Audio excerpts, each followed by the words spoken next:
And hello, everyone. Welcome to another lovely day from Monte Carlo. Triton Super High Roller Series Festival coverage is going to be bringing you the $125,000 main event. That's what we've got on tap. Ali Najad alongside Randy Liu. Excited as ever to bring you that coverage. But of course, Randy, the story was all about yesterday's final table of the $200,000 Invitational. What a final table it was. Well, of course. We had a Patrick Antonius going into the table with the chip lead, but there was some... there was a name, Korzanen, that was obviously very lively at the table. Big hitters, $5 million up top. What more could we not be excited for yesterday? Yeah, and for those that may have missed it, of course, as per usual, let us flash back to the final 9. Didn't take long for us to have our first casualty at this FT, and it would come at the hands of Patrick Antonius, the one-man wrecking ball, who got accused of maybe thinking this one was a bounty tournament when he found his way in with Jack Deuce suited against Morton Klein's ace high. Flopped the whole wide world with bottom pair and clubs as we took 2 outs off the board for Morton Klein, and we took him right on out of the Invitational early. Shortest stack coming in, first stack heading out. $510,000 for his efforts, and then Patrick would go to work once again, this time setting his sights on the open of Tan Xuan with pocket jacks. He would 3-bet to 550, get jammed on, and then flicked in an uncomfortable call as he suddenly found himself playing for $4.5 million, but doing so with a couple of overcards.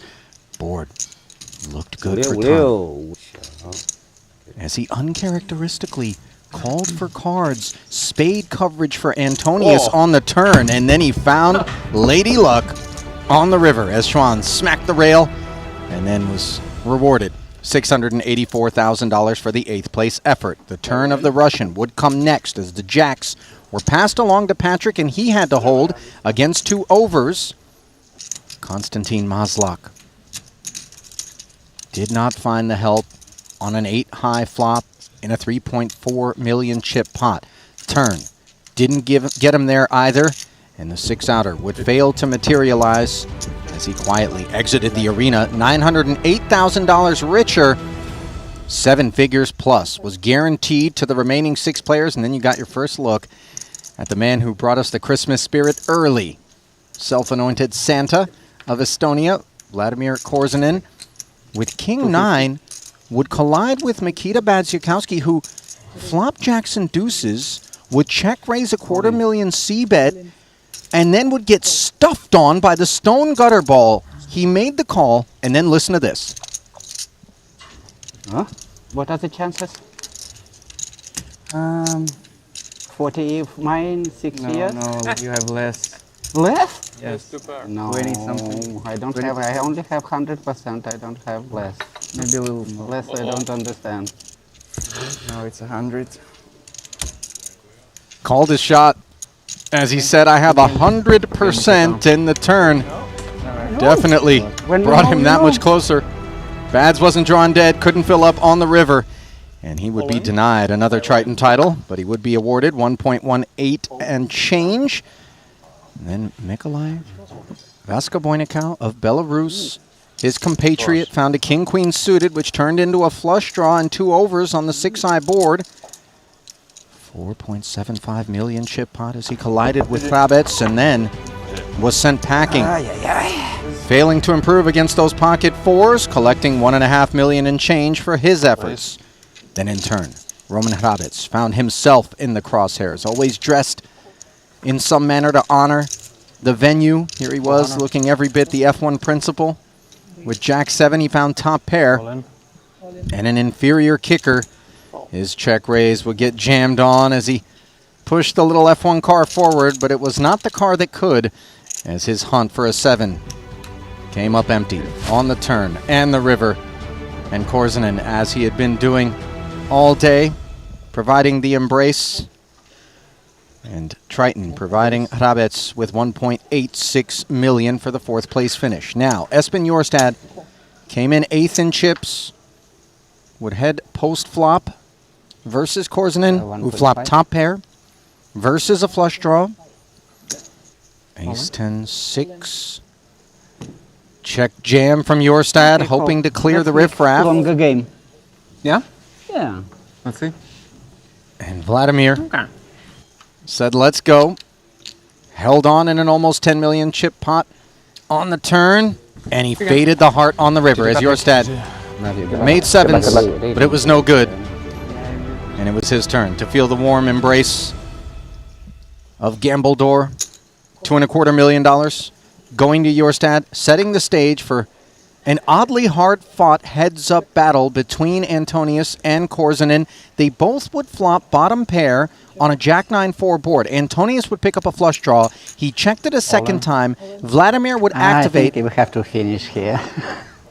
And then get jammed on, and he just said, we have to finish here. All kind of things. You called, yeah? Oh, I have only 4. Making the call super light, and somehow recognizing that it was the end of the road. Certainly his decision, and he made plenty of good ones throughout the course of the day, but it was Patrick Antonius who would claim Triton glory, leaving Vladimir to collect the $3.5 million roughly, and Patrick to notch a $5.1 million score here, his second career Triton title. Yeah, the first one coming back in Cyprus in 2022 in the 25K, and to win this, it just cements why he deserves to be in the Hall of Fame. And, you know, Brian Rash the other day had some nice words to talk about that. Yeah. You know, he bricked Monte Carlo, Randy, last year, and it was painful because obviously we talk about this being his backyard, home soil of sorts, and he looked very comfortable here today, perhaps a product of momentum. Momentum is a big thing, you know. Like you said, he bricked out in Monte Carlo last year, but, you know, he also had a lot of experience in invitationals. I was going through his Triton Poker Plus in the app, and I see that he's cashed the invitational multiple times, and really, he was on the both ends of it. In this one where he got third place for $2.1 million, I remember him just folding all day, playing that short stack, but he did get a third place. But as you can see in this tournament the other day where he came in as a chip leader, just didn't relinquish that, and eventually did win, $5.1 million. Yeah, there's the section of the bio, by the way, that really begins to illustrate the momentum I'm talking about. That Montenegro Festival, he just would not be denied cashes in just about every event that he registered, an astounding 8 of 11, as you mentioned. Now, it's difficult to overshadow the performance, the resume, the Hall of Fame credentials of Patrick Antonius, but dare I submit to you, Randy, that may have been what Vladimir Korzinen accomplished. I mean, you know, Vladimir was the most exciting player, I think, for everyone to view. But the players, you know, every time someone busted, you know, he had his jokes like during the game when he's like, oh, 100% I'm going to win. But he went up to him, had comforting words, and he, you know, he also got players out of his comfort zone based on the style he was playing. But then again, they were all very chatty, and, you know, Patrick was engaging throughout the heads-up match and the final table with them. Yeah, in a weird way, there was this dichotomy of taking them out of their comfort zone in terms of the poker, but then weirdly putting them into a comfort zone of sorts when it came to just his willingness to be affable, to be social, to talk through hands. And I think it was an unconventional approach. There's no question about that. But it did jog the minds of the players in ways that perhaps they don't expect typically at a Triton Super High Roller Series final table. And he absolutely won over the chat. He won us over here at the desk. And I think he really won over a lot of the players as well. You know, you saw him giving hugs and saying, I love you every time somebody would bust. He had Santa's little helper on the rail who obviously didn't manage to hoist the hardware. I suggested that maybe he should have attacked Patrick like a rabid dog at one point after Patrick showered him, but, you know, whatever. That's my imagination taking over. Certainly hope to see more of Vladimir throughout the course of this Monaco Festival and, you know, beyond, if I'm being honest, because his energy was so welcome. Yeah, I think it's very refreshing to see someone who is willing to throw in all those wrinkles, but just bringing that positive energy that we already have at Triton, but him just making it so much more fun for viewers and players alike. Listen, Espen Jorstad had him some fun because we talked about the Norwegian pairing of he and Morten Klein being down toward the bottom of the chip counts, and yet, while Klein was showered in 9th, Jorstad managed to make the podium, a third-place finish, and that's a massive amount of pay jumps for him. So congratulations in order, of course, to the former World Series of Poker main event champion. And can't talk about Espen if we're not going to talk about some of the other impressive things that took place out there. Roman Hrabes continues to cement his name as one to watch here at Triton. If you think about Roman, and he always shows up with big scores, if you look at the Triton Poker Plus app, the last 3 scores he has is over $1 million. He won the Jeju main event for $4.3 million, the mystery bounty here for for 622K plus 560,000 in bounties, and in fourth place in the Invitational for 1.8 million. He's a wrecking ball. And by the way, that picture right there just encapsulates the vibe I would have if I had put together the body of work that Roman has. Big smile on his face, and of course in Jeju, rocking that orange beanie, a country known for its citrus groves, and there he was doing the same, honoring Monaco, which is pretty much the epicenter of Formula One with that F1 principal vibe that he had. So let's turn the page. We had the 50K. That one didn't get any coverage, overshadowed, of course, by the 200K Invitational. We did bring you a recap. Not going to go back through the video here, but at the end, when the dust all settled, Randy, it was Jesse Lonis, a man who's made waves outside the borders of Triton now, parking his bones in here. Second festival for him. Picked up his first title, and he did so in style with $1.5 million attached to it. I mean, for someone who's been running really well outside of the Triton, you would think, when is he going to show up? And to show up at a second stop and win 1.5 million it's a feat in itself. Yeah, no question about it. Punat Punsri was there with a deep run as well, on the hunt for his third Triton title, would get denied. Incredible result, though, when you tally it up. He's got 13.7 million in Triton earnings since Cyprus 2022. Yeah, obviously it's amazing to get almost his third title. At some point, he was chip leading in the heads-up match, but just couldn't just close it out against Jesse. Yeah, unfortunately. Smith was also chasing his third title, his most recent having come in Jeju. And you know what's funny, because Rast just talked about it ever so briefly when we were at the desk. Dan Smith, one of those guys that we both feel like perhaps doesn't get the flowers that he deserves often enough. He's been at it a long time, and he has put together an incredible body of work. I mean, really not to be overlooked is Dan Smith. Let's turn the page yet again. We do have the $125,000 main event. We didn't bring you day one coverage, really, but now we're going to sink our teeth into it in a major way. And as we do, we can pop down into the Triton Poker Plus app for a look at the two featured tables, bringing you that momentarily as we effort the chip leaders. There it is. 1.687 will be parked in front of another member of the Norwegian delegation looking to find a final table and perhaps a second title here in Monte Carlo. We're talking, of course, about Kaihan Mokri. You know, he's one of those guys that has a lot of experience playing cash games, so he knows how to maneuver with deep stacks. So it's no surprise in the early goings that once again he's at the top of 169 bigs. By the way, don't want to bury the deets in terms of the 159 original entries across 99 uniques, 94 of whom are coming back to play in day two. 17 of those entries, by the way, Randy, max late regs. I mean, that's an appetite for a little spin-up gamble type of deal there. A bit of a gamble, but then I suppose you contain how many binds you're going in for, right? Just in case you come in early. And, sure. You know, it's okay. Everyone has their own strategy. All right, second in chips, a Frenchman, sort of in his backyard here in Monaco. We're talking, of course, about Alexander Rayard. He is at 1.336 million. And then you got Tan Xuan. He's looking to keep things exciting for us in today's coverage. Third in chips overall, 1.236 in front of him. And a lot of that had to do with a collision with Zarzubov. It was a massive flip. He ended up 4-bet calling off and got 10s versus ace king. And sometimes you got to win those big flips to get big stacks. That you do. Alex Foxen, who won the 50K,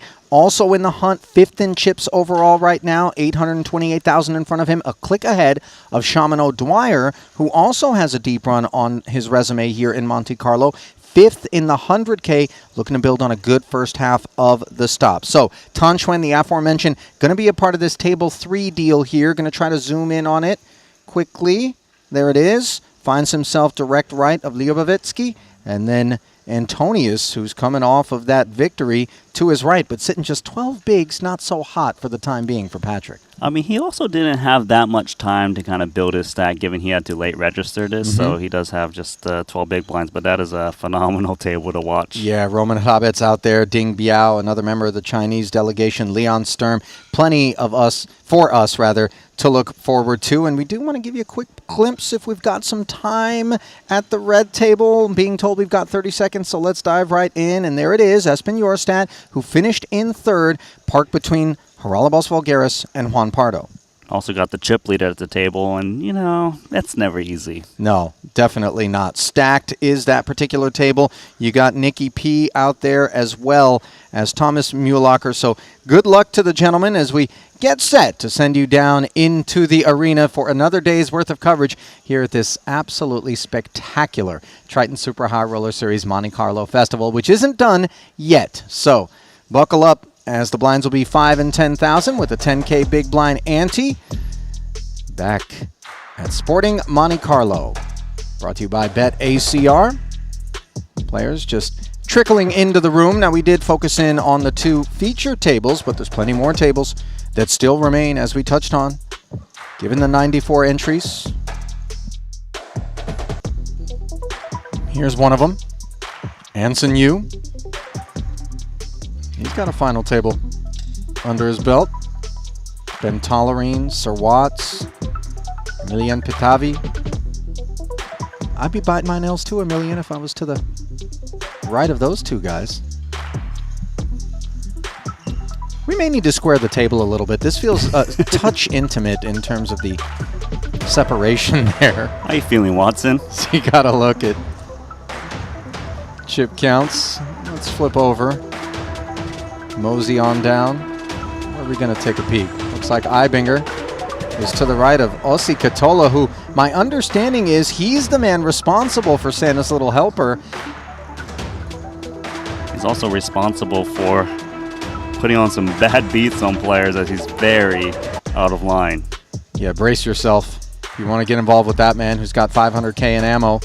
434,000 deep is the Spaniard, Sergio Aido, who apparently has decided to get camera shy. Tom Fuchs to his left. There's Zarzubov, who propelled Tan Schwen up the leaderboard. Dan Smith, who we talked about under the Triton bucket. He's looking kind of gangster out there. I hadn't recognized him. Yeah. There we go. 531K to the left of Webster Lim. A little something for Webster to contend with. Got a little stack too. What's he working with? 666. Oh, that is Satanic. Yeah. Bad luck stack. Maybe for others. You should just tip the dealer a 5K and just break it up. Looks like Fahradin Mustafov, Brian Kim, Alex Theologus. This is stacked. Kristen Foxen, Dominicus. Ouch. This is a bad little table draw here. And every time we say that, it's with respect for the parties present. Donchev, Brewer. Yikes. No thank you. 325K for Kristen to work with. Likely grinding the Triton Poker Plus app. Trying to see what's what. Burr, 36 bigs, also grinding that Triton Poker Plus app.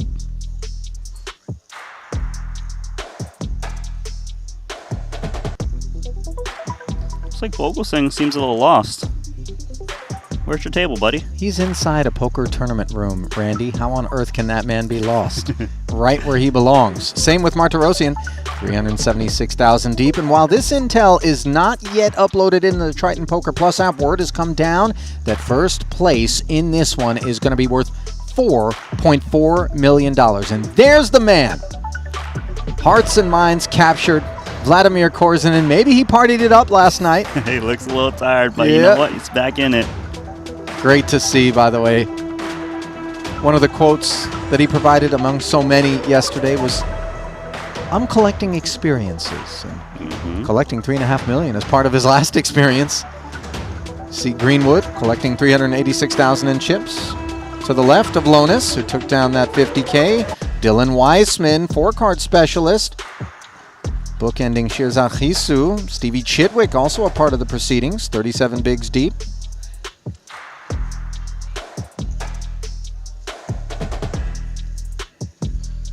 Believe that's Rayard in the 8th seat. Is it not? Well, my eyes were on Lonis, who's obviously running great. Shipped it for 1.5 million. What's over here? Badziakowski? 412K deep. To the right of Elton. And Ivy to the right as well. Camera right, Elton left, 390,000 in front of Sang. Jaffe there as well. This is another no thank you shaping up. You know how like in Monopoly they had the get out of jail free card? Mm-hmm. Maybe like with every like Triton You can points change the threshold table. toward the player of the year, you get like a get out of jail free card. You're like, you know what, guys? Today I'm gonna seek greener pastures. Yeah. Oh, wow. It's just as terrible. Different jail cell. Yeah, it's true, man. Plenty of prisons in any given Triton field that you can find yourself in terms of talent levels. And on the topic of levels, how about 701,000 in front of Jonathan Jaffe? That's a 10th place stack overall. Ivy looking like he's chilling. Yeah, loving it. In good spirits. Max late regging. That's why he's only got 250K exactly in front of him. There's reigning Ivan Liao, Player of the Year award winner, Danny Tang. An incredible ceremony to bestow the honor upon him. Not so incredible stack that he fights on with. Wow, this table's incredible. There's also Haxton and Richter Malinowski at this one. Yeah, this you got to use the get out of jail free card Yeah. here. This is just non-negotiable. 530,000 was in front of Danny, by the way, so I rescind the not so incredible. Obviously, plenty to work with. Average stack right now.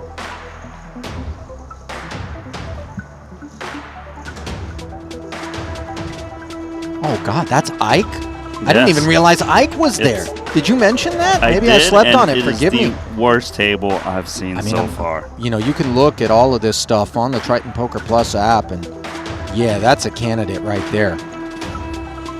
Here's Orpin and Benjamin Chalot. Kisichakoglu working with what looks like a nominal helping of chips. Yep, Fresh stack. 250K.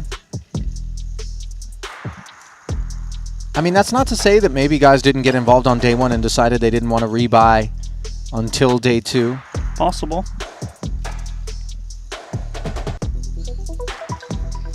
Is that the extra large trophy? Yes, sir. Always delivered to invitational champions as well as main event winners at the Triton Super High Roller Series. And you note that it has company on the podium in the form of the Jacob & Co. Triton Epic X watch. There it is. Your first look at our 3 feature tables. Brought to you by WPT Global. 5 and 10K with the 10K Big Blind Annie. 25K in Orbit, the price of poker. Mokri overall chip leading. Sitting at the red table, Tan Schwen. Not far behind. Mayor in Blueville. And then at the orange table, we have Alex Foxen. 5th place stack overall. Helming things. By the way, the difference between the first and second biggest stacks at all of those tables, very wide. Yeah, especially at the blue table. Tan Schwen has got 70 big blinds more than Ding Biao, so fireworks incoming. Good luck, gents. Loaded for bear is Tan Schwen. You know he likes to keep his chips in motion. No feather duster needed. Although a dusty 12 bigs sitting in front of Patrick, who got involved late, as you talked about. Same story for Davies. Over at the orange table, 12 bigs deep. Paulius Vaitiequinas. Paulie V with a fresh stack down there as the shortest stack. Good afternoon, good morning, good evening to all of you streaming us live out there, be it on Twitch, be it on the Triton Poker Plus app, be it on YouTube. Hope that you were able to catch yesterday's coverage of the $200,000 Invitational. If you didn't, don't leave us now. When we're done for today, you can go back and soak it up. Well worth the rewind. Let us know who you're looking to watch, where you're streaming us from. We'll do a little roll call early. I know a lot of times I'm asking where everyone's watching from, and then I don't pay it off Yeah. by giving the shout-outs. You're that guy. I promise This time you'll do it? I'm going to shout everybody out.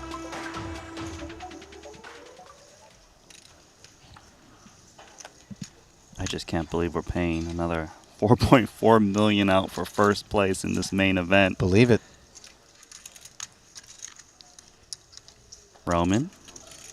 fresh off of that last final table. Did he spend the night here? Same getup. Well, he might be thinking if it ain't broke, don't fix it. He took us upstairs. Antonius defending with 2 clean cards. Queen 10 off suit, 10 in the window, but unfortunately an ace present as well for Patrick. Second pair versus top pair, 55 in the middle, and he knuckles over. Usually you wouldn't expect a player to lose too many chips with middle pair, but given Patrick's only got 88k behind, it's not unreasonable that chips do fly in at some point in his hand. For now though, middle pair should be coming in with check call, playing cautiously.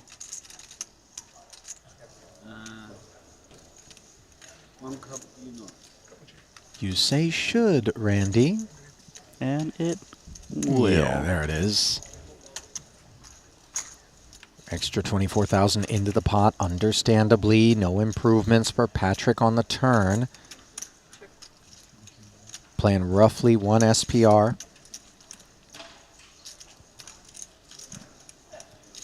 Roman's looking to stack off against Patrick. Ace Jack is pretty nutted. Feels like the only hand he mainly loses to is a turn 2 pair. Even then, think of all the other hands he beats. 10x, worse aces, some heart draws to charge. Playing sub 1 SPR from this point forward. Hrabets gonna deploy it across multiple streets. 27k the second barrel. You do feel like you're on the wrong end of a dairy farm a bit in this spot. Yeah, it really does feel like you're getting milked. And this bet is precisely designed to value bet against the 10x. 剩下就我俩，别的都是德马。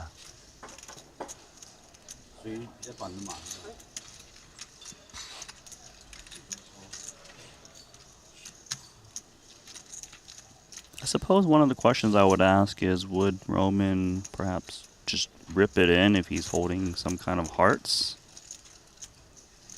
Like, why the small sizing from Roman? You think that skews to a stronger hand? I think so. I think that's a pretty reasonable interpretation. You can tell it's crossing Patrick's mind.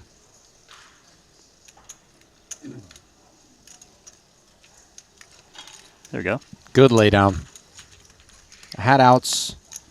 What he doesn't have is a lot of chips, and he'd have even fewer, presumably, if he would call there and not improve, of course. There's Hrabets in full regalia. Talked about the spectacular results he's had. Last 3 scores have been 7 figures each. One of them is around 2 million too. A title in Jeju. Yeah, the title in the main event actually. Mm-hmm. I believe he bested J&T if I recall correctly.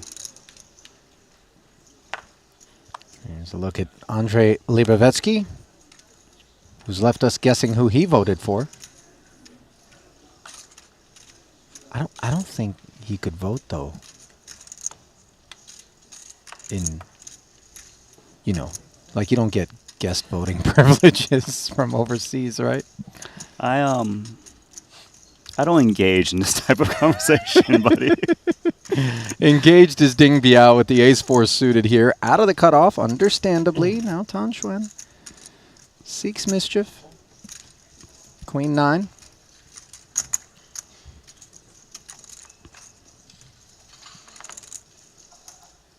Second pair on a 10-high rainbow board. Hops in front of Ding Biao. That 5 of hearts interacts. Action checked over. Ever so slightly. Although the 10-9 is not the greatest texture to see a bet on. Yeah, those 2 cards rate to interact with a broad array of big blind defense ranges, and the check back from Ding Biao leaves him drawing dead as a third 9 presents itself. There's probably not that many 10x's in Ding Biao's range given the check back on this flop. I'm curious to see how Tan Xuan proceeds. The hands that can call him down are relatively weak.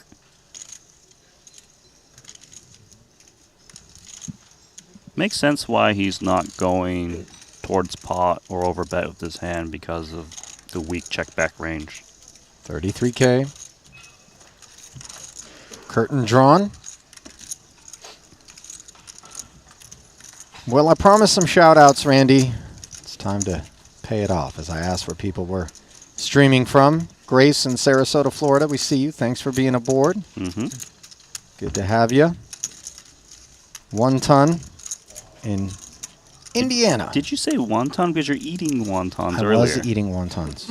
I'm done eating the wontons. Okay, so But he's they now are- in chat form. Got They it? are great. Andrew in Tucson. Martin in Belgium. Joas in the Netherlands. Thanks for being aboard. Good to have you here. Ilias also streaming us from Belgium. Any Aussies in the house? Still awake? GML. No, time zone factor. Yeah, but A little there's bit difficult. hardcore fans. Did producer James weigh in and say Monte Carlo in the chat when I did the roll call? James, what are you doing? Yeah, we know. Spam. How do I? Oh, can we ban him? I don't know if you've got privileges to I don't ban. think I have privileges. They know better than to give me privileges.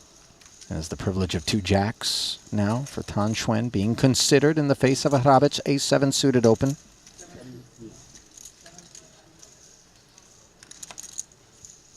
Asking for more.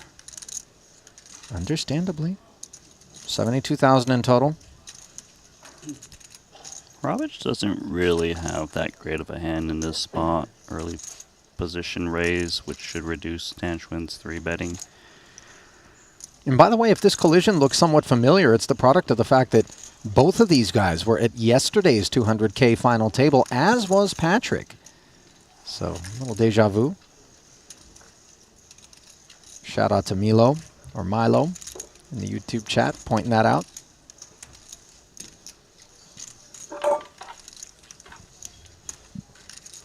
Game over.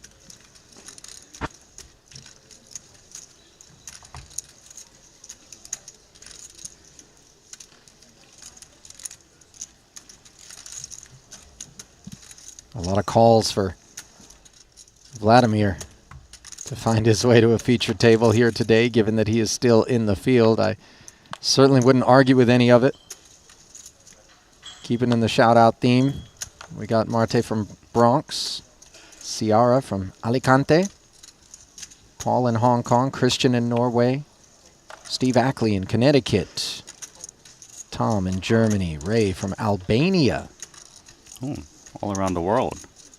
Deetha in Thailand, Wax in Hong Kong, Anthony also in Thailand, Anyone GP in from- Atlanta. Anyone from China in there? Don't see that. I do see 71,000 being ripped in there, though, by Patrick, as Thomas Boivin, with the Jack-9 suited, decides to defend the 20K Open, which was always a touch on the liberal side. And might this call-off be liberal, or it's just math? It's just math. It's only 5 big blinds more. He's likely live. So here we go. 10-9 tray. Boivin hops in front. Stays there on the turn. This one rates to end early for Patrick, and it does just that. As he wraps the table. Not going to feel too bad about it. Zitan giving it a chuckle.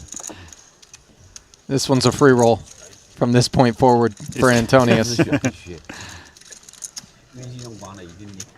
By the way, Australia has weighed in Oh, there we go. in the chat. Ken saying the night has just begun. Mm-hmm. Pat also joining us. Wrecking in Barcelona.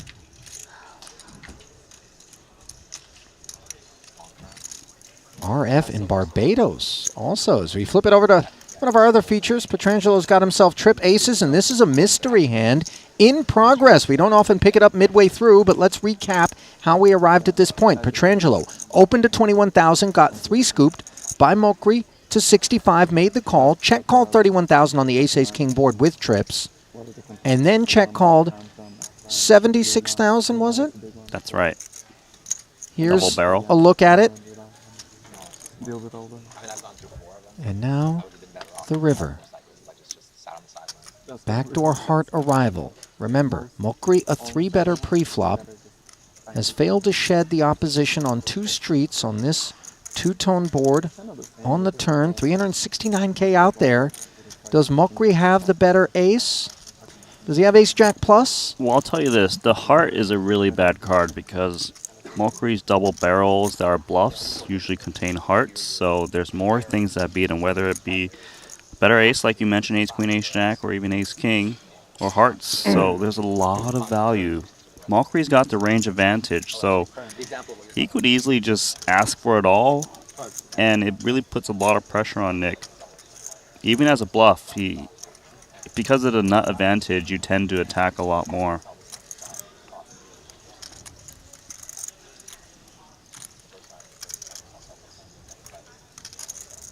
But we didn't know that was. Third and final check from Petrangelo. But if you believe in, you're an inside man. If you have, yeah, but that's what I mean. Like most people just do it based on what they're getting clear and whatever, and they also they have their abilities.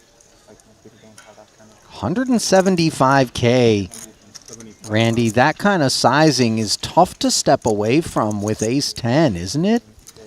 It is.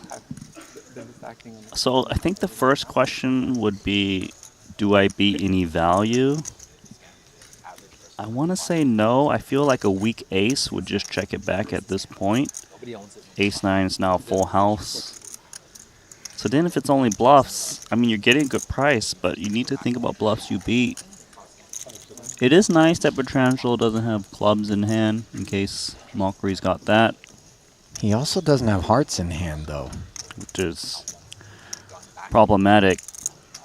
But with the ace of hearts on board, Randy, the combo would have to have been King X of hearts, Queen X of hearts I don't- as a 3-bet pre. I don't think King X of Hearts would barrel the turn Okay. too often because it needs the pot control a bit. So we removed that, and perhaps we're not as worried about the heart combos if we're Nicky P. We still are because Mokri is 3-betting wide. It could even have like 8-7 of hearts, you know. It doesn't have to be just the biggest hearts. And let's not forget, this could just be a very straightforward better ace. Improbable, but not impossible. And you see Petrangelo lamenting the situation he's been put in here early, day 2 of this main event.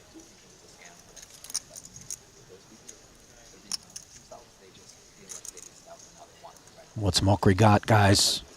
Weigh in.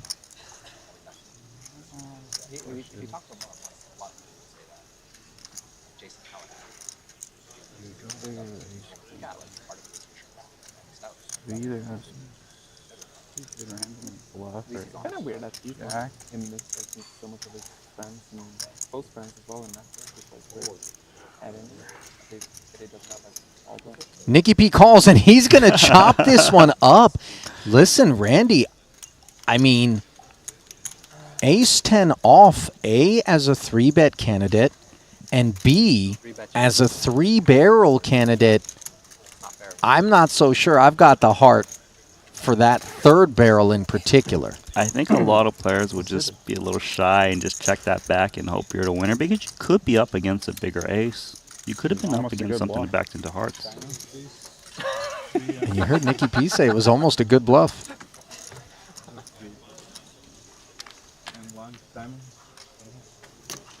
Really?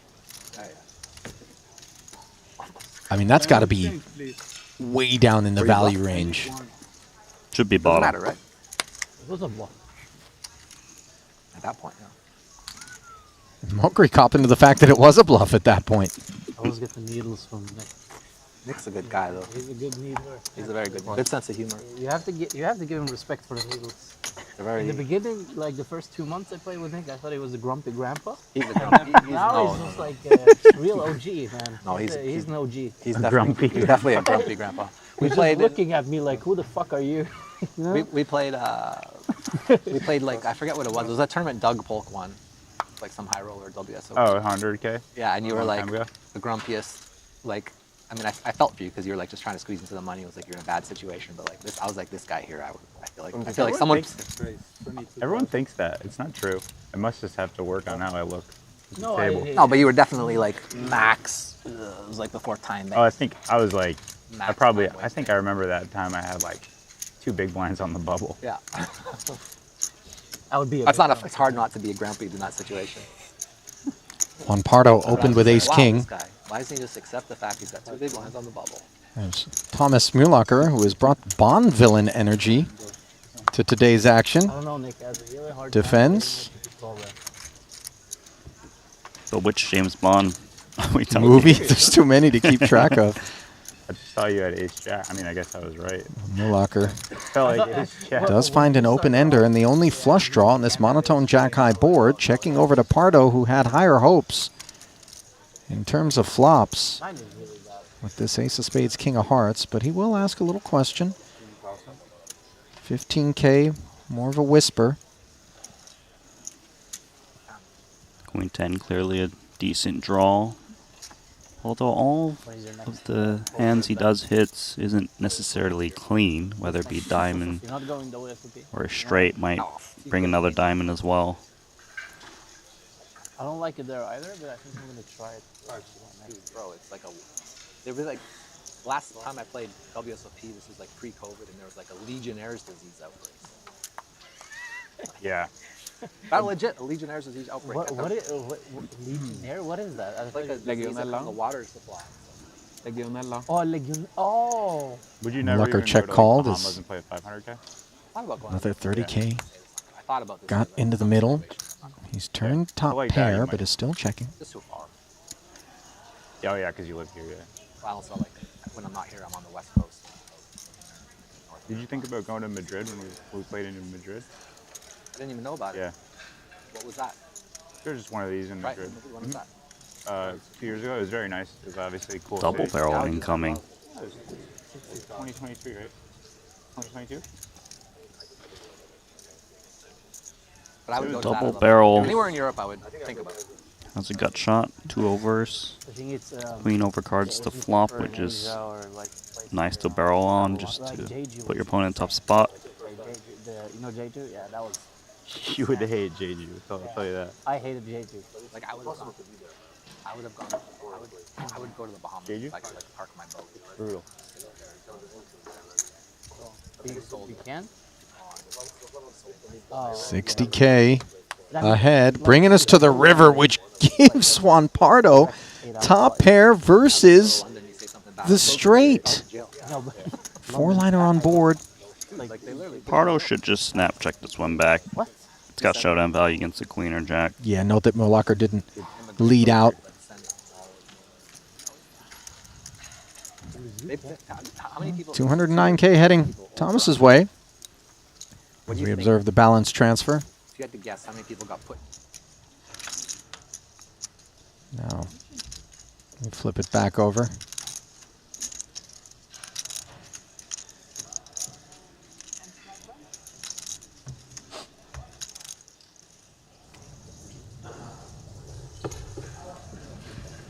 What's happening?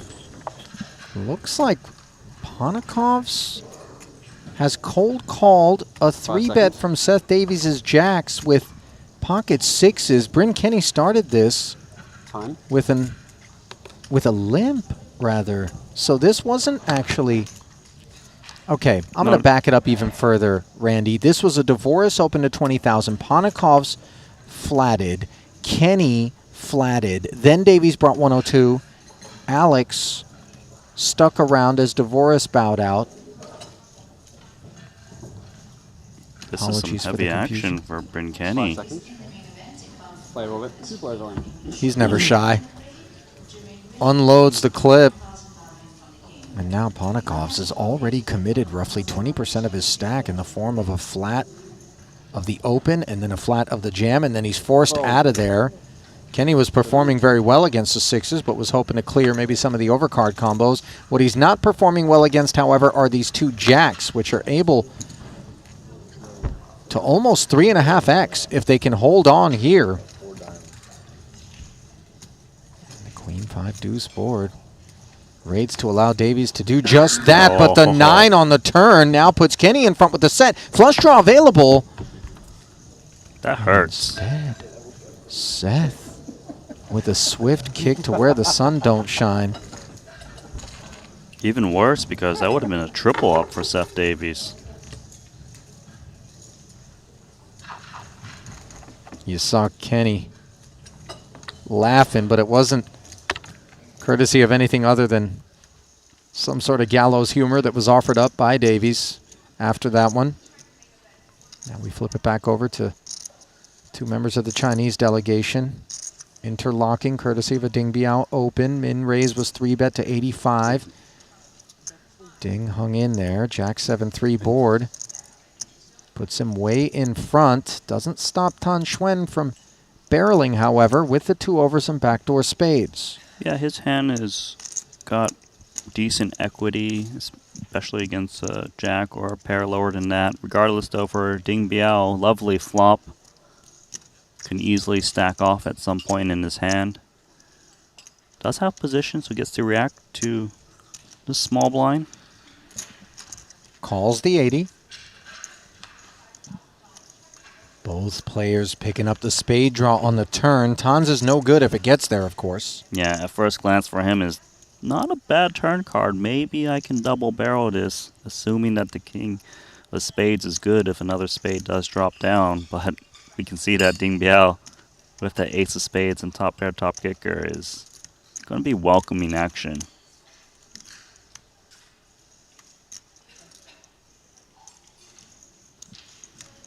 Unclear whether or not Tan's going to provide it, though, as we do see him check.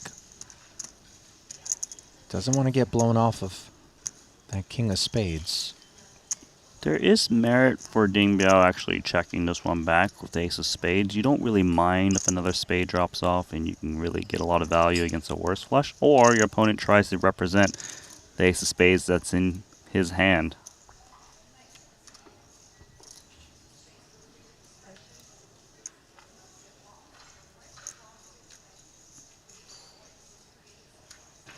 Nevertheless, he chooses to barrel 90,000. Very small bet. Why so small, Randy? Just to protect against a check raise? So that the sizing of that raise would be such that he could continue? Not necessarily protect against a check raise, but just protecting against, you know, two random cards like this. Also, he sets the price. Maybe he thinks an overpair would always just check call with, like, that doesn't have a spade, and then he can just check back the river. Regardless, nice result for Ding Biao. Taking a bite out of Tan Xuan.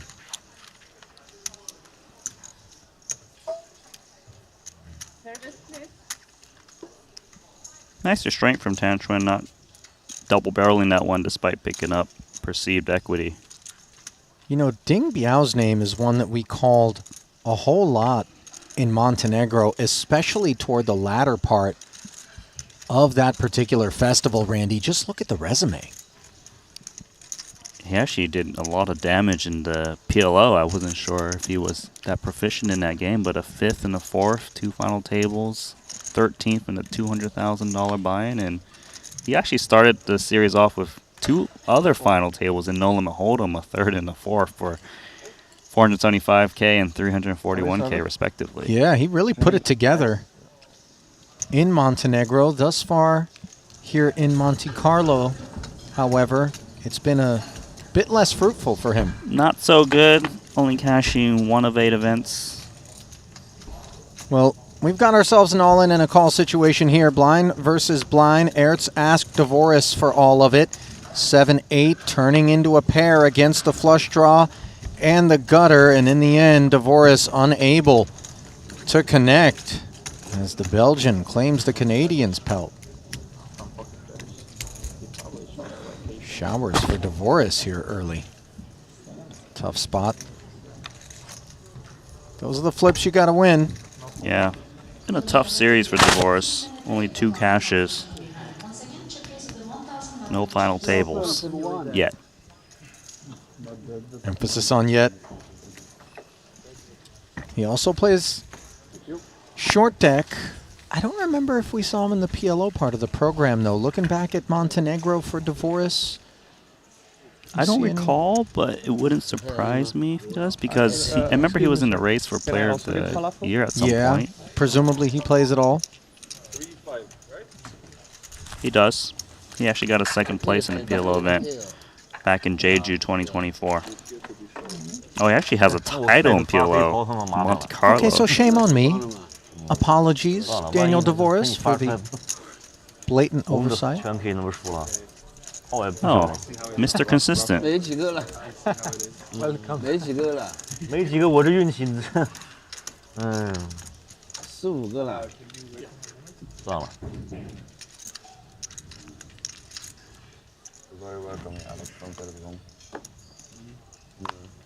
Two queens now for Roman 做 Hrabets. 明智的选择了。嗯，我打的不中赢，6万我8万9万我打的。 He too 已经花了。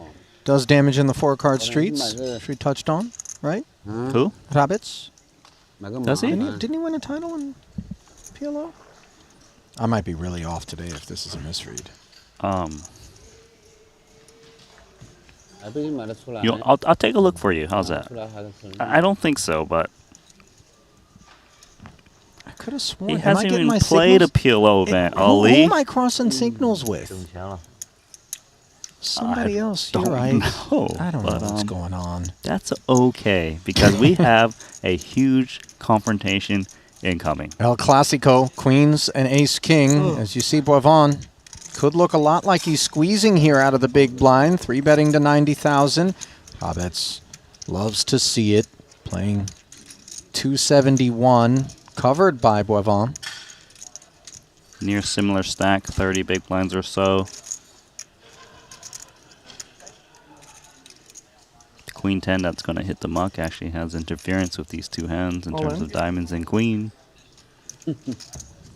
There's the ripcord. All in. Where's the chips? It's a car. Tom pointing out, by the way, that if Hrabets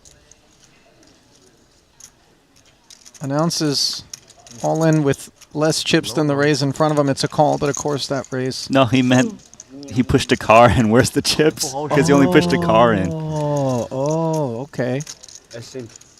Who do you think is winning? I have no idea how far he's doing. You might need to take my temperature, Randy. I'm on the struggle bus out here. Ooh, and the two queens struggling now on the King 9 deuce board. 617,000 in the pot, listing very heavily toward the covering stack of the Belgian, even more so on this turn. Only club.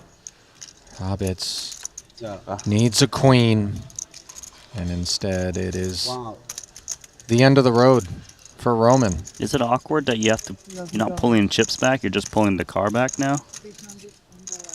I don't think the car plays. I think I'm going to smash it at this point. It's busted me out of 200K. Did he go back and get now the car? no, I think now, if I was Thomas, I might be like, whoa, whoa, whoa. I only called because I thought there was a toy car overlay. Race over for that driver. Back to the pit stop. Yep. Permanently. Yeah. Well, I mean, listen, he's going to buy into the other events, but in this race, yeah, he's retired. Nice boost to Thomas. Infuse a similar stack. Should be about 600K or so for him now. Actually, a little bit more with potential when flat and fold. Thomas, by the way, started this festival off well. It's only the second he's ever played. Performed nicely in Jeju with 3 cashes. Doubtful that it was a profitable stop for him, but after that 13th place in the 25K WPT Global Ultimate Slam, it's been zeros for Boivin. 0 for 6, trying to fix that here in this $125,000 main event.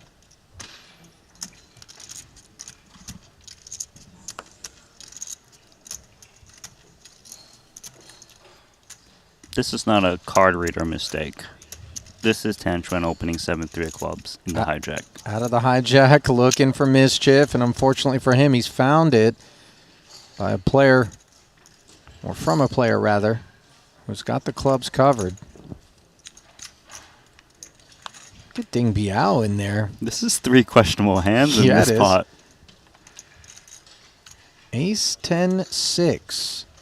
Nobody with a pair. 2 checks in front of us. Do we tell a tale? Not yet. He does pick up a gut shot for Tan. That might be enough for him to take this pot, because I wouldn't think that Thomas and Ding Biao would love this spot, given their hands.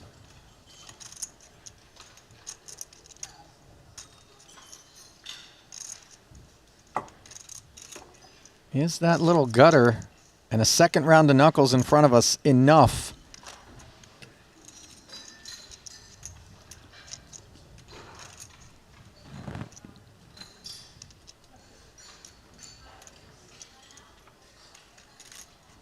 Tan says no. Deuce rolls off. Queen high is the best hand. Queen high does not think it's the best hand, though. 2 opponents. And he's actually contemplating repping an ace. I mean, to see Tan check twice, rarely does he ever have an ace. Look at this. Very credible, actually. Accidental value bet. Yes. Accidental value bet. The AVB, man. Is that actually the term, AVB? I've used it. Okay. Where a guy thinks he's bluffing and then gets called by worse. That probably happens a lot in the games you play, right? Because it's limit. Yeah. Like people just bluffing like ace high, get called by king high. Yeah, bro. I wish it was as good as ace high and king high. Called me a jack high, maybe. It's the same that being in Spain, but But you have mountains and goats. let's go for the ski. No, the one is deuce to 7 triple draw. You pair, you think you're bluffing. Then a guy calls you and you say pair. And they go pair of whats and you say threes and they go nice hand. Meanwhile, Petrangelo, ace 9 offsuit, takes us upstairs, and this time both players don't have ace 10. Mokri pipping, flatting. Bob on the button, king jack off. Also, Mokri is not 3-betting his ace 10, which he did before. Yeah, and by the way, that was early position out of both of them that he did it last time. Here, they're both in late position. As you see Voulgaris stepping aside, Pardo rocking that Malaga kit.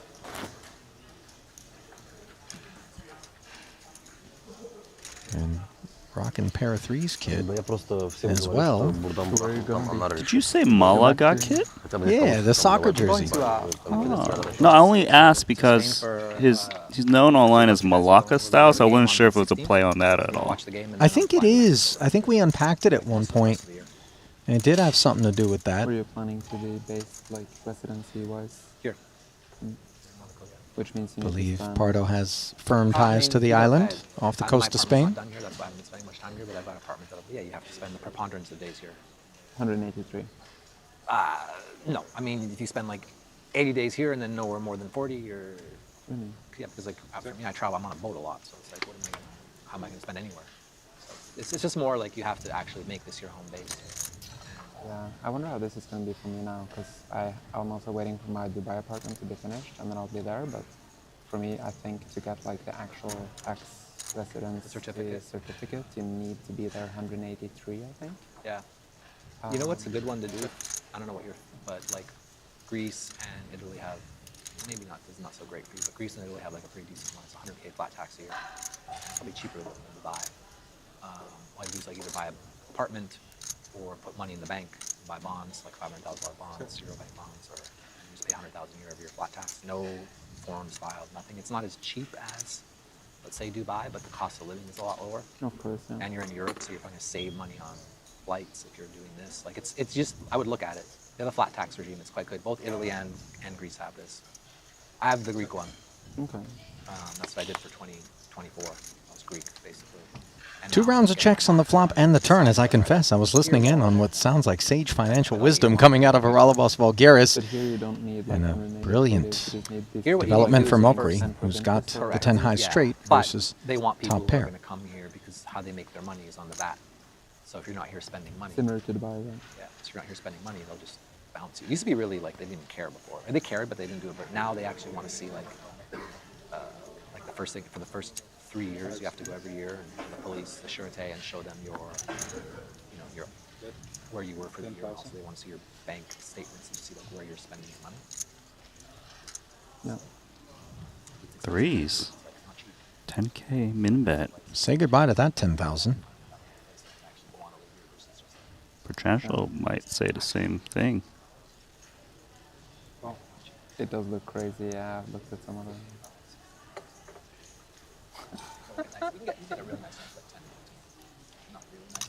Looks like an easy raise I for believe in that. Mokri. I was going to say the likelihood that both of these guys have a 10 is slim. Granted, there's a little bit of monsters under the bed as 10 Jack might lurk, but I think Kaihan will take his chances. He's got enough chips with which to ask the question as he brings it to 90. They built out the land. How many square meters is this? I do square feet, it's like 45 square feet. 450, 455 square meters. Yeah, like big. Just a pair of threes. It's not like that. You guys can get like the one. Yeah, that's Okay, let's do this again. You have like 1%. not these.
To bring you this incredible coverage of the Triton Super High Roller Series. Randy, of course, will not be joining me in doing that as he thinks you guys don't work hard enough. Shot's not moving, just saying.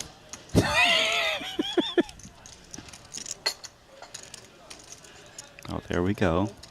Oh, yeah? Now he's earned it? Ponchren trying to earn it here, and Libovetsky is chewing on it hard with King 7 suited. You see a suspicious glance. 17 big blinds back. He's also put in a big blind ante, so it's closer to 19 bigs. This is a lot for King 7 suited. really a big ask. Yeah, it is. Folds.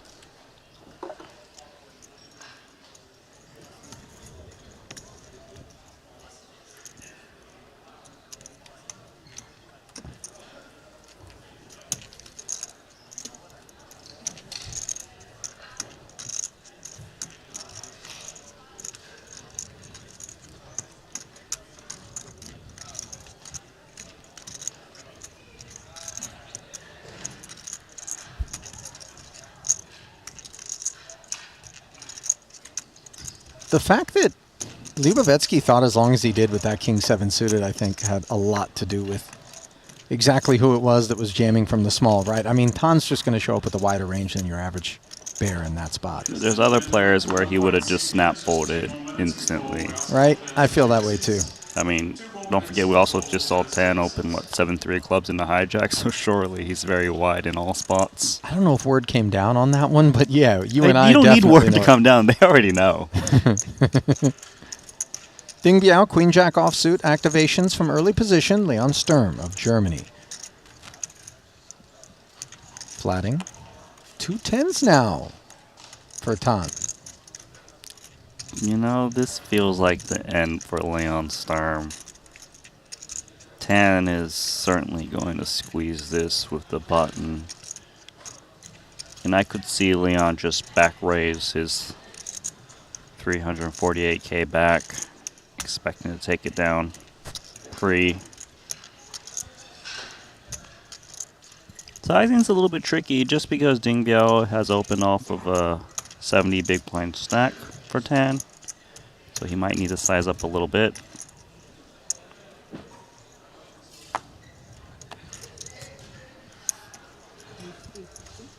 Three scoops, 82 dimes.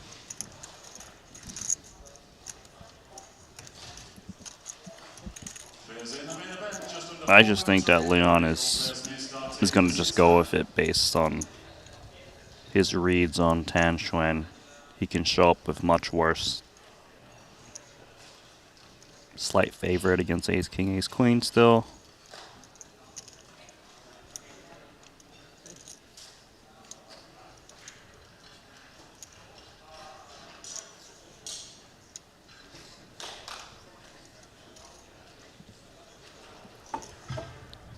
Leon plus, hasn't. Sorry, he's out of position too, so taking a flop out of position isn't the greatest situation as well.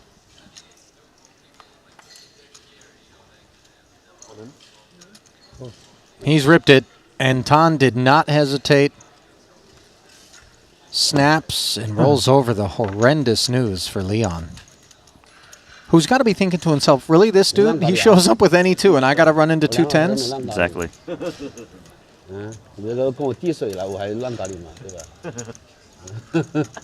Tan's saying, sometimes I wake up with a hand, too.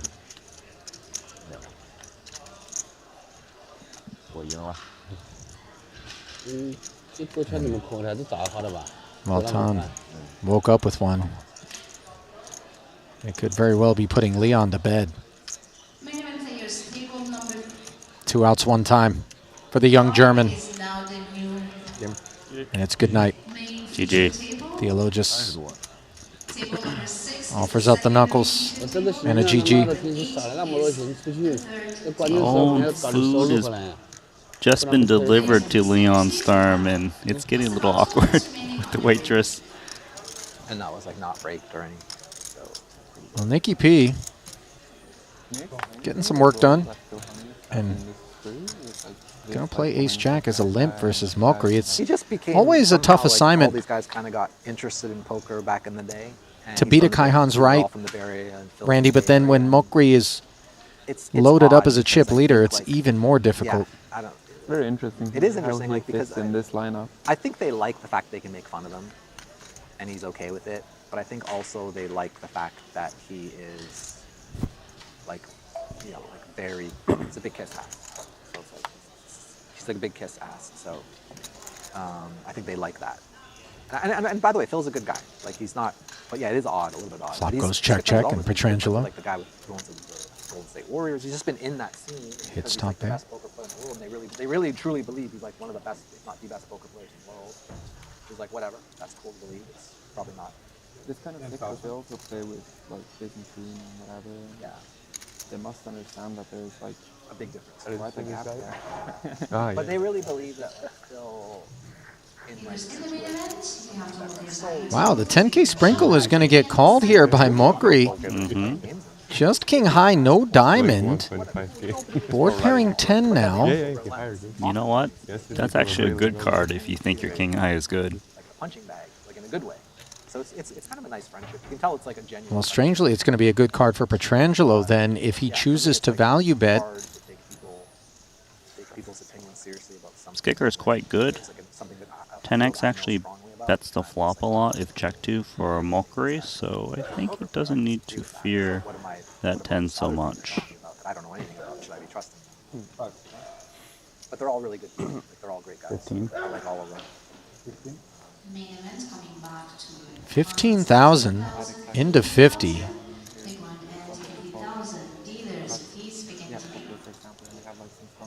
Well, Kyan thought the king 6 was good on the turn. He can very well think it's good on the river. Other things as well, and I trust them in those things. Like, why am I trusting them in those things? He looks interested. That's not unique to them.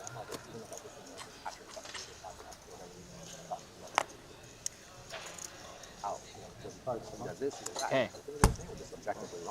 There you go. Payday. And Petrangelo wins this round. I'll do the king And then high. someone like corrected them. I'm like, no, but he still gets to run the team. That's also not. Makes sense. So it's just like really odd. You're so confident. The guy was so confident to correct.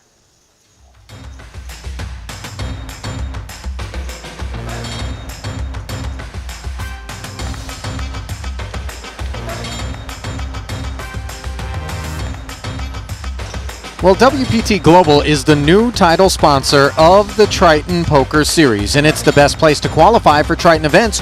You could be playing the new WPT Global Slam at future Triton stops. How, you ask?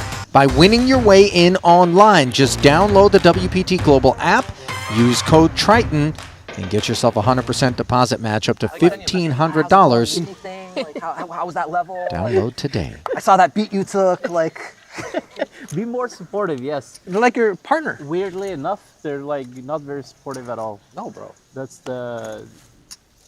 I left Canada when like I was like betting in Canada through like, you know, I was paying like some like 58% to the government in BC and Canada combined. And I had like this bookmaker, it was like the biggest bookmaker in like British Columbia. And they put him in jail. And I was like, yo, you guys put this is the guy I'm making money from, that we're making money from together. And you just put him, like, we're not gonna make money anymore. Like, you get that, right? Like, how can you expect me to be here and be like, consider you to be my partner? Yeah. And I just left. I was like, enough of this, I'm gone, I'm out of here. I'm gonna play this hand. Just Okay, take your time, buddy. You know, it's not as though we didn't feel the need to maybe talk about the fact that jacks are running into queens here, but we don't want to cover any Okay, I'm gonna pay attention this hand. opportunity to listen in on Haralabos Vulgaris, who is so opinionated, an excellent I'd be, like, follow on sweating social media, screens and if I was Norway, just a tremendously interesting person. I'd at least get the app. I'd at least be refreshing the app. Stacks are going to fly Sending you guys off some of 20 lingonberries bigs. and stuff like that. Oh, Paulie V rips a snapper from Mokri, and of course, when the chip leader queens are good. is Yeah, you got a Kaihan, pretty big tell that and can can show up with a lot less than this. air? Was it the air? No, just like We don't when you expect- looked at your hand, you just like got very, very Excited? Don't tell him, bro. I Two get queens excited to for get these windmilled. fights, too. pretty obvious. I get excited for Oh, almost It's now. not obvious to him. Stop. It's okay. Stop. Now he's gonna stop and he's gonna have to get off his game a little bit. You're tapping the tank.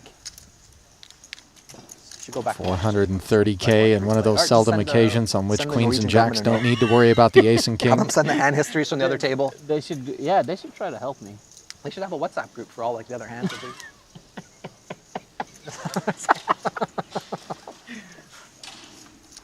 GG, man. GG, guys. That'll do it for Paulie V. One of the circle members is out. Check his heart rate after his hands over on the Ura ring. Sucks the bust. You wanna keep together? Mokri is quietly Disrespectful.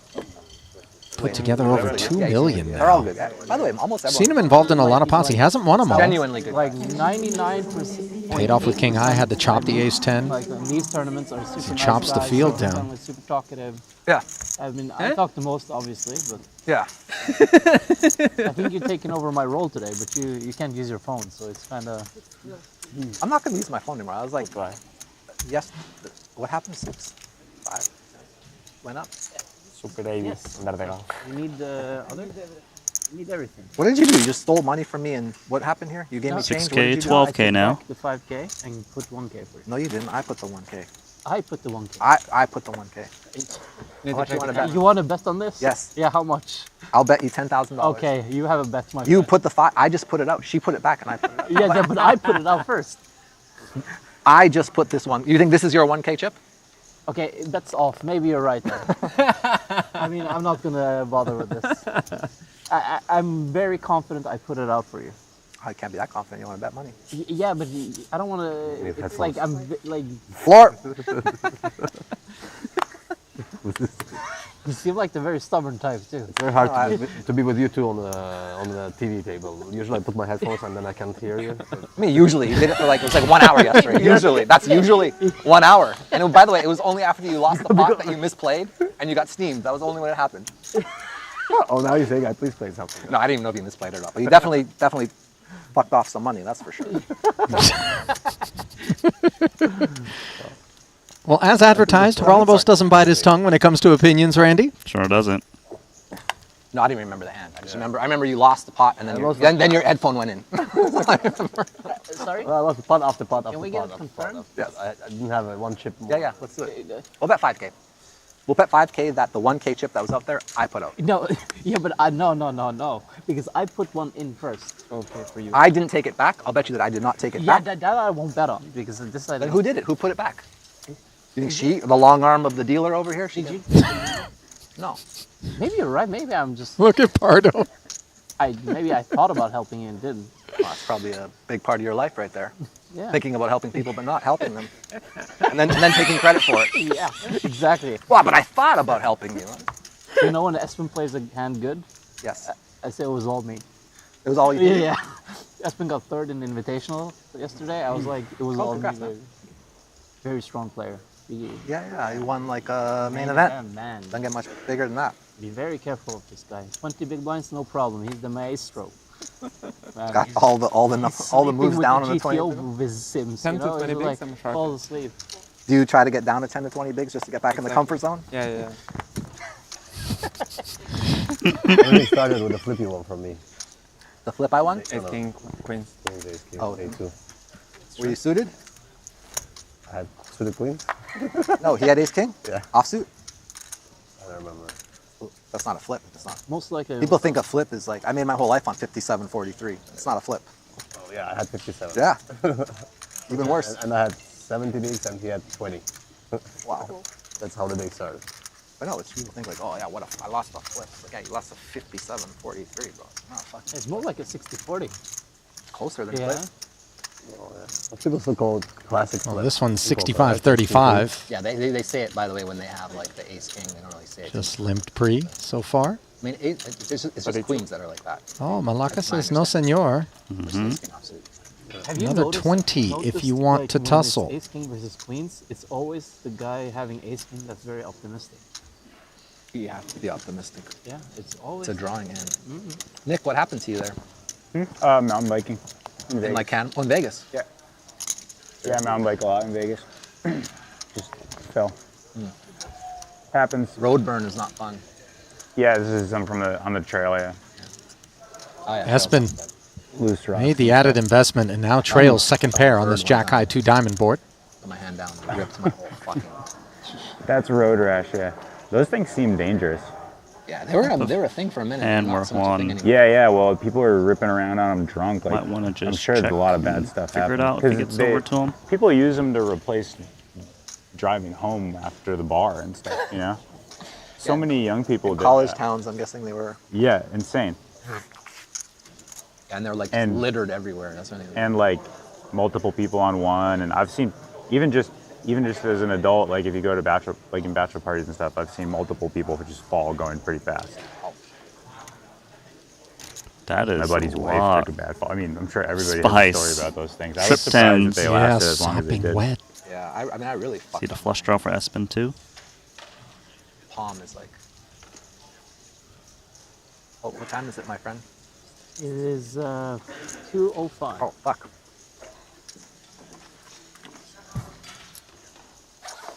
By the way, is there internet even here? Espen checks the flush draw over to Juan's trips. Could have been a hand he activated on the turn. Perhaps he thought a lot of the hands that raise the limp pre-flop contained just 10 rag.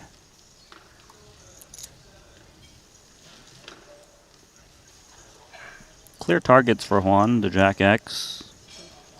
39. Straight draws, flush draws.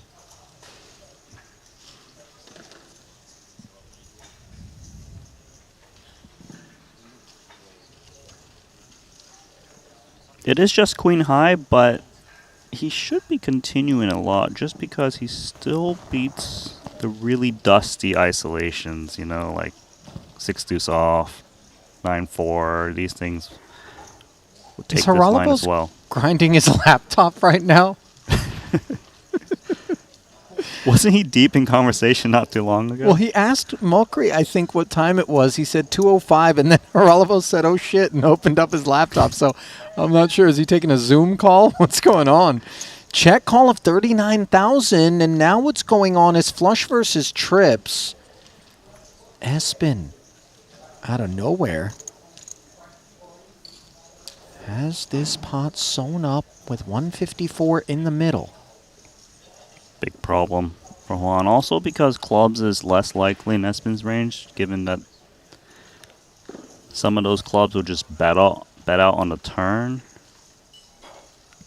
Seems like Juan still has to value jam this 10 against Jack X as played.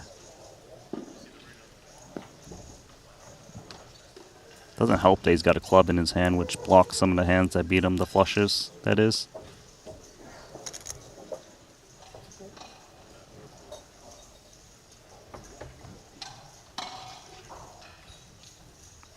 Good luck in the game. That's a time bank. Really? Which division? Which This would be division? impressive, Second. Jack, if he can find it. So it's like first division. I mean, and then La 8-9 Liga. has also arrived, along with those backdoor clubs. Oh, La Liga is next. Okay. I don't think 8-9 is likely, as 8-9 probably bets turn rather than check call. Pardo shares that sense as he bets 125,000 to ask Espen for all of it, and Jorstad delighted to see no full house, no bigger clubs. Alright. But how is it running the club? Is it like profit or just like We lose money. well? And how is it That's now? going to send Espen up the leaderboard as we find Wei Leong Chan elsewhere in the room. Hijack, 2 8s. A little over 300 in front of him.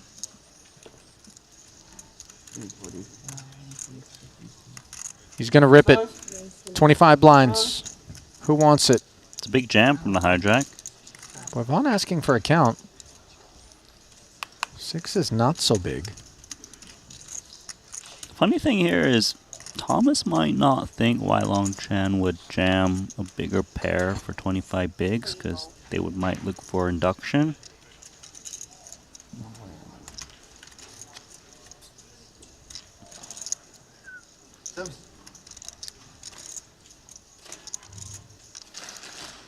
Still multiple players that act behind Thomas. The problem is those stacks behind him actually are very deep. So there's a chance he accidentally gets it in multi-way if they wake up with a hand, if he wants to commit 2 6s in the spot.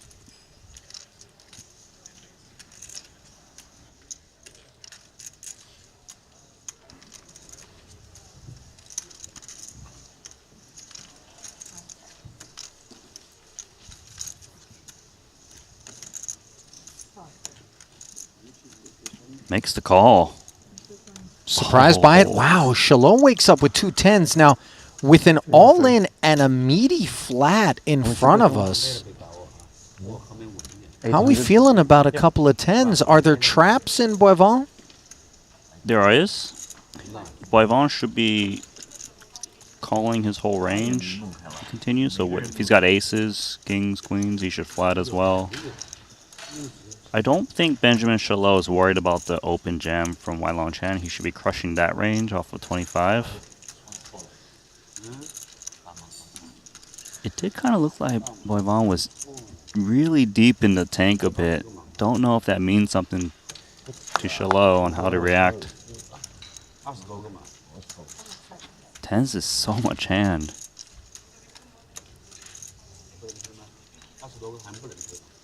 Big decision here for Benjamin.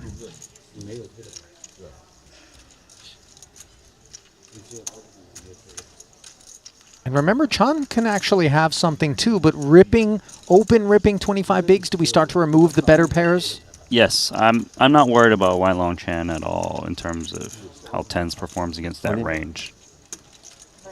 Did he rip? He did.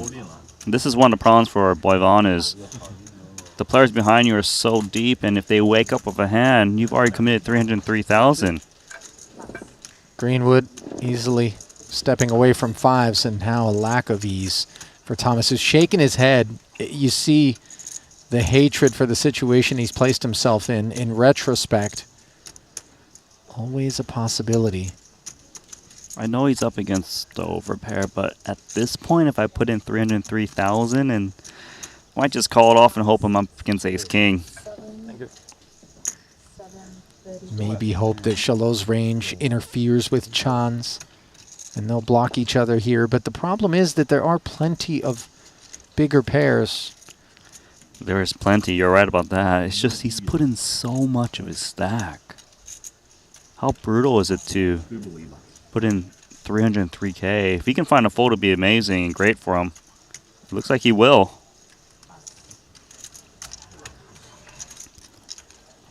What a spot for Chalot. 303,000 extra chips dead. Here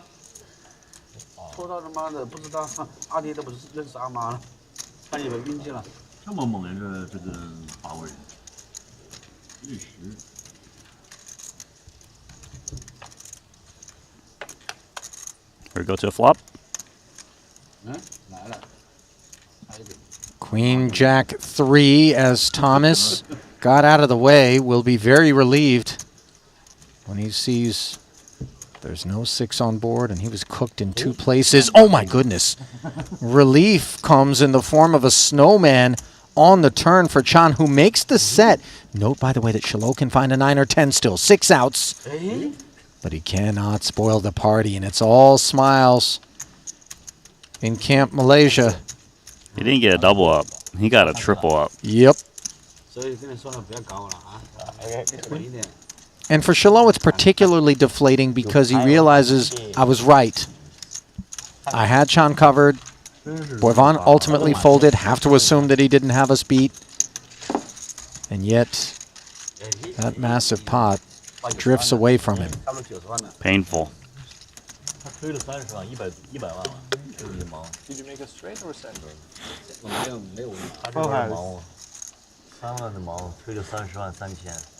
When the underpair hits the set on the turn of the river, it's so much gnarlier than if it happens on the flop. You know what I mean? I don't know why. No, I know what you mean because I've been in that situation. We and all I want to have. punch someone in the face. You Randy! know? Just saying. My It sweet angers little me. innocent cherub, Randy? You tell me it doesn't anger you? It angers you. Yeah, but I'm insane.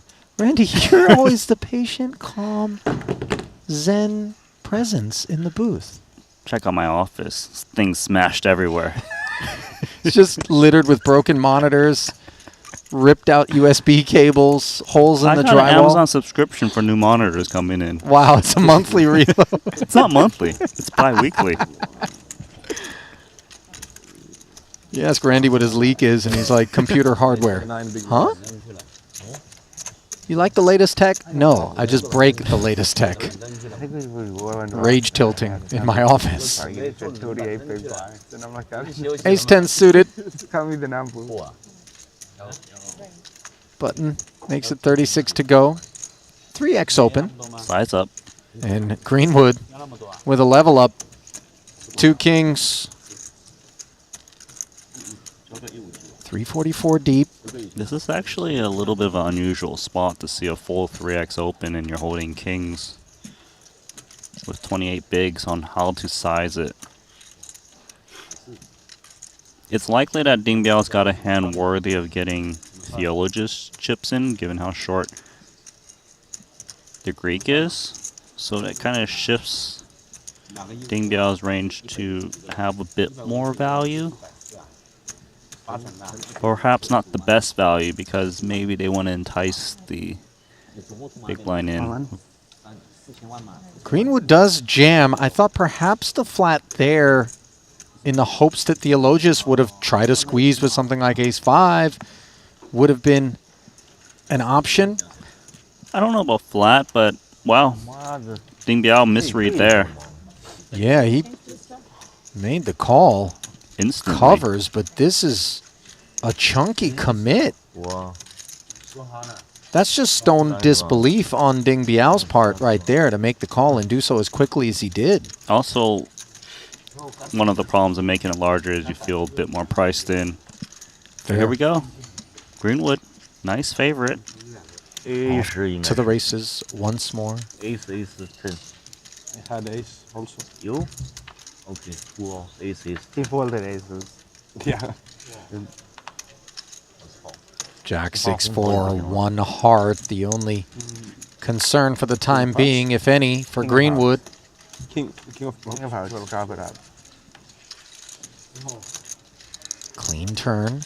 Now all we need to fade is a dreaded ace. Kings often referred to as ace magnets. And no magnetism on this occasion, as Greenwood will magnetize 724,000.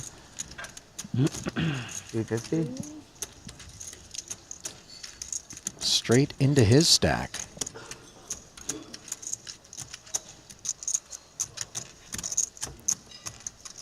Did you active fold an ace? Did you active fold an ace? Well, I mean, it wasn't a very good ace. It That's didn't an even have odd fridge here. question. Did a trap. Ice Cold Spear in the YouTube chat has said, gamble and rebuy. Well, I hate to break it to you, but there are no more rebuys in this 125K main. Max Late Reg came at the top of the day, but registration is closed. Max profit.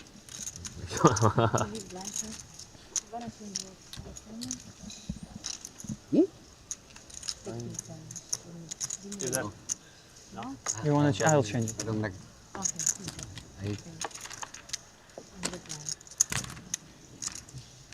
I don't like sorry.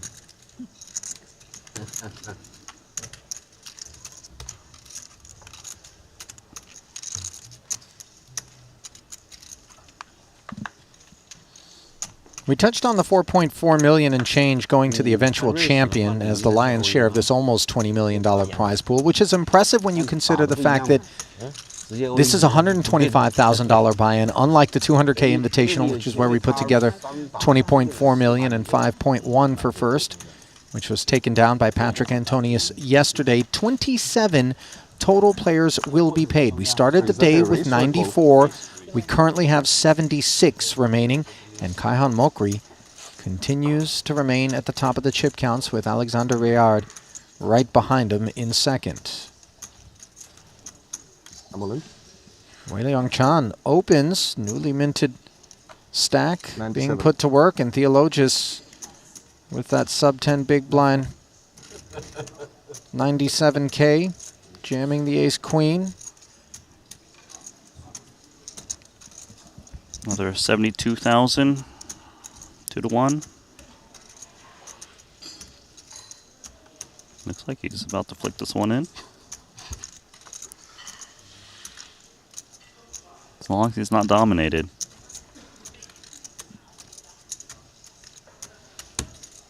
Jacking over. There's the flick.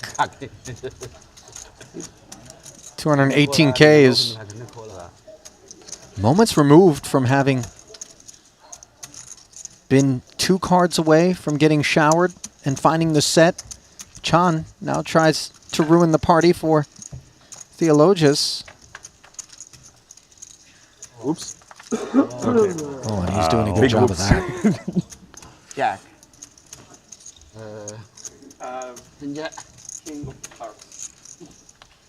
It's over.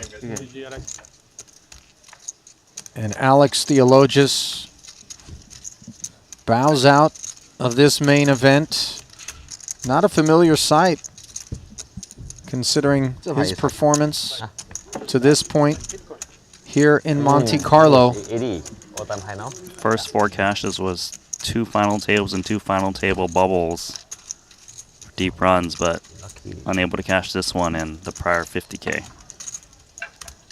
Still a good festival for him, and definitely in the conversation for player of the festival is Theologus, but won't be making strides to that end. Very insightful conversations with him. I had a great time in London after the Triton there with him, like just at the pub. Yes, please. Yeah, do you mind taking it yourself? And he was just like so funny, like such a great sense of humor. Yeah, he's funny. This is brutal. I haven't won one hand. I haven't had a play hand in a long. This is like death. This is the worst part of poker. Folding? Yeah, like shorts, whatever. Like not really the short best stack. You're not really short stack. No, I'm not. In 2024, it feels 8 like a big short blinds stack. is short stack. No, maybe 6. Dylan Weissman, by the way, had a tour of duty in the booth with Henry Kilbane and Brian Rast earlier here at this festival. I had a frame with them. Did you really get in there too? Yeah, Okay. a little bit of Weissman. He loves the How game. long you Loves did? I talking the didn't see game. that. Loves being a student of the game. Well, mostly you, yeah. Mostly. I would say He's Yours crept were into just the like a little bit more subtle. Mine were direct. cash game mixed streets. People don't even know you were making lately. fun of them. I was not making fun of Come him. on. I have a shame kink. It's okay. Come on, come on. Opens to 25K with King Jack. Mokri hops in. Nice price for Vulgarius, who has ace-8. Lone ace.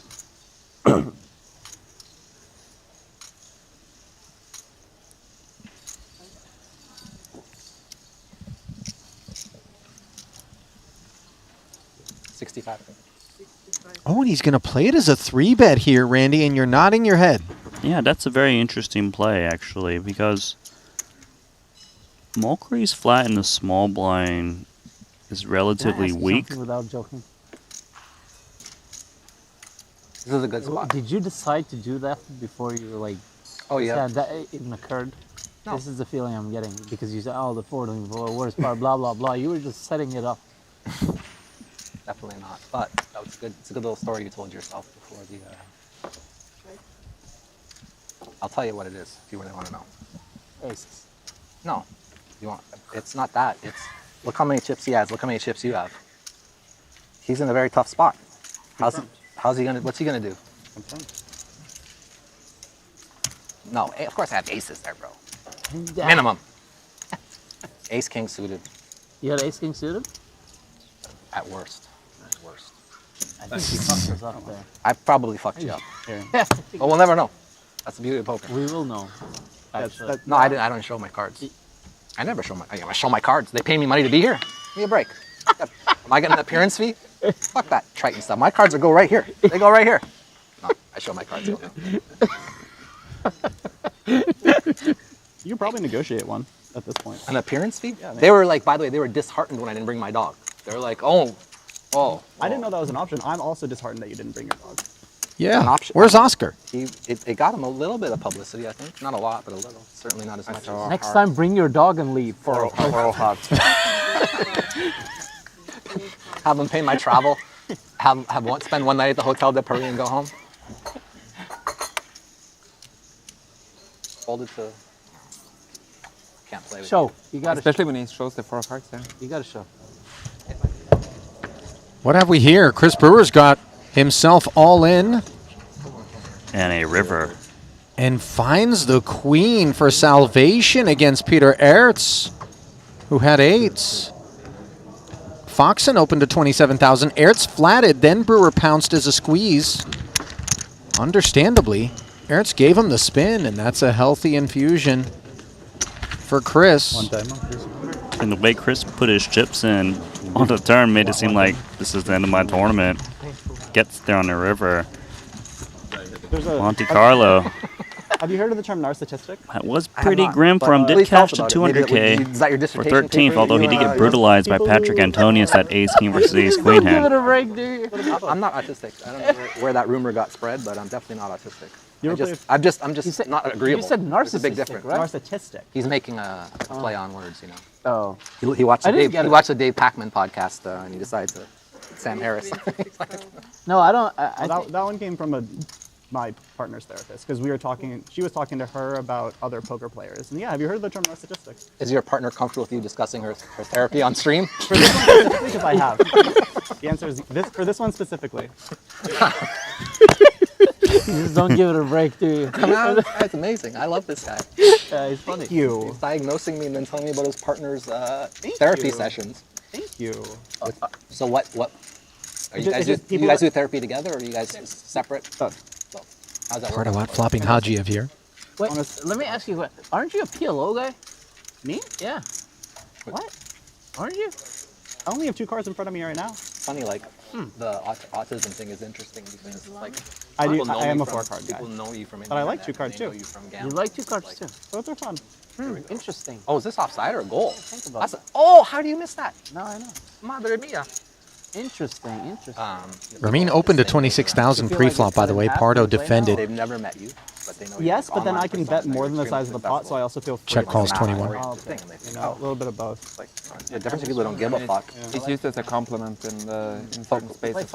Like tech. I do, but I think it's a shit. But it's an insult to like if you're not. It's like outside that world. I like you, but now. Yeah. Sorry. Yeah.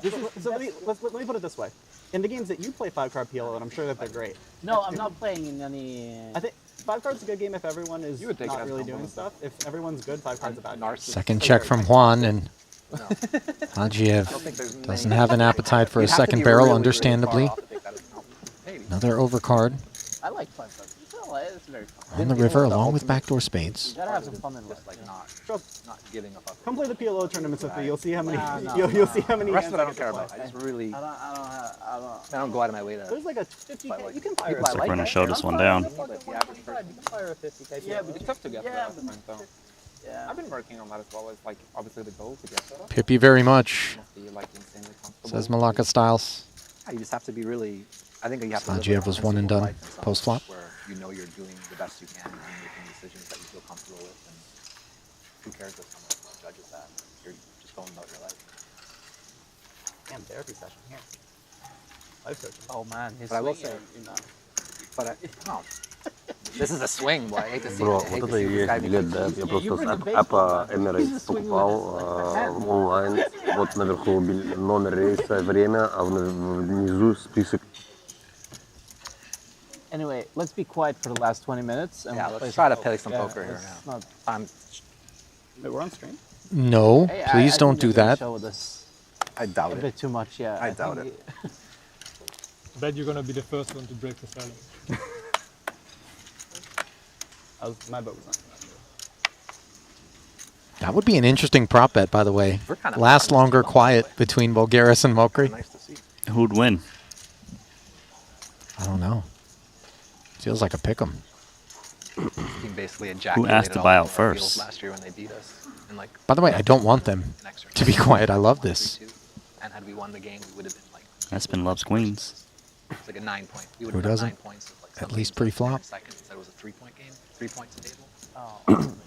Super motivation from us. Also now it's like the same thing. 27K We both open. got promoted. Oh, okay. Yeah, 3 teams from our group got promoted. Because it's 4 teams get promoted total, and there's 2 groups of 20. And our group was like the group of death. Oh, okay. But, 8-6. you win now. Defending for Weissman. Game 14 of like 42. Oh, okay. But you're first or second? Or 2 diamonds, 2 jacks, and a 7. He knuckles over with air. I thought it was 4 or 5 games. No. Aspen's expected to see bet all his air on this type of texture, so it makes sense that he will continue with value. Yeah, bro. It's like, so like, we'll be tied for second basically, but we play 1 less game than this team who's played 14 games. We played Zaragoza. See bet and take it as Our last game, actually, we beat them. Zaragoza is close to Mallorca, no? No, it's close to Andorra. Yeah. Andorra? Oh. 2 hours and a half to I could Andorra. have sworn when I was in Marbella, I saw the Zaragoza sign somewhere. It's north of road. Like 4 hours, probably said 4 hours away. I could have. It's super close to Andorra. Maybe it was like name of something. Maybe, yeah.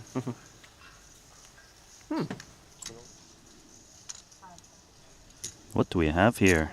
a lot quieter table. Trip sixes for Wei Liang Chan. Tan Xuan had raised it pre-flop from the button. Chan defended, check called 24,000 with second pair on the queen 6-3 board versus a 24K C bet. Tan would check back the turn after a deuce rolled off and then fold to the 27K on the river. Let's take it back now to the Haralaba. No, all right, I'm kidding. So we'll we stay here. We have to work again? I have to talk. Yeah, Randy. I'm going to sit in silence with the table. Wait. Is this in solidarity with your perceptions of the cameramen?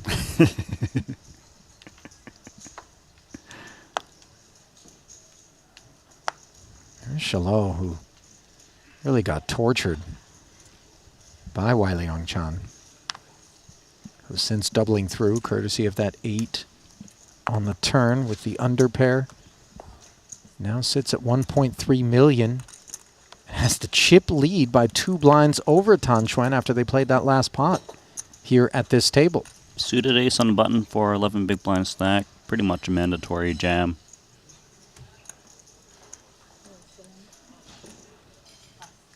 Agreement from the Ukrainian. Do you think he wrote those words on his hoodie himself? I think you really like that hoodie. That's what I think. I'm just asking. You do, Randy. You like that hoodie. You want to know who makes that hoodie. No, but if he wrote himself, no, I don't like the hoodie. What are the chances that he wrote that stuff himself? 50%? I got the under. How many hoodies do you own The that you've written on handwriting is yourself? not clean, you know? There's even a little scribble down there on the sleeve.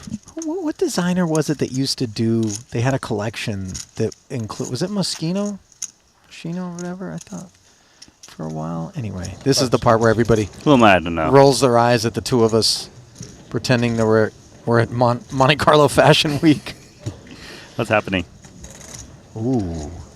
Brian Kim facing a jam from Alex Ponikov's here. Alex was in trouble with top pair against bottom 2 on the flop, but found a straight on the end and giving Brian no credit for an ace-X. Efforting the way this one came down, it was a Ponikov's open to 24,000. Kim defended relatively short stacked from the big.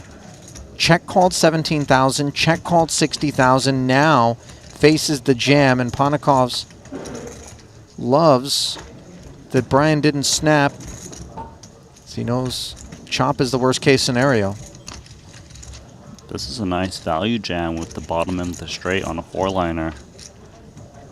Brian Kim currently not convinced because he knows Ponikov is more than capable of blasting away.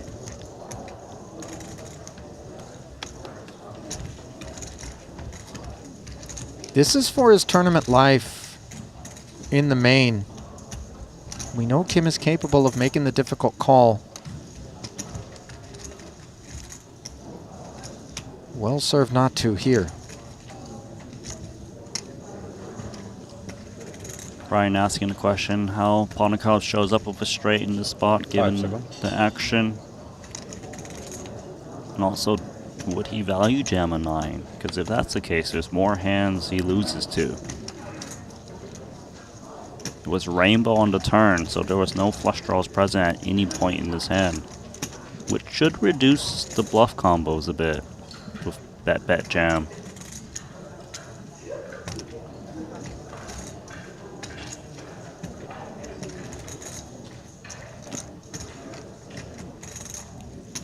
Five seconds.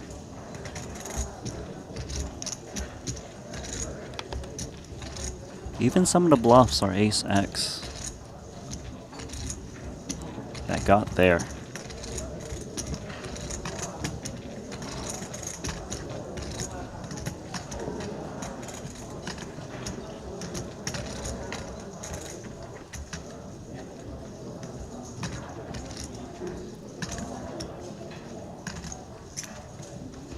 Seconds.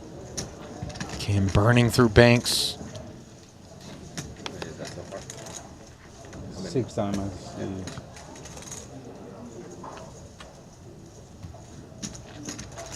Burnt 6 time banks already.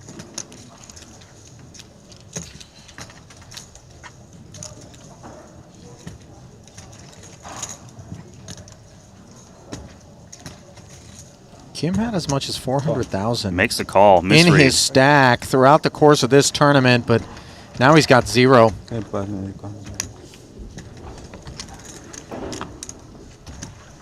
Hanakovs showering. Brian Kim, winner of the 25K WPT Global Ultimate Slam to kick off this festival. But he won't be winning this one. So dangerous to play against Monaco. Is willing to value bet thinly if he knows he's got the best hand. Kim, by the way, back-to-back 15th place finishes in the 30K Bounty Quattro and 200K Invitational. The only other 2 cashes. Yeah, I would say like 7 of the 10 were like bang on, and then like 1 or it's like achievable, but I haven't, so it's just like very easily. Yeah. But it's interesting. Jesse Lonis at this table now. Of the universe sending you the energy. I just say positive, just having a positive attitude helps him. Like, believing you can do something is like almost as important as being able to do it. By the way, we got the best seat in the house here. See he'll have his ass crack here while he's getting a massage. A lot of people would pay for that. Right? A lot of people learning so much about you, what your kinks are. My kinks are? Yeah. You'll have his asshole. Bro, like, are you just normally this invasive in people's like private conversations? Only when you say it out loud. Dude, I'm having like a quiet conversation with Espen. How is that staring how at is me that like, I can't tell if you want to beat me up or fuck How me. is that quiet? Bro, I can't tell whether you First want to off- beat me up or fuck me. ¿Por qué no Which los is it? dos? ¿Por qué no los dos? It's very odd. It's allowed to be both. Okay, but I mean, like, it's just a little bit. I feel like your approach might work with like, but like not on the camera, bro. Like, give me a little bit of discretion here. We'll talk after. We'll talk on break, you know. I forgot you're a public figure. We'll talk on break, my we friend. can't I mean, disclose come on. these things publicly. Sorry. Everyone in the town, by the way, it's like really funny. Like, so there's like some like people. There's like maybe like 1% of the people in town are like really like don't. Pardo's 25K Open, getting 3-bet by Mulocker's 9s. People on Twitter. And so this like one guy is like, so I guess this like rumor got spread that I was like about my sexuality or something. And when you think about it, like I'm pretty private, so. And I'm like traipsing around town with a doodle. So it's like, but it's funny, like all these people are like standing up and like, who cares? I don't care if he's gay. I don't care. He's a great man, leave him alone. It's just like these very traditional Spanish people are like, this guy's doing great things. So it's kind of funny, so I'm kind of leaning into it now. So what if he has a dog and he buys his dog scarves and brings them to the game? Pardo, flats, and he's got the whole wide world. I love 2024. Top pair and clubs. But it was really funny because it was like really endearing for the people who really who genuinely believed it was true and were like probably not Pretty comfortable poor with it, looking but they board were for okay with Thomas. it because it was me, I guess. I don't know what the situation was, but it was interesting.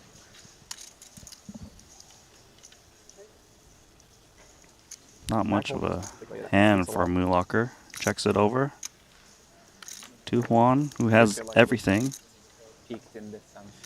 Less concerns of a better kicker. Yeah, no, I think we're over it. I think Given you're to check. I think it's regressing amounts as well. What do you mean? There's regression, like you said. It's moved too far to acceptance now. No, I think that we're moving back away from acceptance. Actually. Yeah. And there's a counterculture that's pushing back against it. Like we are over it. But yeah, definitely agree with that. Yeah. I mean, it's just anytime you have like a group that is like, let's say like in that spectrum, you know, like LGBTQ plus IS, whatever. 60K, targeting 10x, queens. Then another group has to come in that's an outcast against that. It just never ends in some way. Because humans are weird, and so there's just lots of ways that we can permute. Where are we hoping to go from this point forward might be the thought for 2 red 9s, and sure enough, content to simply check and fold. In spite of being the pre-flop 3-better, is Thomas. Well served. All of them. Wow. This guy, no, I don't think. I don't think so. I don't think Malacca style is statistic. Man, It's a yeah, give a what? fuck. Have you spoken Spanish to this guy? I don't speak Spanish.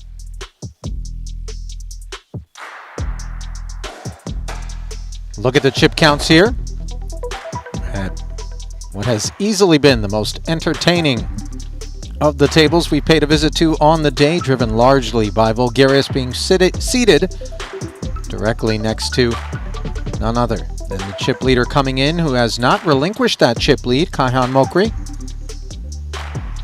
2.2 million strong now. 2.5x Dylan Weissman's 69 bigs.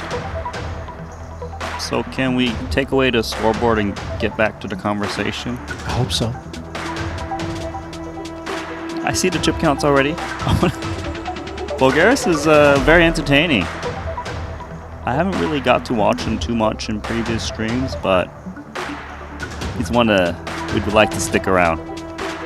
I mean, just a really interesting person with an incredible How do story. you say cool in Spanish? Genial? Is that? Worked for the Dallas Mavericks in the NBA and Mark Cuban for a time. Genial is not cool? It's like... Yes, similar. Yeah?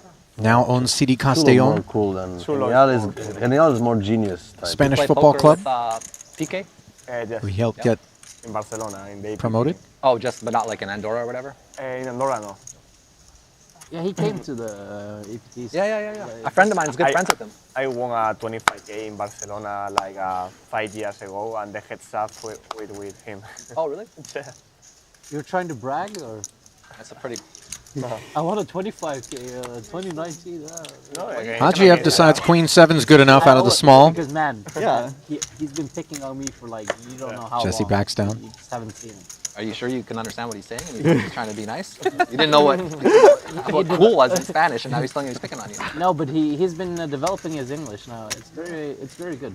Can I please have some change? What's that? Can I please have some change for this 5K? Yes. No. Is that I don't yours? really see you picking on people. I can see it. Oh no! Oh Oh no! like a pretty fucking dude. No, it's me. It's me. Little spice. Oh. I'm the Give me big. that. caliente. Un poquito caliente. 1% better than I was bluffing and I got caught, like bluffing in big pots and get caught. You bluff too much. Un poquito picante. I mean, that's just an observation. It's not. Es mejor de caliente. It's funny because it's true.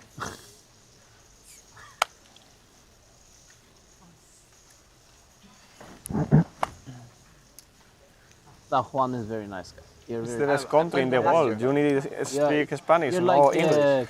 you're like top five Spanish guys. For sure. What is the hierarchy of the Spanish guys that are here? You're top 5 Spanish guys, 100%. Yeah, like King 10 offsuit, rank in top Urlacher, five, who's number one? You are the undeterred second of Noruega after by falling to Pardo moments ago, opens to 25,000. Now Lonis looks down at Jacks in the small. He'll probably be for the PLOs. Yeah, could be. He shows up and plays the PLOs. Definitely going to want to pump this one up. Four card? No, only holding. Too much difficult. The 2 is fine. There's the pump to 106,000. Ace Queen for Mokri, though. It's a pretty big sizing from Lonis, close to 9 bigs. I could see Mokri put in a 4-bet, actually. Otherwise, just stay out of the way if he thinks that Lonis is not attacking with this sizing too much against Mulocker's cutoff open. It is definitely very murky.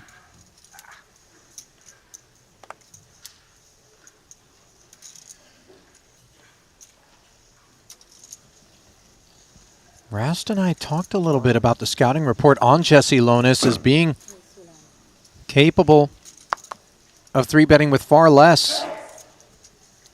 Cut from the field player cloth. This is too much of a hand. Feel like you got to commit. Plus, sometimes Mokri 4-bets smaller than deuce with bigger pairs like aces and kings. So maybe if we can safely remove some of the most threatening parts of the range, the Jacks perform even better and have even more of an excuse to dig in. But Jesse didn't have playing a 1.2 million chip pot on his mind when he 3-bet to 106. Hope you don't mind, Cam. Also, you're a reasonable favorite against Ace King and Ace Queen, you know, 57-43 when you've got a pair. And if you can discount some of those pairs that I mentioned earlier a little bit at some frequency, That's a foul. it feels like a call. But like you said, wasn't expecting to all of a sudden play a 1.2 million chip pot. Try to read people. Yeah, the pot reads 2.3, but that's because we're counting all of Mokri's jam. But given that Jesse only has 585 back, won't constitute that. But Jesse with a total of 700,000, so it would actually be almost 1.5 million in that territory I have a bunch of friends that if he made the call, which he does. legit situation. 1.4 plus. Which way will it go? Yeah, they've been friends. Chip leader's been running hot lately, but Jesse Lonis, I played with him. not so bad himself. Yeah, has a title, as does Mokri, already here at this festival. Coaching videos on hard runners. Battle of the Champs. Or whatever. I was like, fuck, it's Raptor. Raptor. And I was like, oh shit. That's Yeah, cool. he was like Flop will bring things into focus, and it's ace and queen free. like PLO. Lonis knows better than to exhale just yet. Great guy. Nice, that's cool. Attention viewers in the main event, complete the honey run, and these appliances. The lines will be 10,000, 20,000 for the next time. I Turn. know all, but like those are the ones that I consider to be. Doesn't bring any pain. Yeah, I mean, I'm sure there's more that I'm not. I think that's wrong. I mean, Jason, And the river will solidify pleasure he's coming today. He's arriving. as Lonis submits the stack for duplication and then some, taking a big bite out of Kaihan Mokri. First hiccup we've seen from the chip leader on the day. Yeah, finally a chink in his armor. And Lonis has really moved up the chip counts, sitting in 4th now, I would believe. Yeah. Did you betting together or? Massive dominance from the chip leader, no longer the case. That's probably it. I mean, there's like periphery guys like Seth, like friends of Jason's, or I met him through Jason, but I'm not gonna like talk to him outside of the group. Shouldn't have changed with you. If I didn't change with you, I would have won. Sorry for your loss. You just found someone who runs better than you. Sorry for your loss. Congrats on the title. Thank you. Working so hard. So Lonis finds himself in a much better spot as we flip back over to one in progress involving Wei Leong Chan, who's also run well on the day. Open limp this one. Both blinds came along, including Curtis Knight and Tan Xuan. Ace 6-3 board, putting Xuan in front with second pair, but Chan as the limper pre in early position does take a swing. Yeah, the blinds is just going to have such a wider range once he limps. More things for them to fold. Really does cut the field down to heads up. Tan sticking around. Chan picking up the Broadway gutty. Kind of like a double bear here from Wei Leong Chan, given that 10 is going to have random 6 and 3Xs. You've got 2 overcards to those pairs. Gut shot, plenty of outs, and plenty of fold equity. Nice double.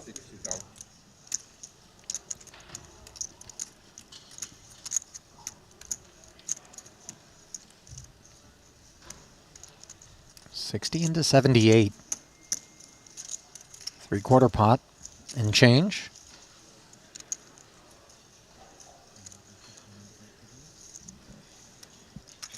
There's not that many hands that Tan beats in this spot, although this is one of them.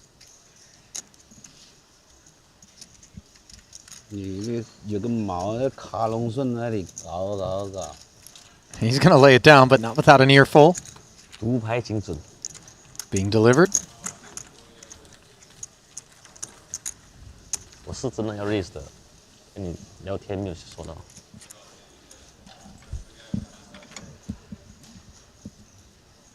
应该是个卡龙顺呢，什么？ And that I don't like you. It's just a joke. To be fair, I've ran very good against Jesse before. What is your last name? Lonis. Oh, okay, so that is the name. Can I get some of this? Yes. You can. Thank you so much. Lonis, by the way, just 4 big blinds back of Kaihan Mokri now. We'll probably play a big pot, huh? From you? Yeah. As 50K separates second, third, and fourth in chips. Mokri, Schwen, and Lonis in that order in the overall field. Wei Liang Chan in fifth behind them. He's a slow roller? Alexander Rayard taking over Oh, in this hand? chip leader duties. That was a pretty... I'm a thinker. Hey, look. He went deep into the tank. Yeah, so this would be disrespectful if I fold it to Kaya. I wouldn't mind. Confirmed. Not spot. I thought about it. Would you rather be respected or rich, right? Rich. Yeah, of course. We can do this right. Take a quick look. Hagiev jams Vulgaris. Ace-Jack offsuit in the big versus this hijack rip. Should be enough. Feels that way.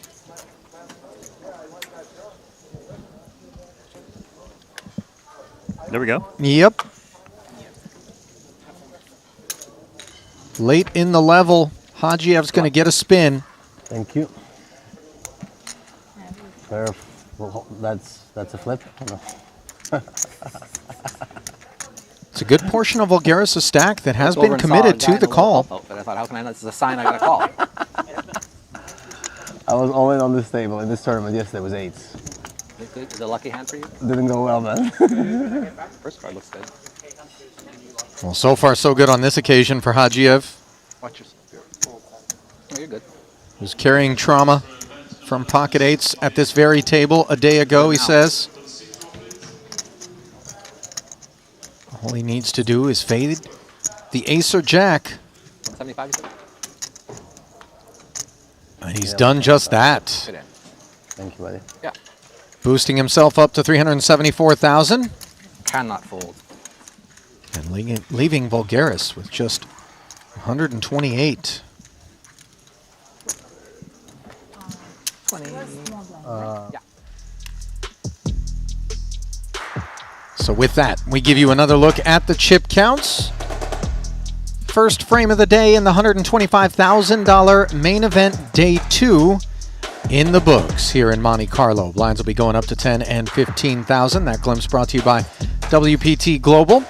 Back here at the desk, Ali Najad alongside Randy Lou. And we've got ourselves a little bit of a log jam. If you look up at the top of the leaderboard, quick peek inside the Triton Poker Plus app will deliver that intel. Pitavi now in 5th in front of Chan. But I mentioned it. Look at the cluster.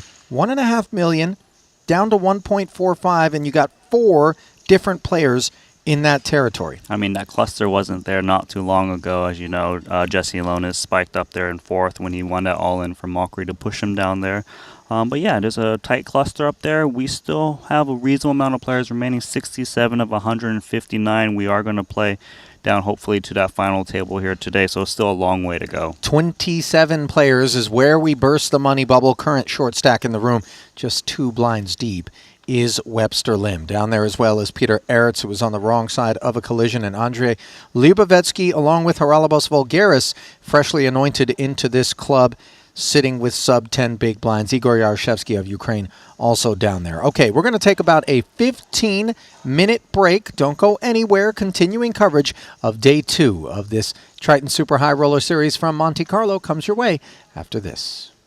Exciting news! WPT Global is the new title sponsor of the Triton Poker Series. To celebrate this exciting new partnership, WPT Global will have its own event at each Triton Poker Series stop, the WPT Global Slam.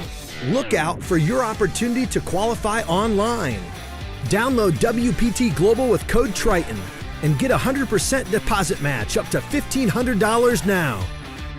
Sign up today and join the action.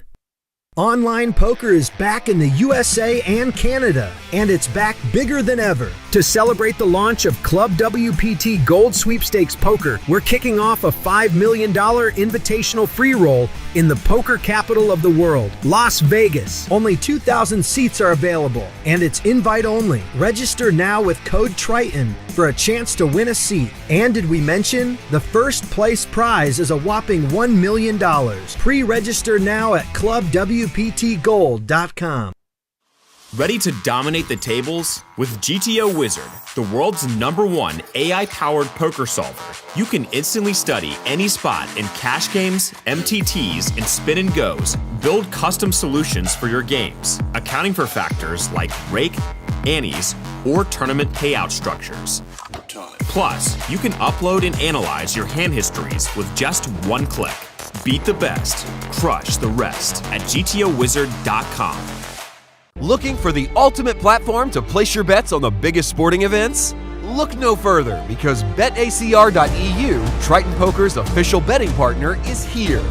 Whether it's the thrill of soccer, the intensity of football, or the fast-paced action of basketball, BetACR.eu covers it all. With real-time updates and competitive odds, you're always ahead of the game. BetACR.eu also offers exclusive poker events that you won't find anywhere else. Test your skills and make every hand count.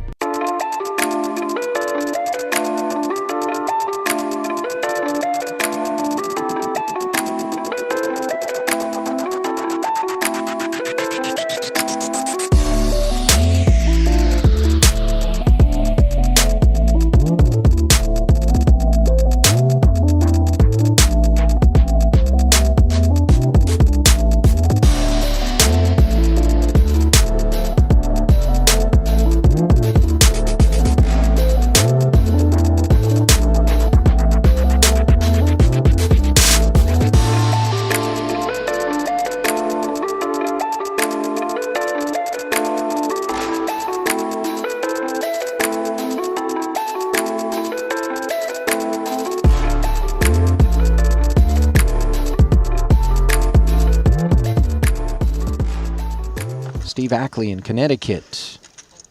Tom in Germany. Ray from Albania. Oh, all around the world. Deetha in Thailand. Wax in Hong Kong. Anthony also in Thailand. GP in Atlanta. Anyone from China in there? Don't see that. I do see 71,000 being ripped in there, though, by Patrick, as Thomas Boivin, with the Jack-9 suited, decides to defend the 20K Open, which was always a touch on the liberal side. And might this call-off be liberal, or it's just math? It's just math. It's only 5 big blinds more.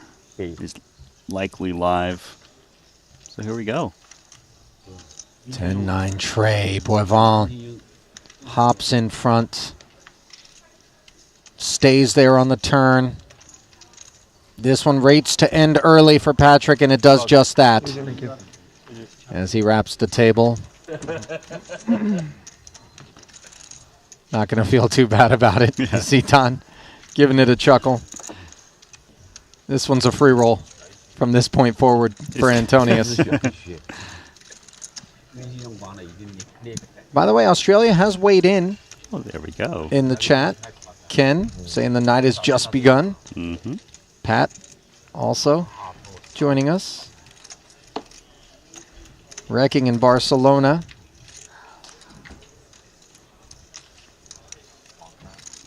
RF in Barbados also. As we flip it over to one of our other features, Petrangelo's got himself trip aces, and this is a mystery hand in progress. We don't often pick it up midway through, but let's recap how we arrived at this point. Petrangelo opened to 21,000, got 3 scooped by Mokri to 65, made the call, check called 31,000 on the ace-ace-king board with trips, and then check called 76,000, was it? That's right. Here's double barrel. A look at it. And now the river. Backdoor heart arrival. Remember, Mokri, a 3-better pre-flop, has failed to shed the opposition on 2 streets on this 2-tone board on the turn. 369K out there. Does Mokri have the better ace? Does he have ace-jack plus? Well, I'll tell you this. The heart is a really bad card because Mokri's double barrels that are bluffs usually contain hearts, so there's more things that beat him, whether it be better ace, like you mentioned, ace-queen, ace-jack, or even ace-king, or hearts. So there's a lot of value. Mokri's got the range advantage, so he could easily just ask for it all, and it really puts a lot of pressure on Nick. Even as a bluff, because of the nut advantage, you tend to attack a lot more.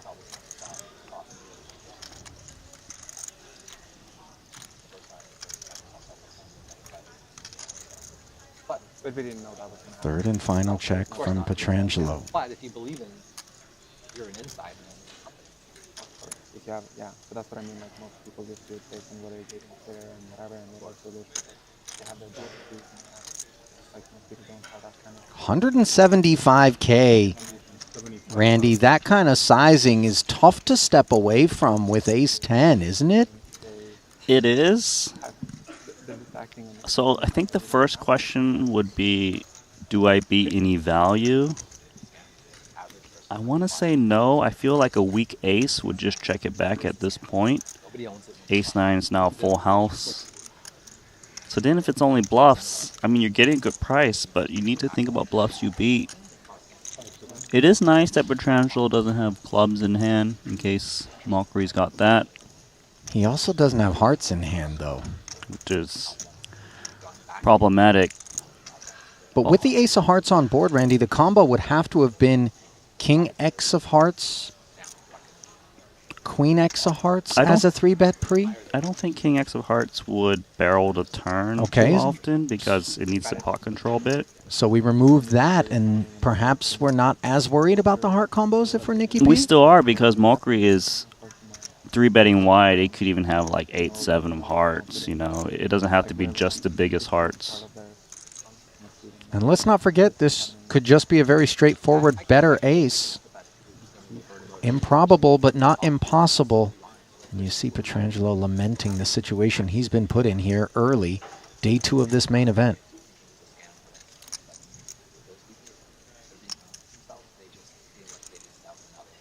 What's Malkery got, guys?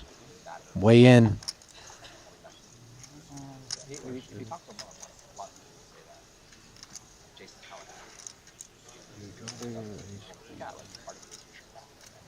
We either have stupid random bluff or it's kind of weird that he's back in this, like, since so much of his friends and close friends as well, and that's just like weird.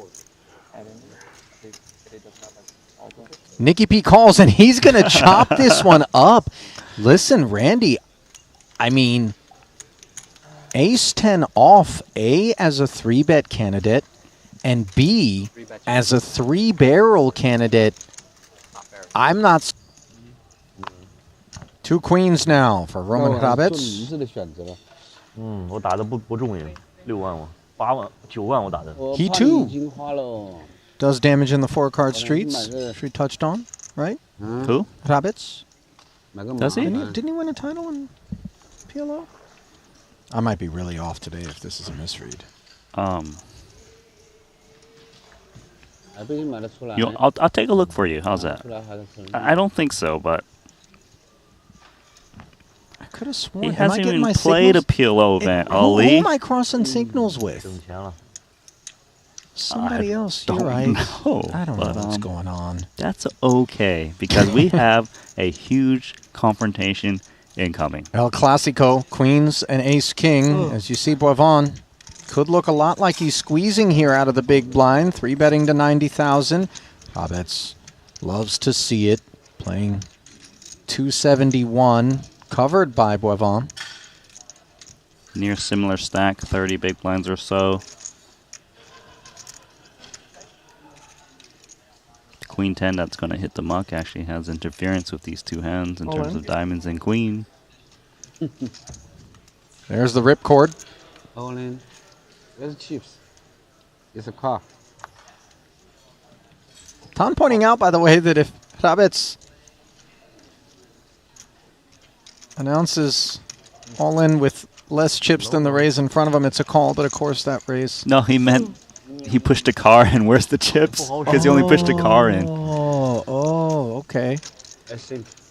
Who do you think is winning? I have no idea how far he's doing. You might need to take my temperature, Randy. I'm on the struggle bus out here. Ooh, and the 2 queens struggling now on the King 9 deuce board. 617,000 in the pot, listing very heavily toward the covering stack of the Belgian, even more so on this turn. Only club. Hrabets needs a queen, and instead it is the end of the road for Roman. Is it awkward that you're not pulling chips back, you're just pulling the car back now? I don't think the car plays. I think I'm gonna smash it at this point. It's busted me out of 200K. Did he go back and get the now car? no, I think now, if I was Thomas, I might be like, whoa, whoa, whoa. I only called because I thought there was a toy car overlay. Race over for that driver. Back to the pit stop. Yep. Permanently. Yeah. Well, I mean, listen, he's going to buy into the other events, but in this race, our average bear in that spot. There's other players where he would have just snap folded instantly. Right? I feel that way too. I mean, don't forget we also just saw Tan open, what, 7-3 clubs in the hijack, so surely he's very wide in all spots. I don't know if word came down on that one, but yeah, you and I You don't need definitely word to come down. They already know. Ding Biao, Queen Jack offsuit activations from early position. Leon Sturm of Germany. Flatting. 210s now for Tan. You know, this feels like the end for Leon Sturm. Tan is certainly going to squeeze this with the button. And I could see Leon just back raise his 348K back, expecting to take it down pre. Sizing's a little bit tricky just because Ding Biao has opened off of a 70 big blind stack for Tan. So he might need to size up a little bit.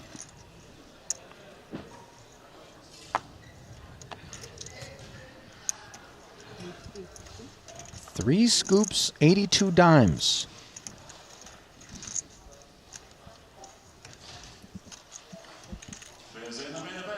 I just think that Leon is going to just go with it based on his reads on Tan Xuan. He can show up with much worse. Slight favorite against Ace King, Ace Queen still.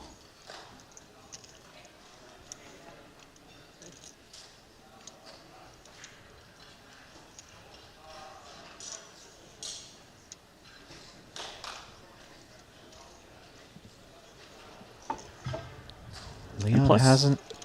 Sorry, he's out of position too, so taking a flop out of position isn't the greatest situation as well.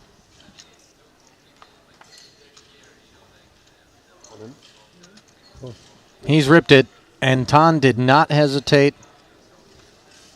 Snaps and rolls over the horrendous news for Leon.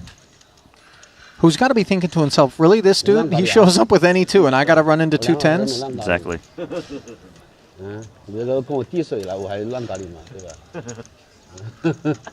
Tan saying, sometimes I wake up with a hand, too.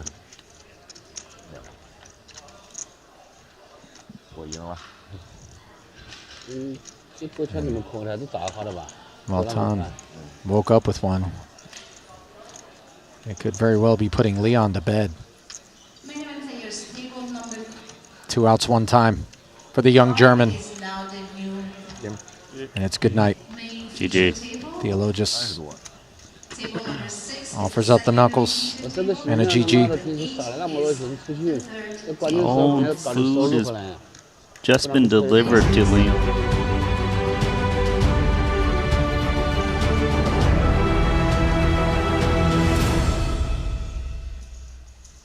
And welcome back to the Principality of Monaco Triton Super High Roller Series Monte Carlo action continuing day 2 coverage of the $125,000 main event. Randy Liu, Ali Najad, back with you here after a lengthy 15-minute break in terms of our standards, but one that's going to be well worth it as we bring you a couple of new feature tables. And I don't need to tell you that the fan favorite is front and center. I'm talking, of course, at the blue table about none other than Vladimir Korzinin, Randy.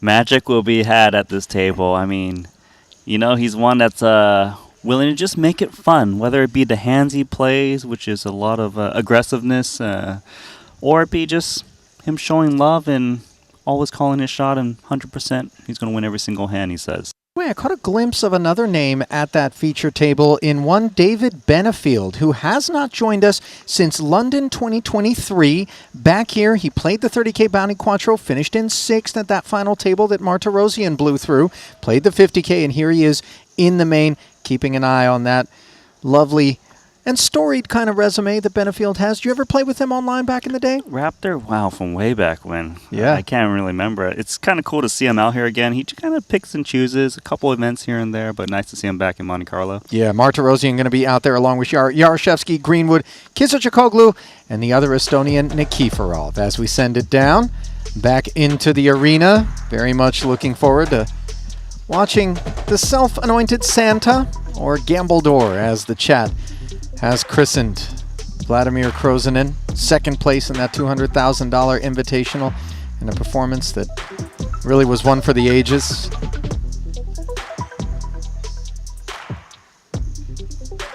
Give you a glimpse at some of what else is going on in the room, as we're still a decent ways away from the money here in this one. 27 places will be paid.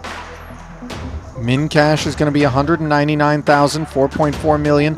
Up top, 67 runners remain. Coming back to blinds of 10 and 15,000 with a 15K big blind ante, as we give you a look at the overall state of affairs at our 3 featured tables, brought to you by WPT Global. Shaman Steve O'Dwyer, only 7-figure stack in Redville. Mosbach not too far behind. Shorty out there is Leonard Mawa, 14 bigs deep. There's Lucas Greenwood, 43 bigs deep. Just 4 bigs in front of Korzinen, who's the second biggest stack at a very lean sort of table there. Yeah, that's it's going to be a very fun table in the middle where, you know, there's 2 short stacks out there, but at the top it's pretty close. Yeah, 10 big blinds for Yaroshevsky, not where he wanted to find himself coming in. Other feature table one that we would be well served to pay a few visits to, by the way, is Ossi Katola, sitting 49 big blinds deep there. He's always spicy. Eibinger, Shemian, Miller, Ido, Webster Lim, Dominicus Michaelitis, and Michael Soiza rounding things out there. So here is our first look at the new fan favorite on the Triton Super High Roller Series, Vladimir Korzinin, Queen 3 offsuit on the button.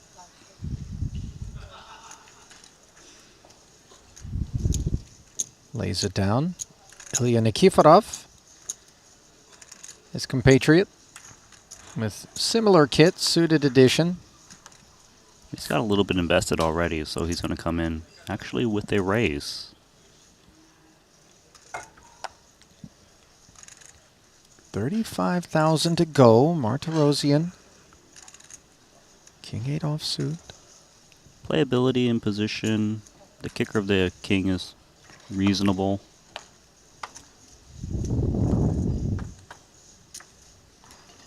Somebody's doing the Darth Vader thing into their mic out there. That's not Randy and I. Ace-6-3. No pair anywhere. Advantage King high. C-bet should be enough to just win this.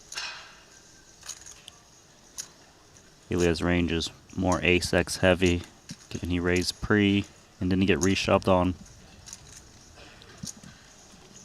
Does find the C-bet of 15K.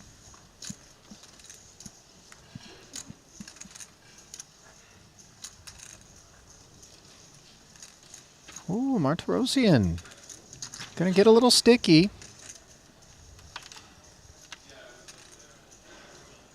Nobody improves as a third club rolls off. No flush draws out there. Feels like Archer might actually win this pot because it's so difficult for Ilya to double barrel this hand. Nikiforov does indeed pump the brakes. Still some showdown value for Archer, King high. Doesn't necessarily need to bet this turn, unless he wants to follow through for river bet to shake out single club type hands.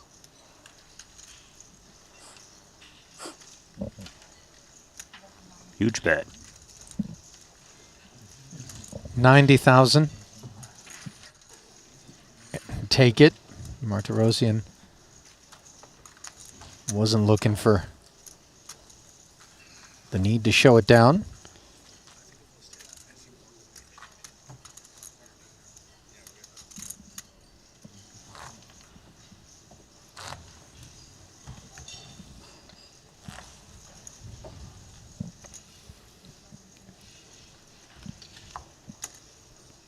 There is Lucas Greenwood.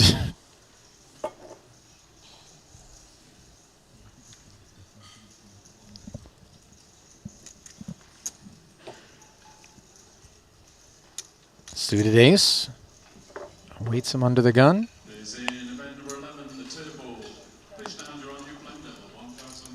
35,000 to skate. Uh-oh.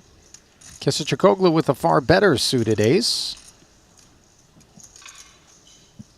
Playing off of 22 bigs. Would love to get these chips in if you can. Brings in 90,000.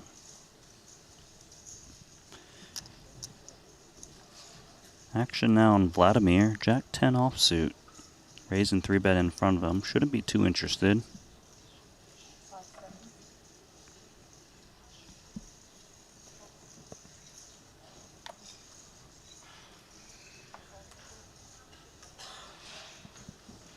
Oh, and Benefield wakes up with queens. The classic? Feels like it's brewing. Sure enough, David does plunk in his 165,000. Greenwood out of the way, and Orpin declares fair fight, although that fight is advantage Benefield right now, 53-46 officially, 420K pot.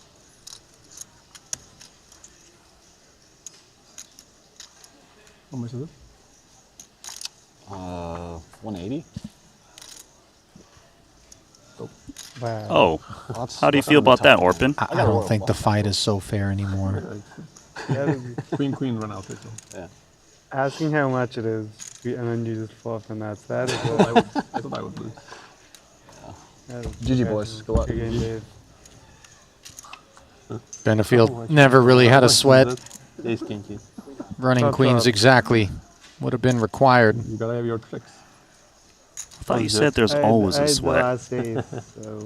No, I never say there's always a sweat. They do. Those at the table. They definitely do.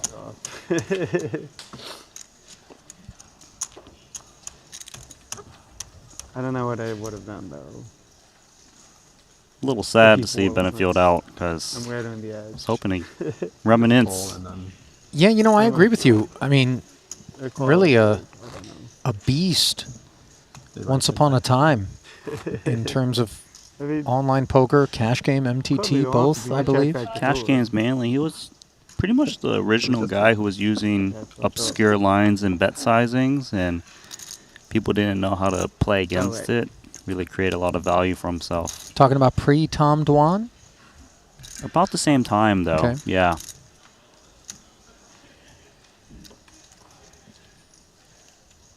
David's departure leaves us with 63 players, I believe.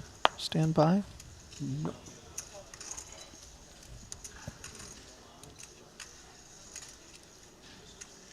$64 officially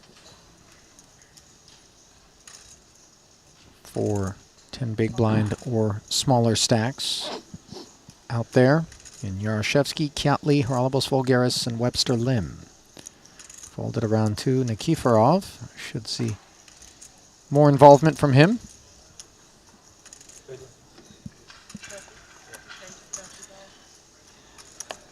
Makes it 30K. Could see Archer actually flatting in position off of 20. Not a hand you want to 3-bet fold, but it's got decent playability. Like this.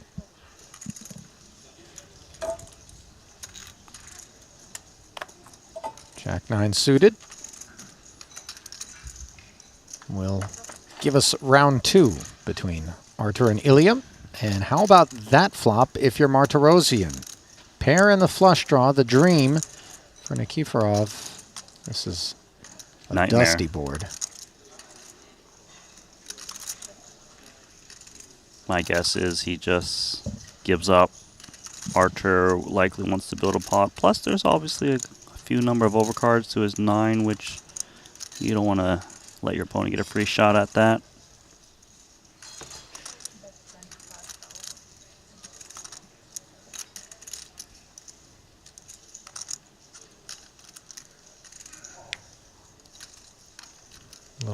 125K sprinkle out of Artur. Nikiforov did not have an appetite for a c-bet. And a tidy check fold from him. Is that Paddington Bear? okay? Now I know it's not Paddington Bear, Randy, but remember there was that shirt where the bear's head was cut off and like laying on the side of the ground. And if you notice this shirt, it looks like the bear's been put back together with some stitches. I see it. Yeah. I know what. I know exactly which shirt you're talking about too. It was. I remember it was a little bit morbid when I first saw it. It was on the side. Maybe word came down and Artur was like, "Oh, you know what? Oh, look at this. I'm going to bring you a better shirt." Yeah, Vulgaris arriving here. Unfortunately for him, doing so with just 11 bigs.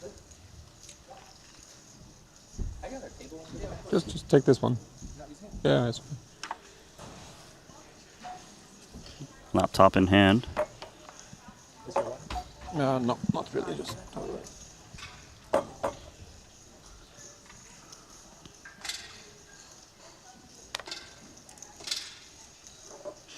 So you're saying this shirt is the sequel?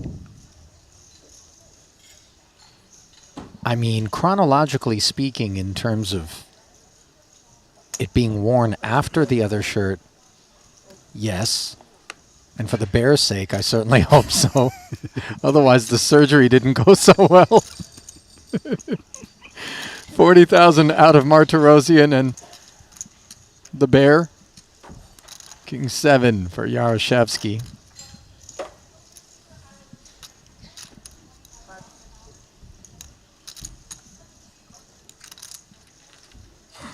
Flicks in the defense. Flops top pair against second pair. Lovely spot for Igor. Given he's only got 95K back, I could see Artur just bet call this one off. Queen 9 is reasonably strong as well. Here it comes. C-bet of 20. Jam. Snap. 5 outs. 295 total in the middle. Rates to go Yaroshevsky's way the vast majority of the time. Better than 3-1 favorite with 2 to come. You see it? You know, the deck just doesn't like to make it easy. Gut shot and a flush draw acquired now from Martirosian, who increases his equity despite not improving immediately, and he does it the hard way with a 10 on the river. Yaroshevsky making a straight, but unfortunately falling to a bigger one, and he does not look amused. No, I mean, how can you? You get it in good. Just feel like things not going your way. Yep. He removes the microphone as Artur removes him from this main event. It's a team you bet on, or you? It's a pretty expensive bottle of water. I thought so.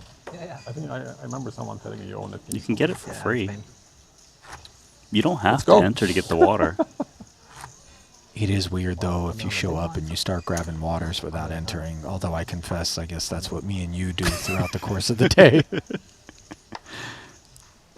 Randy single-handedly put a dent in the Perrier supply, by the way, here. You love the bubbles. I do. I'm making them reload. They got to top up.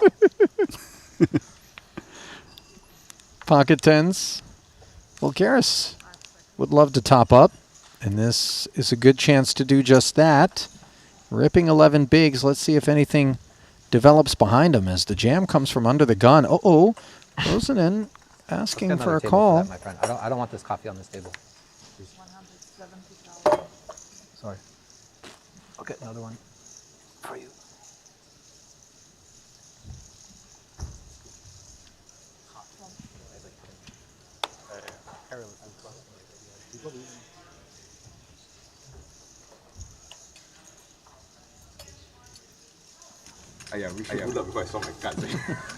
Well, we'll see what brews in terms of Vulgarius. We already know what's happening here, and it's Webster Lim all in for just a paltry 35,000, also from under the gun. Soiza, his compatriot, with ace-king. Might be showering them. Could have been worse on the jack-high board for Webster, who finds a 9 on the turn. Now he takes the lead. And he hangs on. Still some life. Yeah, a little flesh wound to Souza. And just given the fact that the Malaysian delegation has so many close relationships folded up within it, my guess is that Michael will be all right doubling Webster there. Only for 2 bigs, though. You know, if it was something chunky, you'd be like, listen. 4 bigs? Nah, I'm eliminating you. Right. Wow, more stuff cooking. As we flip over and find Dan Smith, 3 betting from the button versus under the gun +2. Lewis Spencer with an ace-king. Smith motivated by the same holding. Now Shaman, king-queen suited in the big. This is a great hand, but for raising a 3-bet in front of you, it's not so lovely. But O'Dwyer thinks it's good enough. Must believe that Dan Smith's got a decent amount of 3-bet folds. And this should go call. 3-way all in. O'Dwyer finds himself in a rough spot as he asks both gentlemen for full commitments. Smith asking for a count. He does cover Lewis. Of course, his issue is being covered by O'Dwyer. 265. 260. Right. Ace King is so much hand. He doesn't seem happy about it, though. I mean, one can empathize with the lack of joy. He doesn't think that O'Dwyer would go this light. Call. Nevertheless, he does find the call. And he and Lewis will be quite pleased at the opportunity to carve up O'Dwyer here. Granted, Steve has 30% equity as the queen is clean. That would be a dirty way to win. Lewis and Dan don't interfere with each other's suits. For you to make your brilliant jokes. No, I didn't want to do it in this situation. 420 on the side. Smith plays for that plus the main. Lewis just for the middle. 5-3 deuce board. O'Dwyer has flopped himself a hard draw, which he makes on the turn. Now, Lewis cannot win. He's out of there. Smith needs another heart, though.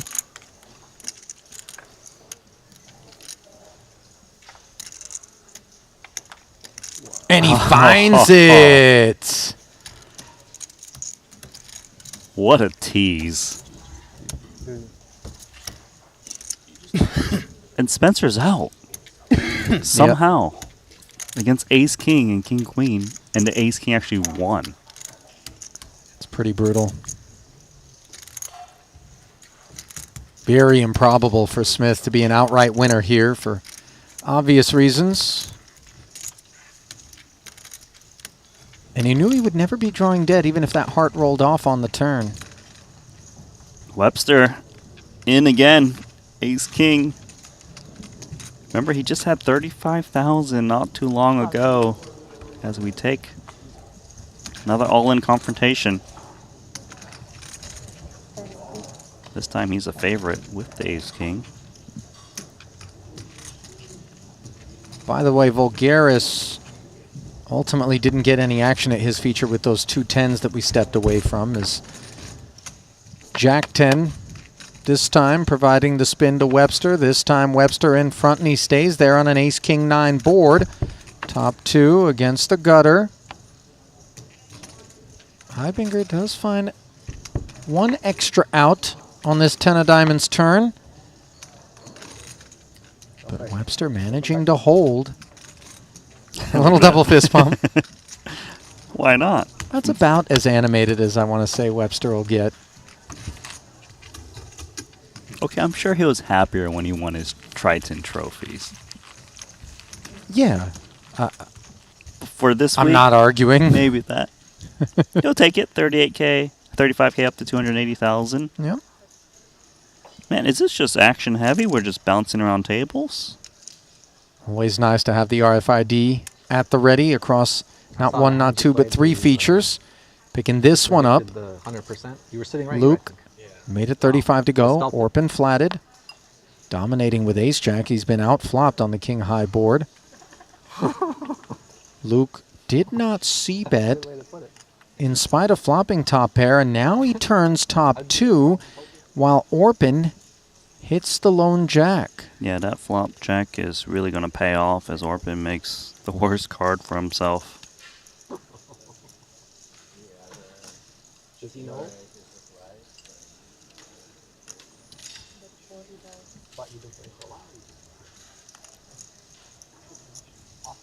40K lead. I'm also in your situation a little bit. I didn't bring my health this time. To be fair. I got my dog last time.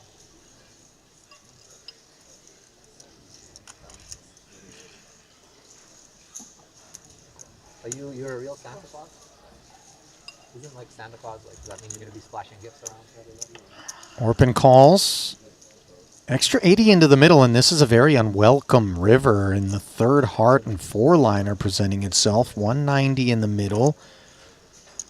Luke's a little bit sick about it. Yeah, the queen is actually more so in Orpin's range. Orpin could have like queen jack, maybe some king queens. Whereas Lucas rarely has queen jack comes up. Comes in with a block bet, 25,000. Could open the door for Orpin to try and rep a straight if he thinks it's this thin.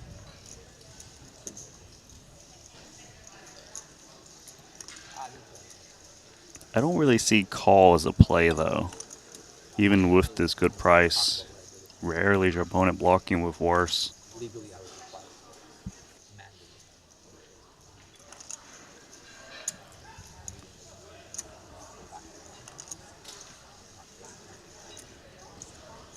We'll talk on the break. But for me, like, what do you do on the break? There has to be a better litmus test for a person. They did mass psyop. What did you do?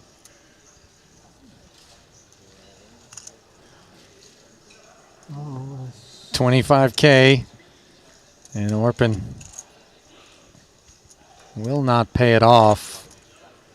It was such a small bet, though, that Orpin did have the option to convert his hand into a bluff, did he not? He did. Just not a good candidate, I think, right? I'm happy he didn't just pay it off due to the price. Yeah. You know, it's like the clearance section. You know, there's something wrong with it. Some slightly irregular.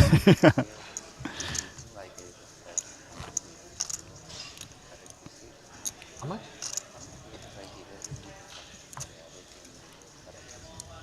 Is this a hair, or is it loose, or is it coming out of your palm? No, it's gone. Okay. Good. This one mine? Well, that's very generous of you. 100 euros.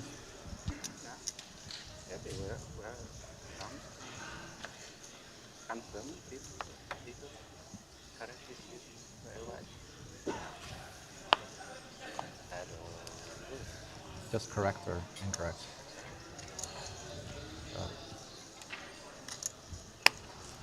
To the connector, 10 big blinds button into 2 Estonians. Haralabos likes it. 8-4 off the hand that Korzinen drew the curtain on yesterday's invitational with against Patrick. Nothing theatric here. And dust for Nikiforov. I think so. And I haven't played a lot of poker, but when they look at the cards and get really upset with them a little bit, or disgusted, it's usually a fold. Yes. It's good. Good. Good. Good. Good. Good. Fold is good.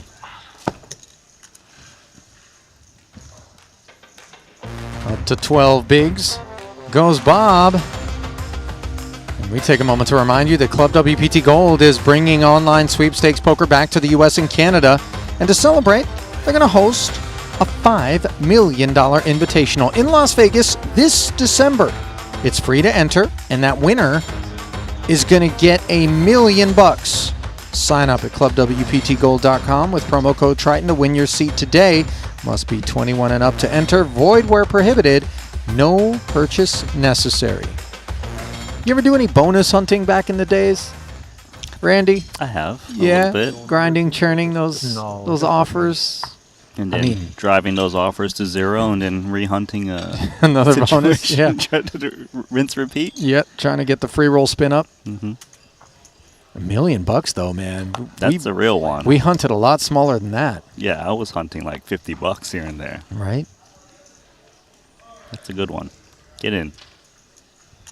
Now we're just hunting outlet deals at the London outlet mall where you took a train an hour to replenish the closet. Huge value going This up is a to the secret. first league, right? Within my little circle. Okay, sorry. And those Perriers also. I didn't mean to Please put you on blast. You're Apologies, putting me Randy. on blast everywhere. I'm sorry. Well, Vladimir will be happy to blast with ace-king suited. 35,000. Your tournament is on a 15-minute break upon the completion of your hand. Confrontation incoming. Jacks versus ace-king suited. Surely this goes in, even for these stacks. Big blind versus button.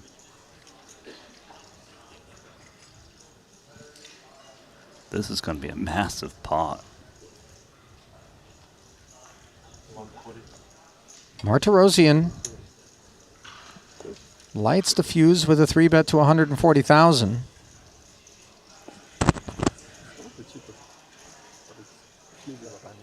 Ready for some magic?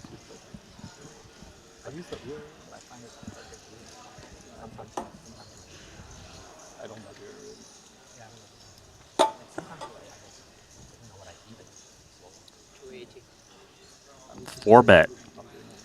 The wand waves, and over half the stack back is deployed.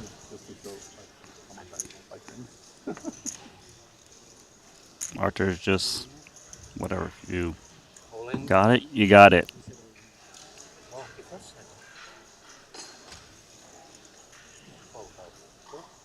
So the 4-bet, the jam, the call, and we're on our backs in a 1.1 million chip pot where fan favorite Vladimir Korzinin is covered.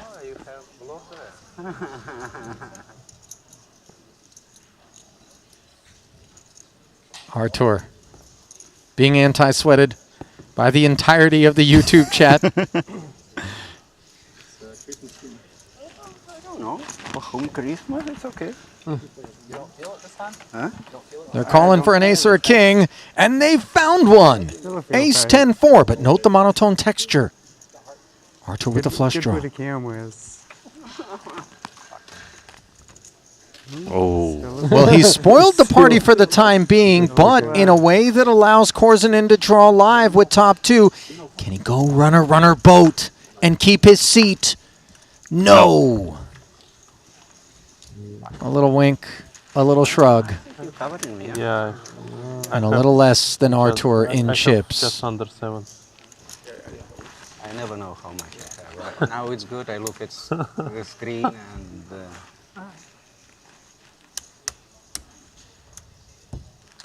Martirosian has broken hearts Good game. Thank as you. the GGs are bestowed upon Vlad.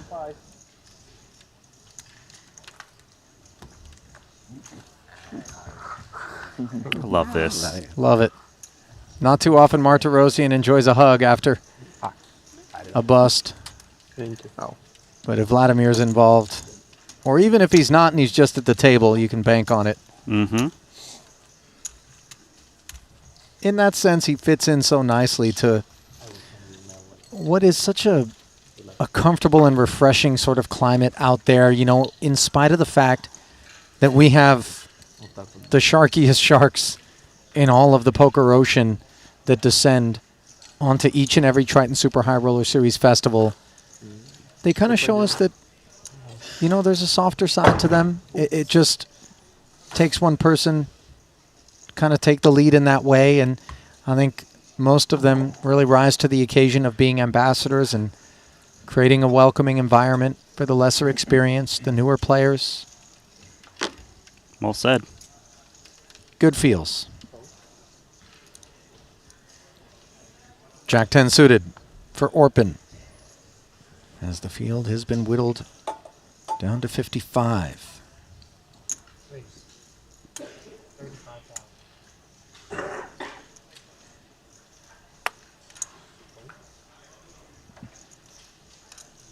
Suited connector for Nikiforov on the button facing 35K. Just lays it down, short stacked. An ace-9 offsuit with this 1.2 million stack.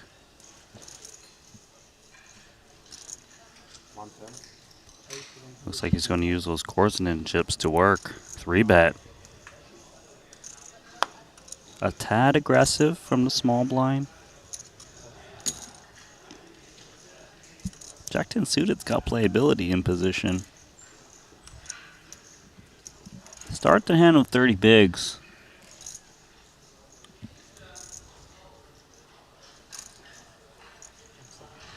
Could see him actually take a flop here. See what's up. Good soup. Good soup. It's good. Crab soup. Pretty good. 250K. In the middle, ace-9-6, top two pair for Martirosyan. No spade on board. This is as safe as it gets for Archer. So safe that we can check and hope that Orpin finds trouble? The thing is, he's expected to c-bet this flop, so he probably still needs to continue, but he should come in very small because he doesn't want hands like 2 outs to just outright fold. He does swing for 50K, and Orpin does bow out quite simply. Even the occasions on which the check does come in from Martirosyan, it can often have kings and queens attached, as we see Santa and his elf working their way out the room on Dasher, on Vixen, Prancer. I don't know the rest of the reindeers. Rudolph, did you get him? Oh yeah, that one. Important one. I said reindeers. I'm pretty sure you don't. It's just reindeer. Whatever. Bye. It's a good thing we're wrapping up this festival by the 15th of November because the elf's got to make the toys. Santa's got to deliver them. 6 weeks is a tight turn. I'm just saying, logistically speaking. You want him to go back and get you your gift? I don't think you're on the good list. I mean, you're I on don't the naughty listen. list, personally. Well, yes, Randy, I might be. Yeah. You're not getting presents from Santa. No chance. Well, you guys out there streaming us live are going to get a present in the form of a mystery hand. Everybody loves a good mystery hand. We're going to block out Martirosyan's pre-flop opening. He makes it 35,000 from the button. Espen out of the way. Luke Greenwood in the big. We're going to have to come back to it as we find an all-in Matthias Eibinger with ace-8, pipping Michael Soiza's ace-5 suited. Oh, 7. Oh. 8. Matthias riding an emotional roller coaster there. 4-liner on board. They could chop it with a 9. Instead, it's a 4, and Matthias will double through Soiza. And this one's a lot chunkier than the Webster double that Soiza sustained. Soiza down to 210,000 now after that loss.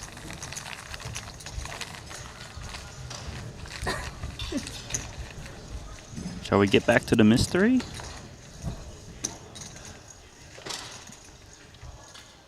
Let's. Greenwood defended. Flop came Queen 7-5.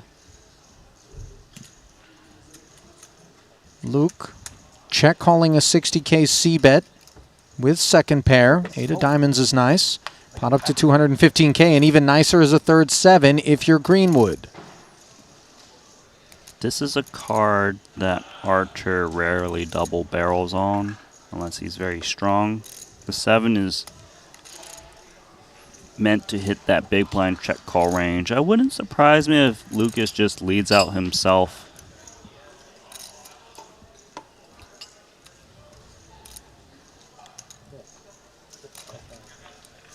$55,000. Downsize from the flop c-bet of Archer. This lead is. And if Archer just has like a queen, he's a bit handcuffed due to the range advantage that Lucas has. It's such a convenient card for Lucas to lead on the turn, and Archer's well aware of that. He doesn't have to be nutted here to be peeling, because Greenwood could just be trying to take one away, but at that size of 55K, does feel like a man who doesn't mind his opponent sticking around. Right about that, and after Lucas gets called, now 175. the clear target is Queen X. Massive bet. Makes sense given his hand. You know, it's interesting because often in a mystery hand, Randy, the mystery holding is the aggressor. Instead, here, Artur has been forced into a defensive posture, and 275,000 is contemplated. It's a big chunk of the 325 in the middle. Door's still open for him to be aggressive, though.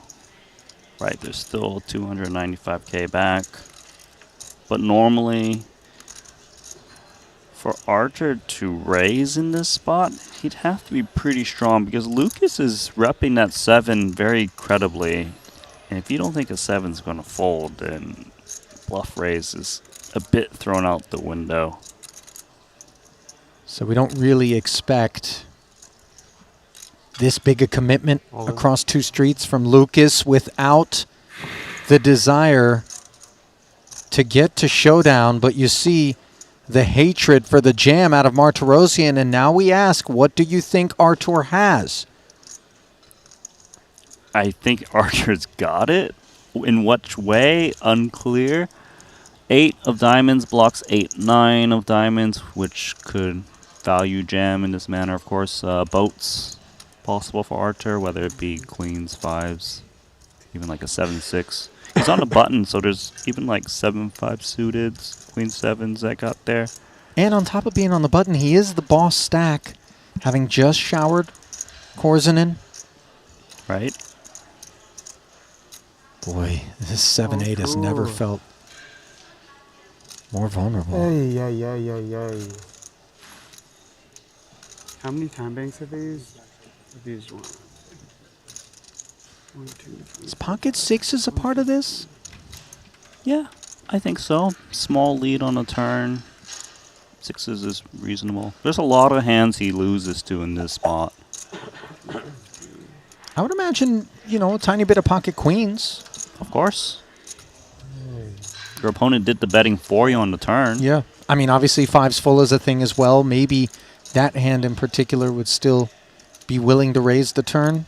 I think Randy? a reasonable question here is, does Archer ever do this with a similar hand so you don't fold a chop? That's not a call, by the way. That's a circular time bank, which is good for 5 of them, just to prevent stacks of 10 time banks sitting in front of anyone at any given time. If Archer is bluffing, it'd be pretty crazy given how strong Lucas's range is. If there's someone that's capable of bluffing in the spot, though, it's Archer. With what? Man, that's very hard to figure out. It's a complicated puzzle.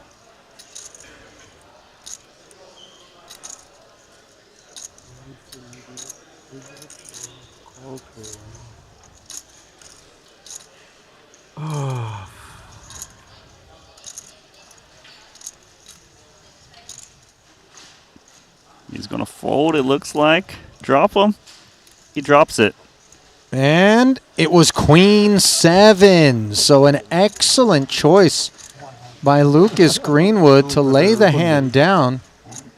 Obviously, knowing that Greenwood had a 7, we didn't really lean in that direction too much, but you did mention it could be a similar hand. I feel like it's a little bit easier to fold against the button because there's more full house combos for Archer to have rather than early position. Well, now we flip it back over and find Dan Smith with trip queens poised to put the hurt on David Jan, who raised it up to 30,000 pre. Smith flatted from the button. Jan bet 30K. Got called. Here we are on the turn with David recognizing the dry nature of that particular flop. When a man peels against us, there is some Queen X involved, especially given the flat on the button from Dan. Those combos lurk, and now we must consider a 55K barrel. I don't think we're looking for the exits at this point. Yeah, nothing to do but check call. Check raising doesn't accomplish anything. If your opponent's bluffing, you want to give them a chance to hang themselves. 10 on the end is tidy. And Smith can hunt value with 270 in the middle, playing just north of 1 SPR.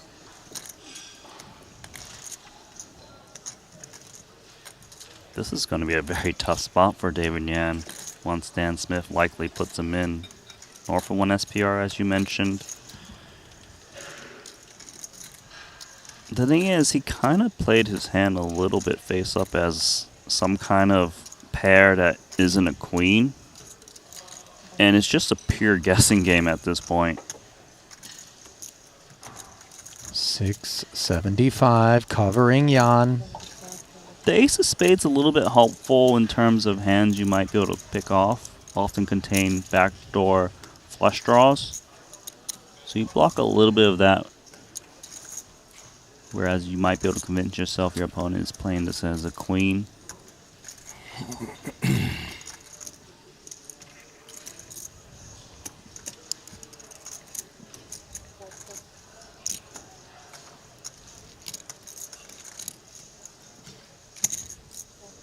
Paid it off. I got a queen. Yeah. Okay, look. And clicking that call button carries with it expenses beyond just the pot, as all of David Jan's chips are passed along to Dan Smith, and his main event run comes to an end. Dan's being reinvigorated. GG's, David. Yeah, no fourth cash for him this trip.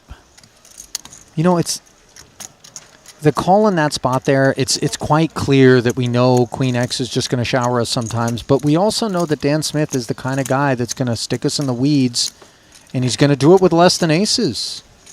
You know, with some frequency. That's the problem, is all of these guys are more than capable of showing up with bluffs in a lot of different situations that if you fold aces here, you might be over folding and they don't want to be exploitable. Yeah. He's on winner's tilt after that previous hands. I knew it would be light. Let's go here. Come on. Jan, by the way, did place 18th in the 50K 7 max in his very last event here in Monte Carlo. 25th in the 25K WPT Global Ultimate Slam, and 22nd. It's bad for everyone else. Just tell your backer 50K you 8 read your max. hand. And I'm putting money on pocket fives. No one wants to bet against him. say they got the hands wrong. You didn't have that. Yeah. The RFID failed. You're good either way. Yeah. Just act really confident. Yeah, it was an easy fold. I made the right decision. I was actually bluffing, and then Yeah, I was just wasting my time banks. Made a move. It didn't work out. Dan Smith, by the way, just to put a bow on things, is now third in chips overall behind Artur Martirosyan, pictured here with Jack 10 suited. Needed a 4 on the river, and now he has. Now he's loving life. That 4 has given him life. Over But there, it little is teddy bear on his shirt, eating some food. a new name at the top of the overall leaderboard. Life is good for him. Only player with over 2 million in front of him, Emilien Pitavi What are of you eating? France. What are you eating there, buddy? Caesar salad. Caesar salad? Good? Not as good as he's drunk. I can't say it's good. No. Part of the Caesar salad is amazing. Do you know what it is? See, here's the thing, guys. The Caesar salad is like the hacker's delight because you get the salad, but you also get 2 of those chicken tenders on top of it. And I don't know how to tell you this, Randy. You don't have to order the Caesar to get tenders. You can just order tenders. Yeah. I just felt bad ordering the same thing. So I found a hack to still get it. Well, Greenwood's trying to get his chips back. Ace-10 offsuit is dominating here. No, it's short deck. 3 bets over the top of the Martirosian. Yeah, I knew Open. it. I knew it. And That's why I wanted to do the short deck call. he lets it go. Okay. We still have life.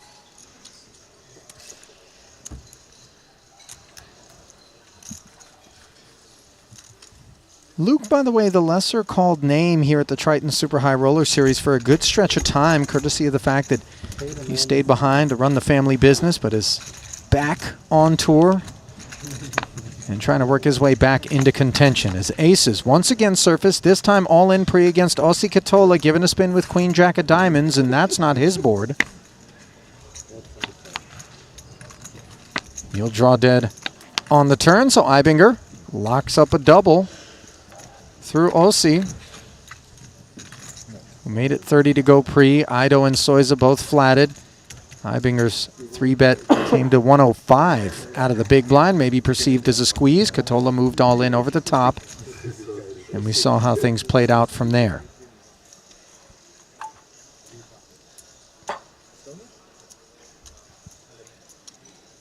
Getting back to the Luke Greenwood story, by the way, London 2019 was the festival that ended his first kind of stretch at Triton, and then he didn't revisit us until London 2023. And the very first event he played at that festival, he binked it. 25K GG Millions, an emotional win for him.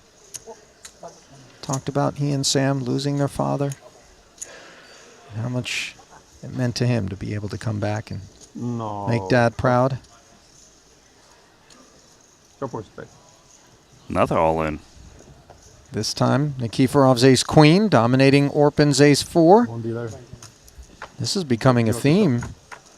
455 in the middle. Kishchikoglu covers and now takes the lead. On a 10-4 tray board, the disappointment palpable for Ilya. Who needs a queen. And doesn't get it. That's going to sting. Good luck, guys. GG. Yeah, I covered.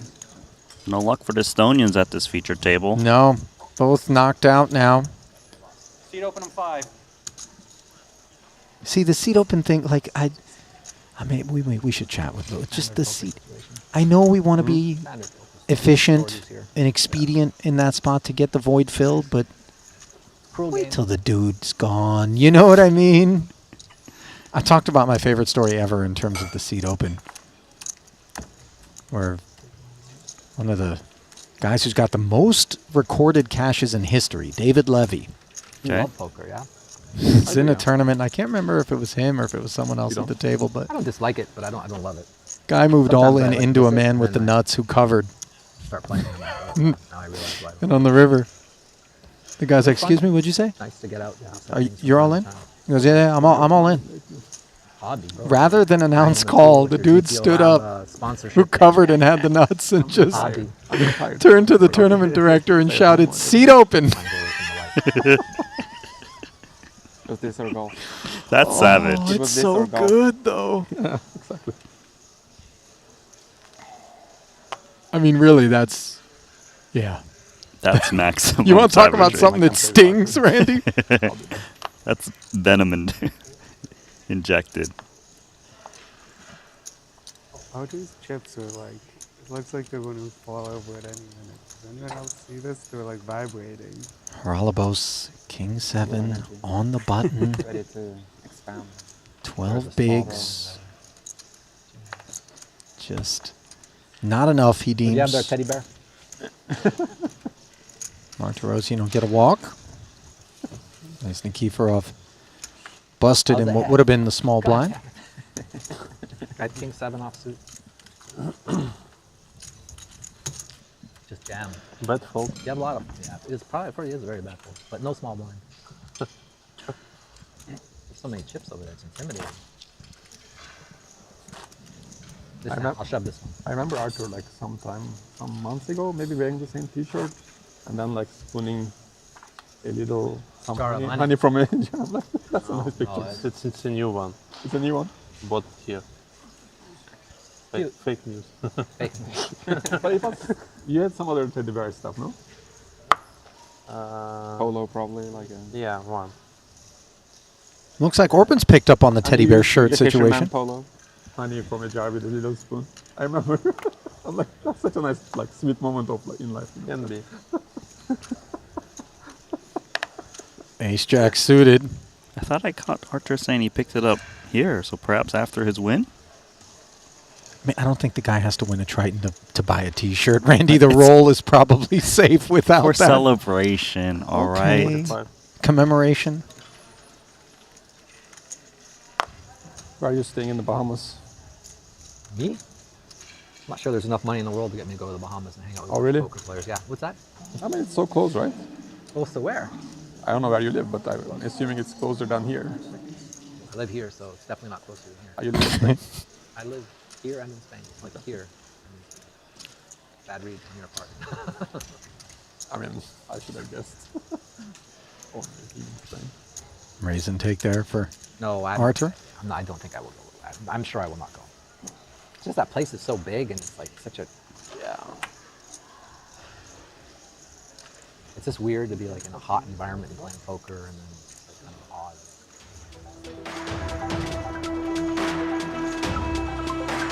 Well, while Haralabos may not be booking his trip to the Bahamas, we most certainly are, and many here on the Triton Super High Roller Series very much looking forward to what's going to be a $500,000 a man invitational and another main event in an abbreviated festival to round out 2024.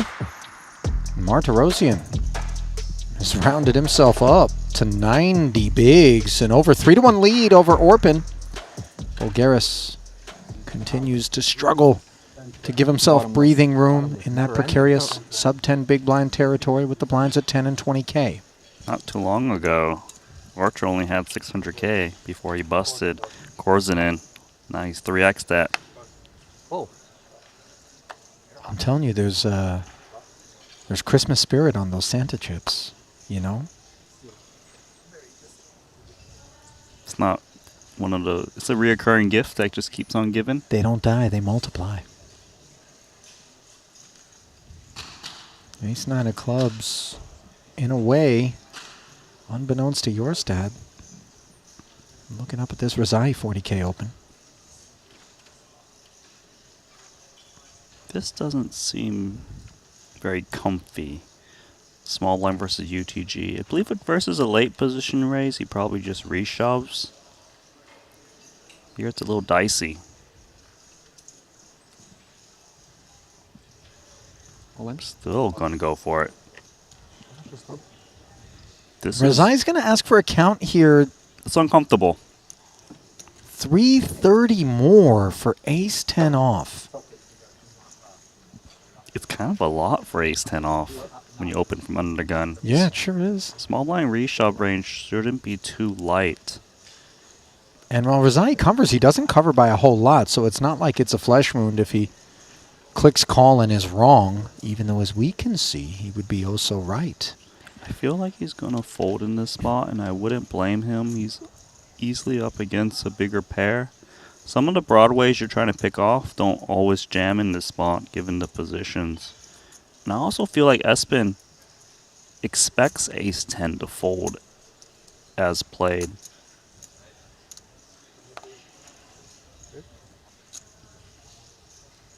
But Fallon finds the call. Great find for Daniel Razai.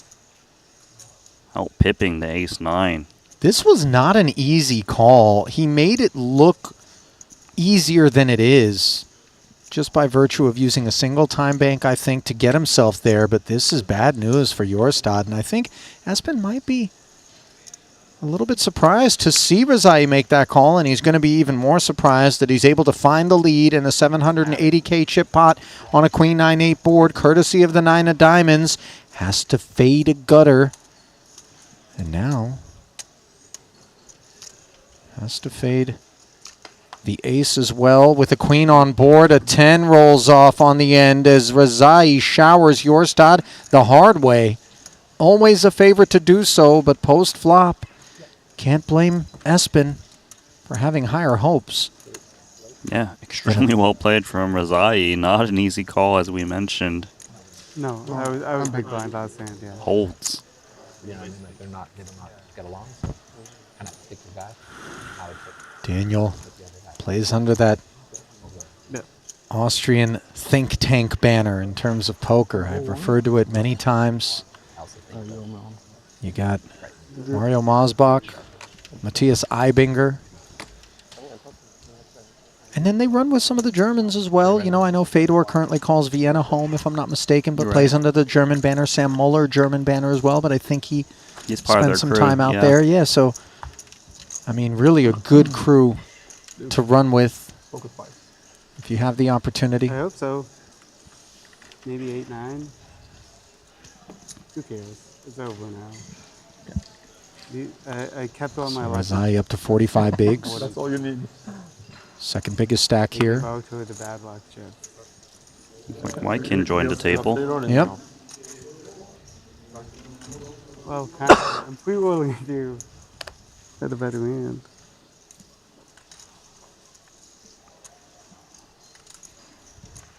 Suited ace for the button. Boss Seen him stack. raise worse. Mm-hmm.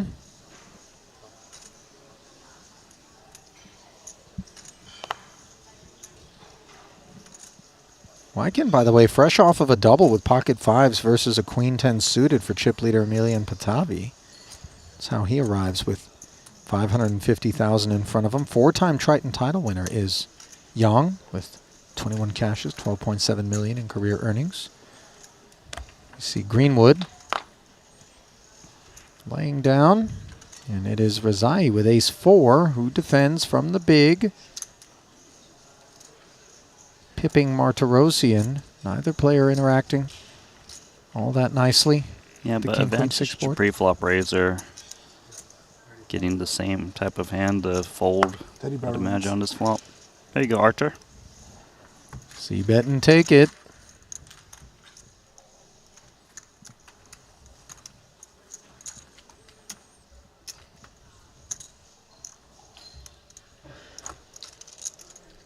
It's like 6-8, 6-9, maybe sometimes.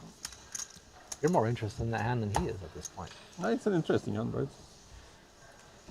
But I'm still betting on pocket fives. You're betting on pocket fives. Jonathan Chaffee's making his way Pocket fives plus. to the feature as well. I made my decision. If I gave away a bunch of money, I gave away a bunch of money. The right attitude to have. Oh, that's a If you rough bluff me, it's a hell of a play. draw there. Could have pulled the seat card to the left of Artur. Instead, parks his bones to the right as Artur parks an open in front of him. Ace deuce off. Archer's really opened up. Ace deuce in the cutoff. Queen 7 on the button earlier. Off suit. What's that? It's over. Which game? No. Serious. Daniel, the lone participant. And it's aces up for Artur here. Queen of diamonds interactions for Rezai. Archer's running above average at the moment. That's allowed, dare I even say, necessary if you hope to work your way to a final table and, for that matter, a Triton title.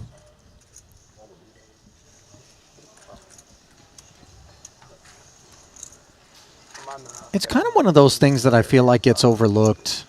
You know, as much skill as we know is woven into a career that would be considered successful. There's plenty of luck that factors in, and it comes in all sorts of forms. Room service is horrible. And downstairs, it's the parlay by the of garden. all the little things that need to go your way in order for you to win any given poker tournament is a really astonishing sort of statistical improbability, even for the best in the world. Good restaurant. Yeah, so that's why professionals just wants to put in work and things they can control. You know, like study and put himself in the best chance to, when they are fortunate enough to likely ship the tournament. There are others, though, that will study the science of luck. Shaman But, you know, O'Dwyer. one guy specifically, Shaman O'Dwyer. Yeah. But to each their own. King 8 suited open from under the gun from Wykin. Sitting sub 30 bigs. Jaffe electing to flat 8s. These flats are always a little bit hazardous because they do present the squeeze option. But under the gun +1, you do expect to be targeted a bit less. Yeah, a little bit less. Because I think if there was a position where someone flats and traps with strong hands the most, it would be undergun versus undergun +1. Try to induce action, and knowing that you have a very narrow 3-bet bluff range, some players play big hands as flats there. King Queen now for Vulgaris. Not lost on him is the positioning of the action. But it does have blocker effects. It doesn't have that much fold equity given how much stack he has, but also there are some scenarios where he shoves, the original opener reshoves, and he gets it heads up with, like, you know, some kind of pocket pair that he's flipping with. Ideally, he doesn't want this one to go 3 ways. And a shove will be so small that oftentimes a UTG player might just reshove to push out the flatter. I don't think that King 8 of clubs is going to be the candidate for that sort of posture, as Vulgaris does jam. Wykin asking for the count. It is just another 125. It's already put in 2 to 8 blinds, right? Here's the wild thing. If Wykin somehow rose up and tried to bully Jaffe out, that would be an incredible development for Haralabos, who would then dominate. Of course, as we can see, that's not the case. Jaffe does provide the spin, however, with the pair. So this spot actually is not so bad for Haralabos. Kicked out one player, got a coin flip with a little overlay. Yeah, he was doing all right against the player he kicked out. Certainly would have preferred for Jaffe's 8s to have found the bin, which didn't happen. But what does happen is Queen Jack 9 rolls off the deck and puts Vulgaris squarely in the lead. Stays there on the turn. Just has to avoid an 8, as the 10 would be no good. And he does just that. So a double and cheese for Haralabos. 20 bigs, and I think that's the first time that he's really found himself with a stack that he's going to be able to navigate. Yeah, he's been playing a 10, 11 big blind stack for a very long time. Good ROI.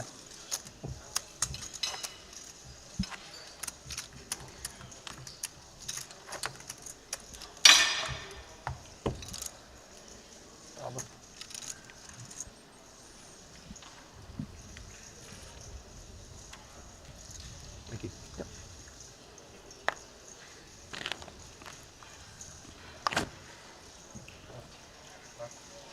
Want to make sure this guy doesn't know. Can't hurt. These aren't worth anything. First one I do. Hopefully we will not play tomorrow. Things. Hopefully. Rezai, suited one gapper, cut off open. Ace-9 off on the button for Orpin. Some players actually 3-bet this in position.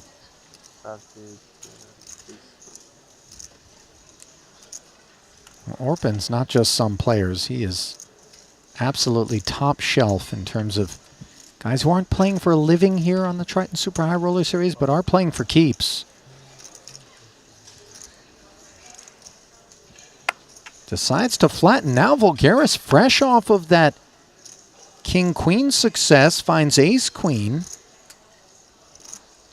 What a lovely spot for him to chip up.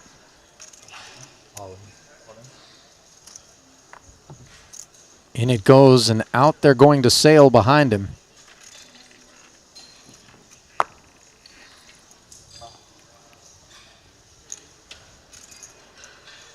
It's got to be a bit frustrating to flat 2 big blinds and have to likely just fold. I mean, listen, but if he had 3-bet, talking about Orpin, and then priced himself into a call here potentially, it would have been even more frustrating to look up at ace-queen and be playing for almost $1 million in the middle.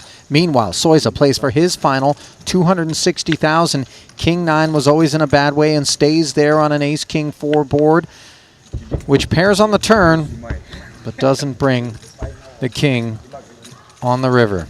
So that'll do it for Malaysia's Michael Souza as he bows out.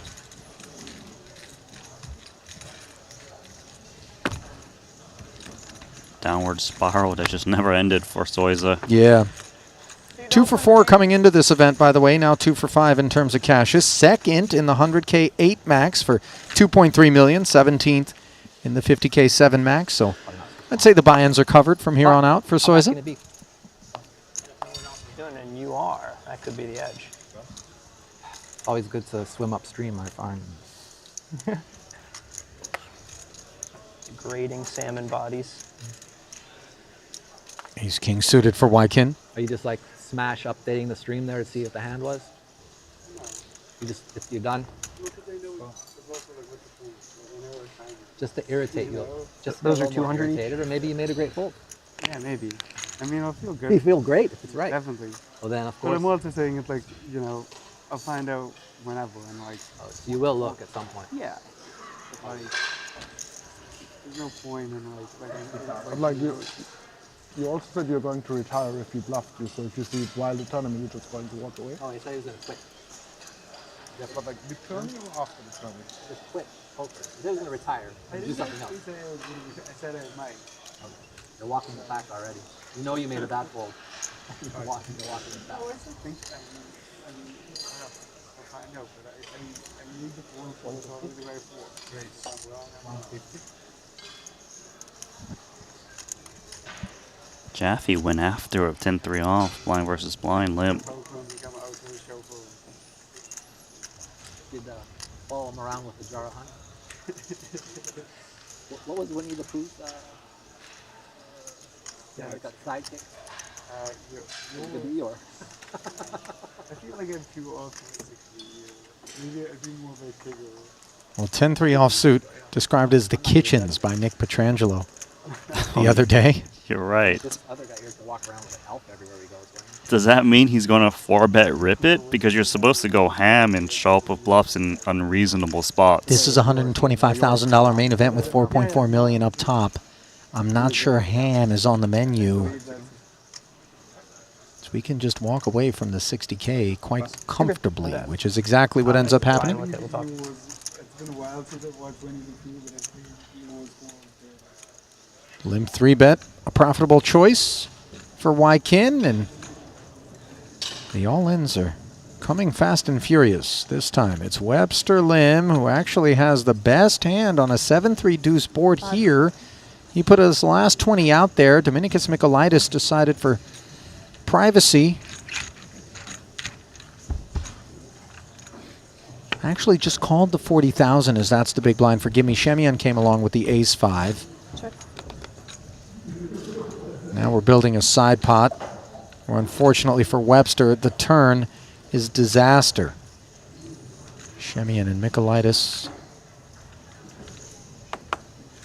involved for 120K as it stands. Yeah, there's a lot to play for in that side. Sand can definitely get called by worse. Very disguised turn 10. 5 seconds. Bet 130,000. Call. Actually, it was a little mini raise from Dominicus pre-flop from 20 to 40 that Shemian ended up calling to begin the process of building that side. Check folding to the 130K turn bet as Webster was shown that pair of tens. What he wasn't shown was the ace or deuce that he needed. And he takes his turn, heading for the lockers. 2 Malaysians down. Same table. Seat open 8. See, I like that. Hang tight. Webster's out of earshot. Then you hit him with the seat open. All right. We'll give your feedback. You know, it'd be That nasty. dealer, great job. You put the burn down. As the river comes off, you haven't even released it yet. You just seat open as the river just... You know, I used to deal, man. I should have tried this stuff out way back in the day when I had the opportunity. Meanwhile, I would not like you to be my dealer. I was a fun dealer, Randy. Yeah, if you're on the receiving end of that. Oh yeah, but I you know, that's just begging not to get tips for life from that guy. Greenwood opened to 40,000. Martirosian defended the big. Queen 7 turned into a gut shot. It went check check on the flop. Ace high didn't have an appetite for that board texture, and now may not have an appetite for this 65. Archer just plays a mean game. Attacking the weak check back on the flop. His type of board, so it makes sense that he's firing healthy. North of half.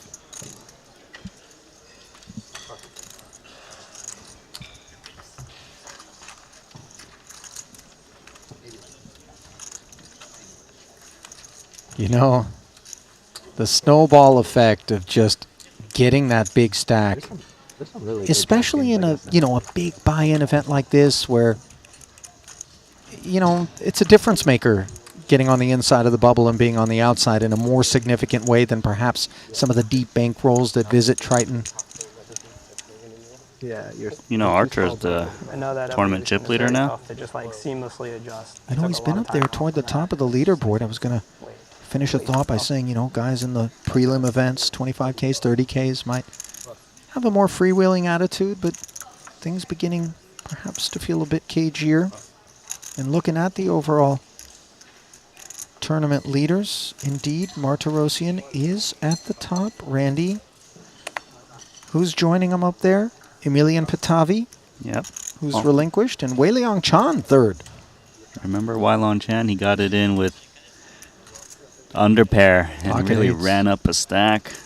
Yeah, he was up against tens, I think it was, in that spot. 8s versus 10s, you're right. 3-way was a triple up. Oh, yeah. The 6s. Yeah. Called and folded. Azai raises and takes it. Third overall is Chan. Fourth overall, Rayard. Fifth, Dan Smith. Zarzubov, Alexander, 1.5 million. Sitting in sixth, shortest stack in the room right now, which consists of just 48 players, belongs to Ding Biao at 5 bigs. Juan Pardo down there at 8.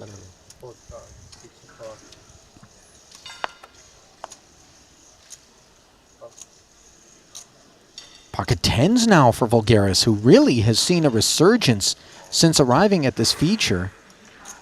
He'll take it. Rates to continue for the time being as he opens to 45 just north of the min, 110 in the muck.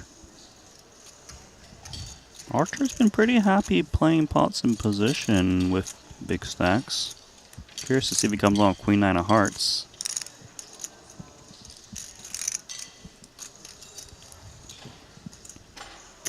You're just allowed to do so when you've got this stack. Playing in position is so important because players often just check to you. You can decide whether to bet or not, realize equity. I mean, he can just afford to VPIP so much more than anyone else at this point, and everybody, like you said, is going to have to respect the fact that he's the big reaper. To be honest, but you probably have a better chance of counting it than me. So this is 325. I'll give him.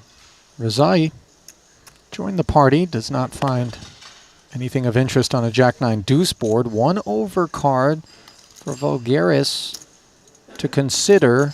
Martirosian, second pair, some backdoors. Bob not going to seize up, though. Instead, he's going to C-bet. 55,000. Pretty nice situation for Bob to cobble a little value out of this 9. And Archer's piece is strong enough where Archer wouldn't really put in more bets himself unless he improves. This turn card should go check a lot. Both players with medium strength hand, 1 over pair.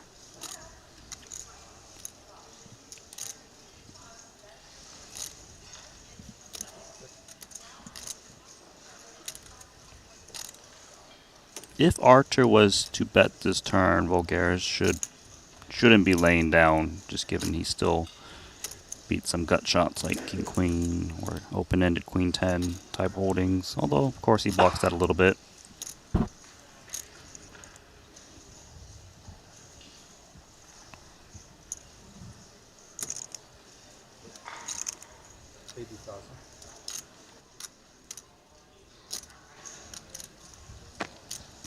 I do like Voulgaris keeping it clean after getting called by Martirosyan on the flop with this check. In the face of 80,000, though, we have to imagine that he's going to want to continue.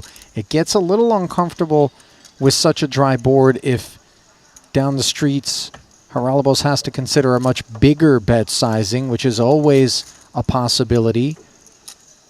Voulgaris does call, and that's a really nice river for him. It's a good river card for Archer as well. If he was ahead on the turn, he's pretty happy to just check it down, I would think. 435,000 in the middle, likely going Voulgaris' way. He's heating up. Yeah, he is. And he's taken down Not a work. some of the tougher chips. I mean, I suppose I could change my mind, but I was hoping that. Wow, Voulgaris suggesting that he was hoping Artur would barrel the river. And one thing Artur was not hoping after losing that pot No problem. I don't have a problem with it, but I'm not. was to find the frisky Ossi Katola parked to his left. So things definitely going to get more interesting at that feature table. Now we pay a visit to Dan Smith and Shaman O'Dwyer, who've entered the Temple of Fate with King 6 and Ace 9 respectively. O'Dwyer, the party starter, pre-flop. Smith stuck around on the turn. He will relinquish. Straightforward procedures there.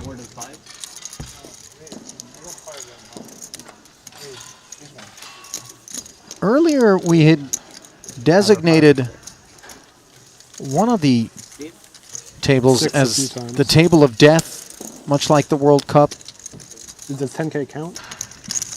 Always has a group that feels like it's so much tougher than the others. As you look at the remaining tables right now, of which we've got 2 feature tables, do we still have a group of death on our hands? What do you think?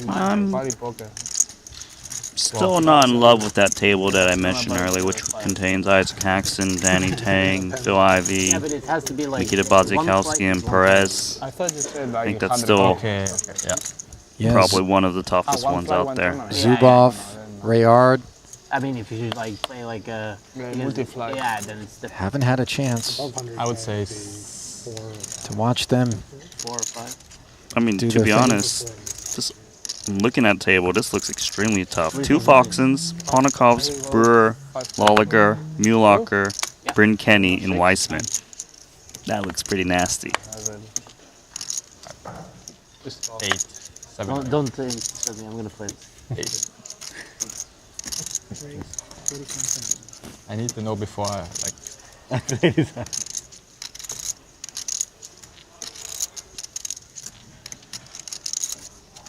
45 to go, says Mokri, who came into today as the overall chip leader. Kaihan sitting in 8th at present with a few $100,000 less than he came into the day with. Had moved up to over 2 million at one point. It's 3, buddy. Smith, the only patron out of the small. King 6 suited. So, haha. Never got a story. There you go. I mean, it's going to be 3. What a flop for Dan Smith. Trip sixes, smashing.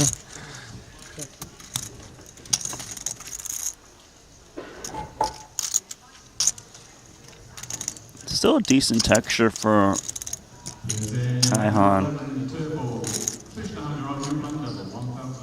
Often he just sheds a lot of hands that have some equity. Doesn't even need to bet too much, 35K, but I can see Dan Smith opening the door, juicing this pot up with trip sixes, king kicker. Could easily check raise this.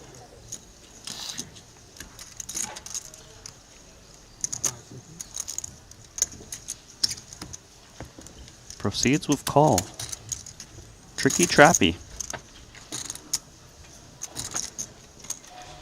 Queen on the turn. Doesn't hit Mokri, which is bad news for Smith. Let's see what kind of appetite Kaihan has to go harder at things here. He does unblock spades. Does block some of the straight draw combos with that 8 dangler. Still got showdown value. Not much reason to bet. I think the river is more important on whether to try to pick off busted draws or not. Quads on the end now for Smith after the check back from Mokri. And what's interesting is there could be sizings available to Smith as value.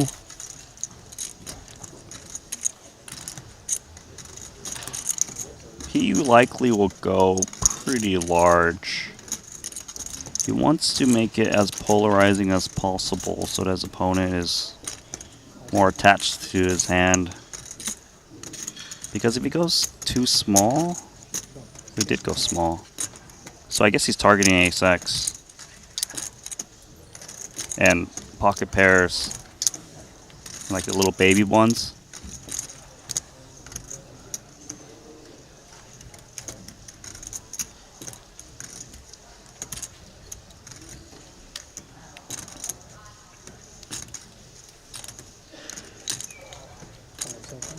Price is good, doesn't unblock straight draws and spade draws. Besides 7-8, he blocks that a little bit.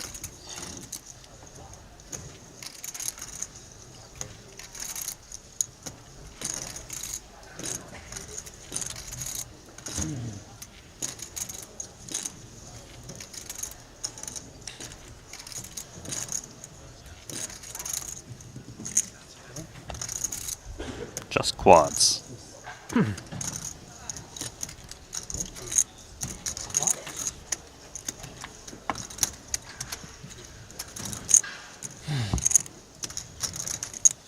I guess also the nice thing about the very small bet is he can get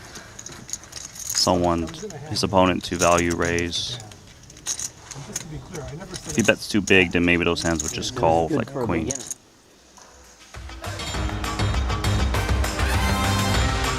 Delightful pickup there for Smith, who's cut from that GTO cloth and has himself a nice game. If you want to play like Dan Smith or any of our Triton heroes on display here, what better way than to download GTO Wizard? They've got the tools to help you elevate your game, and now you can win a 1-year GTO Wizard Elite subscription to sharpen your skills and crush the competition. Beat the best, crush the rest. With GTO Wizard, follow them on X and Instagram for your chance to win. Now, Waikin Yang has himself the lead against Orpin Kisachikoglu. This is a big pot given the hands. Button open to 40,000. Jam out of the big from Waikin. Orpin called it off. 840 in the middle. He's behind. And now he's in front. Top pair and an open ender.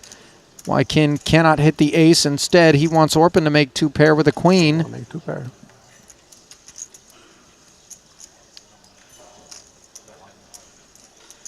Orpin 93%. Just don't put the queen out there was his thought. And sure enough, 8 on the end, giving both players straights. And Orpin's going to chomp down on Waikin's stack.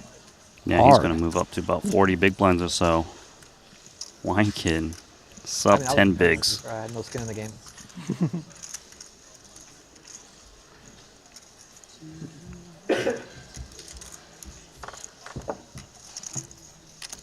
I'm gonna start doing some tennis lessons, but I'll never.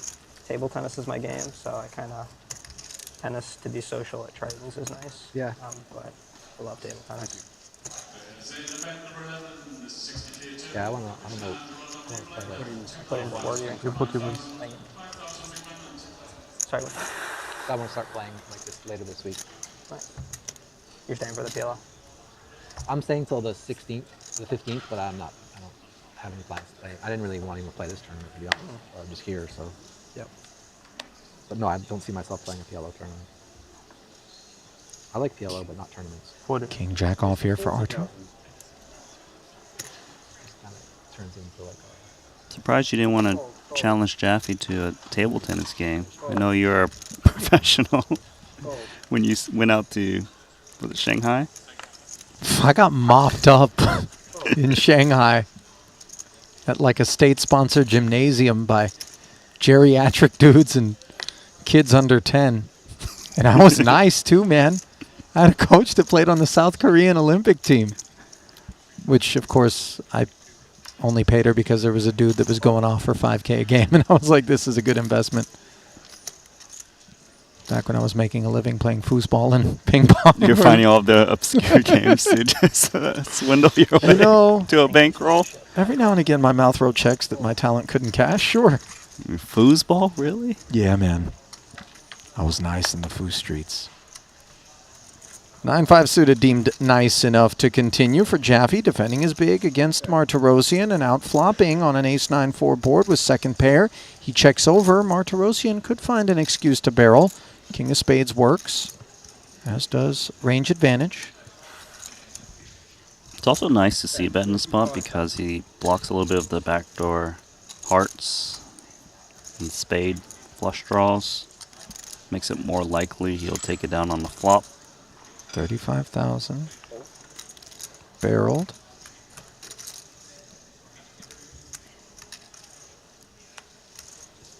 Oh, and the 10 of spades is a nice little pickup for Martirosyan as he goes from just a naked king high to the nut flush and nut straight draws. Unwelcome sight for Jaffe. Second overcard and that front door flush. He checks over again. It's a very natural double barrel. The 10 overcards, the middling pairs. You've got clean outs. And even if Jaffe was holding a very weak ace, it's very uncomfortable.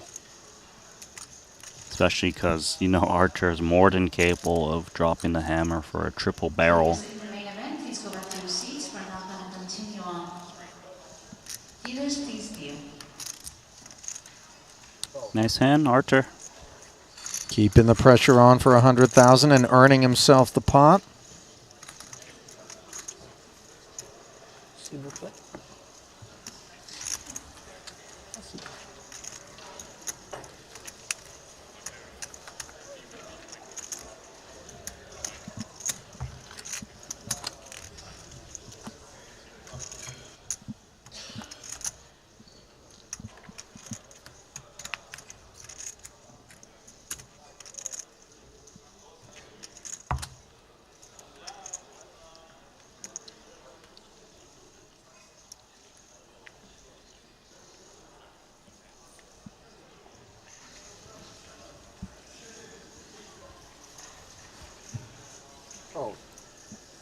Patola sits this one out.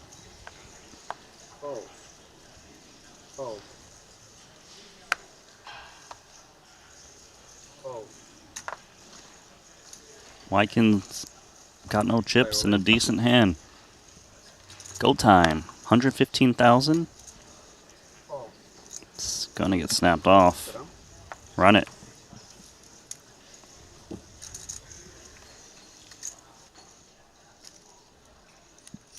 King 9 off. That upon which Young has placed his faith for his final 115 in a 260K pot, trailing the ace high and continues to do just that. As three girls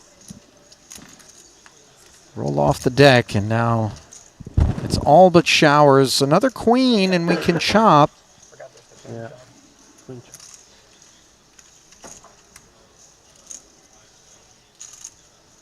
3 on the end, and it's official. Down goes Wykin. And up goes Arthur. Familiar sight over the course of the frame. Ever since showering Vladimir Korzinin. Seat open, table 5. That's 4 Triton titles on its way out of the room there. Did you like that? Seat open as he's part way out. But no, he was far enough away, though. Randy, I did like that. David Guetta. That was okay. And? Good? I mean, I don't know. I didn't really. 500 pin. I didn't go. I should have went. King Jack for Loon Loon. Go to the stage and check raise them, you know? It's about 20 big blinds.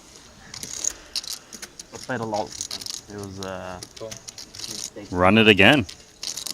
Blind versus blind. Sergio with ace high against king high. Covering by 2 1/4.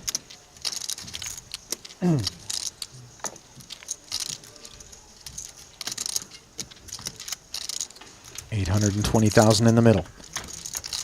Might we lose another member of the Malaysian delegation? It certainly rates to be the case on an ace-king 3 board. Top pair versus second pair.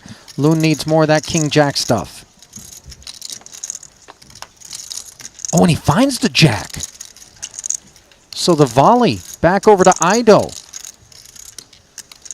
Ace 5 tray. Steers clear. There we go, Loon Loon. 820,000 in chips.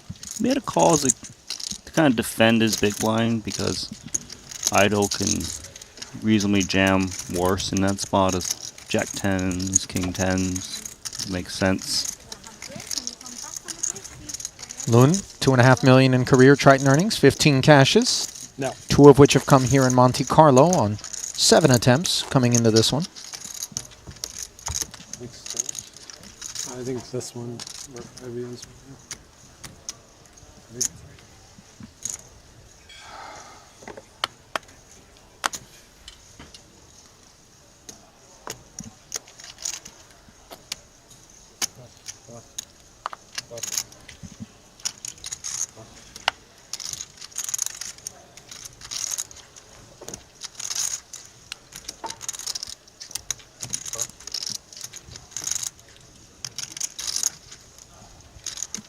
Suited now on the button for Ido.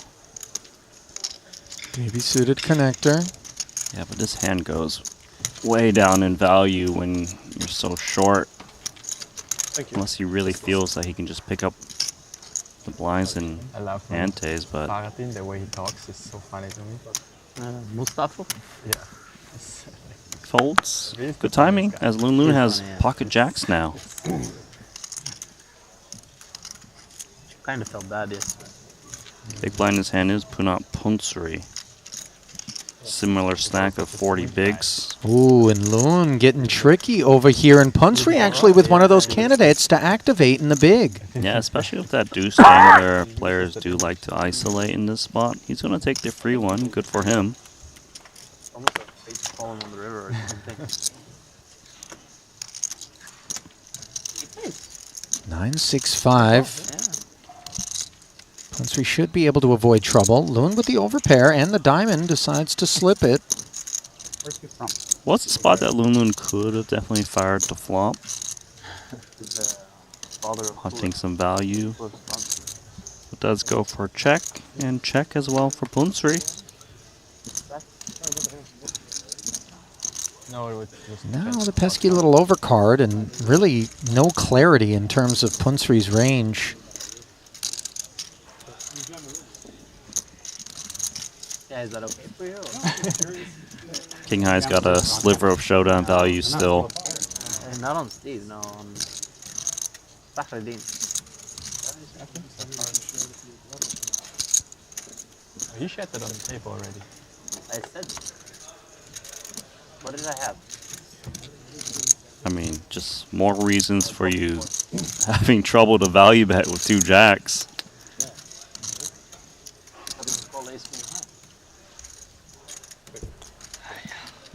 had it. Good news for Loon is King High had the kind of showdown value that allowed it to check back. Just said it'd be comfortable.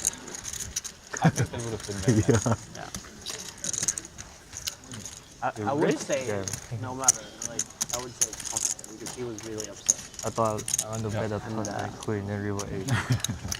Yeah, the last thing he needs is not knowing this information. Sometimes I lie, but it's like a white lie, you know? It's very nice of me, huh? It is. Also, just like, yeah. It's like hitting the case deuce. That was very nice of me.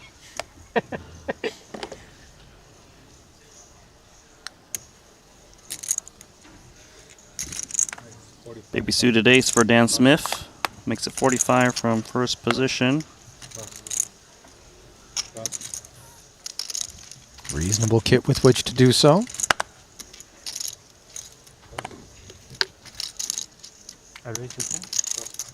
Gets over to Kaihan Mokri. Covered spades, 10-4 suited. He's in there.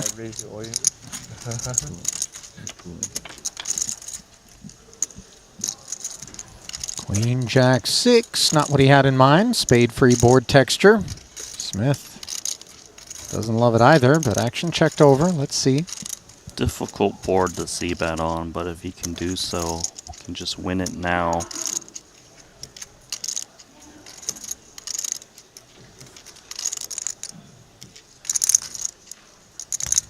That's 35. Small bets are just so effective. They get the job done and collect a nice size pot.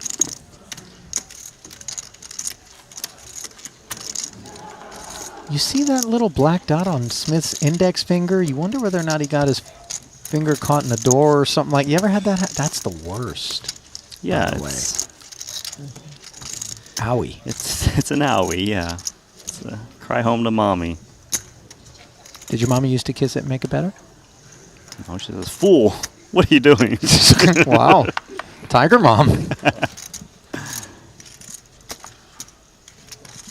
40. You're a dad now, Randy. Do you kiss it and make it better? Yeah, I do. Ah, see. Shaman. Putting a little kiss on King Jack, 40K. Hard 6 for Loon. I hate to break it to you, but you actually split those. See, guys, you may not understand. All of Randy's income here at Triton gets rifled off in the pits. He does this as a hobby. I go home with nothing. You do this to fund your actual hobby, is what I should have said. You got a Casino Monte Carlo black card, Randy? Huh? Please. I saw the Maybach pulling up last night. That was for you? They were like, hey, Monsieur Liu, s'il vous plaît, the roulette wheel is waiting for you. Jack 4 deuce rainbow here. All O'Dwyer. Stan Smith closed it out from the big. Checks over. And Steve-O does not c-bet. Interestingly, Randy, this board texture could invite Loon Loon with 2 checks in front of him to barrel and try to rep a jack and see what's what. His threes are quite nice on this texture as well. Check through. Keeps it clean. The ace rolling off now. Wheel gutter for those threes. Not exactly a welcome development for O'Dwyer, despite being the pre-flop raiser. His line very well could try to turn itself into repping the ace, but no real need when we have King Jack. No, because your hand is just so good. No reason to turn it into a bluff. You tend to throw this into your more check defending range. The threes pick up a gut shot. Gonna try to spike. Unable to do so. Clean run out. Clean enough for the King Jack, given there was no bets on flop and turn. And his kicker is so good that he can try and cobble a little bit of value.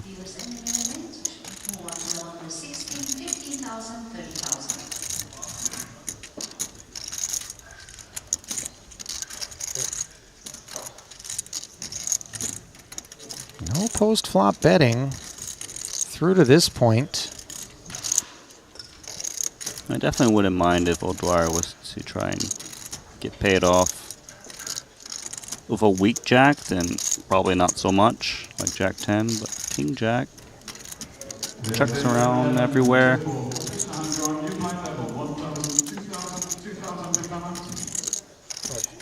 40. 40,000.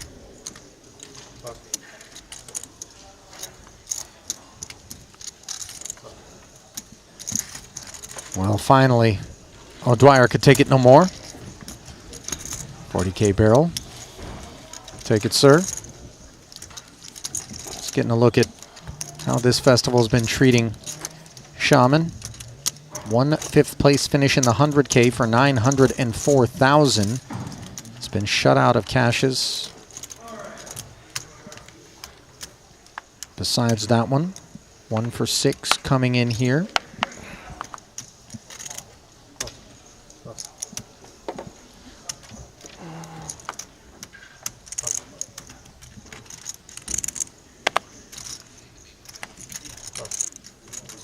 Pocket kings for Punsri.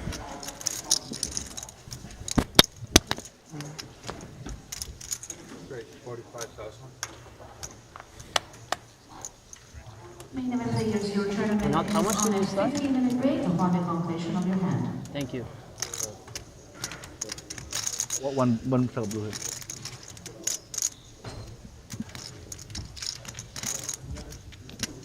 Pocket queens for Mokri. This is awful. Unbeknownst to him, of course, with 990, he 3-bets to 125,000. Ace queen for Mosbach. Oh man, this is tough for Mosbach. One of the most aggressive players is 3-betting. You might think Ace Queen's got fold equity. This is cutoff and button. A couple of stacks right in your neighborhood, by the way, in terms of depth. I wouldn't fault Mosbach for 4-betting in this spot, especially against Kaihan Mokri. If he folds, it'll be a really nice restraint.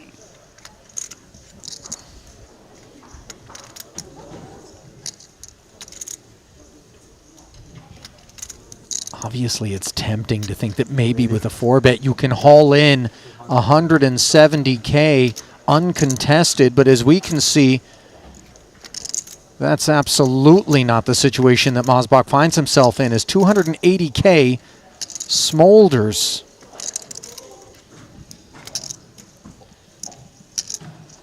Now if we're Punsri, Randy, does he have some options that would include flatting to try to get Mokri in trouble? No, you don't actually want to invite Mokri to come along, or Mario, who might be 4-bet bluffing with an ace. And it'll be too suspicious for you to flat. This is pretty much a mandatory jam. I feel like the real decision comes in for Kaihan Mokri, because that is very aggressive for the opener to still continue with a 5-bet jam. Queens is not happy about this. And a little bit of credit to Mario to not 4-bet jam and save himself the final 30 big blinds for him.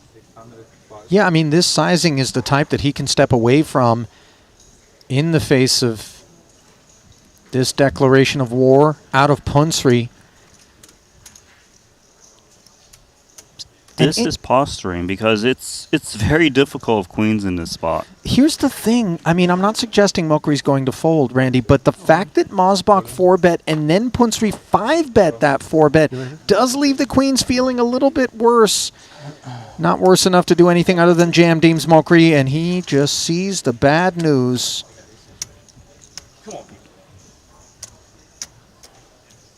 Punsri. How much is it? Playing a 1.9 million chip pot. Mokri covers by 180. This is bananas heading to the break. Seismic activity in the room. And a queen free flop. No aftershocks.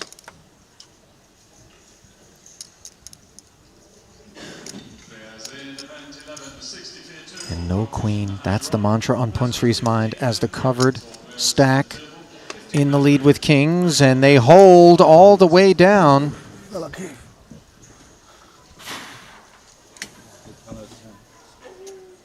Oh, hang on a second. Wasn't an elimination. What's that?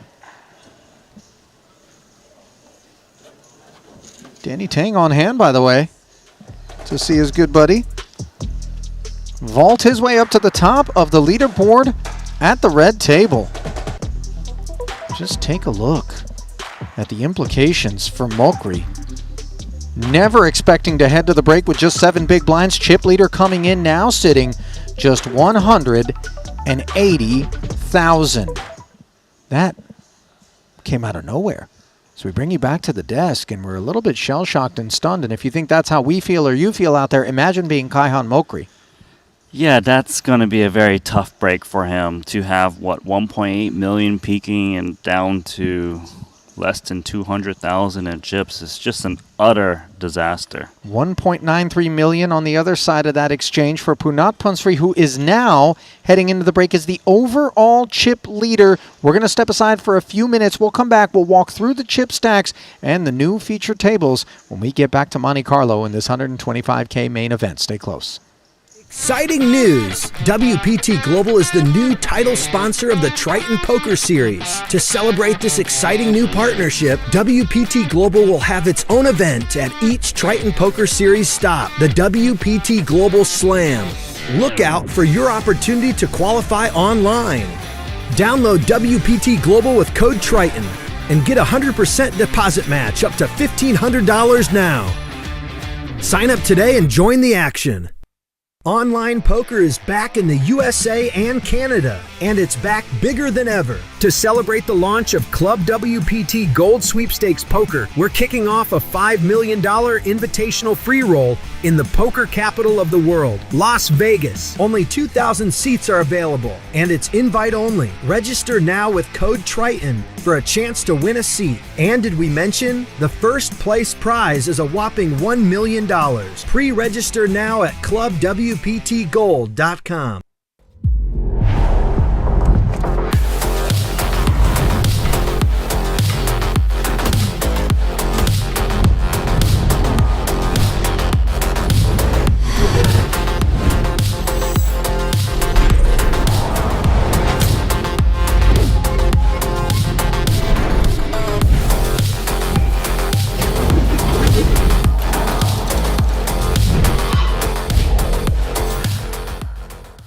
Looking for the ultimate platform to place your bets on the biggest sporting events? Look no further, because BetACR.eu, Triton Poker's official betting partner, is here.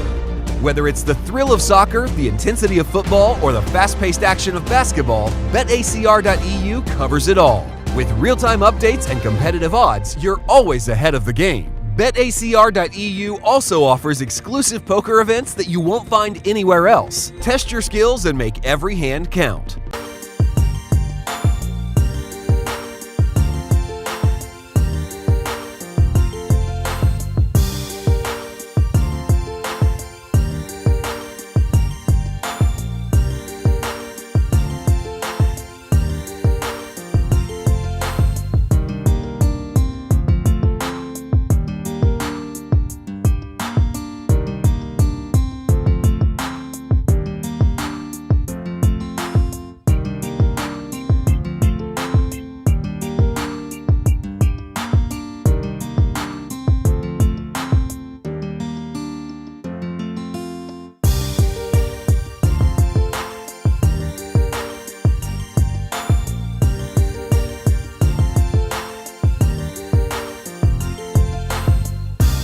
I left Canada when I was betting in Canada through I was paying some 58% to the government in BC and Canada combined, and I had this bookmaker. It was the biggest bookmaker in British Columbia, and they put him in jail. And I was like, yo, you guys put this is the guy I'm making money from, that we're making money from together, and you just put him we're not going to make money anymore. You get that, right?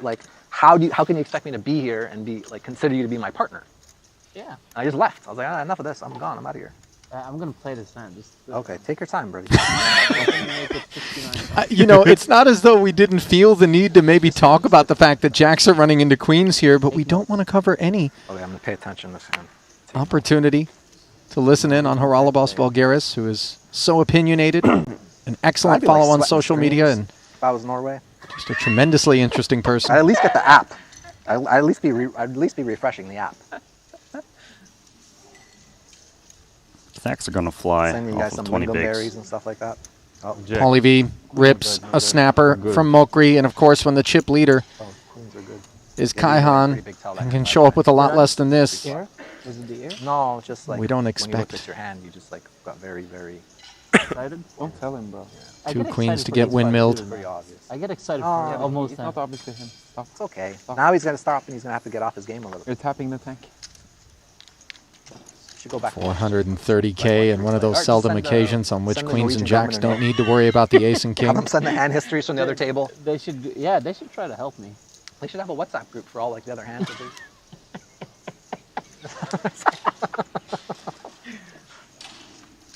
GG, man. GG, guys. That'll do it for Paulie V. One of the circle members is out. Check his heart rate after his hands over on the Ura ring. Sucks the bust. You wanna keep together? Mokri is quietly Disrespectful. put together over 2 million They're all now. good guys. By the way, almost everyone. Seen him involved in a lot of pots. He hasn't won them all. Genuinely good. Like 99%. Paid off with King High, had to chop the ace 10. Like these tournaments are super He nice chops the guys, field super down. friendly, super talkative. We touched on the 4.4 million and change going to the eventual champion as the lion's share of this almost $20 million prize pool, which is impressive when you consider the fact that this is a $125,000 buy-in, unlike the 200K Invitational, which is where we put together 20.4 million and 5.1 for first, which was taken down by Patrick Antonius yesterday. 27 total players will be paid. We started the day with 94. We currently have 76 remaining, and Kaihan Mokri continues to remain at the top of the chip counts with Alexander Rayard right behind him in second. Wei Leong Chan opens, newly minted stack being 97. put to work, and Theologus with that sub-10 big blind 97K, jamming the ace-queen. Another 72,000, 2-1. Looks like he's about to flick this one in. As long as he's not dominated.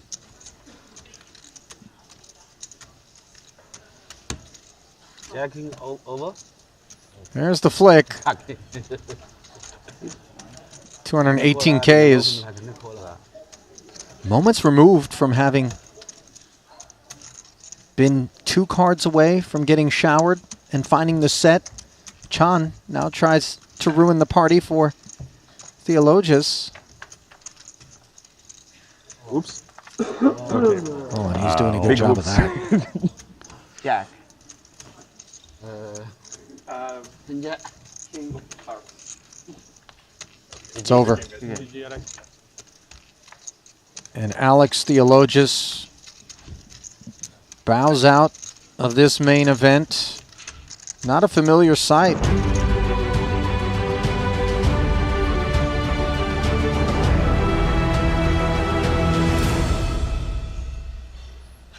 And welcome back to the desk here at the 125K main Monte Carlo, the site of violence just moments ago, where the chip leader coming into the day, Kaihan Mokri, walked out to the break with sub-10 bigs, and on the other side of it was Punat Punsri. Kings versus queens. Neither party could be held accountable for what ensued. So we are going to take a couple of new feature tables. They are not going to include Kaihan Mokri, but that group of death, the red table, as we dive into the Triton Poker Plus app, that which you see toward the bottom, and everybody loves Ivy.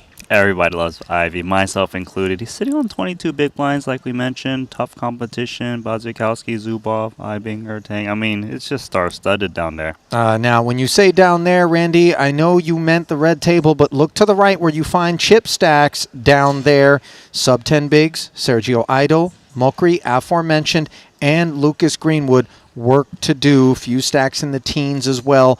Problems are clear for them. 4.4 million up top. Min cash is going to be at 27th. That one's going to be 199,000 flat payouts across 4 busts until we move up a hair to $218,000. Wiley Ong-chan, by the way, is the official overall chip leader. We did do a little bit of accounting. Thought Punsri was going to be claiming the top spot. Instead, it does belong to a member of that Malaysian delegation. 2.115 million for Wei Leong, and he was moments from being out of here with pocket 8s. Found a set on the turn, of course, against the 10s. So eager to see how it plays out from here, shall we?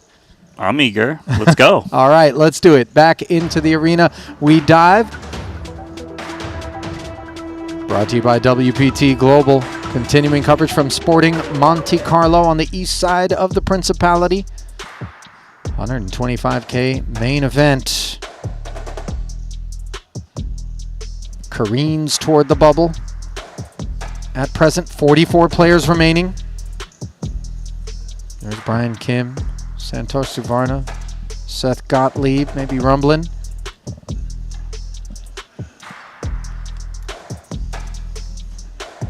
Not doing so in this event. Other stuff on the docket at present. As the drapes have been opened, you get a glimpse back toward the desk and the view that everybody gets to enjoy.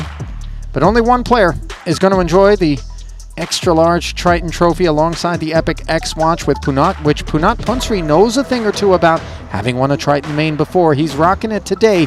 Might he adorn his other wrist with one? Still very early. As you get a look at the chip counts across 3 features, blinds going up to 10 and 25,000. Alexander Zubov, the Tsar, 1.93 million, keeping folks company up at the top of the leaderboard. Wiseman, 1.66. Ball stack at the blue table. Bryn Kenny not far behind him is Sensei. And Wei Leong Chan, 2.1 million, a good gap between he and Ole Shemion as Tan Xuen brings up the rear at the orange feature. Oh, that blue feature table that we're going to get is very spicy. Weissman, Kenny, Fox and Brewer, Lulliger, Ivy, and Muhlacher. What more can you ask for? It has morphed since the onset of the day, or dare I say it was even more nightmare fuel. But let's walk up the stairs and get a glimpse at the great Phil Ivey and company.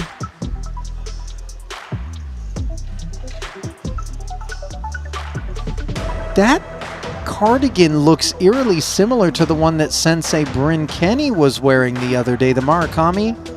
So you're saying he's just passing it around? No, this isn't the same one, but definitely has vibes. Love that shot, by the way. Out upon Monte Carlo from the feature and upon the whole room. As long as if it's unopened, it's 10, and once it's been opened, it's normal. Oh, okay. Is that how this is right now? Yeah. Yeah, that's how it is right now. Okay, thank you. It's only 10 pre-flop. Okay. If it's unopened. Understood, yeah. And then it's normal after. Perfect, thank you. Of course. You had how much to saw the hand line? 600. 600? Okay. Welcome, Phil. Linus opening the King 10 suited to start us off. Brewer playing 9s as a flat, under the gun +1. It's like they threw us on the TV table and then just threw you on it.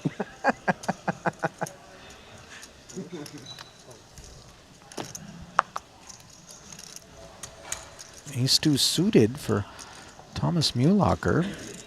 In the big, Just a min raise. Yeah, close the action, suited ace. What more can you ask for? I had like 640, yeah. Please go back to your seat.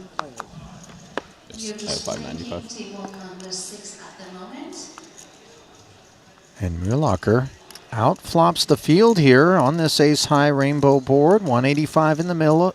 Lolliger looking up at no clubs and just a gut shot. Just a gut shot, but he does have the strongest range on this texture from under the gun. He's got the biggest aces. One overcard to the queen, which is helpful, which gives him some chances to find a lead at some point. The ace, though. Top pair, backdoor hearts. Small bet. Really only play, but to check call.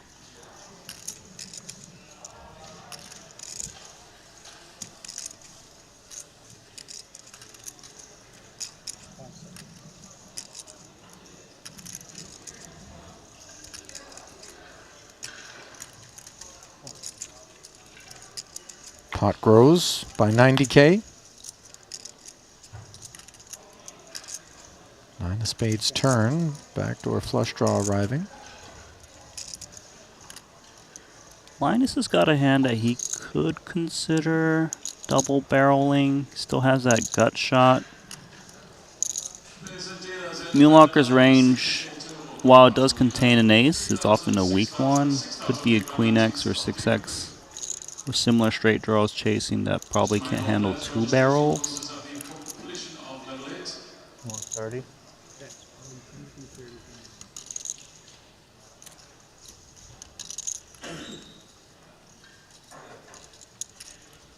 $130K. Linus leaning here, and this is relatively significant in terms of his sub $500,000 back. Quite an uncomfortable spot for Mühlacker. Especially because the SPR, once he makes this call, is such that he can expect Lolliger to ask for the rest with some frequency, and then what do we do? Yeah, but to fold this hand at this point, you start to get into territory of, am I overfolding?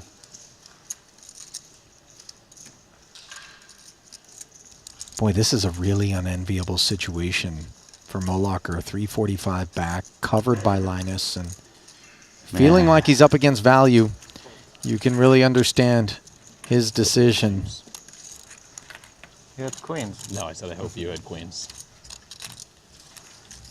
Because Brewer had nines. Would have turned the set. Don't have queens. Oh yeah, jacks then. No, I had nines. Just told him 9. That's the power of the turn barrel, is they're unsure if a third one is incoming. Did Linus tell Brewer he had jacks? No, he's saying, I did you wanted have a jacks jack? then? Oh, okay. Oh, unclear. Well, There's we no know. way Brewer would believe Linus if he said I had jacks in that spot. Linus with just one cash coming into this one after 5 attempts, but it came in a good way as he finished 12th in the 200K Invitational for $367,000 to bring him up and over $8 million in career Triton earnings. One-time title winner.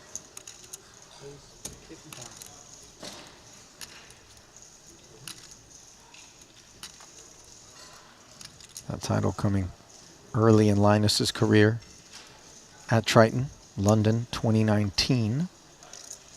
25K 6 Max Turbo. Here he is in the big blind facing a Bryn Kenny Open. Dominated offsuit king.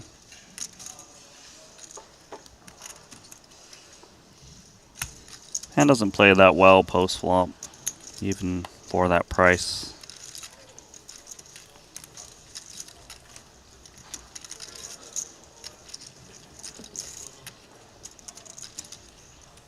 You know, I look at Linus's card again, it reminds me of like those kid cue blocks, you know, like A, B, C, D, E. Well, yes, I do, but not because I have kids. That actually didn't sound right. I know what you're talking about, Yes, Randy. okay. That is my diplomatic response. Let the record reflect.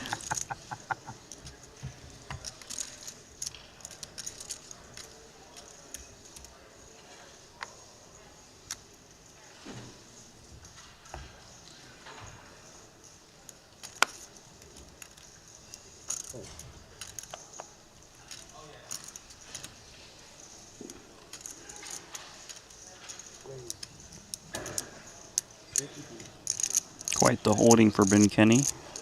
Ace King suited.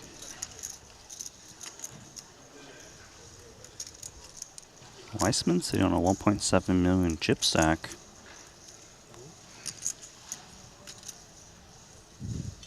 Another 50,000 from Sensei. Really get action on this occasion.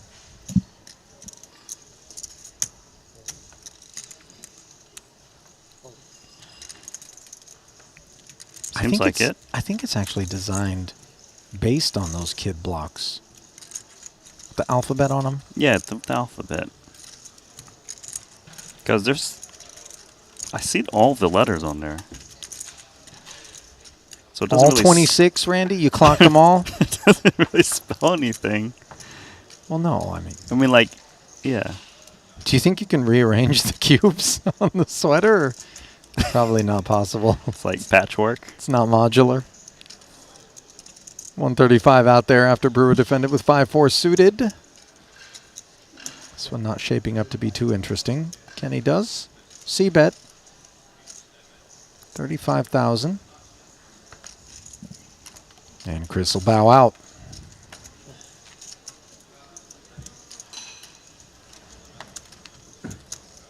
Bryn chipping up, and he's one of those names that just, for whatever reason, Randy, when it comes to the big buy-in Triton stuff, feels like it's in the conversation down toward the end. He's 0 for 4 coming in, didn't cash the invitational, didn't cash the 100K 8 max, but what he does have is almost $39 million in career Triton earnings.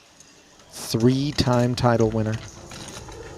15 cashes, and we've got ace king on ace queen violence elsewhere in the room.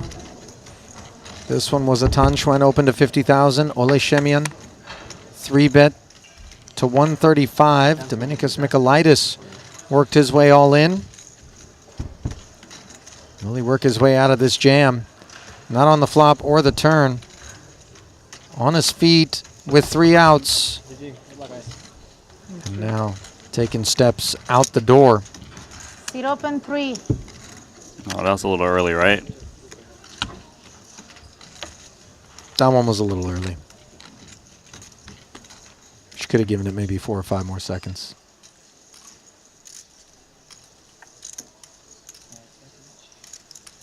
Pocket 9s. Being given the 50K treatment. I like that he's opening to try to induce some weaker hands to continue. If he outright open jams, smaller pairs will just fold. And let's see, maybe Ivy will take the bait and move in.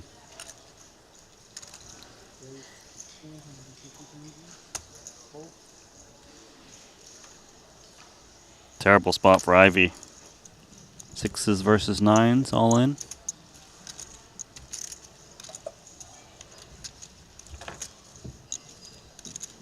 $705K in the middle. As the big blind. 3-bet covered Muhlacher, who covers the 6s nicely and continues to do so on a paired flop.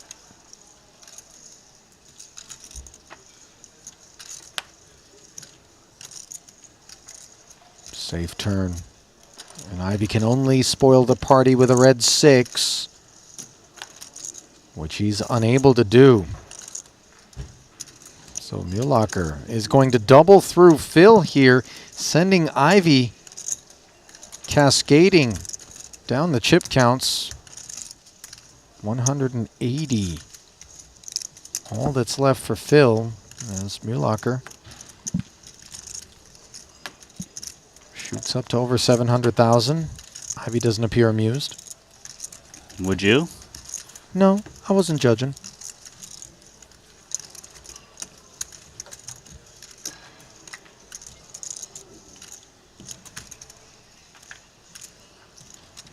Everything's funnier when the pot's going your way. That's for sure. Yeah. Something about losing chips that lacks humor. I feel like the only person that has fun still while losing chips is Elton saying. The guy's always laughing, despite the result. I feel like you're right. And it's crazy because it's sometimes in spots for hundreds of thousands in the cash game streets where we see that. Dylan Wiseman opening up front with this ace-8. Oh, he's going after it. On the liberal side of the spectrum.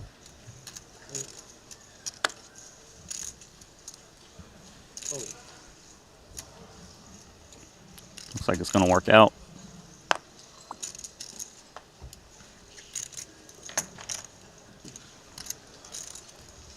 Chat quick to point out, by the way, as Werner does, that our man Vladimir Korzinen also cut from that Elton saying cloth, win, lose, or draw. Oh. He was always enjoying himself. You're 100% right about that. The personal favorite for me was when he realized he was drawing dead on the turn in a pretty big pot against Patrick heads up, and he said, I'm so happy because I didn't want it to end. Even though ending it would have been worth another $1.5 million. I mean, you know. He was like, oh, too soon. That's a man whose treasure is chock full of goodies. My read.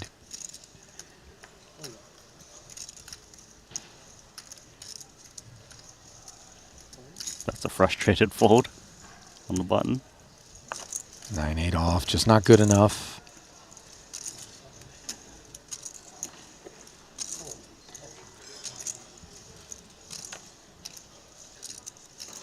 King 4 offsuit for Dylan Weissman. 90,000. You touched on this before, where the king little kind of attacks blind versus blind. Yeah. Especially with the deuce. Queen deuce, king deuce, offsuit. Yeah, I feel like around the king 5 territory, it gets a little bit more of a check rather than raise.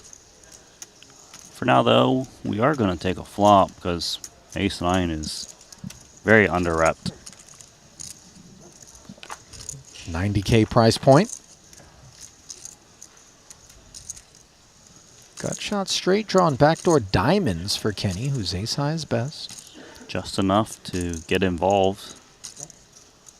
And one of those textures for Weissman that just completely whiffs. Limp calling ranges tend to smash these numbered type boards.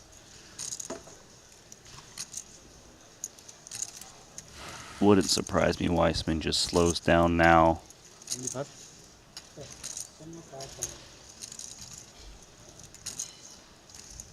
Just king high. No properties that blocks that middling stuff.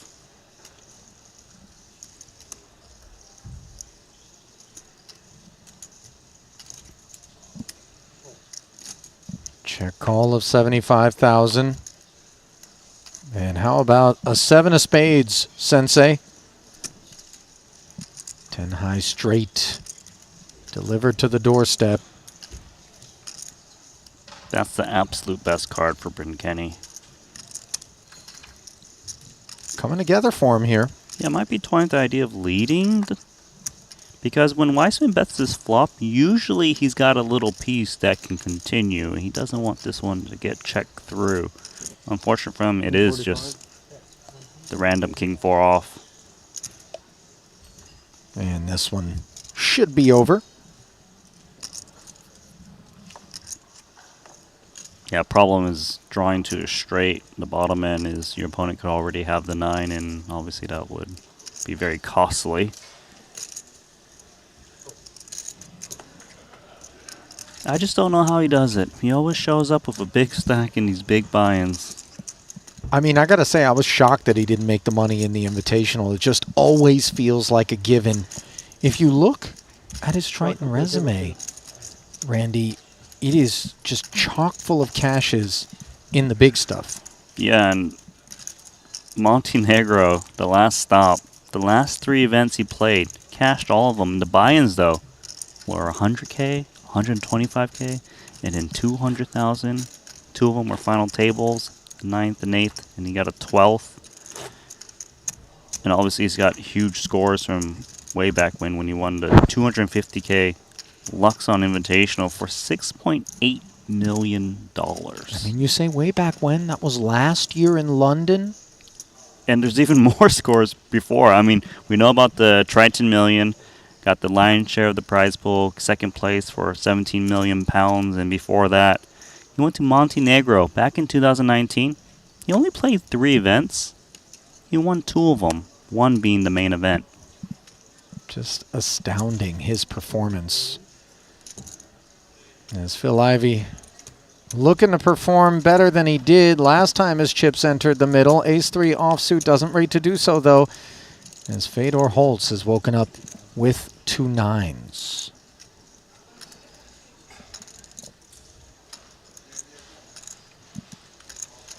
Should bring his whole range in as a flat rather than re-raise an ISO. The open jam in itself is large enough where players can't really play back and defend the big blind and overcall. Looks like 1 ace is out. Yeah, occupied, unfortunately for Ivey. He's only going to have 2 available aces to help him get out of this mess.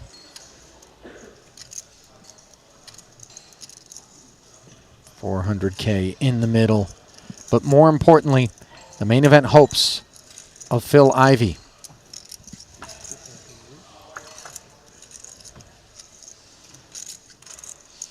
Eight, 7, 3, and he does find a tickle. Couple of extra outs. We know one of those aces has actually been binned. So the 4-outer in actuality doesn't arrive on the turn. Will it arrive on the river? No, and that's going to do it for a fan favorite here in the main as Phil Ivey finishes in 40th. 13 away from the money. Comes his departure. Ivey really hasn't been able to get anything going in Monte Carlo. Only 1 cash so far in the 100K for $255,000. Yeah, we're on the red side of the ledger, if that's the case.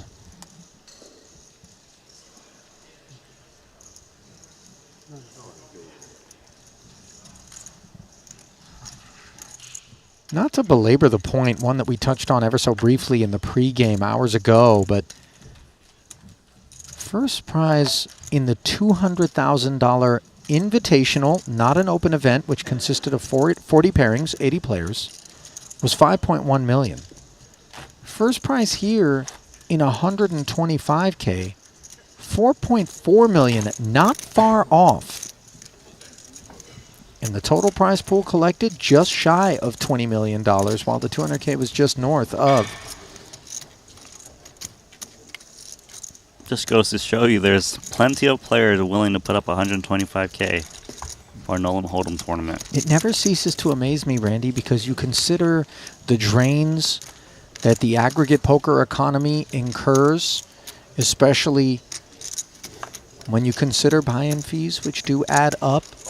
You know, you consider some of the leaks that people have. Maybe it's the pit, you know. Yeah, I know about that. Go on. Maybe it's sports betting. Life expenses have gotten more and more expensive. It just perseveres year in and year out like a nuclear cockroach. Nuclear cockroach, right? It's one of the few things that'll still be alive. if the A-bombs go off, Randy. That and Sean Winter's 3 big blinds. I hope to see Sean Winter later as the PLO comes around. Yeah, I heard he's actually shown up. So I'd imagine we'll get a chance to observe him as we see Danny Tang. Min raise open with Queen Jack.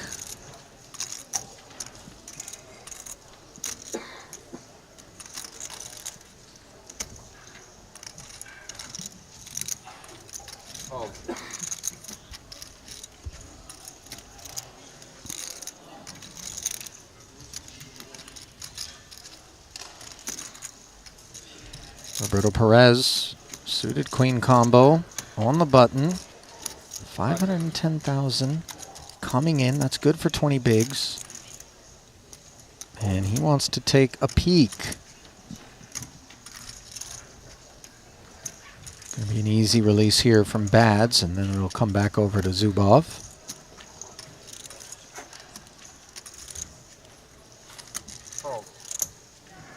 It's a 5 off.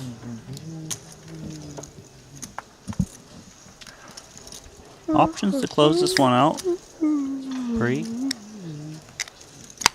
got a big stack, so he could afford to do so, despite the properties not being that favorable to defend.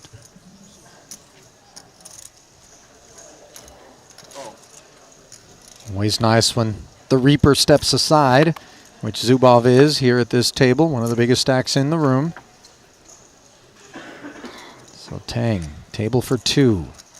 Dominating and in front still on a king high 2 spade board. Out of position though. Danny's got a decent hand to just 2-barrel against the 20 big blind flat. He blocks a lot of the king X's like king, queen, king, jack. And a lot of the flats off of the stack size are medium strength hands. So like hands like this. Pocket pairs that aren't strong enough to reshove. So it wouldn't surprise me if Danny bets at some point in this hand. But giving up the lead gives opportunity for Perez to just steal it. And steal it he does. As Danny's looking to fight clean, we have crept considerably closer to that bubble. With Ivy's departure, mentioned we were down to 39, and since he walked out the door, others have joined him. Orpin Kisichakoglu out in 39th. Lun Lun out in 38th. Now just 10 away from the money with 37 remaining.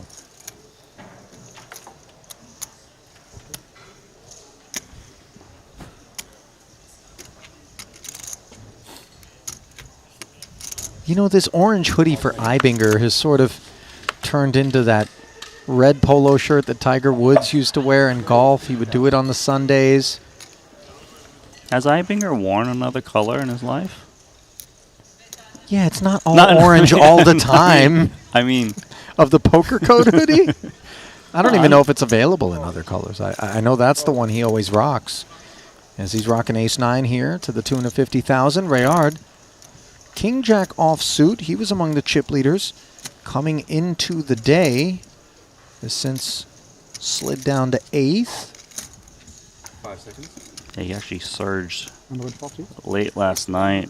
Ooh, and he's activated. This is nice. 3-betting to 140K. Also see that he's got no fear 3-betting the UTG Open, especially if it's containing ace-9 offsuit. There's a lot of stuff that just can't handle the heat. This is uncomfortable for 2 9s. I would think you would just fold given the strength of the positions.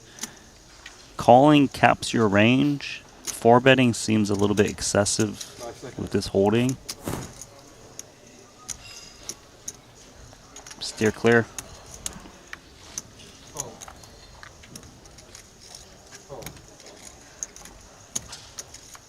Tidy out of Zubov, despite being the chip leader. He too recognizing that we're inching closer and closer to the money bubble. So the 9s find the bin, and the ace-9 of course does as well. Nice pickup there for Rayard. That actually puts him up into 6th place overall. This is his first ever Triton Festival. 2 for 4 in cashes coming into this one. And if you like cash, if you like Triton, if you like a little gamble, have we got just the thing for you. The all-new BetACR Sportsbook, your exclusive live betting destination to wager on players in Triton events. Receive a 15% free play up to $250 on your first deposit. Randy, are you registering for BetACR right now? What's going on? Are you? I mean, we're going to be done soon enough. The casino doesn't close. You'll be able to go play roulette. I'm itching to get some gamble on, Service, please?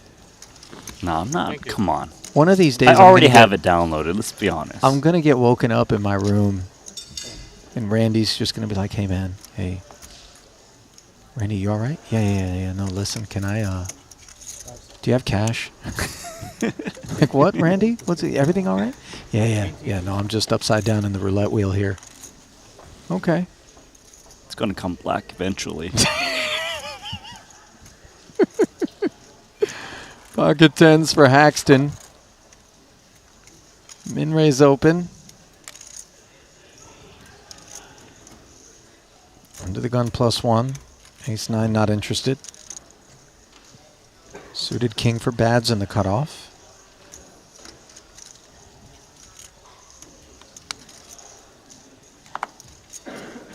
No thanks.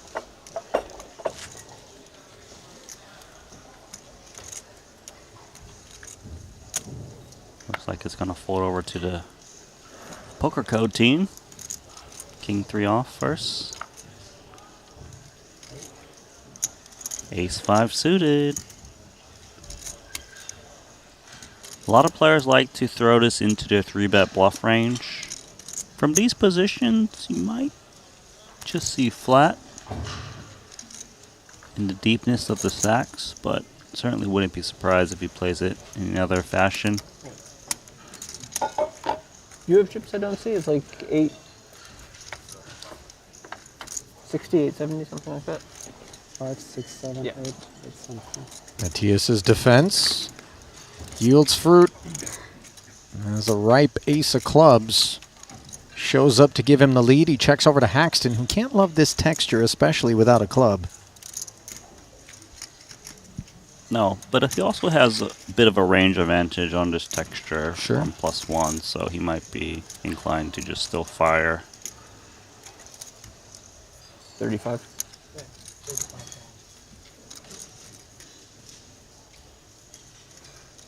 Looking to usher Matthias into the muck. As we can see, that's not going to happen.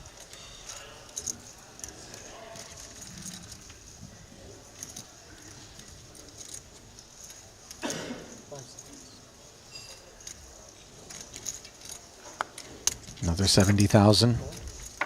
Drifts into the pot.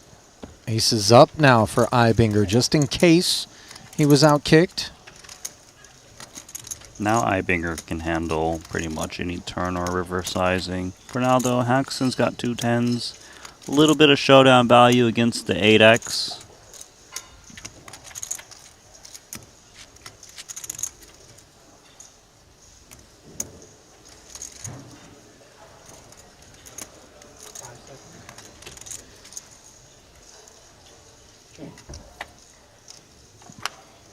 Check back, somewhat predictably from Ike.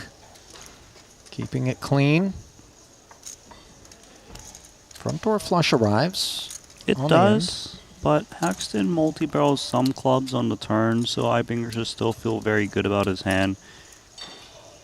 Target an ace X.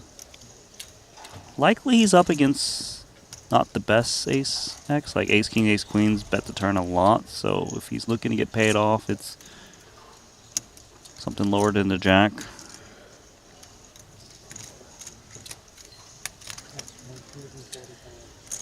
Problem here for Haxton is the draw that he can beat that misses is 10-9 and queen 10, and he's holding 2 10s. Rarely would this be a call.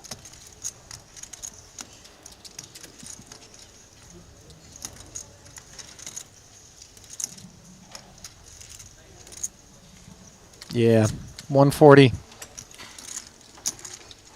Gets no joy. Axton passes some of his chips over to Matthias. Let's talk about the festival that Ibinger has had to this point here in Monte Carlo. It's been pretty grim.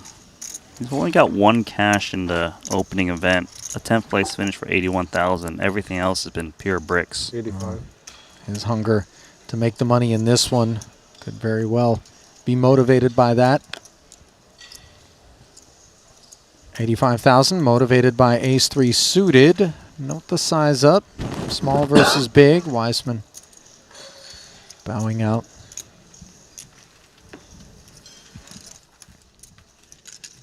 Want to take a look at Haxton's Monte Carlo as well. He was on the other side of that exchange with Bryn. Grinding the Triton Poker Plus app in search. You know, I'm looking at it. Talk to me. Haxton's track record at this Monte Carlo is Are they counting the him exact now? same as Matthias Einbinger. Only playing cashed so the fast. opening event. That's rough. But the thing We're is, definitely playing Haxton's even more brutal because yeah, we have to be. he busted 2 away from the money in the 200K Invitational. Yeah. With 30 blinds or so. He went hard. 60. Put heaps of cheap chips in. As did It Ponikovs, might by be. the way. Yeah, we'll have 5 tables left. Really I don't worth think we've used the time bank. going back and watching that one if you missed it. From 19 players to 17, the two guys you never would have expected to bow out didn't make the money. We did expect, of course, Bryn Kenny to open with ace-queen suited. Weissman, small blind flat, reasonable, versus button open. Foxen now, ace-deuce, in the big. 23 big blinds deep.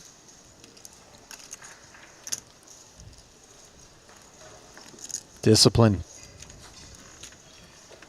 A good time to have discipline. Yeah, it was dominated. Oh, my goodness. Dreamy. Uh-oh. You know, had kings against his queens. Weissman with immediate problems as Bryn has flopped the whole wide world. Nuts with a redraw to a royal. Mm-hmm. How good is that? Let's see what he starts off with. 85K.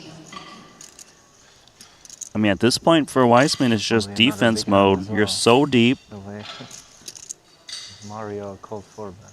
Yes. Yeah. Check call, see what develops. But if it runs blank blank, Bryn Kenny's going to win a massive pot. 260. Oh, I'm surprised he's coming in with check raise here. How great is this if you're Kenny? Ace high, so maybe follow the raise Stone king. cold nuts. Or jack. Or just like ace queen suited. This Feels is like bad. he always call in this spot. Not that he's calling. This is so bad for Weissman. Yeah, he's playing it fast too, which is going to give him huge trouble. You surprised to see him take the check raise line just given circumstance? I am, also because his hand is not nutted at all, not even close. But it's Sensei on the button with every reason in the world to get after you. The problem is you're inflating the pot with very deep stacks in a spot where there is pressure as we're getting closer to the money. They start to hand with about 50 big blinds. I mean, surely Bryn must flat and nothing else, right? Oh, wow. So he's re-raising here because he thinks that Weissman is strong. And to be fair, there's not that many check-raise bluffs from the small blind, especially when you're holding the ace of spades. You would expect the bluffs to contain flush draws. So therefore, he feels that Weissman's got a made hand. Well, this pot might actually have triggered a little earthquake as you saw that camera shot of Dylan rocking back and forth. 980 as it stands, and I don't think things end here. Yeah, I'll take it, but it's not mine. I'm not loving King 10 in this spot when I get 3-bet. He jams and wow. All in, says Dylan Weissman. A snap from Bryn Kenny, and Sensei is poised to haul in $2.7 million. And you don't have the king of spades. Oh no. 10. Wild. Weissman with just 3 outs to the boat. As Bryn pointed out, the king of spades doesn't work for him. Neither does the 8 of diamonds turn. Dylan. Praying. Channeling. And now exiting. Sensei Bryn Kenny. Domo arigato gozaimasu. Thank you very much. Weissman-san. Thank you very much, Weissman-san. You know, Dylan, he chose violence with that line. I get it a little bit, and I'm not certain that he approaches things in that way versus other navigators. I promise you, he's going to look back at it and see, did I overplay my hand? 50 some odd big blinds, 10 from the money. Holy fuck. Hindsight. I'm not in love with it. Bet, check raise, 3-bet, full bet, jam. Always 20-20. And green with envy is the rest of the field. At that. There's, yeah. I just don't see him ever getting in good on after Bryn Kenny 3-bets the flop, but interesting one. Well, Dylan's going to have plenty of time to think about it. Down to 36 players.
Randy, this is the stream where like a minute and a half ago Dylan Weissman and Bryn Kenny played that 2.7 million chip pot, right?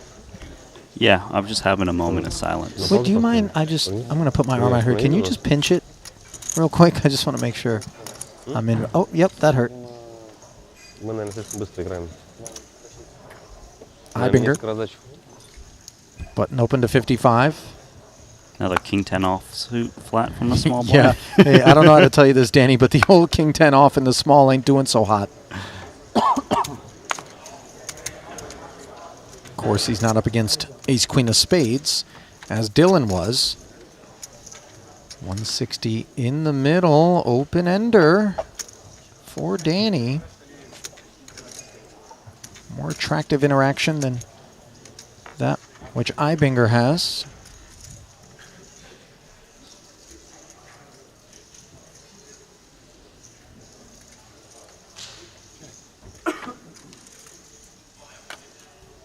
Both players check. Second flush draw arrives. Well, Danny has a lot of outs from the flop. Seen a check back on the turn. Waits Ibinger's range towards a lot of hands that would just give up. Ace highs, random pocket pairs.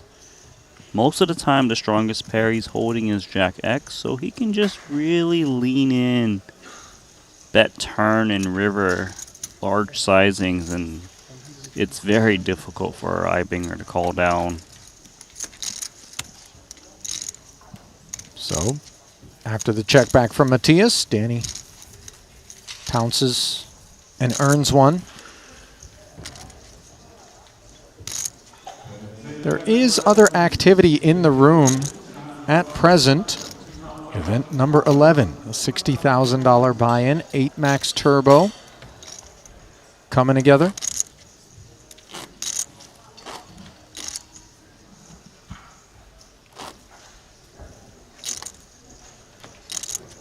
You gotta love how Triton is so super high roller that we just turbo our 60Ks, you know? Clock is paused. Are we dealing? We're waiting on the main to wrap it up, guys, so those interested in a little 60K sit and go turbo, come on down. Yeah, it's a hefty price point for a turbo, and there's plenty of players going in it. We talked about the total buy-ins required for this Monte Carlo festival. One bullet in every single event costs you $1 million. And very few people fire one and done. In fact, I can't think of one person that approaches tournaments in that way at a Triton. Right, yeah, if you're coming out to play, you usually have at least 1.5x the minimum.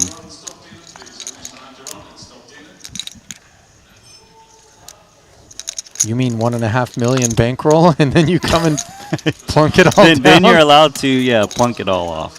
I'm saying, like, probably the average buy is probably close to like 1.5 per person. It's a lofty commitment, even for the most handsome of bankrolls. Especially when you consider that it's just not guaranteed that getting it in good over and over again is going to yield fruit at these things. We've seen unbelievably dry runs out of some of the best for multiple festivals. And never mind the psychological harm, the economic harm can be a lot to bear. You want to change? You want to change? No.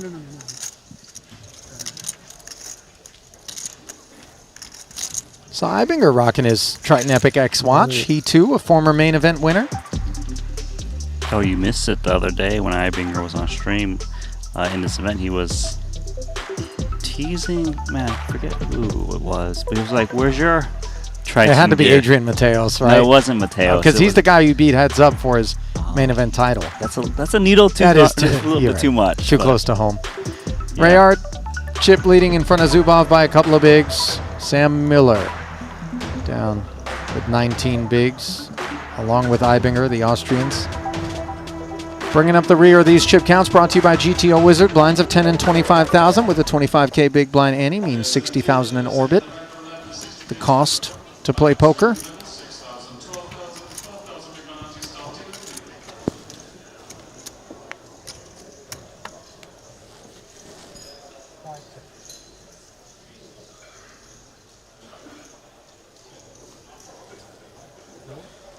Zubov, when he wraps the scarf up around his face, reminds me of that famous Banksy, like with the graffiti guy throwing a Molotov cocktail with a flower in it or something. Do you know what I'm talking about? I'm so cultured with the art. Yeah. Do you know who Banksy is, Randy? It's not the Banksy of America, right? No, It's not that. It's not a nickname for the Monopoly guy either. It's a famous street artist. Cool. There's plenty of those.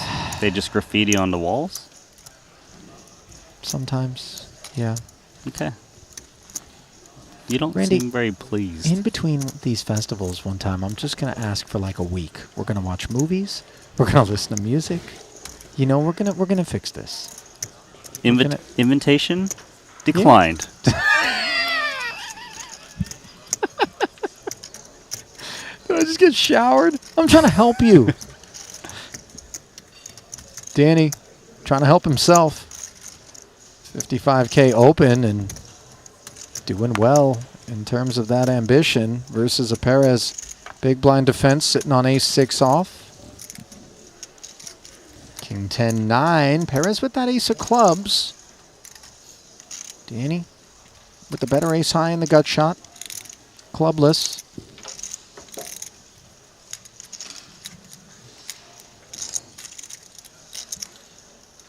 I'm curious to see if Perez will continue with the ace of clubs, because this board is rather connected. So when Danny c-bets, he's usually got something that's worth barreling. Hard for Perez to kind of make a play off of this stack as well. He's more likely to continue if it was a bit disconnected, like King 9-4, for example. Content to just check and fold. Situational a bit.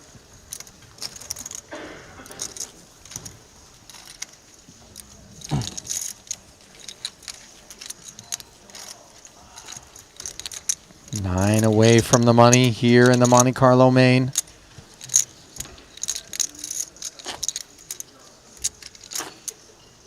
Taking a peek at Danny's festival thus far. Hasn't been a great one, Randy. Played 8 events, cashed twice. Yeah, they're not the largest cashes. He's got some work to do if he wants to win that Player of the Year award once again, as this is the very first stop of the season. Yeah. Thing is, we've seen some incredible late runs in terms of that Ivan Liao Player of the Year award.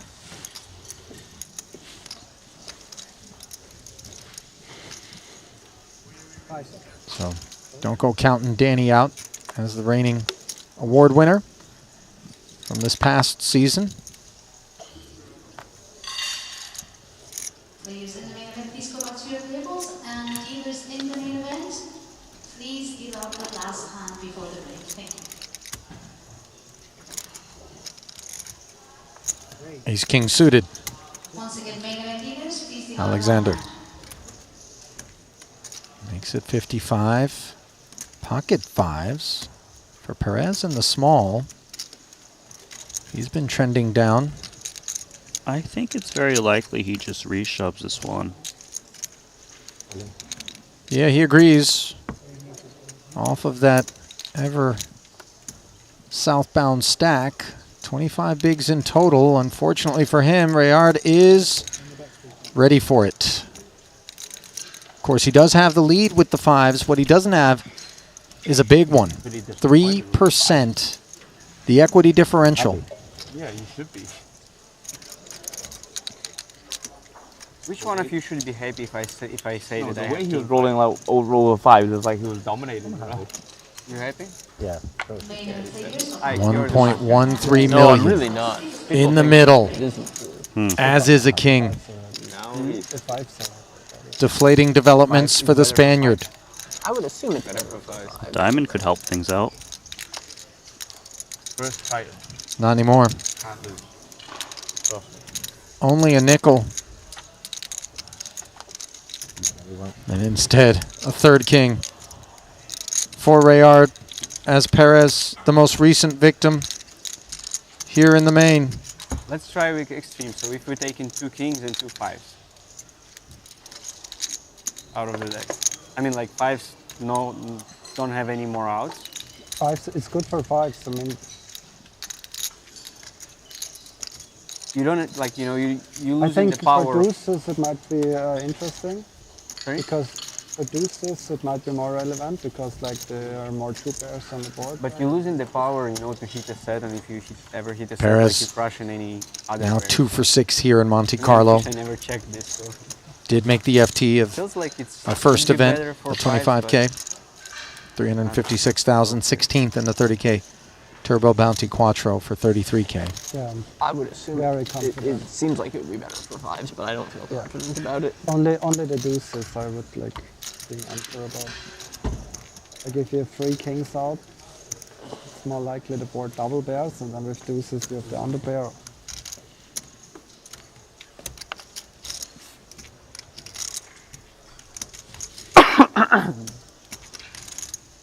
So 35 remaining now. I think I just had my eardrums blown out.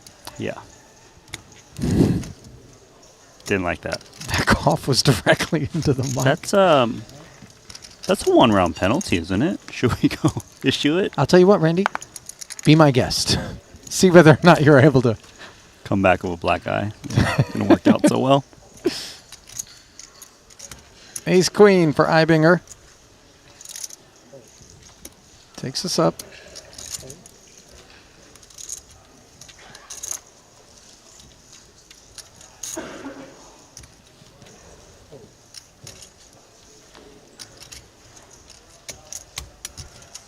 Excuse me, could you go service room?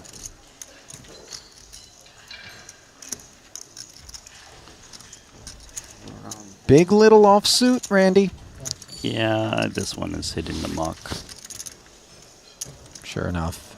Versus the late position opens or the blind versus blind sort of stuff is where we tend to see the activation.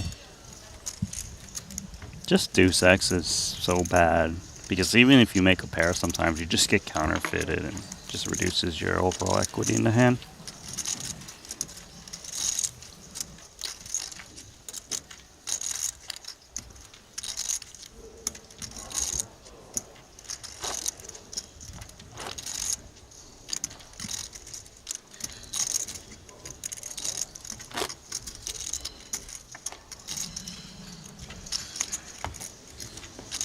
Please, wonton soup.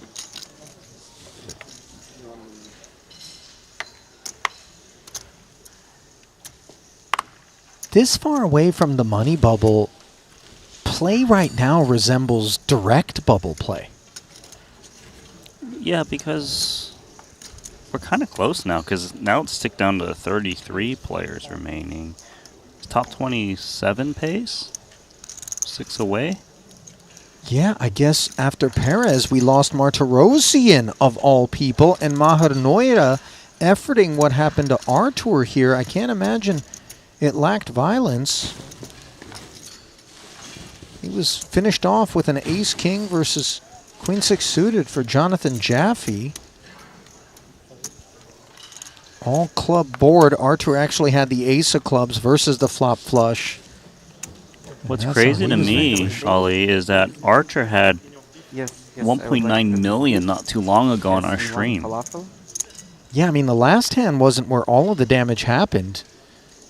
And you can look back at some of those down bips in his chip graph on the Triton Poker Plus app to see how it all came undone across multiple pots for the Russian. And with Maher Noira, as I mentioned, joining him out the door, we are down to just 33. Nikita, Wonton soup and black coffee. I got it on point. I got it on point. Only the deuces get worse by 0.3%, and all the other pairs get better. Wow, nice.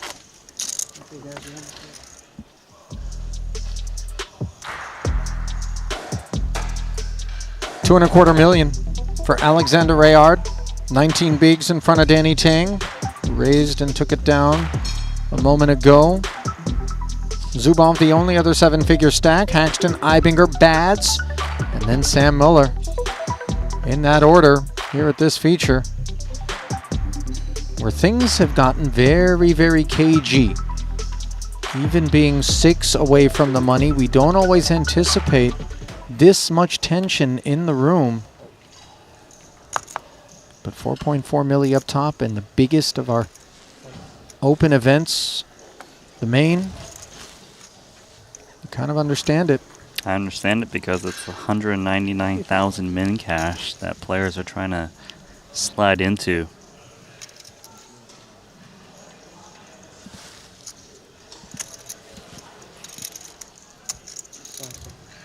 When I say biggest, I'm talking about overall prize pool. The 150K is also on the docket.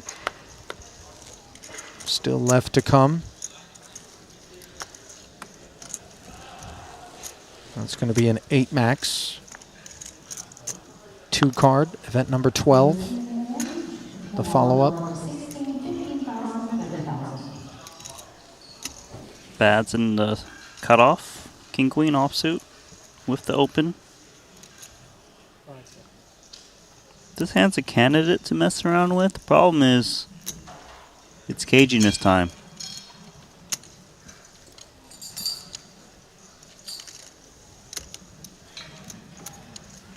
I would hate to see a jam. Don't stress me out like this. I was thinking about it.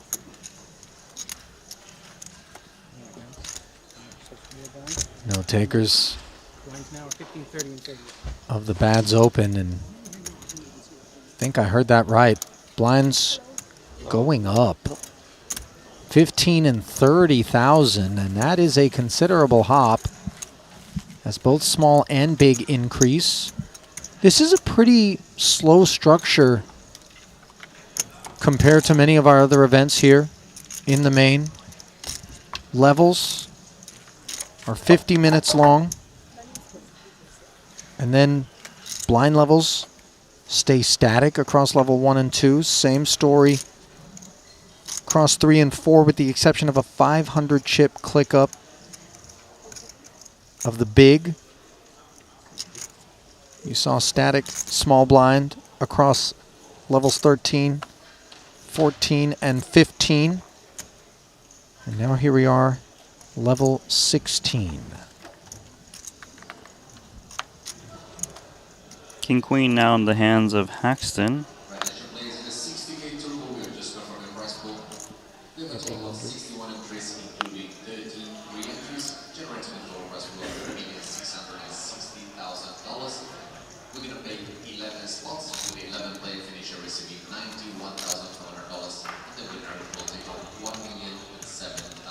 Danny with a suited ace in the big. He's going to tag along. What he's not going to do is find a whole lot of help on a King 9-6 board where Haxton is sitting very pretty with top pair and a Queen of Hearts. Pretty much the practically top pair top kicker, given Danny didn't 3-bet pre, so we can rule out ace king from the big. Type of hand we just go for 3 streets unless it runs out. 45. Bit dangerous. 45K. There's a chance Danny gets curious with backdoor prospects. I mean, that 7 of diamonds has that interaction with the 6 and 9.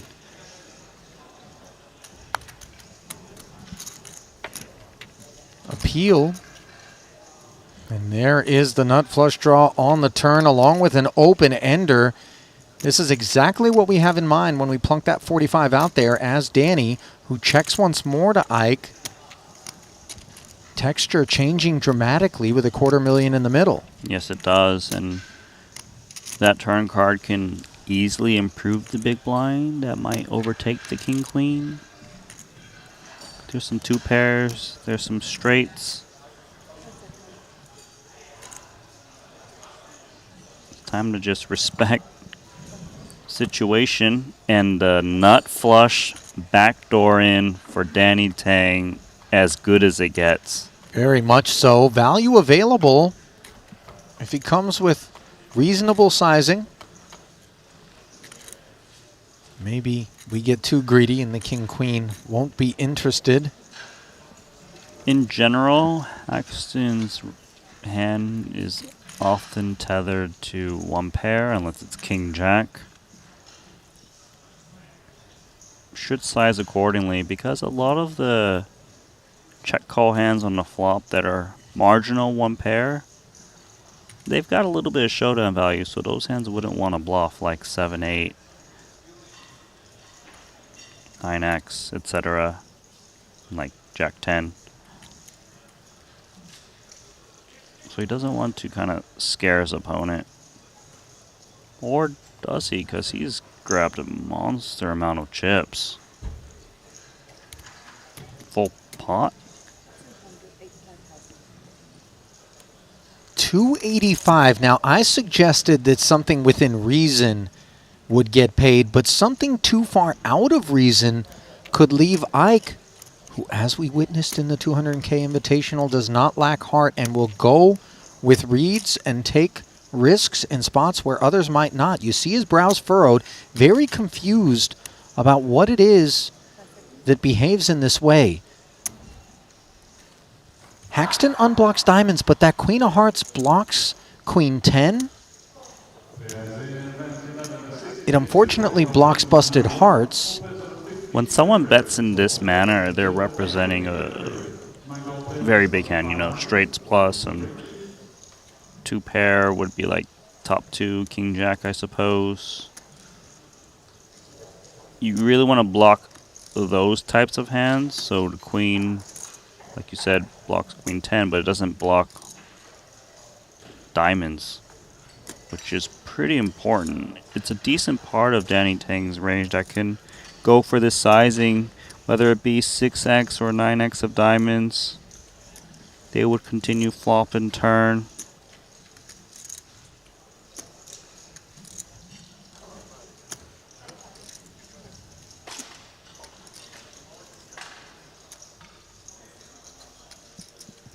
How many have I used?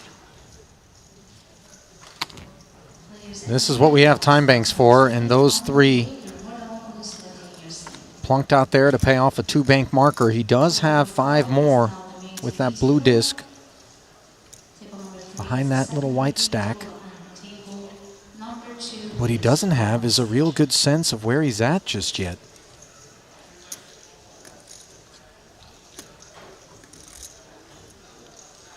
Maybe he feels he's under-upped his hand. I call. Oh, he's going to pay it off. Owie. I'm not sure a Band-Aid is going to cover the hatchet job that Danny just put onto Ike. Instant regret from Haxton. Well, he understood that that was a possibility, but he also understands that Danny is talented enough not to have it there. Player It's a of the weird year. thing to say, but it's true. Crushing our souls. Those of us who play poker with any measure of regularity know that there are people who, when that barrel comes in, we just know they've got it because they play straightforward. It's more ABC. Our Triton regs, talent pool here, it just doesn't have to be. You're right about that. Everyone very well balanced. You don't want to play an exploitable game. Not when the stakes is this high. Well, whatever the stakes, pocket queens. Happy to open. Min raising his bads. Zubov wants a count, realizing it's not all that much in total. 535. He's got ace jack. It's playing against an 18 big blind stack that min raised and +1. Pretty tricky spot. He might even just 3-bet fold this ace jack. Playability is decent. Could come in with flat. Maybe even fold if he really respects Mikita's range, but I see him cutting out chips, so perhaps something around the 140, 150 range.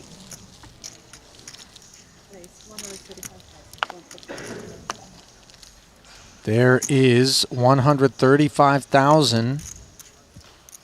And that is a size where he could very easily 3-bet fold this one, as you suspected. And I would imagine that Bads is going to be happy to rip in this 475 back. Yeah, he's only got one move. His hand is too vulnerable to slow play. I think there's merit to slow playing aces, but queens is all in city. Boom.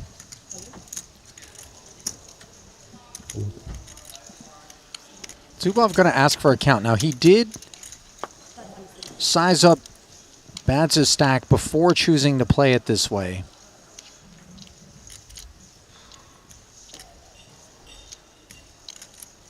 Mikita's range in a spot such as this has to have ace-jack in a way. It's the under pairs to the jack, maybe, that he... 10s and 9s probably jams on him, but I don't think it's all pairs. You know, 6s and lower, 7s, they might not take this spot. The closer you are to the money, the more reason to think that the short stacks are stronger. Main events coming back on level number 17, 20,000, 40,000. Dealers, please be entering.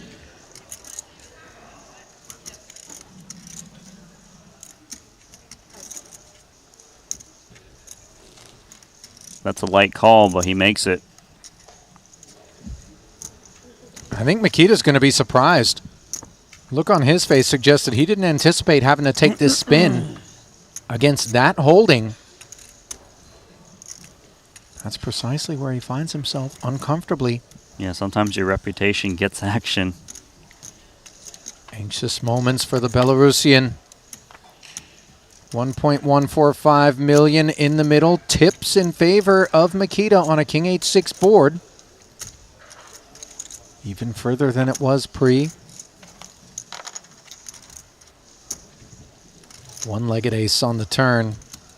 That's the two-legged ones that Bads needs to avoid. And he's done just that. Take a seat and take down 7 figures worth of chips. Mikita actually surpasses Zubov slightly now in terms of chip counts.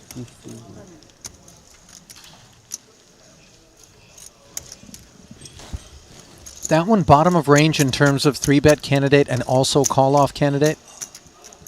Yeah, I would think that he never calls ace-10 off in that spot. Because you need to think about all of the pairs that are reshoving on you, and you want 2 overs. I kind of feel like 7s would hit the muck for Mikita. Well, flipping away, we find Fedor Holtz and Chris Brewer entangled. Ace-10 versus King-Queen. Fedor opened. Chris defended his big, checking over on an ace-high board, where he's got top pair and way the best of it.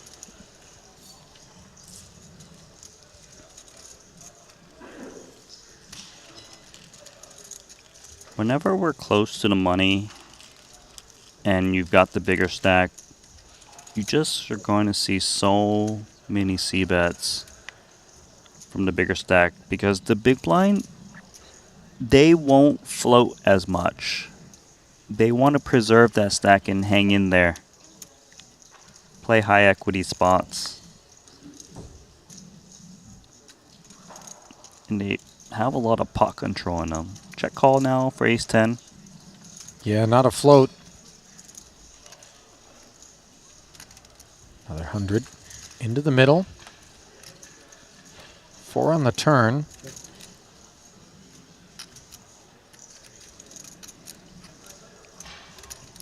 Second check in front of Fedor.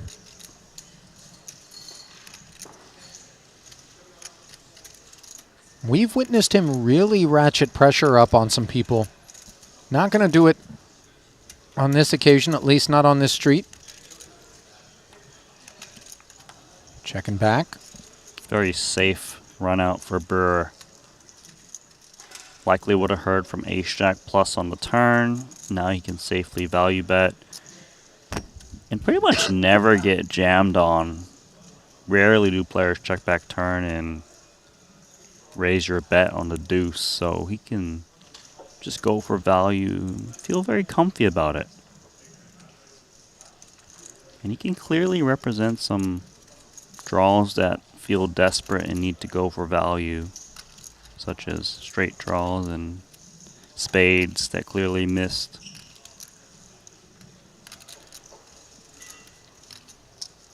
I mean, in terms of one pair hands that would be looking for value, it's ace-X exclusively in this spot. Yeah, if he wants to get paid off by the 8X and the other pocket pair stuff, he needs to go pretty small. This is pretty healthy. 165. You can see he's very comfy betting the sizing against all of the weaker ace-X. There's not many left, given 8-6-4 deuces out there, but they still exist. Fedor does unblock spades here. Be a pretty courageous call. Fedor would need to give Brewer credit to, you know, overbluff and not value bet thinly. Yeah, I mean, but when those value bets don't contain the 8x, 6x, 4x, deuce x kind of stuff, You sure? I didn't show. we do wonder. I do a time bank then. Nevertheless, Holtz properly finds the bin. There he is. What's he doing on the rail? Didn't Vladimir get showered a long time ago? Santa's gone. What? He doesn't know what to do anymore. Maybe he left him behind. They walked out together. I saw on screen. Wait, do you think the elf has like a poker addiction or something? And he's like, listen, I get it, you're not in the event anymore, but is it cool if I stay back and sweat this one? 8s and 4s here for Bads in the big blind. This one was limped pre by Rayard's King 5. Happy to check it over to Makita.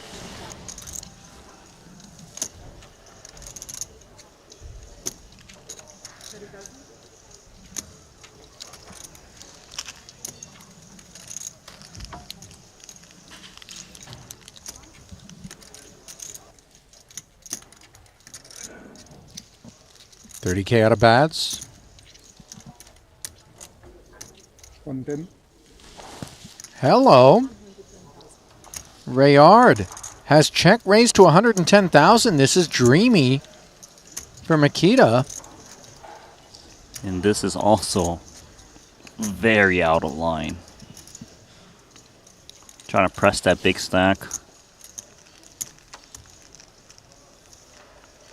Bottom 2 pair. Calls make sense. You don't want to inflate the pot as well, just in case you are up against a cooler, given how deep you are. King on the turn is disaster for Alexander, because he's going to think, this is my time to value bet against Jack X. Sure. And instead he checks. But not checking the fold. Of course not.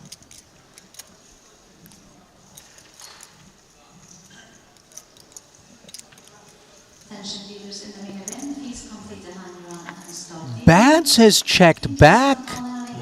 And now a very damp Queen of Clubs comes down. I don't think this was the script we thought was going to play out when the opening scenes took shape.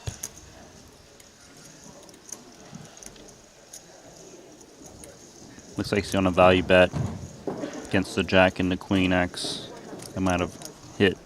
This should be snapped off. Would be too thin to value raise right now, as we're now down to 31. Well, when we raise, we need to come up with the hands that are going to pay us off. And on this run out, as a raiser, it's tough to foresee something that's going to stay curious. Yeah. And not have 8s and 4s in a way. It's like one pair of hands, and one pair of hands won't be able to find bluffs too much, so call makes sense. Nice one, Makita. Really cruising. Rayard, by the way, rolled that one over, thinking it was payday. Boy, it could have been bloodier. Can we have one more table here, please? Oh. Bads surging at the right time, up to 1.4 million.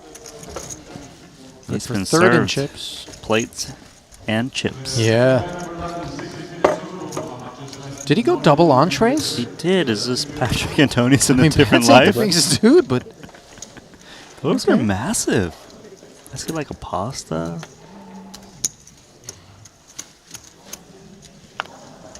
get the sense he plans on being here a while. Do you blame him? No. I mean, I like it. 31 remaining. Ollie, did we get more bust outs? Believe we did. Looking down, I find Sergio Aido out in 33rd. When it all came to an end, it was an 8-9 against the ace-5 of Emilian Patavi. For Ido, after Ido, in 32nd, we lost Nicky P. Nick Petrangelo. And for him, the final hand was a much more significant one. 10-9 suited against pocket jaxes for Jesse Lonis. Wei Leong Chan opened from the button. Petrangelo played it as a jam, and Lonis woke up with the hooks. And then stuck him into Petrangelo, as he would all in over the top and hold. So, 10-9 of diamonds looking to do a little bit better versus the 7s of Danny Tang, who opened to 65,000. This is not the board that will allow Zubov to do that for the time being, but he does interact with the Jack of diamonds. Checking over. Nice texture for Danny. Yeah, also has the pre-flop razor, so it's less likely he gets played back at.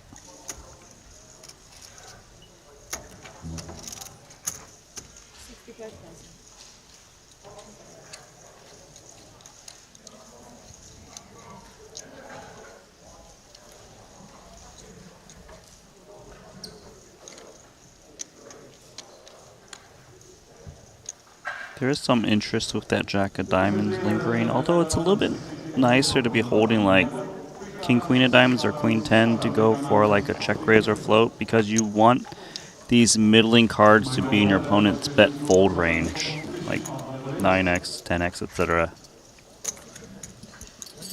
Different time, different place. Maybe Zubov feels differently about appeal. But 65K gets the job done there for Danny. Just in time. And Shaman O'Dwyer steps up. Doesn't look like things have been going great. This will be so tilting to miss button.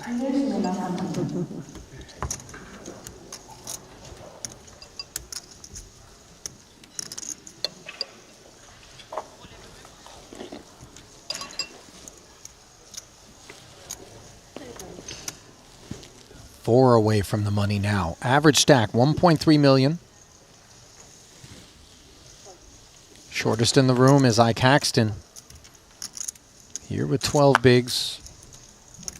After he made that courageous call versus the nut flip of Danny Tang, who went big. Top pair, not enough. And Rayard, he's 6 suited, a little bruised after running into bads. Raising to 70,000. O'Dwyer's first hand is 7s.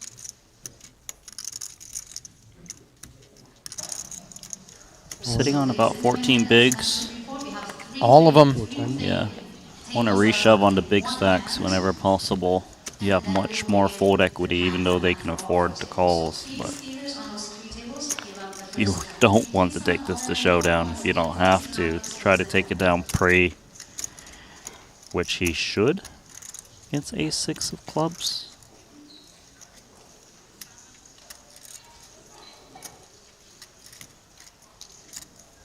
You only call here if it's personal. Don't think anything is personal between these two. So he's out. Randy, you ever made an it's personal call? Maybe. Maybe I have. You know, I shouldn't be in here, but I'm going to just flop it. Want to give this dude the baguette? The baguette.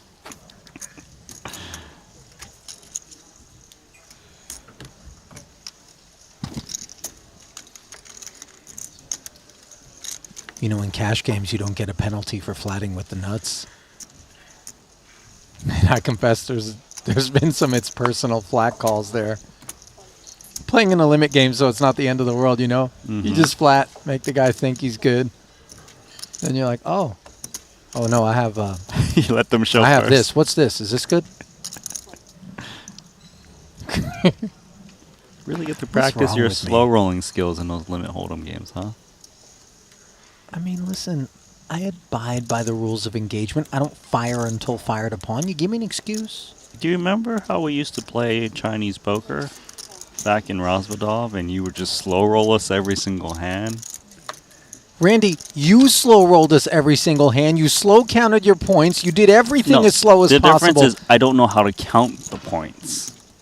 I don't know. I still don't know to this day. After night number 3 of Chinese, I thought you would have gotten it, by the way. And producer James asking where his money is. Don't worry, boys. I've got the sheets along with me in the backpack. Tally is running. Henry owes us, I'm pretty sure. I've just been waiting for another opportunity. You sickos. You want to play after tonight? I do. Anytime you want. By the way, it's good for your health. Considering if I don't play Chinese poker with you, you're just going to Casino Monte Carlo and punting it off there. Can we raise the stakes? Randy, I'm not going to get you unstuck from the roulette, man. Okay? It was supposed to be a friendly little deal. What do they got? Quadruple zero on the wheel over here in Monte Carlo? It's 0, 00, super yacht, mega yacht. Is that like mega yacht. The 4 green squares?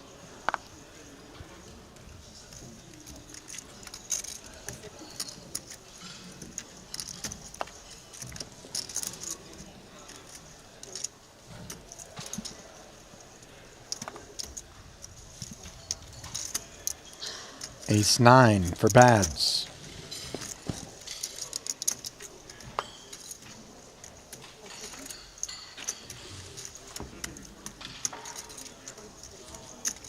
Interesting option, limping in the hijack.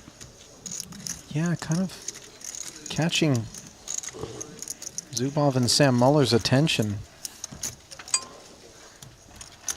Not that Sam's going to be able to do much about it here. So you tend to see this more when you're having a stack that can be pressured by one of the players, and that player being Danny Tang in the big blind with a much covering stack, 2.2 million over there. Maybe you're looking to get involved with the other short stacks. Also, you don't get shoved on as much by the short stacks when you're 4 away from the money. Danny, interesting strategy. Check back the big, always dominated. Nobody connecting with the jack high board.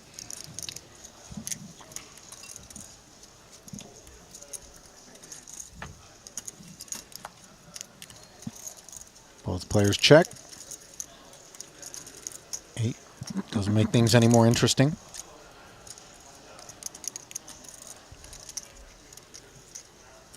Should be looking to just get the river.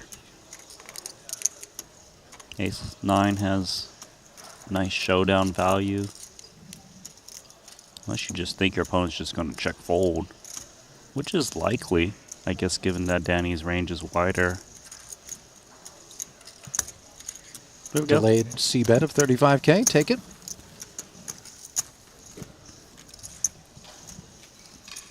Looking at the overall leaders, Bryn Kenny, 2.87 million in front of Sensei now.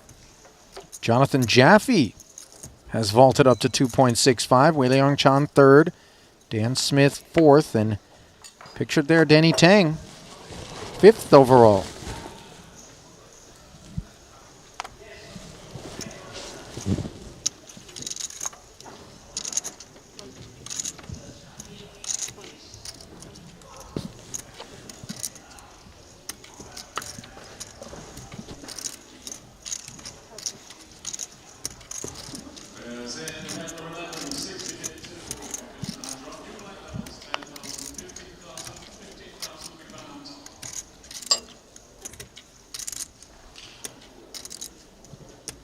Jack 9 suited has Sam Muller using a pre-flop time bank. Those are the red ones.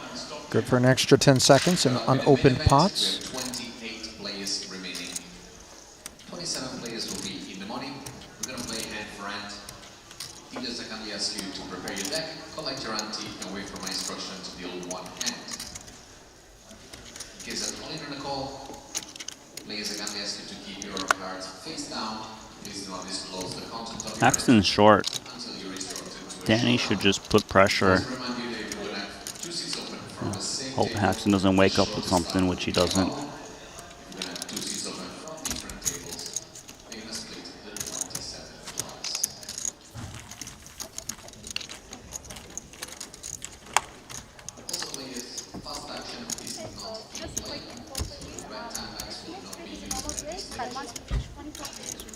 24. Players remaining and the retry, we're gonna have a 45-minute. Great.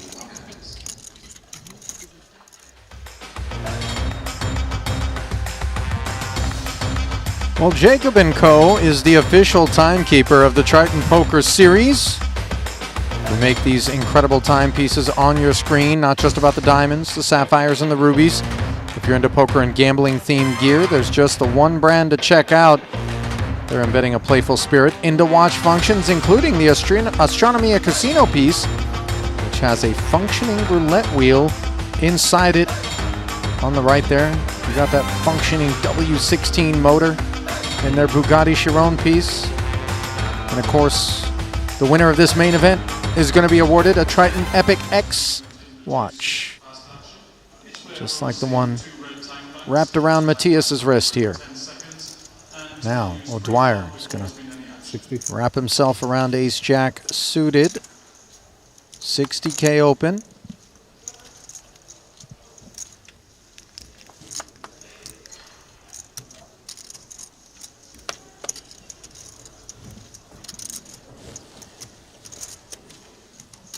Muller. Queen 10 suited, just 335,000 in front of him. Can't really speculate off of this stack. Second shortest in the room. Well, Dwyer's range shouldn't be too loose to open off of 550. Be pretty surprised if he was to reshove in this spot, Queen 10 suited. Yeah, O'Dwyer's not one of those boss stacks that we think we have a lot of fold equity against. Exactly that. Ultimately, he does lay it down.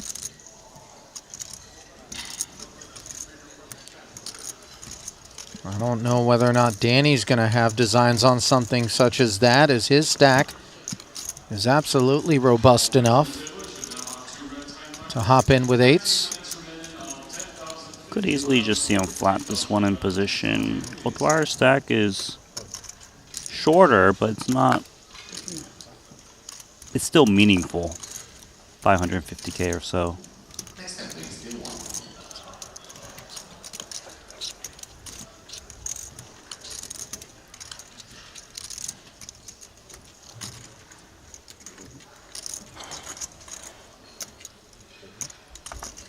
To the flop we go.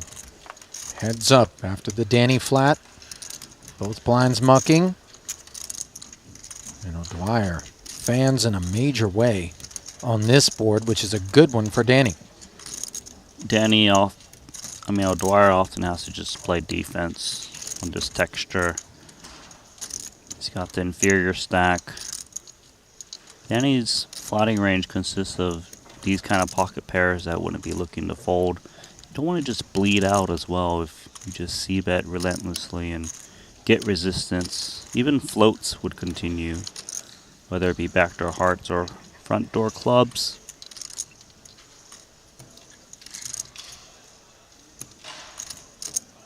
Danny can just... Oh, I'm surprised with that check back. Giving O'Dwyer the opportunity to get a free card and get there. That is really poor in terms of developments for Danny. You surprised at the check back? Quite shocking to me, especially with the chip distribution between these two. Danny can afford to bet and expect O'Dwyer just to give up. Feels like it really costed Danny Tang this pot. House plate though, for now. Just keep checking. Once the ace arrives, O'Dwyer needs to play defense still. But if it checks through once more on the turn, as it should, but it's weird to me because it's almost like Danny has a little bit reverse in my head for this hand specifically. Meaning this is a spot where you would have expected the check back and the prior street the bet? Yeah, bet on a flop, check back here on the turn as played.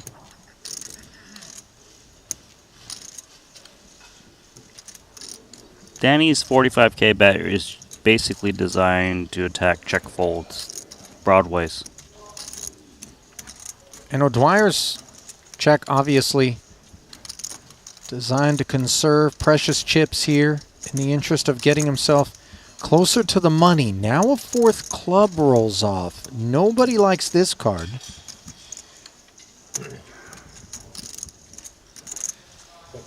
I wouldn't think the 8s are good. Will Danny turn them into a bluff?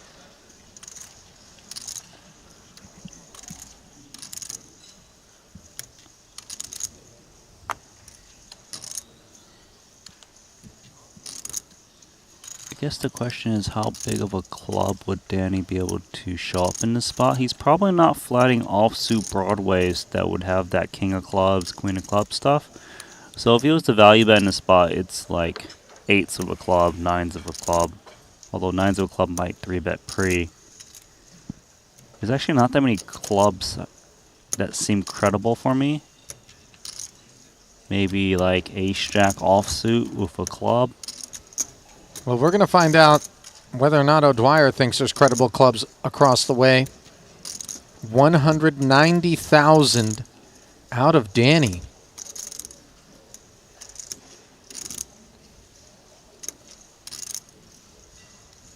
Yeah, O'Dwyer obviously is trying to reconstruct ways in which Danny can show up with a decent club that can value bet in this spot.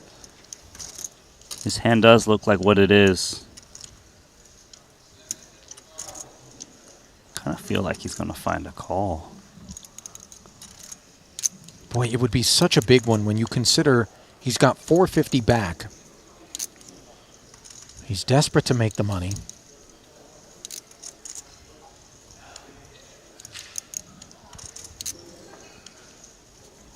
Like ace queen with a club for Danny and probably just 3-bets pre.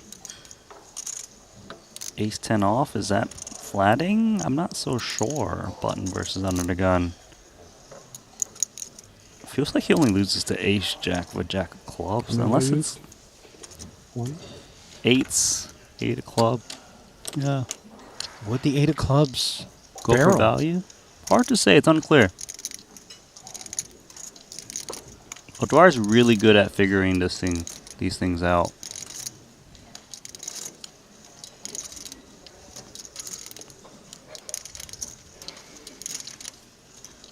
Danny taking his chances here. Much like Bads, by the way, who appears to have ordered the pasta while wearing white. That's always a gamble. I think he came out unscathed. Will O'Dwyer, though.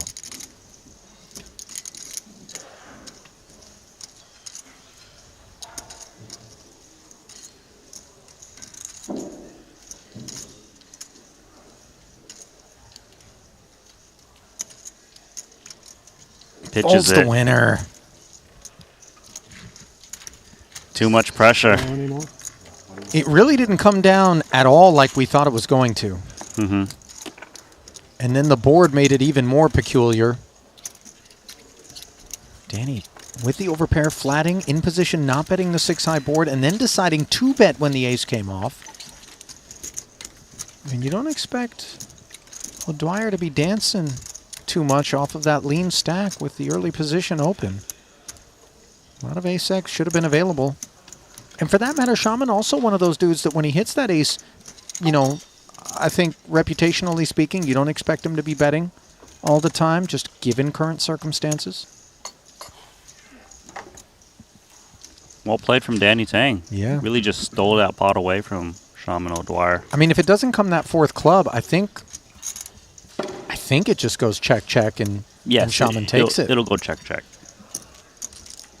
Because an ace would feel very comfy.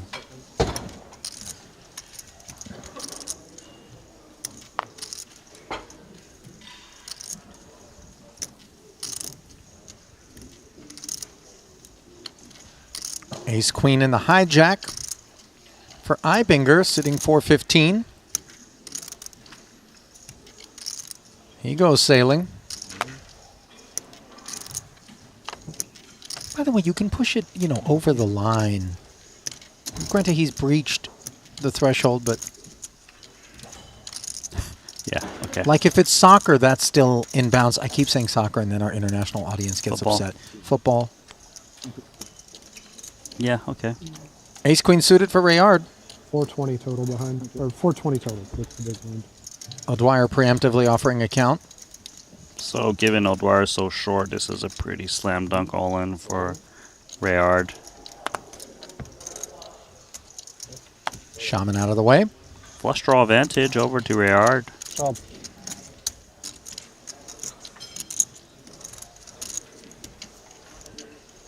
Don't do it to me.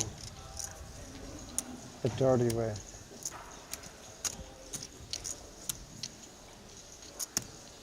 I'd like to go on record saying There's is 50% chance that you get occasionally I do like it. Would you The dirty way. Sorry. Really? There's some things you really don't need to share. You're so right about that. We're I don't playing know what happened. 125K main event. You wanted to share that with us. I didn't Okay. want to. Matthias started it. Thank you, Ollie. 890,000 See a diamond. in Oh, the the middle. dirty way might come in. Are Ooh, you hang happy, Ollie? on. Are you happy?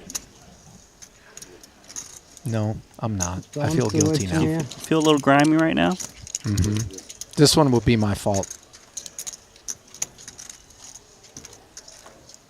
How do you Oh, feel no. now, Ollie? How do you feel? Do you want to go up to Matthias and apologize? So he doesn't know what happened. But he does know that his time in the main event is done. Ace Queen versus Ace Queen. He said, don't do it to me the dirty way, and yet Rayard did just that. Nut flush, leaving Matthias drawing dead on the turn and leaving him on the outside looking in. For 3 straight events. You know, you win 2 of them back to back and people get really excited. You bubble 2 back to back, nobody gives a shit. Just as hard. 30 left now. 3 away.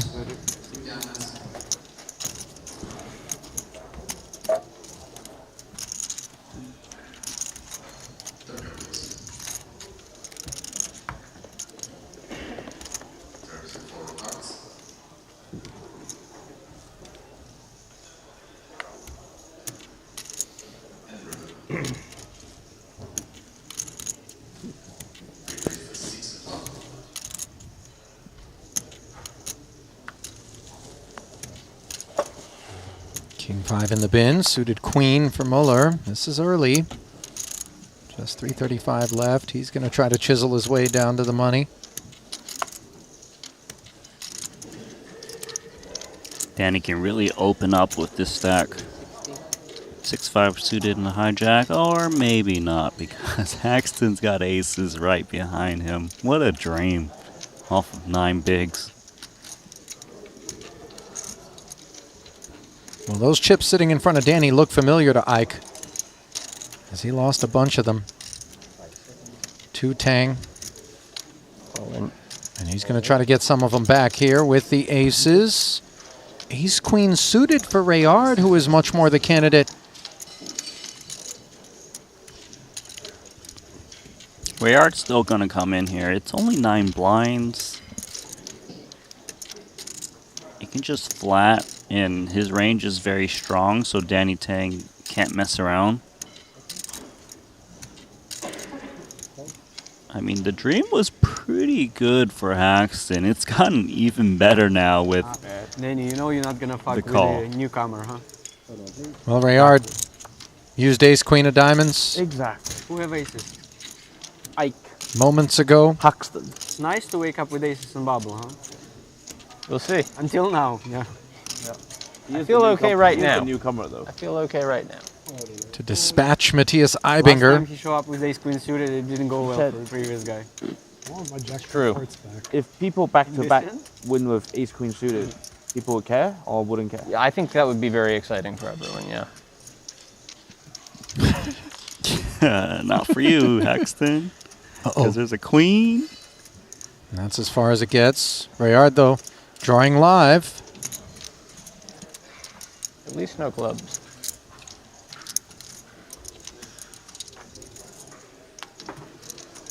Now trying to a chop as well. Jack, we carve it up. A queen, and we say goodbye to Ike. Anything else in 685 goes towards Haxton. Like, I just need to be more like Sean Winter. Enjoy a double, sir. Thank you. But I mean, it's easy for you to say when you see a screen and Yeah, I know, but know. even when I looked at my hand, I was like, I feel like I just gambled. It's time, right?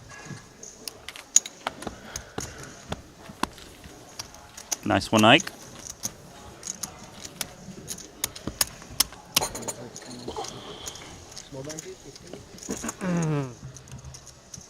Pay a visit to our other feature up on the main stage. Tough assignment.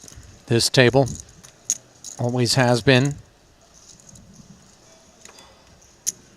Phil Ivey eliminated earlier in the seat now occupied by Benjamin Chalot.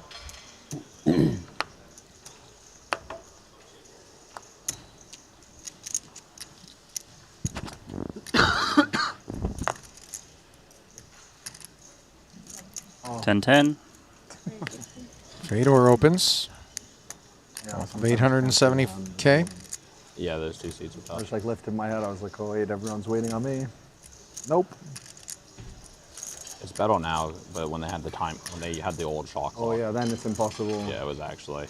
You had to just like ask the dealer to tell 150? you. Yeah.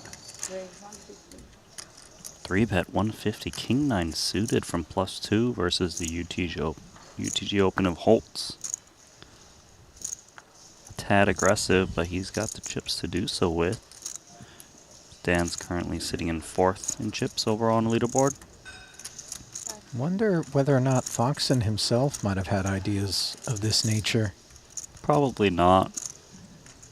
Regardless, though, there's a big question incoming for Fedor.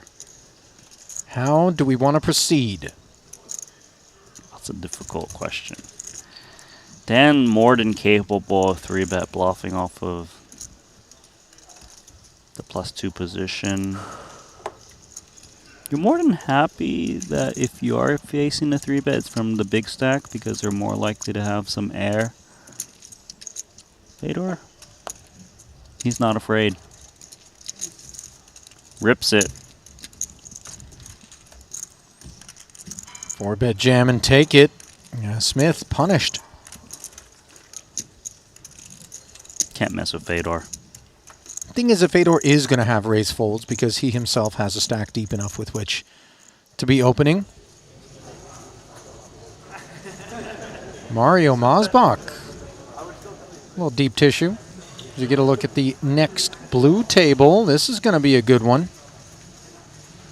Ossi Katola, Pitavi, Jaffe, Haralabos hanging around. Konstantin Maslach, Punat Punsri.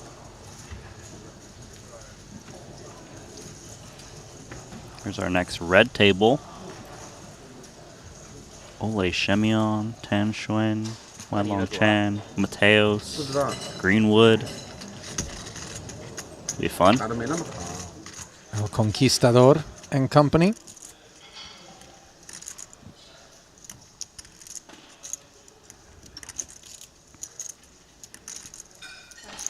Back to our blue table. Foxen, 2.2x. Ace 10 off. Fedor. Gonna get involved here. Jack 9 suited. Lots of playability.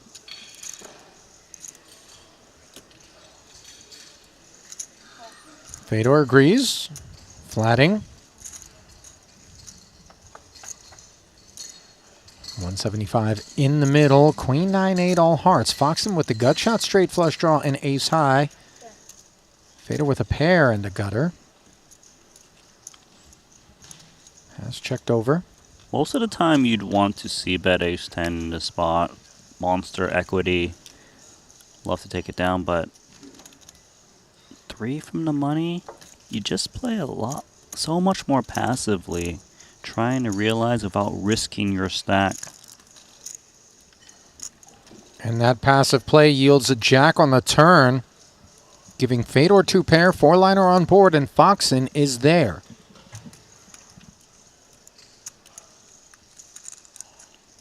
Feels like a lot of check coming from Fedor.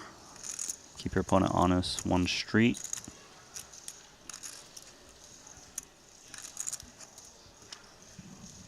What's nice about Foxen's hand is he actually has a redraw in case he's up against a 10x himself.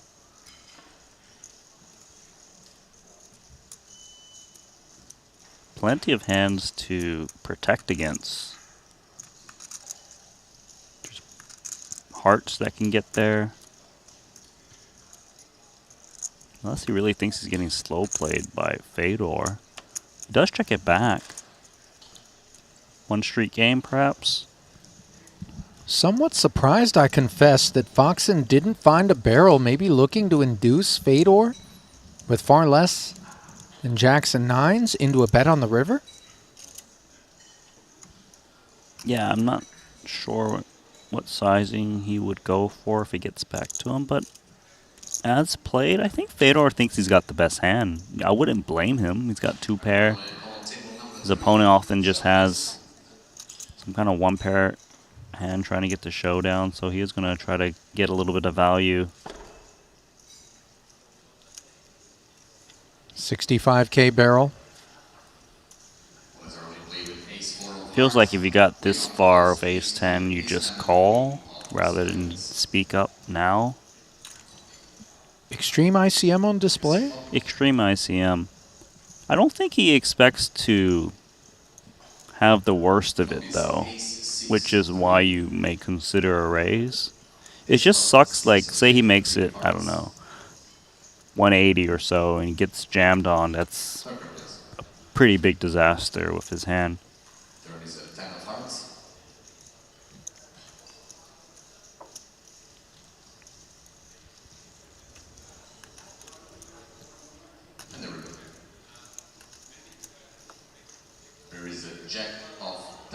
Gonna try to get more value. You know, this is not in step with what we perceived was extreme ICM, as Foxen taking his chances, raising it. And Fedor has to be asking himself, what behaves in this way that beats the jacks and nines? Nut flush comes to mind. I can see nut flush. I believe Fedor expects 10x to bet the turn at a high frequency, hence why he didn't instant pitch it. Does, however, let go on the river appropriately. Foxen got one street of value, and it was courtesy of Fedor leading. Important pickups, and your stack is on the leaner side. Foxen up to 24 big blinds.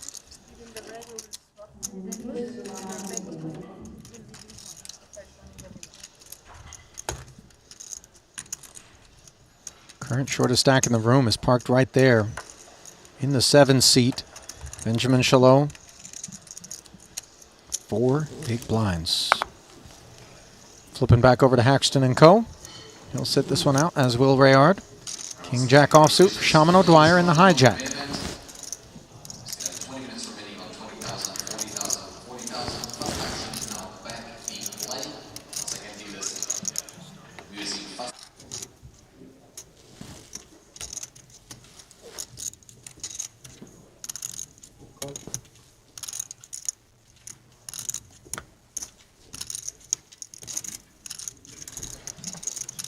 Makita once again coming in with that limping strategy.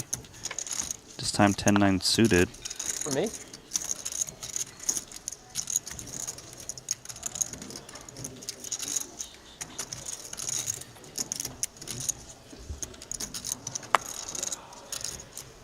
Okay, Makita.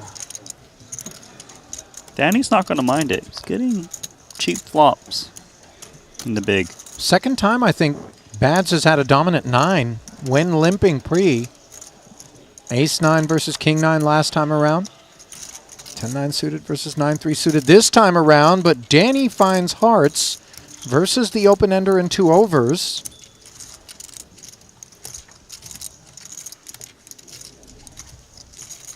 Enough interest for Badzikowski. Oh, this is so nice from Danny. You don't really expect the flushes to lead and risk losing a customer or I like the losing lead a from c-bet. Danny. The reason I really like it is because Makita has clearly made a strategy adjustment to start limping into Danny's big blind from the cutoff. So that means that he's trying to reduce the chances bets go in. So it's so likely Badzikowski is just going to check back flops, and you want to just keep this pot growing. Pair of 9s for Bads on the turn. Extra 70 on the flop from 35 a man, bringing it to 175 in the middle. Quite. Wow. That surprises me on the turn. Is it designed to look like a heart? Just a naked heart? Yeah, I can see that. The thing is, I don't think that Makita bets to protect his hand. Even though 10-9 actually is often good with the action, the way Makita's been playing is more trying to get to showdown, it feels. Oh, he is going to bet. So do we check raise 9-3 of hearts, or do we just check call? I feel like if you check raise, your opponent can make some pretty big hero folds against you. Then again, you kind of want to charge a big heart.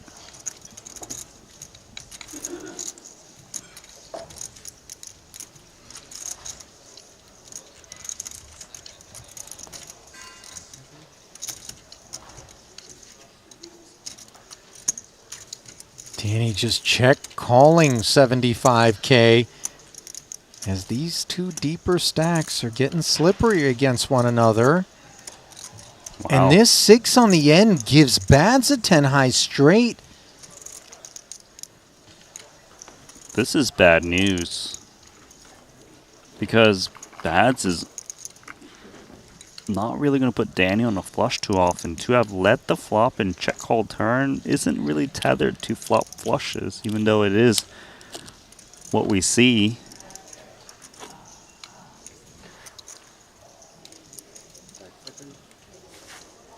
Looks like Danny is just going to bet it himself. Just 40,000. How much? This is interesting.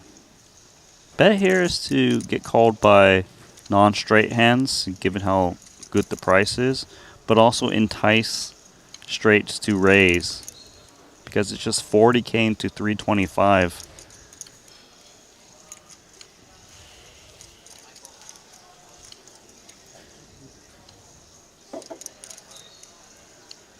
$185.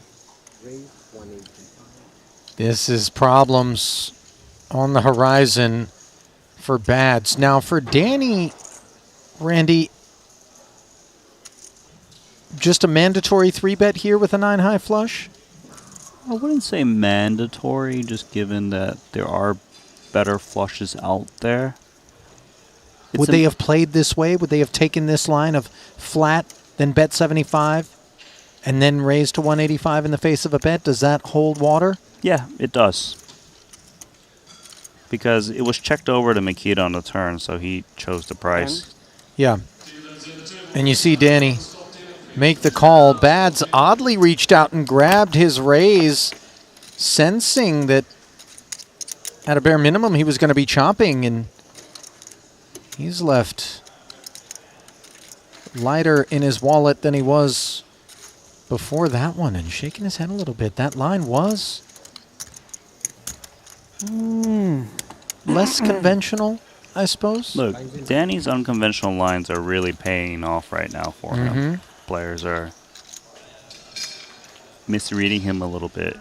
And by the way, before anyone tries to read into the idea that we're calling something less conventional, that is not replete with critique. It's just identifying it, and then, as you just put it, Randy, the lack of convention is precisely what's yielding the profit. You're right about that. Stole one from Shaman O'Dwyer on the 4 club run out with the 8s played in a weird way, and then here with the 9 high flush, earned himself plenty.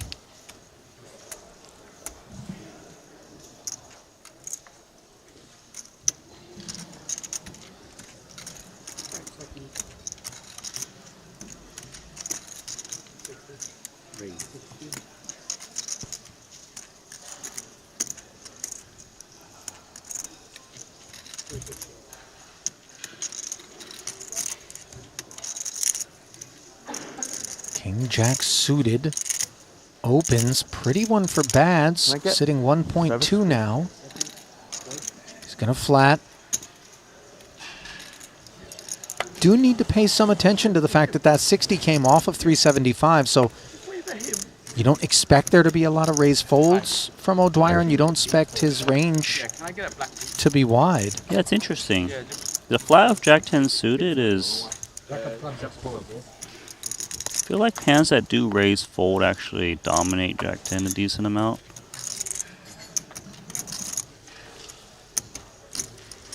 Some hands like Ace Jack might just rip from O'Dwyer's position.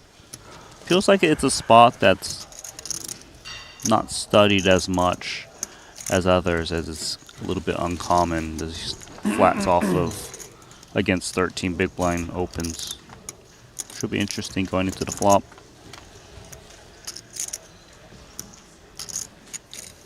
Eight, 7, 4, and a couple of spades. Advantage O'Dwyer in an even bigger way than it was pre. Gut shot for Bads.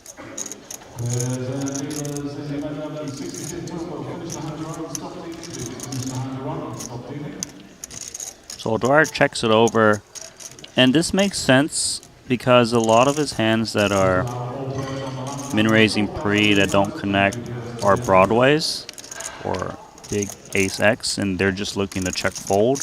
He can invite Makita to stab, and he can probably just check raise all in if he wants off of 10 blinds, expecting to just take it down. Kind of like check jam. You can even get better hands to fold like king queen. Maybe some like ace 10s that don't have flush draw properties. And it really just protects your range when you actually are weak on these textures. But it seems he's gonna flick in one big blind call, so he's got 9.5 bigs remaining.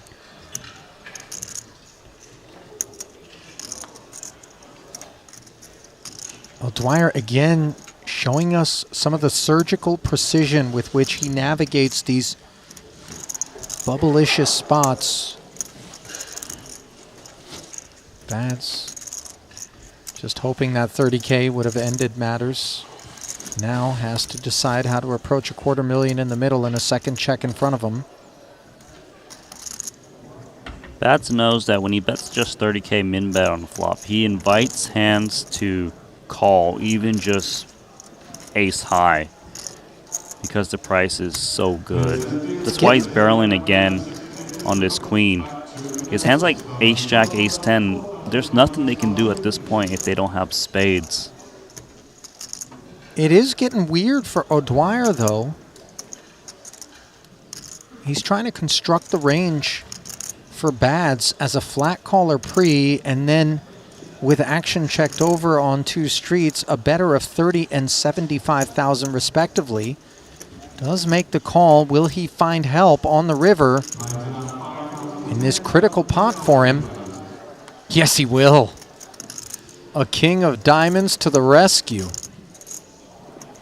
Great news for O'Dwyer. And, you know, I take that stance of will he find help, even though he's got the best hand, because we have to imagine that Bads is just trying to get this to a spot where he can bluff the river with this jack high. Unclear whether or not he's going to do it now with this run out. Technically speaking, if he is going to jam in this spot, he doesn't want to block the spades that would check, call, check fold. He's done.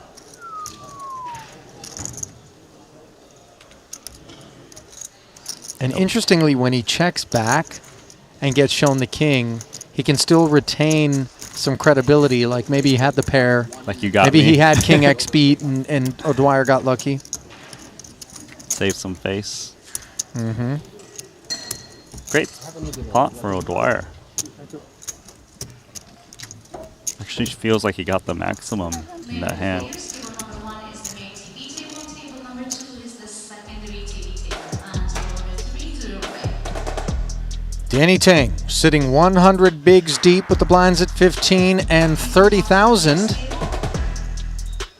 Very different experience being enjoyed by Sam Muller. 9 bigs deep. Getting lonely down there at the bottom of the leaderboard, courtesy of O'Dwyer moving to 21 bigs, level with Ike Haxton. Zubov largely spectating midfield with 26 bigs. Bad slip into 34. Rayard still in second. As we keep it here. One more hand. And then we play one while they wait, and then everyone plays one more. Okay. Well, this could be just what Bads needs to replenish the coffers. Not that they're lean. He's continuing this limping strategy, which makes sense given he's already limped twice. He needs to protect that range. Wonder if Danny overlimps or isolates 10-9 suited. Could see him just try to pick on Makita. This is the 3rd time he's limped at this table. Makita must have expected this to happen at some point. The big stack wagging his finger at his limp. Now we just come in with limpery raise. It's interesting because these two in particular were the ones that found entanglements heads up, courtesy of the prior 2 occasions on which Bads limped. This time, however, Bads not only has found a raise out of Danny, but he's found top of range. So 3 bets to 325 and shaves 100K off of the boss stack. Ladies and gentlemen, please go back to your tables, and he gives an incoming event. Please give out the last hand before the break. Danny's such an intense competitor, Randy, that even though he can fade that L getting hung on him right there, he hates the vibe. You know what I mean? I've seen it. Okay. He always kind of gives you that look like, what you up to? I don't like that. Even when, like, for example, earlier we observed Ibinger before his bust out, action on him, Danny right behind, he'll just dissect you, you know, optically.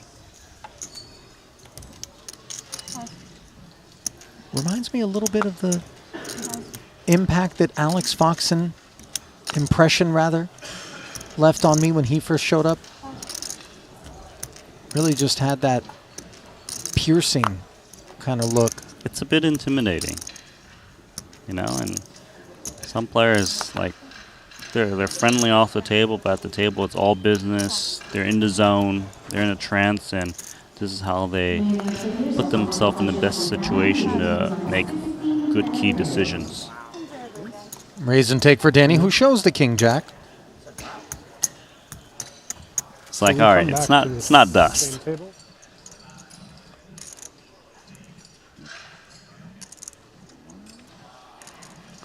Dan Smith has made it 70 to go. Back at the other feature, courtesy of Ace 10.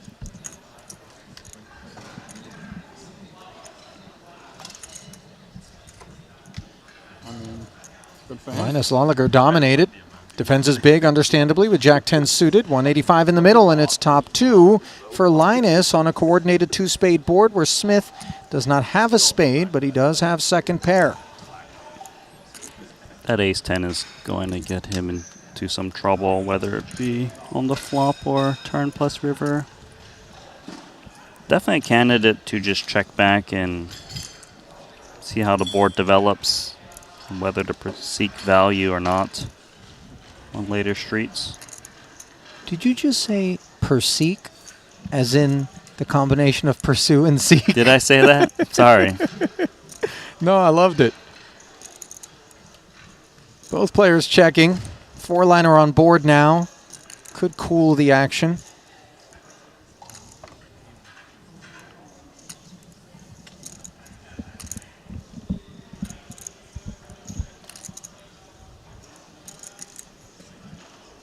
So check again by Linus. Makes sense given the 4-liner. But if this checks once more and it runs low, Linus will likely go for value.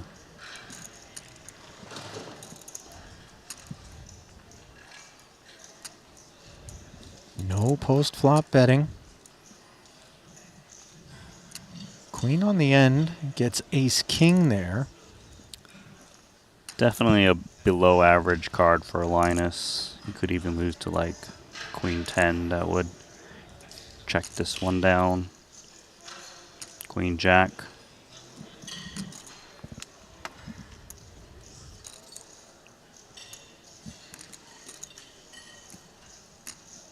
Maybe we block in this spot because Jack 10 still rates to be best against one pair hands. Linus agrees. 60K.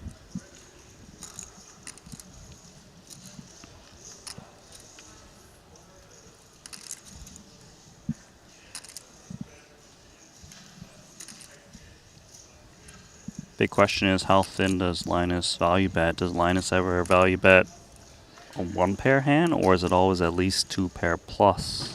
Because if we can discount the one pair hands, then we can throw Queen X and Jack X out the window. Well, Smith just sensing that some absolute dust bunnies could be a part of the process there for Lolliger. Keeps him honest with a call, and we'll head to the break with slightly fewer chips than he had before that exchange, but still plenty with which to operate. Sitting second behind Sensei Bryn Kenny at the blue table. And that table will be giving way to a new feature and a new semi-feature, and the blinds will be going up to 20 and 40,000 as we bring you back to the desk. Ali Najad, Randy Liu, and a new chip leader overall. It was Sensei Kenny for a good bit of the frame. Didn't really watch him operate, nor did we watch operations from one Jonathan Jaffe, who's going to be a part of the new feature tables. 3.155, first over 3 million stack that we've seen. Yeah, obviously Jonathan Jaffe is a very strong player. From what I've seen in previous streams at other festivals, he really just goes hard, and so he's not going to make it easy for the rest at his table. Yeah, no doubt. 79 big blinds deep. Obviously, stacks diluting a little bit, courtesy of the blinds going up. We are marching ever so slowly, creeping toward the money bubble. It's a thick one, 199 grand if you're on the right side of it, and we're still 3 bust outs away. But don't go anywhere. Just about 7 minutes time, we're going to come back and pick up the action from here in Monte Carlo. Exciting news! WPT Global is the new title sponsor of the Triton Poker Series. To celebrate this exciting new partnership, WPT Global will have its own event at each Triton Poker Series stop, the WPT Global Slam. Look out for your opportunity to qualify online. Download WPT Global with code Triton and get a 100% deposit match up to $1,500 now. Sign up today and join the action.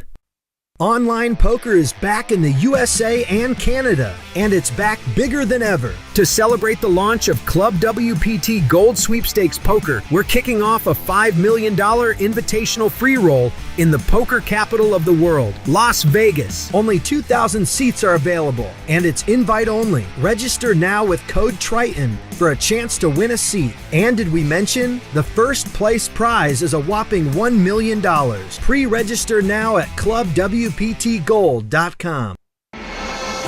Attention MTT players. We're excited to announce the most significant advancement in ICM solving history. Now, with GTO Wizard AI, you can study post-flop ICM strategies with unparalleled speed and precision. Whether you're competing in classic MTTs, satellites, PKOs, or mystery bounties, this upgrade lets you simulate any payout structure, bounty format, and stack sizes. Get ready to dominate with GTO Wizard AI. Looking for the ultimate platform to place your bets on the biggest sporting events? Look no further, because betacr.eu, Triton Poker's official betting partner, is here. Whether it's the thrill of soccer, the intensity of football, or the fast-paced action of basketball, betacr.eu covers it all. With real-time updates and competitive odds, you're always ahead of the game. BetACR.eu also offers exclusive poker events that you won't find anywhere else. Test your skills and make every hand count.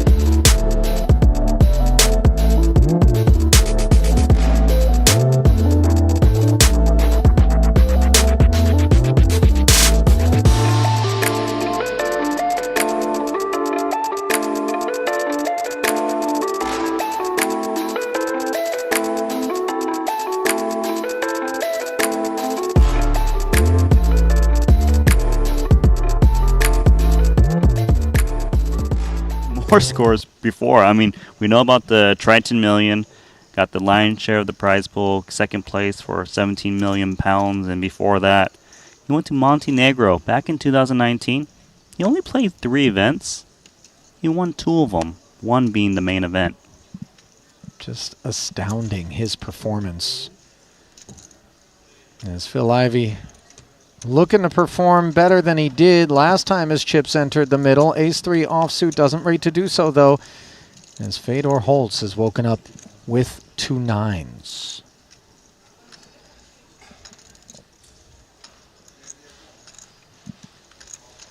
Should bring his whole range in as a flat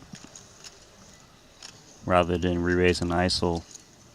The open jam in itself is large enough where players can't really play back and defend the big blind and overcall. Looks like 1 ace is out. Yeah, occupied, unfortunately for Ivey. He's only going to have 2 available aces to help him get out of this mess.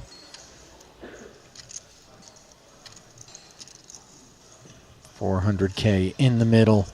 But more importantly, the main event hopes of Phil Ivey.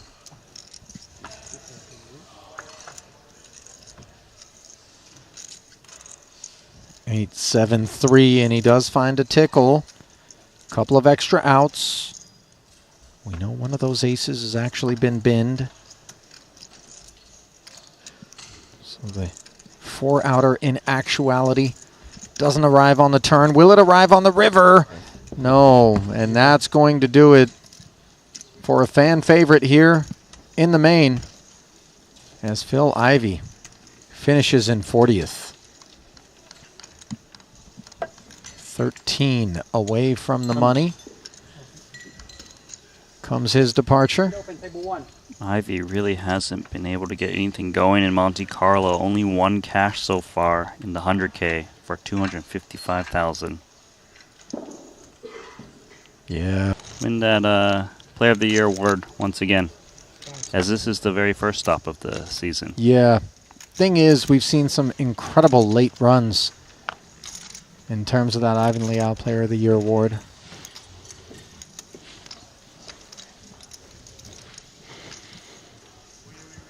So don't go counting Danny out as the reigning award winner from this past season. Players in the main event, please go back to your tables, and dealers in the main event, please deal out the last hand before the break. Thank you. Ace King suited. Once again, main event dealers, please deal out Alexander makes it 55. Pocket 5s for Perez in the small. He's been trending down. I think it's very likely he just reshoves this one. Yeah, he agrees. Off of that ever southbound stack. 25 bigs in total. Unfortunately for him, Rayard is ready for it. Of course, he does have the lead with the 5s. What he doesn't have is a big one. 3%, the equity differential. Yeah, you should be. Which one of you should be happy if I say No, that? the way he was rolling like old roll of 5, it was like he was dominating. You happy? Yeah. 1.13 No, million I'm really not. in the middle, as is a king. Deflating developments for the Spaniard. I would assume it's better. Diamond could help things out. First Triton. Not anymore. Can't lose. Only a nickel. And instead, a third king for Rayard, as Perez, the most recent victim here in the main. Let's try with extreme. So if we're taking 2 kings and 2 5s.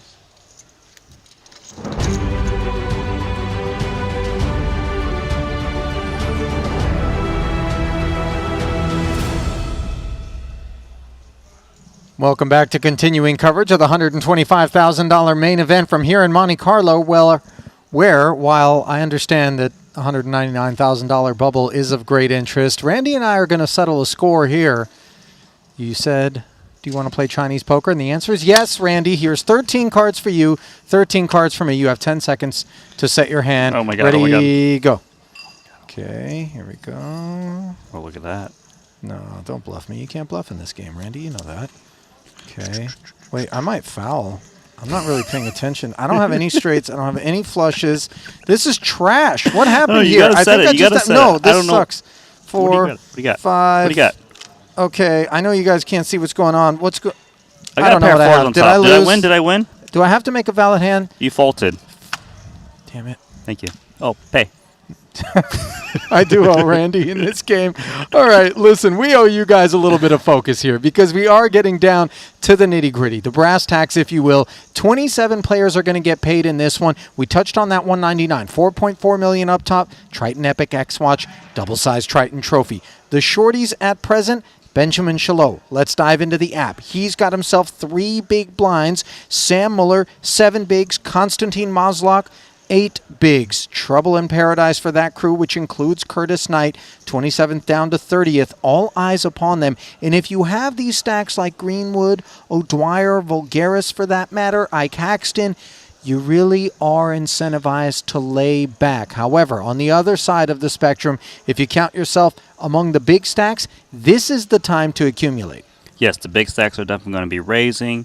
Those just under that, they're going to kind of hang tight, try to just slide into the money because, like you mentioned, there's a lot of short stacks out there, and we want to just get that pay jump of our 199K min cash. Yeah, the difference between 0 and 199 is a big one. 20 and 40,000 will be the blinds with a 40K big blind ante. That's 100K in orbit. The price of poker.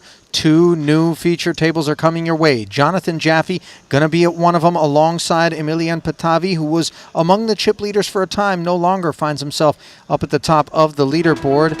And then on the other side, we're going to get our eyes on Jesse Lonis, who already has a title here, and Wei Leong Chan, who's got a relatively deep stack, 4th overall. Back into the wilderness we go here in this main. Sensei Bryn Kenny, by the way, he's all loaded up. Not going to be at one of the features, but we are going to give you a glimpse at what was the feature moments ago. Their bones have been parked away from the lights now.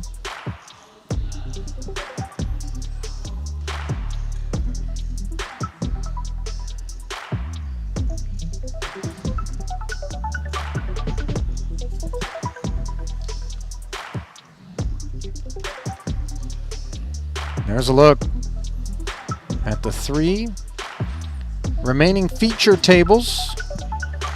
22 total there, 30 in the room altogether. Danny Tang, chip leading at the orange table, which contains Muller. That's obviously good for business. Same story for Jaffe, who has that sub-10 big stack of Maslach, and for that matter, Wei Leong Chan. Curtis Knight's presence should make things preferable.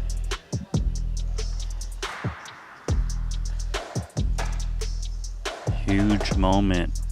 Remember, in the 200K though, we were thinking it was the short stacks that were going to bust. It was those middle stacks that went hard and everyone slid into the money. Not sure if that's going to happen here again in the 125K main, but anything can happen. There's Patavi getting mic'd up. Aussie Katola to the left of Patavi and Jaffe could bring fireworks. Daniel Razai part of the equation as well. Late night service. T-shirts. I mean, what okay. service are we offering? I don't know, but shouldn't there be a phone number underneath that part? I feel like normally that's what you see on the inside of a truck stop bathroom stall door. Not that I spend a ton of time in these places, but I've driven cross country a few times in the U.S. All right, you save yourself. Caught myself pulling off the freeway in some dicey places. There, but I'm gonna guess that's not. but it's a good one, the needle chance. Sesame Street coaching. Yeah.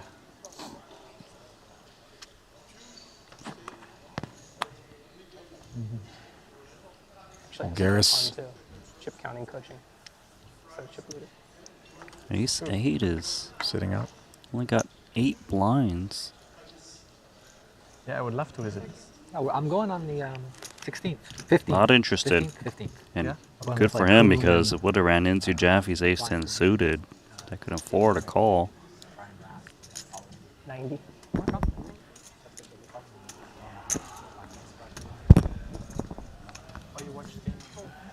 No, we fly in on the 15th, spend the night, and game on the 16th. Fly right to Mexico. Do you want to come?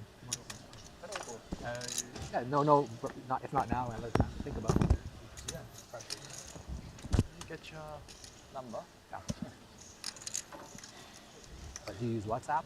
I do use WhatsApp. I just need to put it in. Okay, yeah. So, +1. Not interested. Punat Punsuri Jack do suited. A hand that could have taken a flop. No, by the way, that Maslach's decision Oh, that would be entertaining. not to get in there with that ace 8 was a good one, given Jaffe waking up with the ace 10 suited. Got a great bet for you, Bob. Please. Now, Tan Xuan and Ole Shemian. Seatmates here at the other feature. Ace Jack suited. Under the gun. No sound this? 5 seconds. Reduce. Oh man, you know there was history at this table for Tan to call that out. Shemian, by the way, direct right of the only bigger stack than his at the table. Always enjoys seeing Chan lay out when he gets involved. Yes.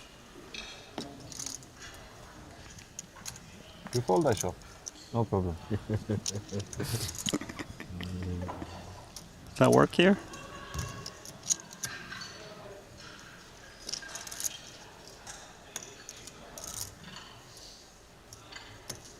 You have to have a lot of disrespect for ICM to be calling the big blind here. You know, Tan Xuan is that guy. Now I You know, can't show anymore. I prefer to look at it from another perspective. You have to have a lot of respect for gamble. Jack 8-5 Not disrespect for ICM, but yes, both things can be true. As Tan does take a swing and come up empty on the A6 tray 2 club board. Shemian, top pair. Yeah. Action checked over. And we are.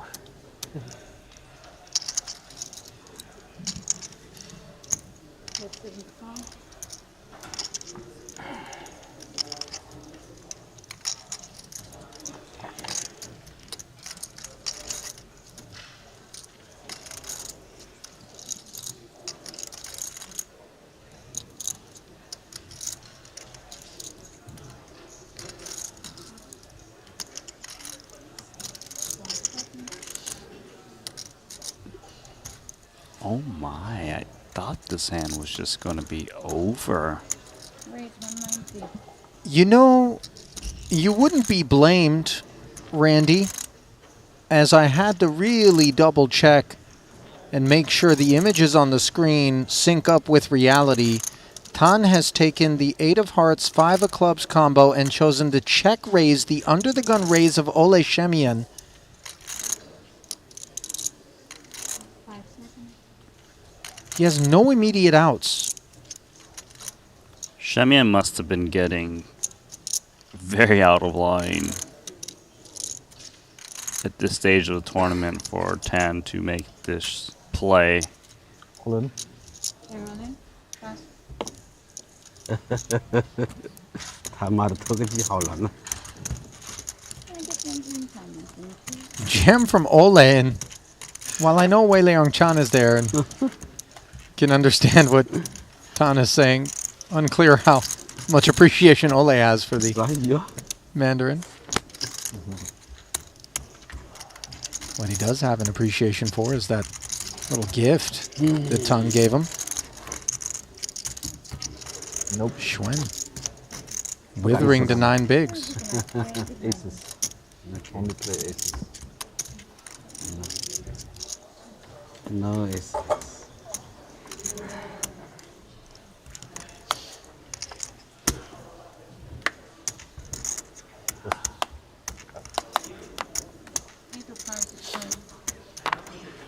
King Queen now for the chip leader here.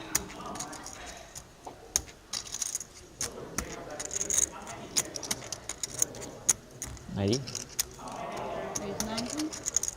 90. Declared and delivered.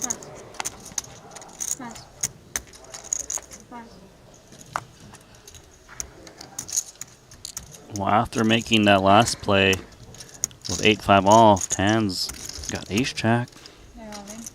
Not many chips left, 9 big blinds, and Wylon Chan can afford to give Tan Xuan a run. There we go.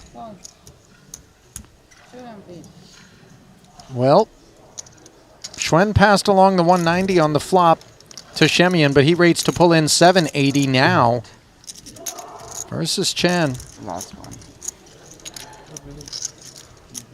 Ben Charlotte. Shallow.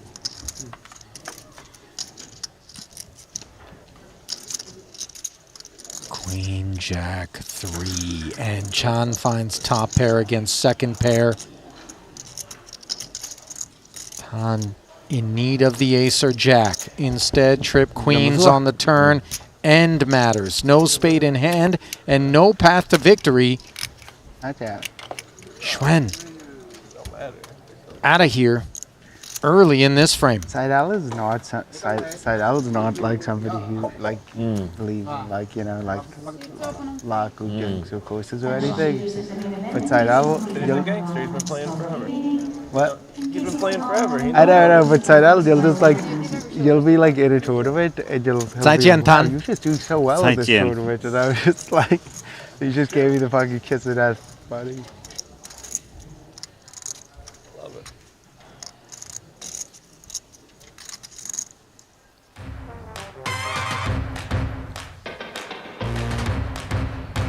Well, we've been watching some of you in the chat talk about the bucket hat being worn by Dan Smith, along with other gear throughout the course of this festival that seems to have piqued your interest. We've got good news for you.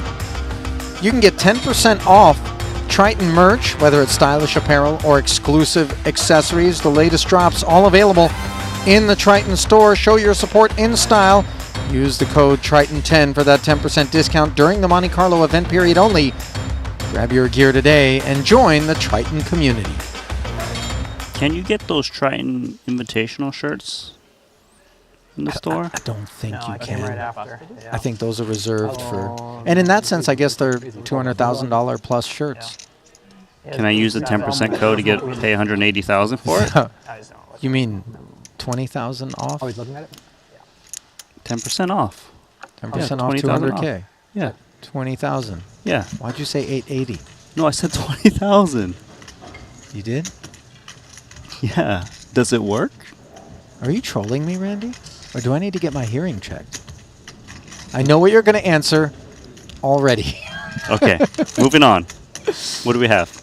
Axton made it 90 to go. Danny defended his big ace 10-8 on the board. Not sure what the holdings are responsible for the procedures. What we are sure of, though, is neither holding wanted to bet on this flop. Second flush draw arriving on the turn. Well, Haxton checking back tends to not have the strongest aces on this flop. Feels like Haxton's got some kind of 10x or a weak ace, and there is the 10x king 10 suited. Yep, and Tang flopped the flush draw, now has a pair. Gonna lead into Ike. How big? 140. 140 into 100. The overbet, and once again, Randy, Ike finds himself in a weird spot, in a bubbly situation, 2 away from the money. Okay, it's not an overbet, right? Am I confused? Oh, it was 140 into 240, sorry. But yes, still, I like this bet from Danny. The check back flop range is relatively weak on this board, and he gets the 10 down. Nicely done, Danny. You know, I can't help but wonder if there's any part of that decision? I tend to think no, but I submit it for consideration. That's attached to what happened to Ike yesterday in the Invitational when he went hard with 2 remaining until the money. Hello, everyone. I hear what you're saying. He did also make that call earlier, right? Against Danny Tang with the queen and was wrong. So don't know if it's affected his decisions. I tend to think no. I mean, Ike just plays the game and plays it, as you can ask any of his peers, about as well as anyone could hope to. Tremendous results across both Triton, in spite of not having a title, and beyond its borders throughout the course of his career. I feel like a lot of that decision there was my opponent, Danny Tang, bet quite large. He likely will come in with another bet. Am I willing to call blank rivers unimproved with King 10? And obviously there's a lot of them if you only got middle pair.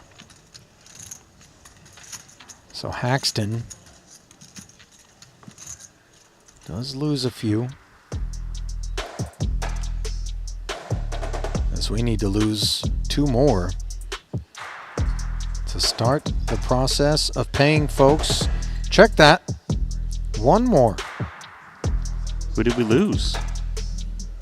Tan Chuen was in 29th. 27 are paid. Oh, right. I thought he was out in 30th. Shalot beat him to that punch. Shalot was on fumes. Yeah, rated to be the next person out the door. Now Sam Muller in the on-deck circle, just 4 big blinds deep over there at Camp Danny.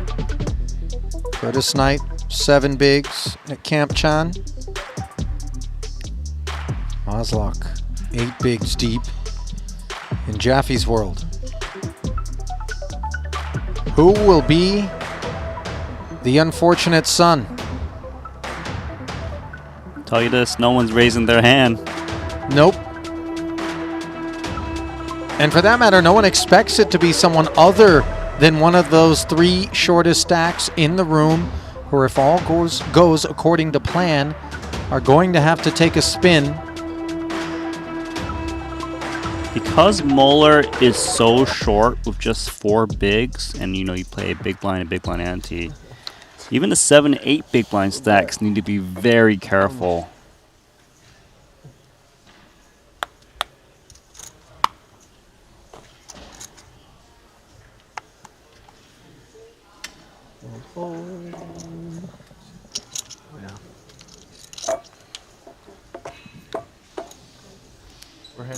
My wife is a twin, and whose sister, when they were both of them, when they were trying to get pregnant, got genetic testing done, and they came back like identical. Like all, so then it seemed like I always assumed they were identical, but then like whatever, they tested for like 500 things, and they each got the exact same 3. Like the odds of it happening, like astronomical. So your wife's a twin and you're a twin, and yes, that's kind of interesting. Yeah. What do you? That's cool. 160. It wasn't like we were looking for it, but. Shemian's 5 has a twin. Pocket pair. Limping the small. Getting a finger wagged in its face by Chan, who we anticipate is going to be doing this as a boss stack, looking to leverage ICM pressure upon Shemian. Good news for Shemian is his plan plays relatively well. Deep stacks, even against the big 4X. 360 in the middle. And the shorties would love for something incendiary to take place here. This is not going to be the board that lends itself to something such as that. Queen 10 deuce, 2 spades. Shemian checks. Should see why long continue.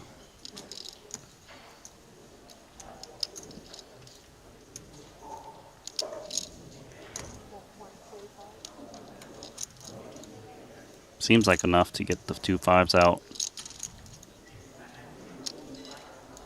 2 overs is not so lovely for Shemian.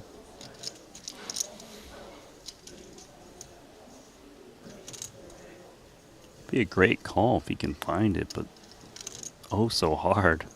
I mean, where are we trying to go from here, especially if we make a set of fives 50% of the time, it's going to put a front door flush Champion sick. Get you one of those hooks. I'm shocked to see this. All of a sudden, they're playing for 630, Randy. I don't think you anticipated a call either. Third spade rolls off. It's an ace for good measure, and that does allow Chan to barrel once more. Yeah, you know, Wylong probably gives up a lot of turn cards, but this turn card with the spade is quite favorable. If he's wrong, he's got a flush draw, maybe attack a weak pair. He's going to check. Not sure if he's giving up just yet because he just hit a flush. This one did not take shape the way that we expected, and it's not the first time that we've commented on a hand in that way. The product of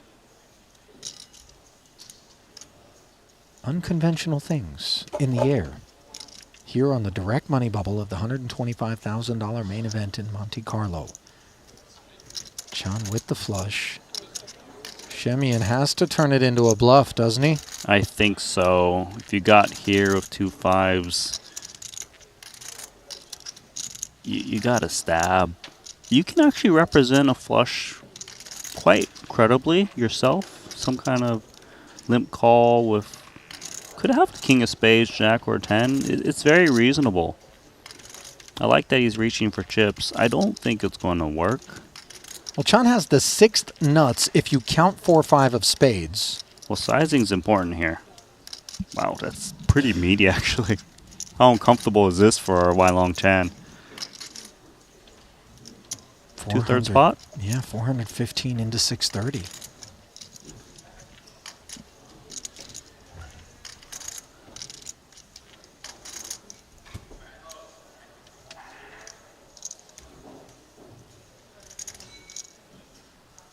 Shemian can definitely have big spades. A lot of these 10x offsuits, you know, king 10, jack 10. So, where are the bluffs? You know, the thing is, I don't think he thinks pocket 5s would call a flop bet. Or 6s or 7s red. But, great call. Yeah. I thought maybe the 10 of spades would be the one that we're most worried about. That one was far more violent than I think this bubble would have left us thinking it would have been.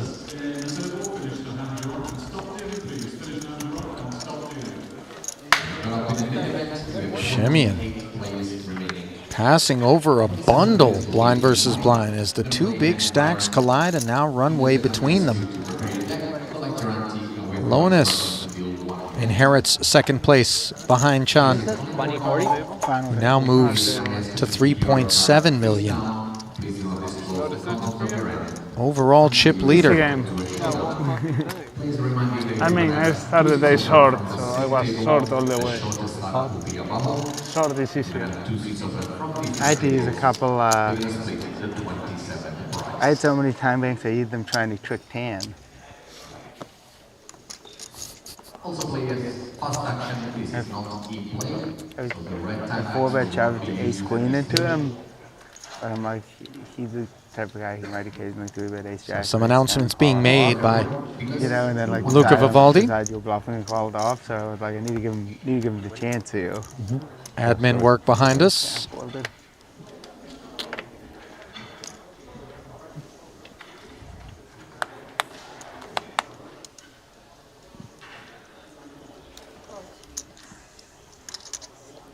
El Conquistador sits this one out. Jesse Lonis won his last event, 50K 7 max for 1.5 million and a first Triton title. Oh, that's it? Just 1.5 million? Did I say it in a way that made it seem like I was sliding it? No. I mean, listen, when you consider there's 4.4 million available here and he's about to make the money, if he can just fade one more bust out, then yeah, just 1.5 million.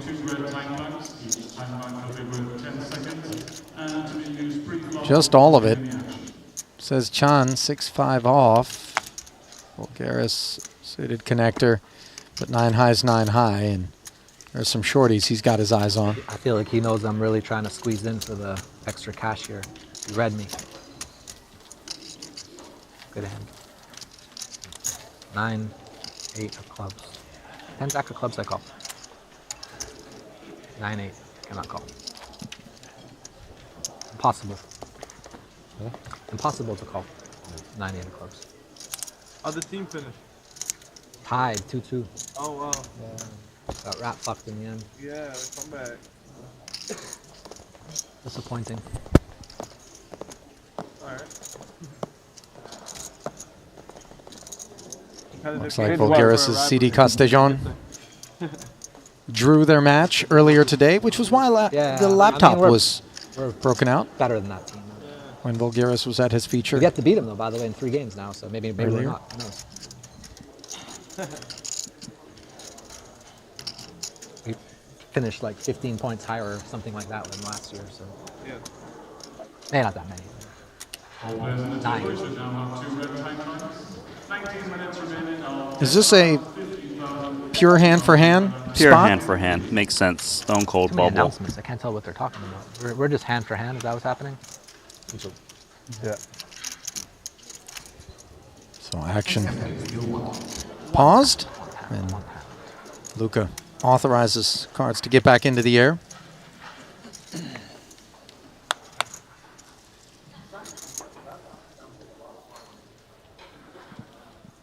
During those pauses is undoubtedly where people are grinding the Triton Poker Plus app in the field. You're only looking at the bottom of the leaderboard. Yeah. They're not watching highlights from Jeju earlier this year.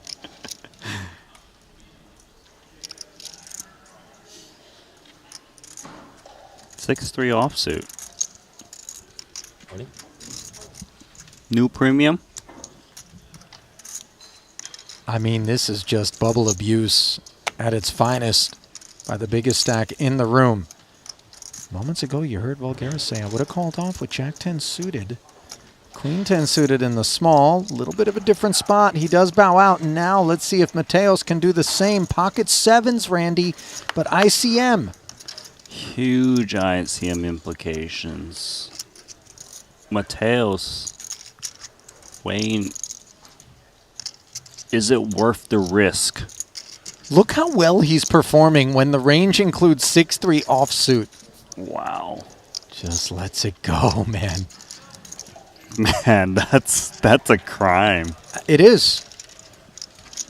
But this is where lawlessness takes over and anarchy is allowed to be the order of the day. The problem there for Mateos is he doesn't know it's 2 unders. Because if he's up against just 1 over, it's a disaster for him to call in that spot. Mueller's on 4, Knight's on 7, Maslach on 8. He was sitting on about 20 big blinds or so. So well. Whew. Put myself so brutal. I'll get down to like 9 big blinds. Think you're gonna get down to 9? I mean, I'm not gonna have many chances to open very many pots, I don't think. They're short stacks. Maybe someone busts them. Yeah. Then by then you could be like at 8 or 7 big blinds or something. Could go a Definitely. minute. Could end any hand. That's true. I don't. Yeah. I'm not trying to make 200K this year. Another reason to call. Shemian. Bins 4s. You know why? Because Wylon Chan's right behind him. You know, it's wild because Button, he jammed the 6-3 off, but cut off 6 deuce off. He bins it. It's an adjustment because of who's in the big blind, and in the big blind is Jesse Lonis sitting on 2.1 million. Good. Good point. Oversight. Oh, I think this was mine. This is interesting. Ace 3 suited. I don't know. I mean, for chips, we know what we like to do. With ICM, we like to play cautiously. Yeah, understandable. The limp from Mateos. Let's see whether or not criminal minds prevail for Lonis. 10-7 offsuit. Doesn't really need to raise. Law-abiding citizen. Turns into second pair on a queen high rainbow board. More than we can say for Mateos. A lot of times you wouldn't bet middle pair, but here I could see it just because Mateos is just going to check fold so many hands. Plenty of overs to the 7. I like this.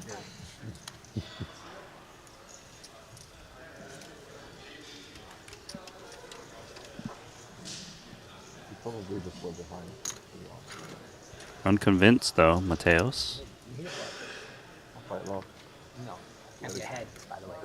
Peeling, looking for hopefully a couple of streets of checking behind him or some backdoor equity to at least keep him engaged. Instead, 8 does nothing for him. Lonis content to check back. Now he finds 10s and 7s on the river. I don't think Mateos has bluffs on his mind. No, still has showdown value, ace high. Check in, hope for the best. But we all know 2 pair is going to be looking to bet when he gets over to him.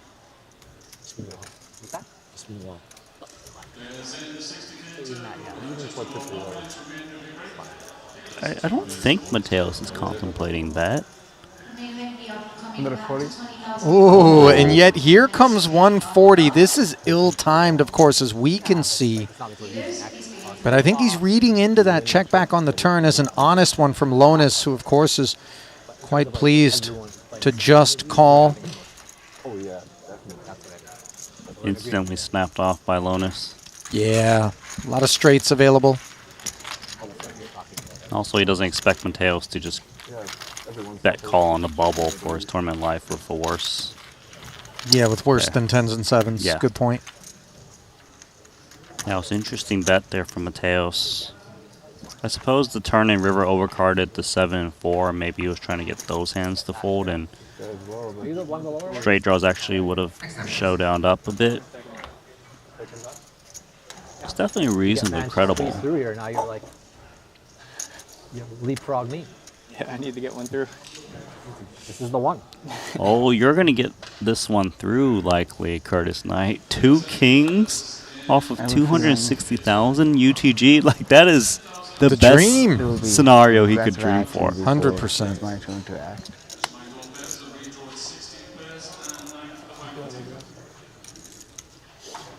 That's where you leave one behind. It's smart.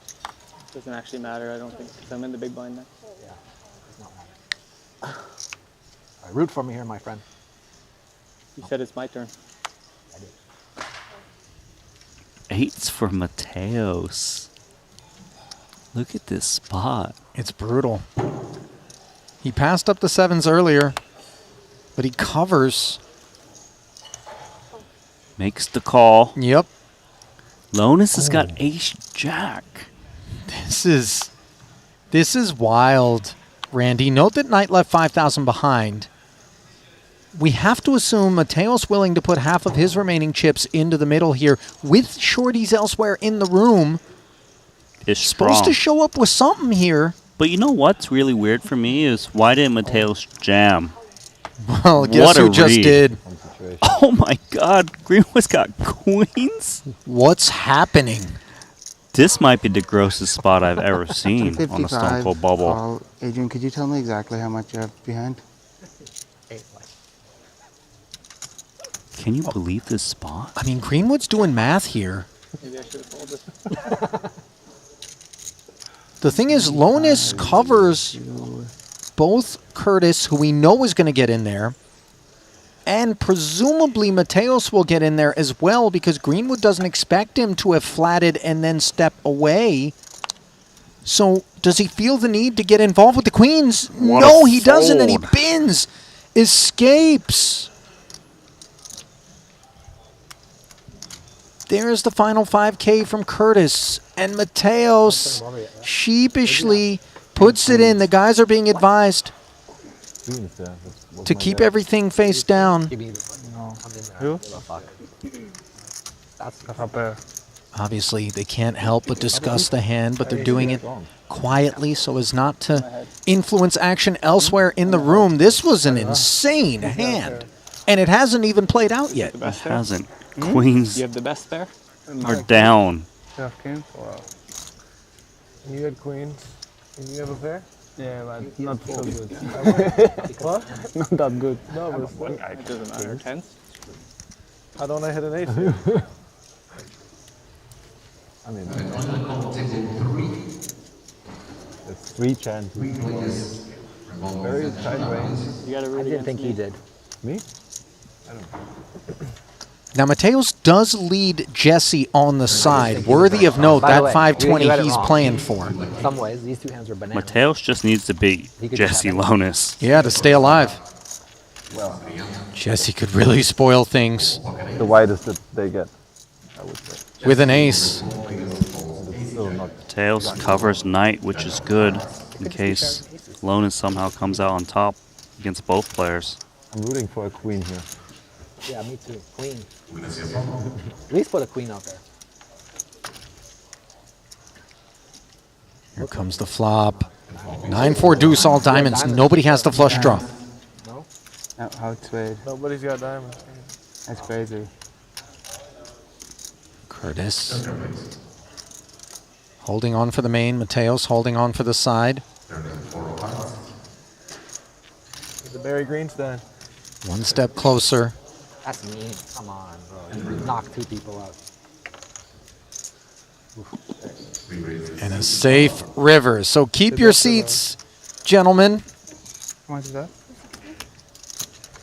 So no one busted. No, and Greenwood, I don't think covered Mateos. He did not. He played a 360K stack. So we would have played a secondary side pot heads up between Adrian and Lonis. I'm the only loser. Greenwood would have scooped his side with the queens versus the ace jack and the eights. Mateos would have won a much smaller pot with the remnants. So you're saying if Greenwood called, we would have had a four-way all-in with no eliminations. Yeah. That's insane. Yeah. You got him covered, don't you? You can imagine Mullen on our table was like, are you serious? No one busted? By the way, Greenwood would have tripled himself as we just witnessed Curtis do. Yes, I would have. I made money. Good fold. Wow, what a sick hand. Well, you're no longer in the bottom. Second bottom. Sure, you Oh, said wait. it was my turn? I take that back. It wouldn't have been a triple because obviously Greenwood has to contribute to the main pot first. Then his leftovers are there in the first of two sides. So I think he ends up losing a little bit. I mean, queens. No, he would have made money. That's the discussion. He beats him. And this guy only has a short stack. But he only has 350. He would have made a little bit. He makes money. No, he's still losing. He profits nominally, apparently. Oh, he has 40 more. He was all in for T6, T70. Did your big blind too. That yeah, outcome it would've was been close. not too bad for Mateos. Been free rolling. Oh, could have been way, way worse. He could have been gone. Million extra. Basically hit the reset button. Chips going. The happiest player is Curtis Knight. Oh, He yeah. just made a normal raise. Once they said all the cards that were dead, I thought I was winning that hand. Now sitting 860 100%. as Chan opened to 95 and takes it. Right? King, you had queen, 8. You don't expect me to have kings, so yeah. Eights is a big. I have a lot of worse hands. No, you have a lot. Yeah, no. I hope, if not, my queen sucks. Just kings and aces.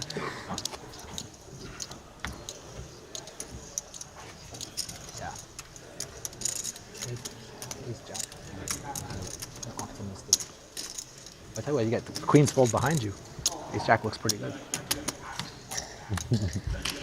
Man, I'm still trying to get behind that hand. It was...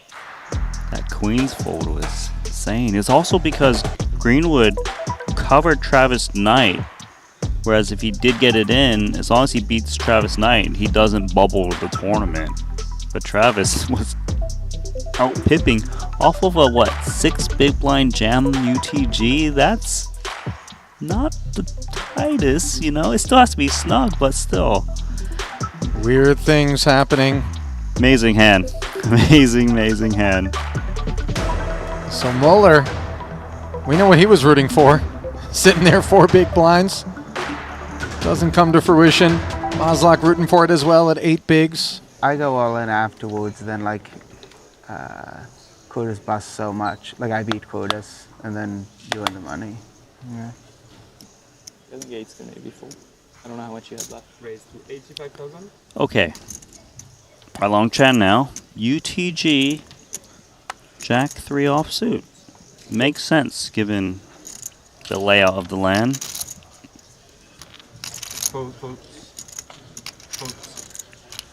Shemion's got pocket deuces. This can see a free flop. Or cheap flop, I mean.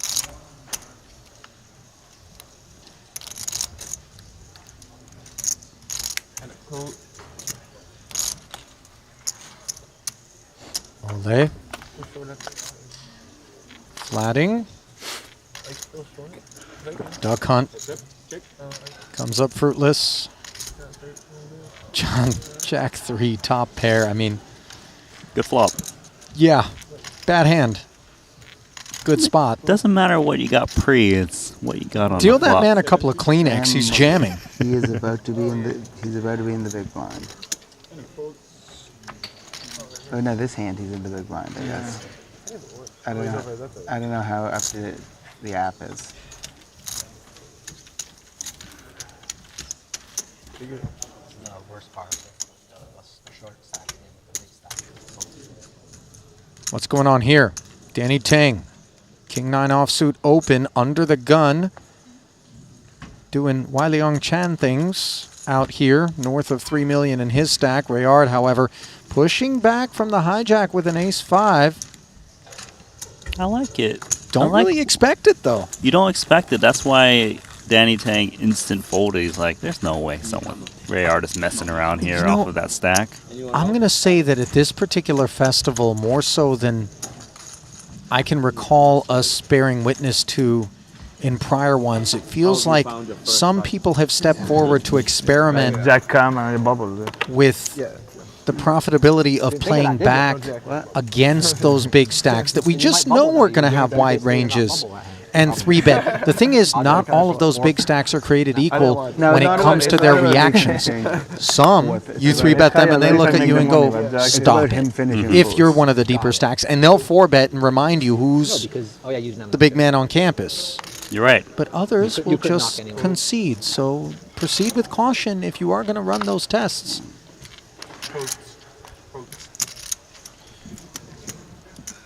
And sometimes the results of those tests will change as more reps in series are played out. He could fold Ace 4 suited for Shemion. Because he left one chip behind. 33 bigs. Would you fold there? Blind versus blind. Comes in with limp. Not with kings, but like. I mean, last time we had this scenario, Wai Long Chan 4x 8-6 offsuit. Now he's got ace queen. Thinking that he might fold. Yeah. But you don't even want that either. I should have 6 more big blinds. 150,000. 40 becomes 150 as Shemion is promptly reminded that Wai Leong is the sheriff in this town.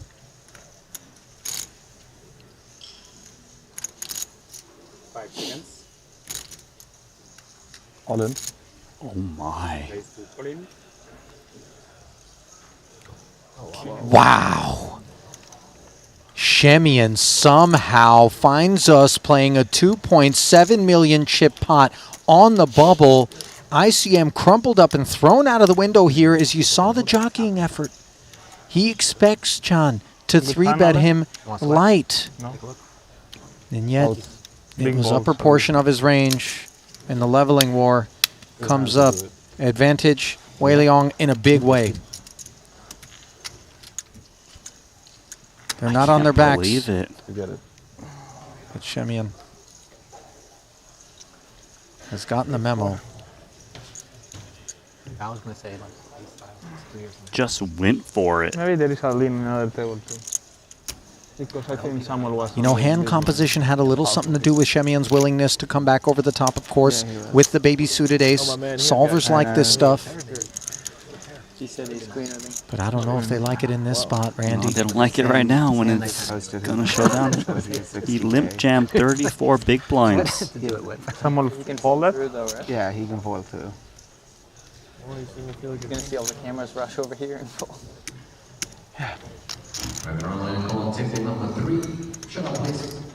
Can Semyon get lucky? Sam Muller certainly hopes not. One time. Elsewhere in the room, as one time called for by the German. Shades of yesterday's 200K Invitational. Pots played by Ponikovs and Haxton so improbably. Disregard for ICM.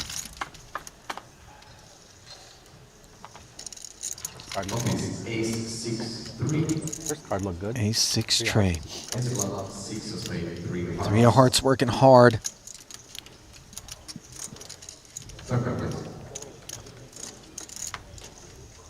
Oh, backdoor flush draw. All of a sudden, the light grows stronger at the end of Semyon's tunnel. Can he find the heart? The 4. Keep his seat. No. Instead, he finds the dreaded bubble. The lights are out for Semyon. Live and die by the sword. The way of the samurai. Get some hands. Yeah. Lucky. And this time, not so lucky. The flush call you make is a dose of not seppuku. easy call. 8 spades. That's a sad, sad walk back to the room. Especially when you consider how much joy it has brought 27 others. All at your expense. So now what? You just play poker? Yes, we do. Can we get back to cards, boys? No, they said at 24. 24. Oh, 24. Is there are we still bubble or no? No. No. We're earning the money. Woohoo! What am I gonna do with it? Nice. It doesn't feel like real money because it's like you just expect that it's gone. You're just gonna spend it the rest of the trip anyways. Listen, I'm gonna hang out with Bob. He's gonna shred this 199 the rest of the trip at a minimum. By the way, at what point does that change? Like if he ends up with, $1 million payday, is he gonna still spend it the rest of the trip? We got a week left. It's like that movie Brewster's Millions where you had to spend $1 million a day. I'm dating myself. Look, we got a payday down there at the bottom right corner for Samuel Muller. Just 2 big blinds and he survived. And That's it wasn't crazy. another short stack that went down. It was a 34 big blind stack of Ole Semyon. His compatriot playing under the German banner. I suspect a conversation will be had at some point. Although for now, Semyon talking to himself as he walks out of here, improbably without a payday. Durham, Whippy, Oshawa. Yeah. You? I'm from Toronto, like proper. No, you know what I mean, like. Winnipeg. Toronto. Winnipeg, yeah. I went to. What a city. I went to Winnipeg once when I was 13 because my brother had a hockey tournament there. Chicago of the North, Winnipeg. I got food poisoning and it was cold. That's. I've been there as well. Well, Adrian went all in. What happened? not exactly a member of the Board of Tourism of Winnipeg, Canada, is Greenwood there as he recounts teenage food poisoning. How much is that, sir? Fellow Canadian Vulgaris engaged in the chat as Mateos is engaged in a jam with ace-queen.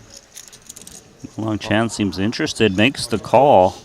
Ace-7 suited. Ooh, Vulgaris with a couple of 7s inside of the membrane. He would have definitely called the original open jam, but now there's a jam and a call in front of him. It's. I was going to call if he didn't call. Guess I should. Well, the prospects of a triple is always tempting, but the issue is Fuck, I was in good shape. some of the time you're cooked. Not this time, though, as Vulgaris realizing it in retrospect as the cards get on their backs. 1.1 million chip pot. El Conquistador dominating. Looking to take a bite Like that. No, I'm just saying. out of the leader. So we waited 5 hours for that.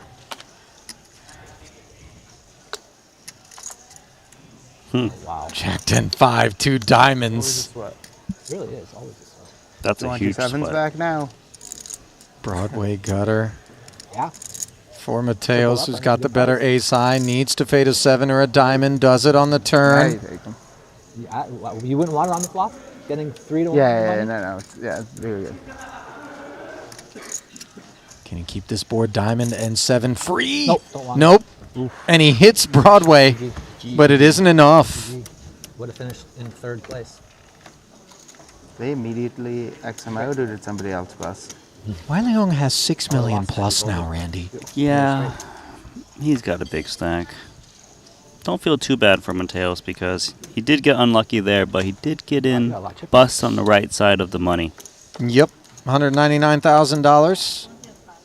The first of 4 199s, no pay jumps to chisel over. 26 left.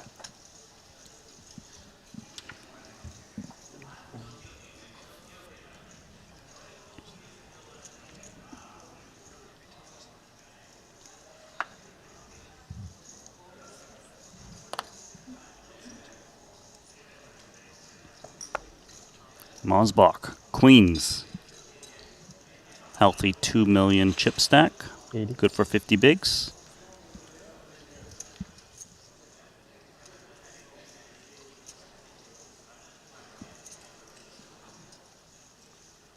Puts in a min raise. Moslock ace-5 suited. He might be interested now that he's locked up the 199,000. Well, Mosbach deep enough to just be opening with an array. Agreed. Although Moslock is quite short where maybe some of the hands that would raise fold would make crying calls. You know, like ace-8 offsuit, these things. Is that good? Well, hang on, we're on our backs elsewhere in the room. King-Queen-8 board here, Jack-8 suited and Jack-7 colliding. And the Jack-8 of O'Dwyer will be doubling through Rayard. Oh my God. This was just an open jam under the gun and a call from the big. A little bit of life for O'Dwyer. What's the biggest thing on Sunday? Moslock has jammed.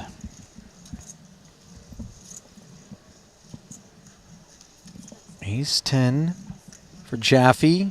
Shrivels, ace-9 suited for Patavi, does some of the same.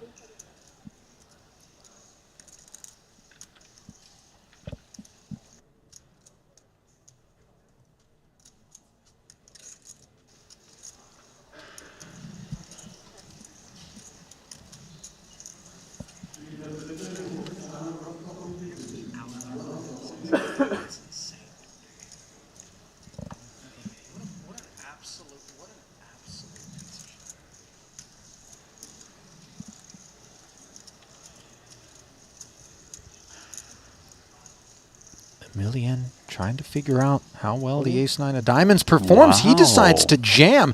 Mosbach, He's gonna snap with this 2 one off. queens, is indeed thrilled.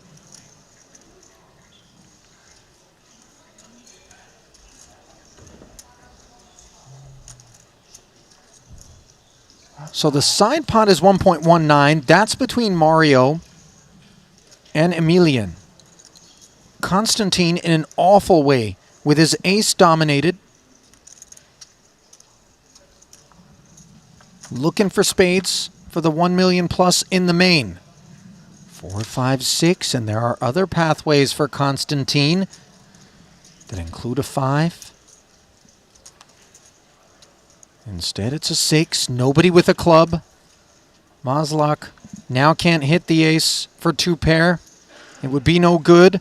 And he doesn't find the 5, nor does Patavi find the ace for the side. So 2 pelts claimed at once by Mario Mosbach.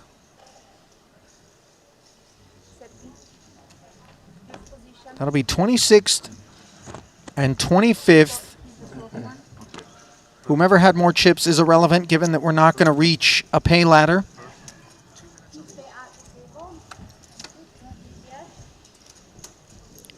Seems like another deep run incoming from Mario Mosbach with that scoop. Yeah, that's going to leave him part of the 3 million chip club. Let's take a glimpse at the chip counts. Even you thought about getting in the mix. Looking at the overall leaderboard, Mosbach now sits in third, as the lonely walk is always preferred to be taken towards the pay desk than towards the exit. We had an ace too.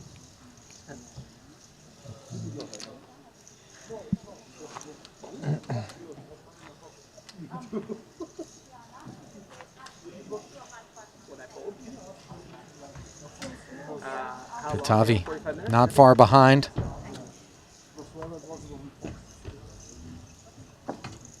Imagine Samuel Muller potentially getting to a pay jump. Randy, that would be completely insane. He's still in it with two bigs. He faded the bubble. Look at his stack, 60,000. I mean, he might pick up another 19K if he avoids being the next man out of the room. Ollie, he doesn't even have two big blinds. We rounded him up from 1.5 EBs. Just incredible things afoot yet again near the bubble. The Invitational gave us fireworks, and so did this main. Ole Shemian, of course, the man to be discussed. It reminds me of the Invitational when two players went for it, 35, 40 big blinds and smashing, and Ole Shemian once again did the same thing. He jammed 34 bigs into Wylon Chan, who picked on him with the 8-6 offsuit, and he's out. Give me your honest critique of the situation, though, right? Because I think a lot of people, especially those who have studied poker a reasonable amount, have played MTTs, have been really taught to respect ICM. And most people will never face ICM like that, where it's the difference between $0 and 199K. And yet Ole just tossed it a bit in that spot. I think it's a bit excessive what he did there. And the main reason is his health is so healthy. He's pretty much a guaranteed lock to slide into the money. And that's the difference between 0 and 199,000, which is what, 1.7 buy-ins or so. That's a lot because, you know, pay jumps are very small at this point too. And the thing is, if you use the Triton Poker Plus app and realize at the bottom, how soon is the shortest stack going to get in? It's going to be immediate. He's only got two big blinds. Round it up. He only has 1.5 big blinds. I mean, 60K. Who would have ever thought that he could knock on the door of a 19K pay ladder as just 24 remain here in Monte Carlo. That's going to do it for our shift. We're going to give up the desk to Brian Rast, the Czar, and Henry Kilbane. Just a 3-minute break. They'll be right here, and they're going to guide you down toward the final table here on day 2 of this $125,000 main. Stay close. Exciting news! WPT Global is the new title sponsor of the Triton Poker Series. To celebrate this exciting new partnership, WPT Global will have its own event at each Triton Poker Series stop, the WPT Global Slam. Look out for your opportunity to qualify online. Download WPT Global with code Triton and get a 100% deposit match up to $1,500 now. Sign up today and join the action. Online poker is back in the USA and Canada, and it's back bigger than ever. To celebrate the launch of Club WPT Gold Sweepstakes Poker, we're kicking off a $5 million invitational free roll in the poker capital of the world, Las Vegas. Only 2,000 seats are available, and it's invite only. Register now with code Triton for a chance to win a seat. And did we mention the first place prize is a whopping $1 million. Pre-register now at clubwptgold.com. Ready to dominate the tables? With GTO Wizard, the world's #1 AI-powered poker solver, you can instantly study any spot in cash games, MTTs, and spin and goes. Build custom solutions for your games, accounting for factors like rake, annies, or tournament payout structures. Plus, you can upload and analyze your hand histories with just one click. Beat the best, crush the rest at GTOWizard.com.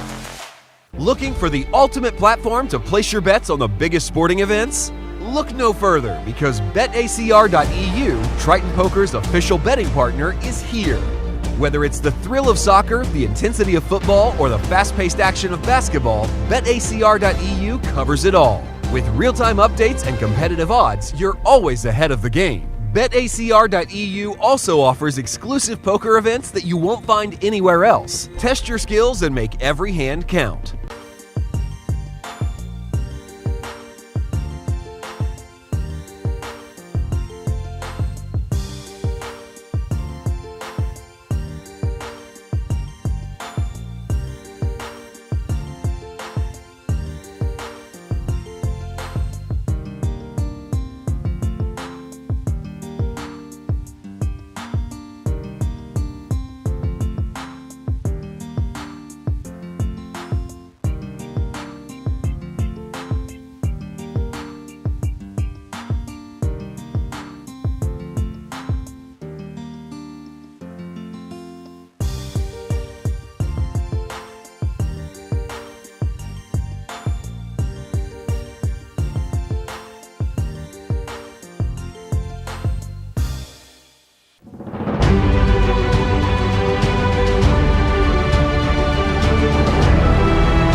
Welcome back to the Catalina wine mixer of the Triton Poker Series, of course, referring to the 125K main event live from the Sporting here in Monaco.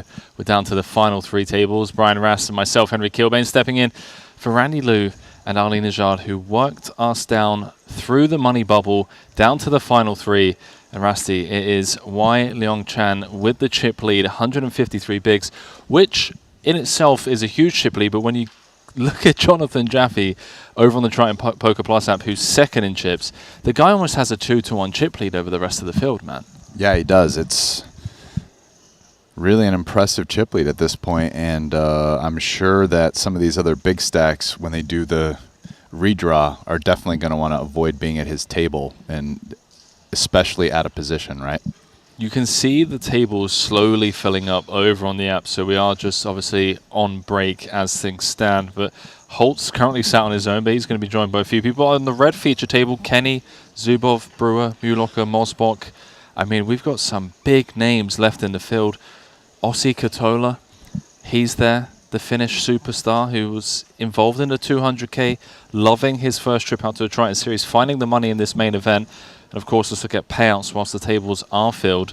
Everyone with their eyes on that top prize of 4,410,000.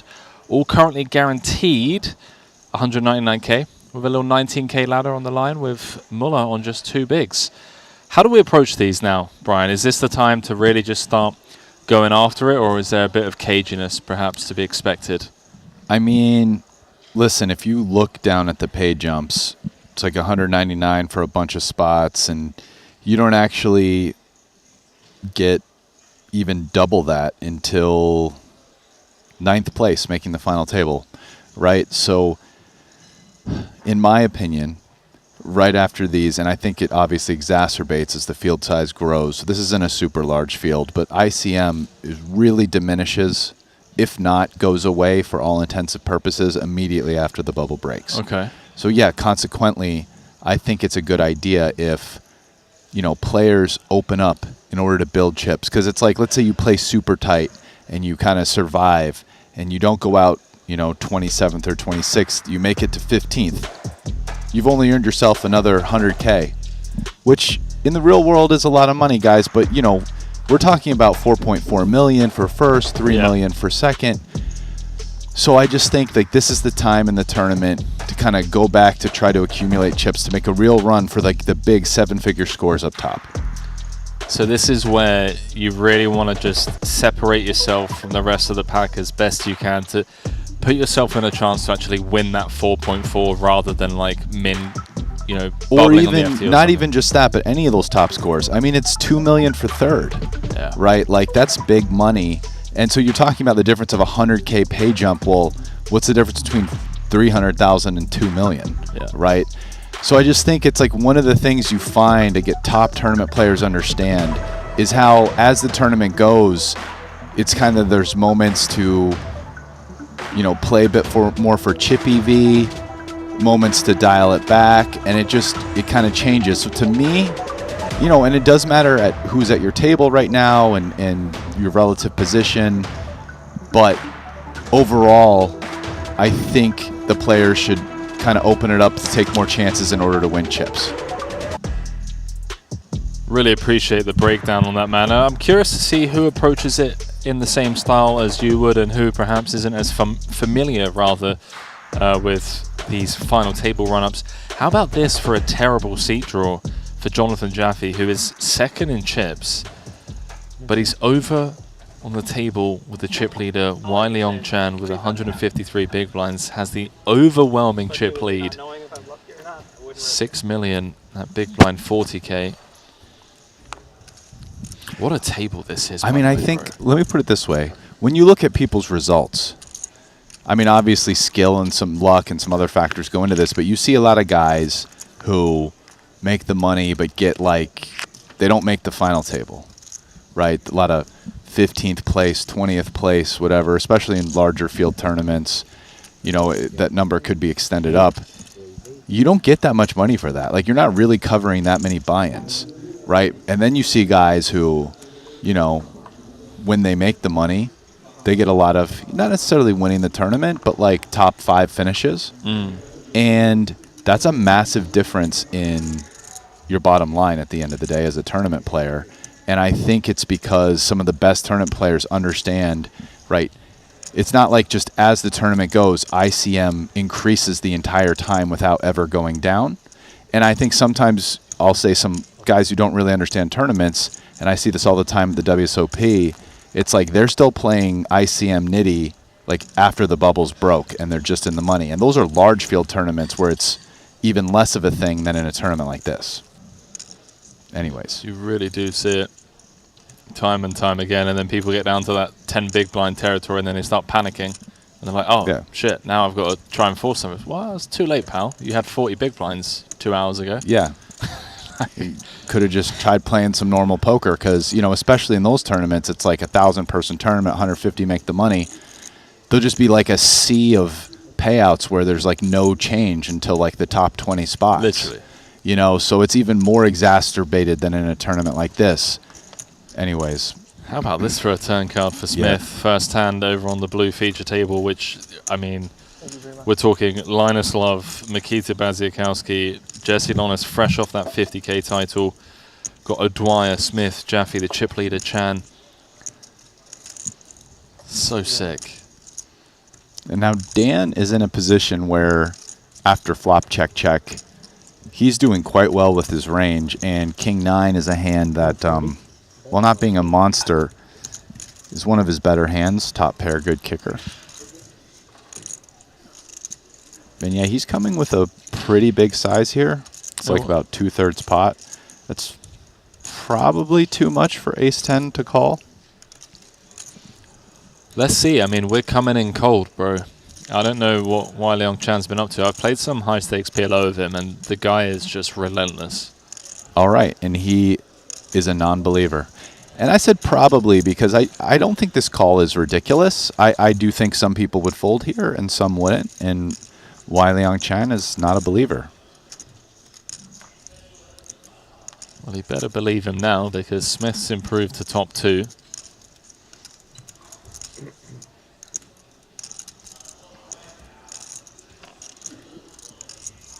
Chan with just ace high. Let's see if Smith slides this on over. I'm going to guess he bets. But we'll see. He's blocking some King X, although it would be much worse if he had the King of Diamonds in his hand and he doesn't. So his hope is that Wai Leong Chan has King X of Diamonds. 140, 140.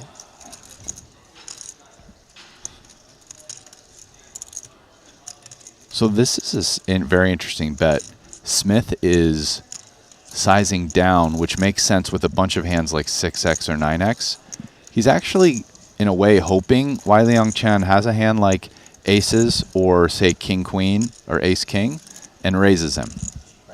In which case, my guess is Smith will go all in.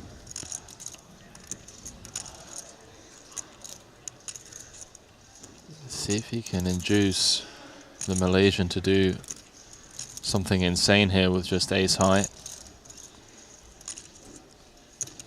This is a fun little find for Dan. I think didn't even use a time bank. Yeah, this is really sexy from Smith. I love just slinging the rope out there, extending it as far as possible into the middle of the ocean and seeing if Chan takes a big old bite. Unfortunately not, but nice. Crucial pickup for Smith. Working his way up. And I mean, if you're Dan Smith and you have like Jack 9 and you want to be able to bet the river like that, you sometimes have to do it with really good hands as well. So that bet from a range construction standpoint just makes a lot of sense. Smith almost picked up his 3rd title here in Monaco. No surprise. It's called like Steam. Dan Smith is one of the best. It's on the back side. Came 3rd in the 50K just 2 days ago for 675,000. He's earned 21 million on the Triton Tour. 26 cashes, 2 titles. We'll be seeing more of him, of course, as he moves up to 6th in chips. Curtis Knight, part of the Poker Code crew. Got it all in on the bubble. Kings against 8s against Ace Jack. Managed to find the hold.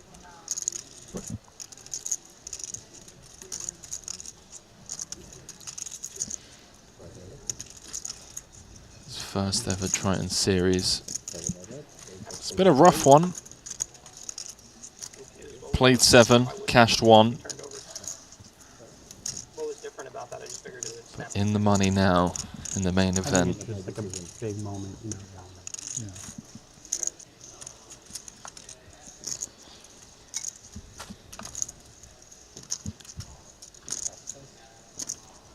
Without putting you in too tough of a spot, Ryan, out of the 3 tables, which table would you least like to be on right now? I'm very curious. I'm happy to answer first as well. I haven't really been able to look at the gold one the way. I'll show you. 330. I think this table is the scariest one. I'm talking to scary. O'Dwyer jamming with the Queen 6, and he's going to get called and see the Cowboys of Smith from the small. He does just come with call. Jesse is woken up with rags from the big. Is blocking one of the 6s that O'Dwyer's hunting for. Yeah, I think the blue table. Blue table's sick, right? Yeah, that's the one I at least want to be at. I mean, is Curtis Knight a... Yeah, he's part of the Poker Code crew, yeah. He's a... Okay, yeah, so, I mean, there's it's just no one that would count as an invitee and the chip leaders there. So you're saying there's a chance. It's nice to not be dead. 10-6-5. Oh, the case 6. Rolling off for O'Dwyer. Which holds on the river. Because Jesse folded a 6 out of the big. Steve-O cracking the kings. Okay, Stevie boy. Showing that shaman magic right there. Now we're over to the gold table. Looks like Muller's all in from under the gun. Whereas final, blind and a half. As he's going to be forced all in the next hand. Sit open the other 3. Samuel Muller out in 24th. Will pick up $199,000 for his efforts.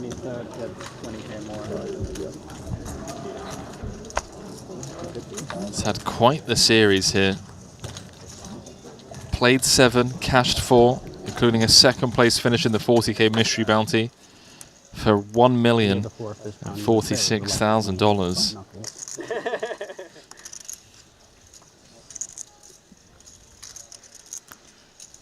These Poker Code kids, man. Yeah, they're going to have to be a battle. The GTO Lab versus the Poker Code guys. Yeah, the GTO Lab guys seem to be more on the old school OG side of things, and then the Poker Code guys all under like Fedor's and Mario's and Ibinger's guidance. They're all these young, up-and-coming whippersnappers. These fancy kids with their solvers, Brian.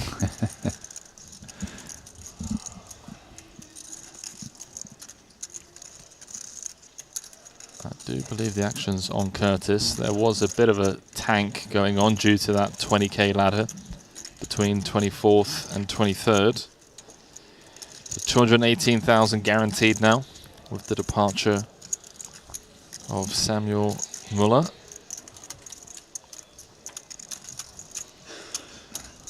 And what a 23 it is. I mean, as to be expected in a main event. I don't know why I keep getting so excited and surprised when I see these types of lineups. That's not queen. That's with king, 20 you know what I left. mean? But Jonathan Jaffe, Danny Tag, Mario Mosbok, Bryn Kenny, Punat Punsri, Linus Love, Dan Smith, Mikita Badzikowski, Ike Haxton, Chris Brewer, Steve O'Dwyer, Fedor Holtz. I mean, Alex Fedor Foxen. just seems like he's been going deep in everything this trip. You know, Fedor, Foxen's been a bunch of chip leads, another cash. I mean, Isaac Haxton, one of the goats. Dan Smith, one of the tourney goats. 80,000.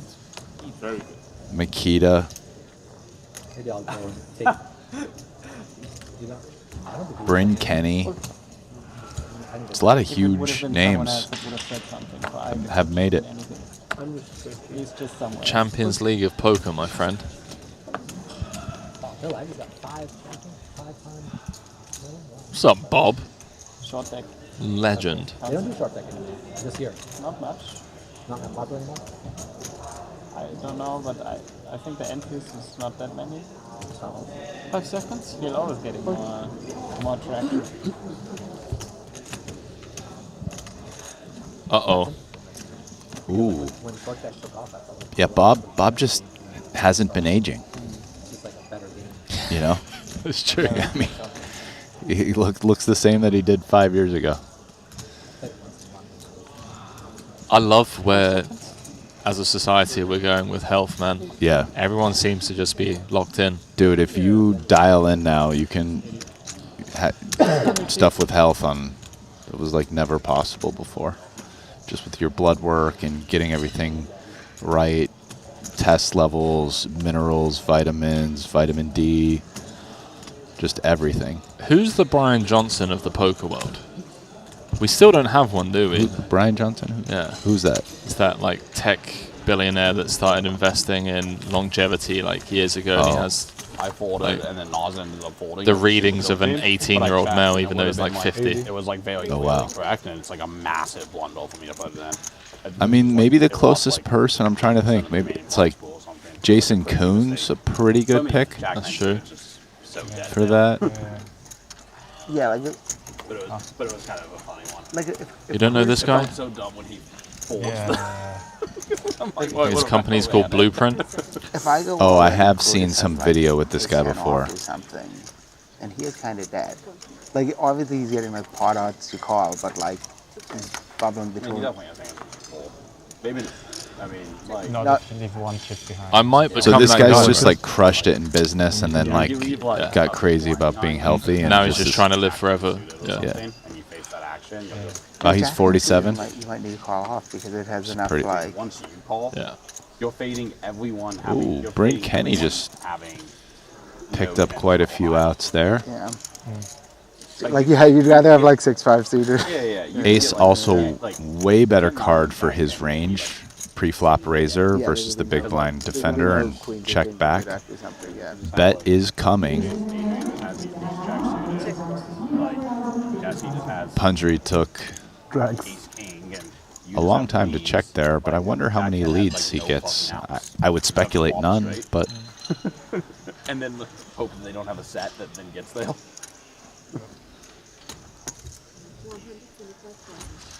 that is not going to get an 8 with a gutter out of there. Yo, my man Punsri's gone for the European skin fade haircut, bro. Looking sharp. Came second in the 50K for another 7-figure score. Second to Jesse Lonis. Has a healthy stack here. And as Brian said, he's very unlikely to be going anywhere. As played. 470 out there.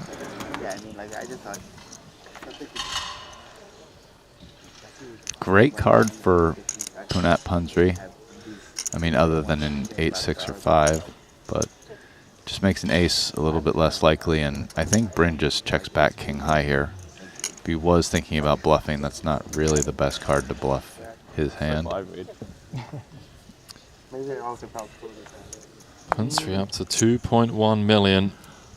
That's actually a big thing. It's like Hunting title number 3. It's actually jamming super fucking tight.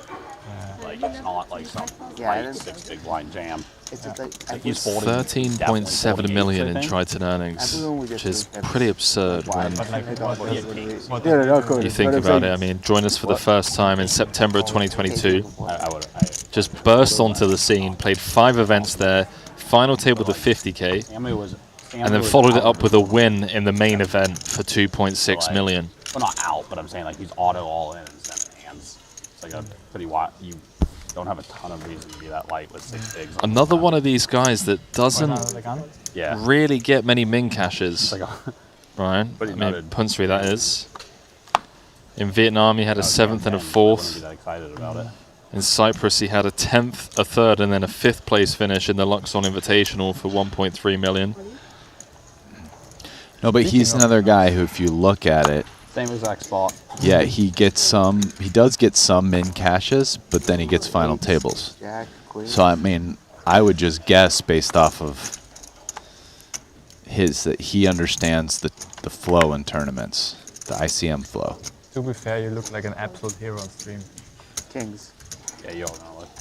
Yeah, because I walked past the commentator booth and they were just saying like, that's the grossest spot they've like seen in such a, and then right before it was what you decided to do. Yeah, it will be a great clip. The Greenwoods are going to have a sick highlight today. Luke folded the 8-7 to the Queen 7. You folded the Queens to the Kings. Yeah. So everybody will just bluff you the next series.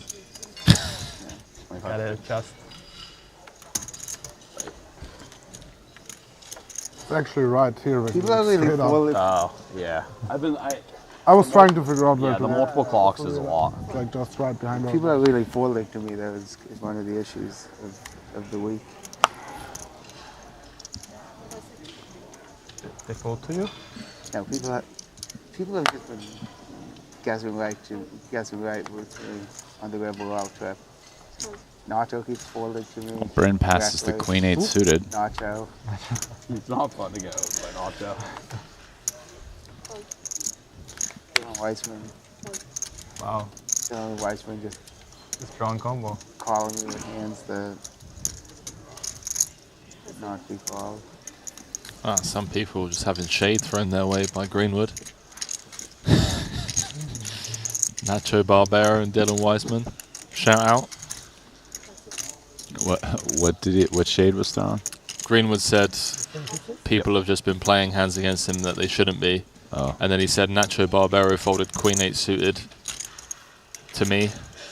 And then apparently Dylan was getting involved with hands making calls that shouldn't have been calling against him. Okay. All in?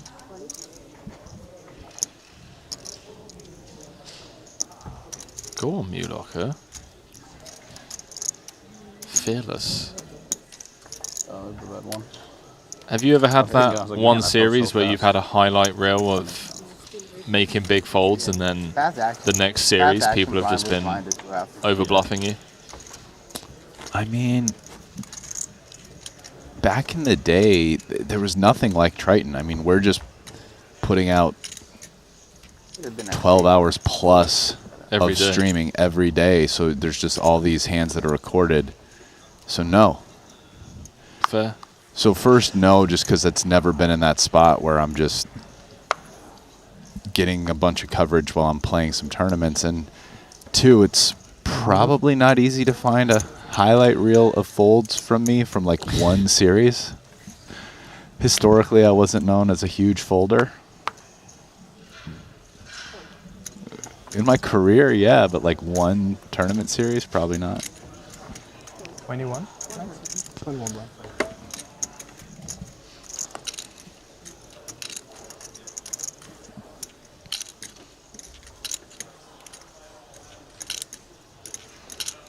I wonder how much recency bias there is to some of these things.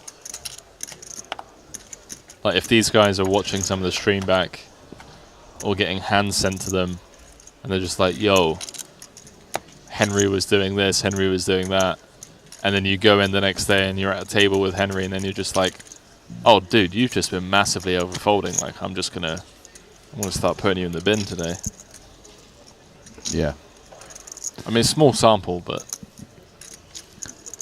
I mean, the thing about this, though, is that if someone's really good, let's say, we're talking about what Sam right here said he folded the queen 7-8 to the queen 8 or something. I don't know what it was. Or his brother with queens to kings. Here's the thing. If you know that it's on stream and people know it, then you have to make assumptions about, okay, which of these guys either watched it or, you know, their team watched it and sent the message. You know what I'm saying? Then you can, like, adjust. You can adjust to the expected adjustment. Yeah, there's levels to this shit, bro. Yeah. The pre-adjustment thing, to me, that's like, dude, that's been in poker forever. Like, for, you know, pre-adjustment can, a rather simple example would be, you're in there, it looks like you're playing aggressive, some 3 bets, boom, a bluff, it gets caught, whatever. And then it just, okay, you kind of know, like, the next time this guy he's going to call me down with a bluff catcher, right? Or vice versa. And then you just pass the next spot where that'll end up you know, where you're taking lines that get you where you have to do a lot of bluffing. I don't know. Pre-adjusting has been a thing in poker forever. I feel like Mercia was really good at that. Yeah, this is just another form of pre-adjusting. It's just pre-adjusting based on people getting info from televised hands. That makes sense. This went C-bet of 50k, call, check, check. Now Mosbok checking over once more. Was I happy to show this one down?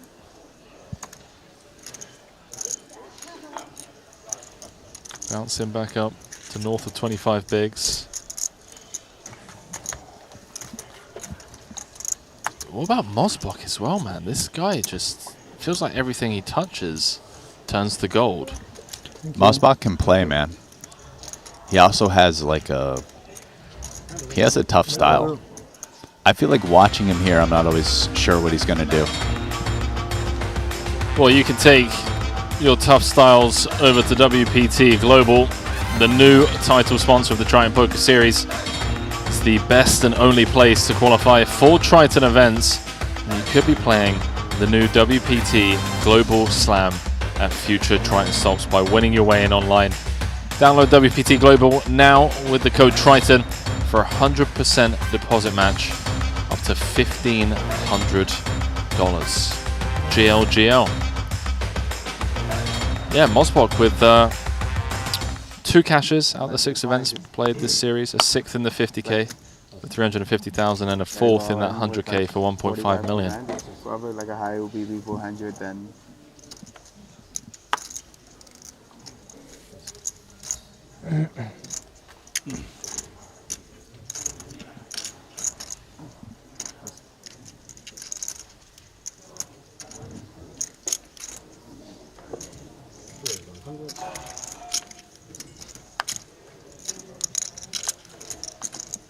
Just to give the viewers an idea of how sick the Triton Poker Plus app is, I've just seen a new feature that I wasn't aware of. You can click into players' profiles and obviously see final tables that they were at. But the 100k that we covered the other day, that Mario and Fedor made a deal with Soizer and Peter, it's already got final table highlights up. over on the Triton Poker Plus app. A 53-minute episode of just the FT with all of the biggest hands. That's sick. I didn't know that was even a thing. I knew it was out after the series, but that was only 3 days ago. Yeah, wow. I didn't either. And then you've got the full final table. So talking about like wanting to study, look at how people are navigating these spots. Like, you just go into the app, click on like a player that you think is one of the best at ICM, like Ponokov's, for example, and then just see every final table he's played. That's pretty... I feel like I'm giving away a lot of free information here, like, I mean... like people are going to be getting tougher to play against in the 1K tournaments I'm playing out in Asia. Alpha, man. Just free alpha. Just flowing. I feel like that's always the case when we're in the booth, man. 23 remain. 159 runners. Curtis Knight, 18 bigs.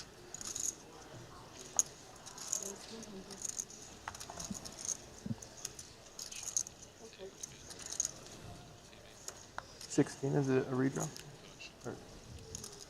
Oh boy. Started the hand with like 880. Against someone like Curtis, who Linus is going to know is very well studied in these spots. Just comes with cool, avoids disaster.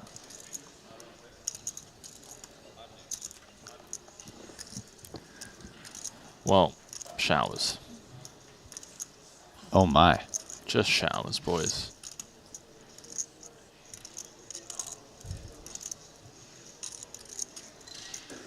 Linus is... Wow, it's going to get back to him. He's going to be getting a pretty good price.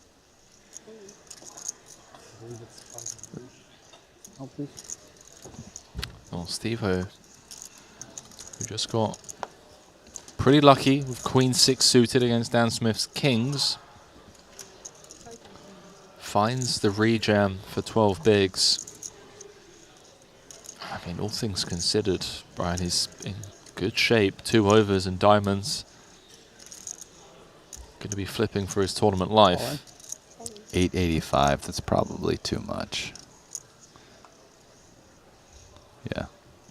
Nice little 100K overlay. So 590 apiece plus the 100K of Linus. 1.35 million chip pot. If Curtis can hold here, he's going to be playing around 1.6 million. North of 30 bigs. Safe flop for the Canadian.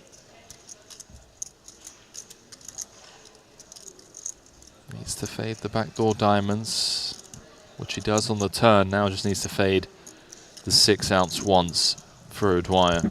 Ace or a queen needed. Doesn't find it. And Curtis Knight, who had 7 big blinds on the bubble, was involved in a 3-way all-in against Adrian Mateos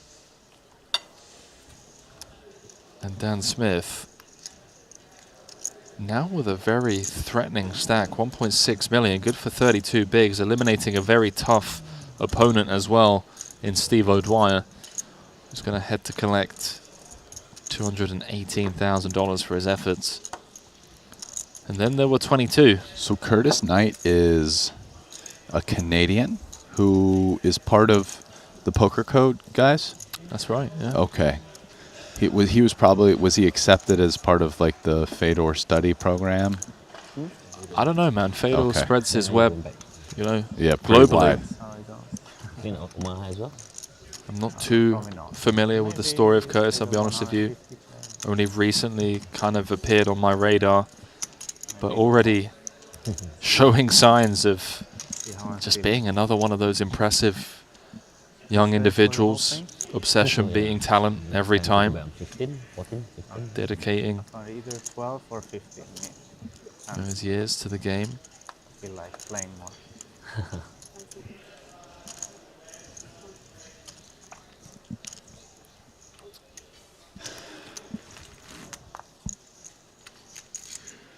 Fatal should start hosting like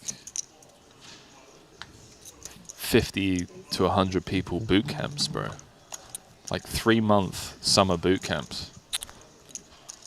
So are you sick of getting too outward in the $11 buy-ins that you're grinding online? Come to Fatal's boot camp in the Austrian Alps. And within 3 months you'll be playing ABI $500 online.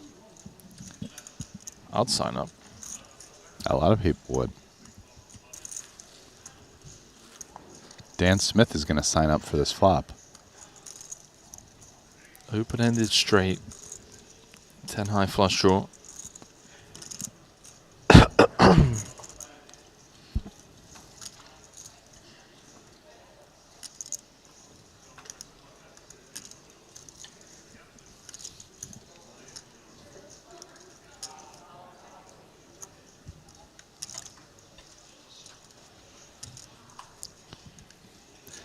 Think if you're Dan with this much equity, you don't check it too often. Linus can have some 5x in his check back range, but the big blind has way more 5x. I mean, if you ever are going to check raise a strong draw here, though, maybe it's this one. But lead seems very natural. Trying to get, yeah. Go for a big sizing. You have a lot of draw equity. And just force, you know, queen and king and ace high to fold. Yeah, there it is. Smith's been impressive so far from what we've seen. I'm hoping they will have more cash game. So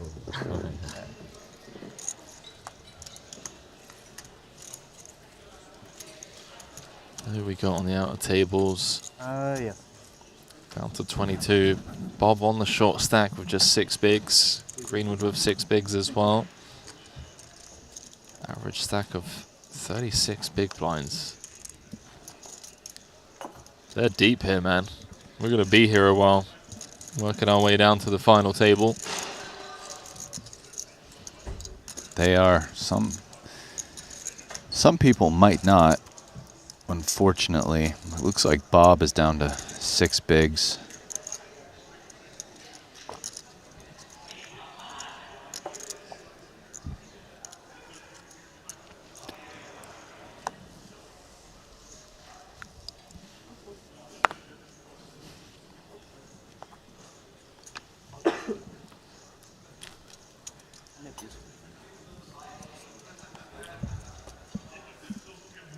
They say they redraw at 16.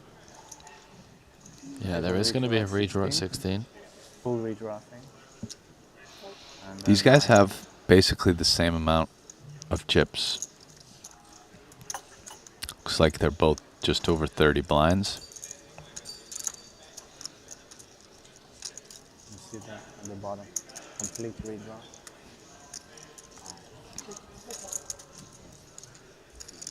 I know you guys in the States have seen Jesse in the mix and had the pleasure of kind of, you know, watching him on American streams.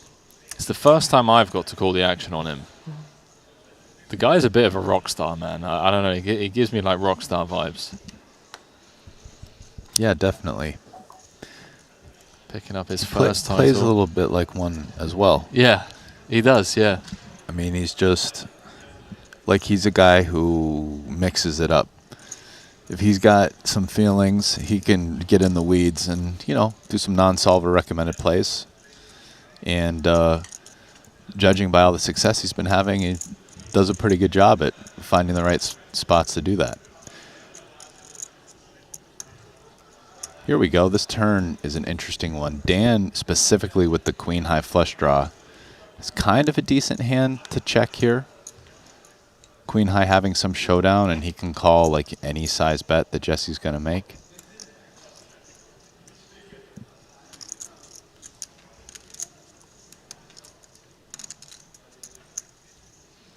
There is the bet. Facing 2 checks in front of him.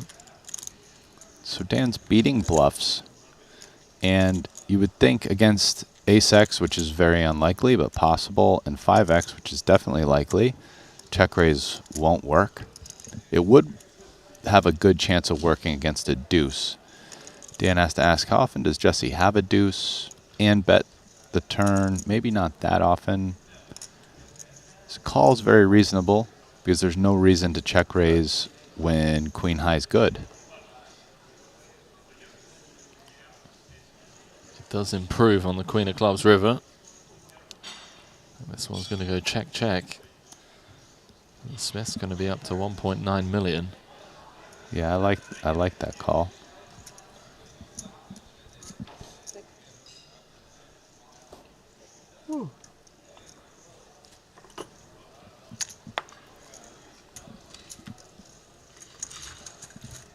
There it is. Smith just cruising along, man. Man on a mission. The old shades and bucket hat combo. Tough to beat. Action on the outer table. That Oh, was the tell. You already had your money halfway. You're trying to count so 320. Bob just open jamming his final 6.5 bigs from the hijack. DT calling him off. It's going to be tough to win this one. There we go, Bob. No, I wasn't like. He might still be the short stack after this double. But No, not the black one. No, he's moved up, you know, ahead of 4 players now. Give me some black ones. 3 Is he? players. yeah, my Overtaking Greenwood, Zubov, and Brewer. oh, there we go. Now it Once you loaded. said one good one, it's like, dude, I have Yep. 6 big blinds. Yeah, now Sam Greenwood's the short stack.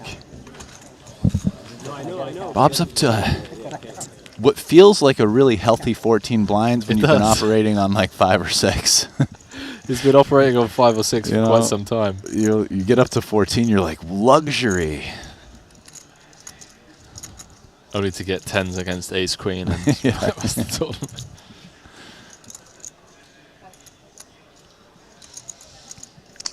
$390. There's my man. American rock star, Jesse Lonis. Coming with a meaty 3-bet in position here. We're talking Out of position. Uh, Button oh, opens, out small of blind position. 3-bet. Never mind. Not meaty then. Yeah. Yeah. Thank you, Henry. No worries, man. See how Smith responds. King 7 suited on the button. Raise all in. Oh, he's going for it. What a gangster. Yeah, it's like all the options were on the table. Dan Smith chose violence. Smith just having none of it. Jesse has a pretty good hand here, though. I mean, it's not like ace-8 off garbage, you know? You're definitely not happy to see this all in. But, I mean, what we're talking, 32 blinds? Calling is an option here. Let's see if he can find it. We'll be in great shape. Sometimes he's going to be dominating Dan. There it is. And you see the reaction from Smith. As soon as Jesse made the call. I mean, all things considered, Dan has to be pretty happy that when called, he has 39%. It could be a lot worse. 100%. Couldn't agree more with you. 3.2 million. This is for second in chips, boys. Whoever wins this moves up to second in chips with 22 left. Ooh. And it's looking like Jesse on the Jack 8-5-2 clubs.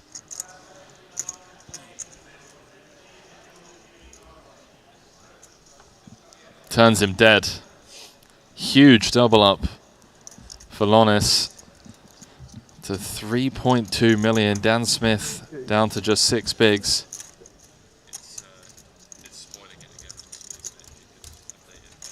One thing they cannot say about Dan Smith is that he doesn't have heart. Oh, dude. That they can't say. Dude, they can never take that away from him. Never take that away from him. Lion's heart.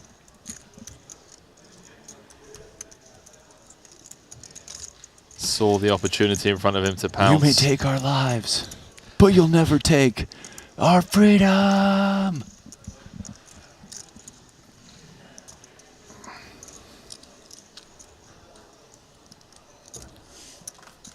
Someone in the chat, find me a rockstar doppelganger for Jesse. I need to come up with a nickname for this guy.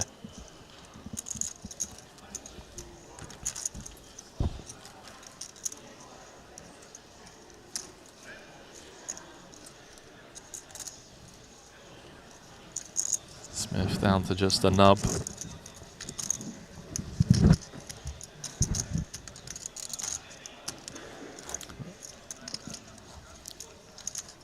Six big blinds in a dream. Jesse up to 65 bigs, moves up to second in chips. Sorry, third in chips, just behind his fellow countryman, Jonathan Jaffe. There's Wai Liang Chang, still the chip leader by a lot. That hasn't changed. It's just so insane how big his chip lead is. Here we go. We haven't seen too much of him. Just the one-hander there.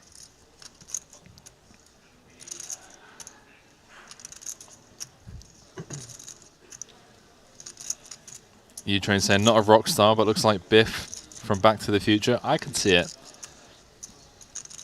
You know, if Jesse pulled out a can, cracked it open, poured it into a shoe, and did a shoey after winning a big pot, it wouldn't surprise me in the slightest. Like, as he walked out to do like an FT, you know, the camera walkouts that we do, if he just did a shoey on camera, it just wouldn't surprise me at all.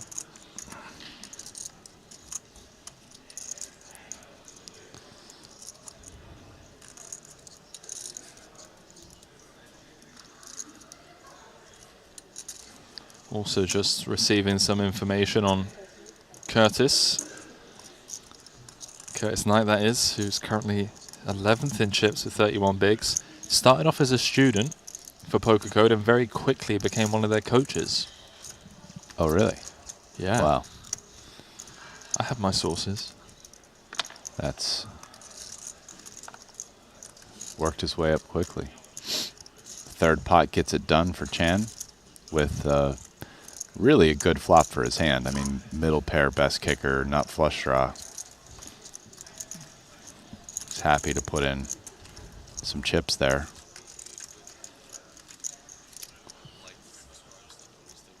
I mean, I think that hand's good enough that you're not rooting for a fold.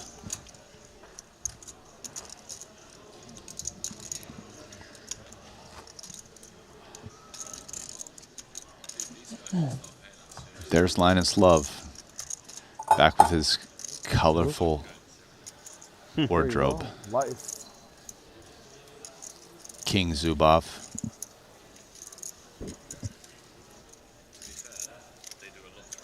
His read was probably right. Like, he probably thought he was Novice. Yeah. He probably was, but he was like intending to like raise call. It was like Novice about it. Yeah. No, he had ace jack out. He 3-bet called for like 40 bigs. Small blind was behind. I'm saying like if he probably was like, oh, this kid looks Brewski. but it was just Was uncomfortable, but was falling too. Yeah. Like his read, like I said, his read was like kind of right. He just ran into the unfortunate part of that read. Yeah. Unlucky, really. GG's, Zubov. Yeah, he's got 10 bigs. I'm gonna accidentally offend someone on one of these streams, but I really just mean it all jokingly. Yep. Brewer showering Smith. I mean, what's going on? Everyone's catching shade over the last couple of days. Yeah, what did he say? Brewer was just talking about the King 7 jam. Oh, yeah. Running into Jesse's Ace Jack-O. Good luck, gents. Cards on their backs. Zubov with one live flush draw and 2 clean outs in the form of an 8. Can he find an ocho? This is for almost half of Daniel's stack. So pretty significant pot to him. even though for Zubov it's a matter of life and death. Pretty sick for Zubov, given that he lost that 1.2 million chip pot on the last hand of the night last night. The ace-king against Tan Xuan's 10s. Came back today with 209K. Managed to spin it up, find his way into the money. And now needs to find an 8 if that story is to continue.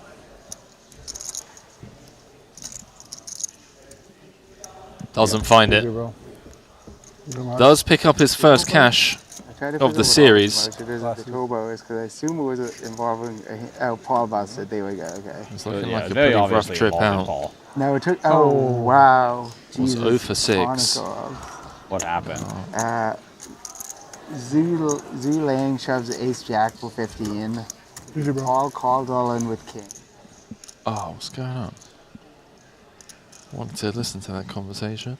Apparently Ponikov's played some kind of crazy hand, and I guess not this tournament, right? No, it'd be the 60K. Let's have a look. I mean, it sounded like he had pocket kings. Yeah, there we go. Give us the deets, Henry. Dude, this is disgusting. This is the most insane hand I've seen. So they start the hand 6-handed. Zhu Liang open rips 25 bigs with ace jack. Paul Pua calls from the cutoff with 1 big blind more. Ponikov's then jams on the button with 2 big blinds more than Pua.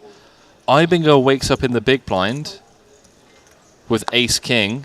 He goes all in. So it's a 4-way all in. 10s for Ponikov's, kings for Pua, ace jack for the sleeping dragon, and ace king suited for Ibinger. It comes queen 5 6 2 diamonds, turns the 6 of clubs, giving Ibinger the nut flush, river 10 of spades for the 2-outer for Ponikov's to score the triple kill. As Smith is all in against Jesse, who's looking to send him home. The final nail in the coffin. Wow, what a time to spike a 2-outer for Ponikov, say. Chip leader of that 60K with 15 left. Carve it up, chaps. 11 places paid in that 60K. Ponikov's is a chip leader. Boivin second in chips with 60 bigs. That's also looking like a really fun one.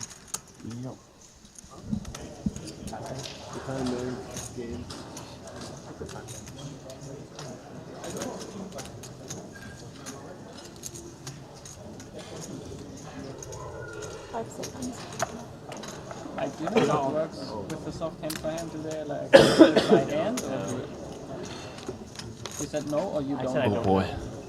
Foxen's in trouble. Just waiting to see if he can get that pay jump. Something good? Pretty good. How good is it? It's a good king high. Oh. Not he's there, he's happy. Is he? I can't tell. So we are on a 21K ladder between 21st and 20th. You have kings?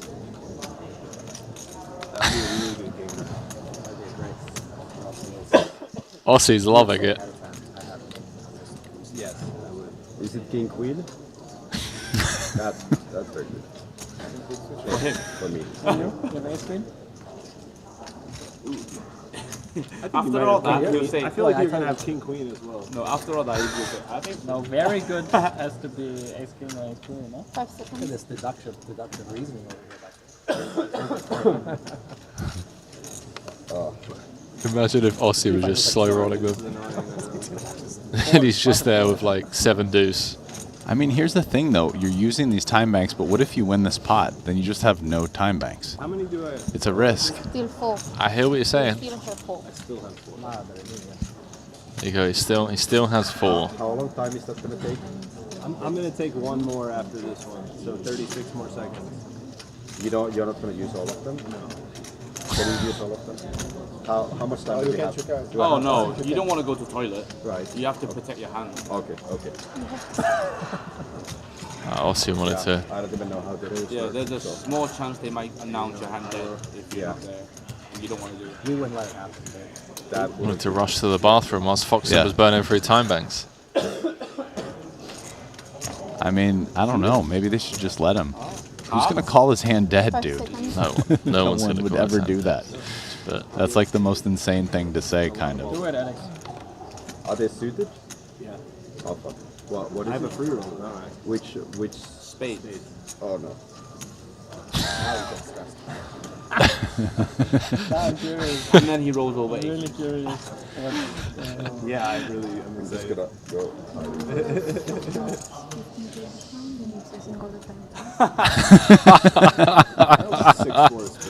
5 seconds. Guys, we are tracking hands, and you will be still will be catching up to you. Just Locked call in up. and call. Yeah, So I can't see anything there. GL. Aussie's a legend, bro. I got really upset with the spades. Yeah, I mean, spades are very lucky. Ah, that's why. Yeah, I agree. Like, spades are the strongest suit in the deck. Why wouldn't he be scared? 9-3 deuce. Jack of spades called by Foxen. Oh my word. Spades are really lucky. What the heck? Oh. You didn't even ask. You just asked Jack. You turned my hand over. Flush. It's the 3 black flush. So Aussie getting it in good against Foxen for a 1.5 million chip pot. Had he just found the hold there, he would have moved up to 5th in chips. Would have eliminated a very tough Alex Foxen. So it's But 6:40. instead, Can you give me the chips, please? the spades that he was afraid of materializing across turn and river. Wow, it is kind of funny and ironic that they were just going on multiple times about spades. Wow, you were really worried about those spades. Yeah, I am. They're lucky. And there comes the flush. It's that magic. It's that Vladimir Korzinin type of magic. Aussie's scared of it, man. I mean, he didn't want to play with Vladimir anymore. It's like, dude, you're spooking me out. They believe in some of this poker voodoo. It exists.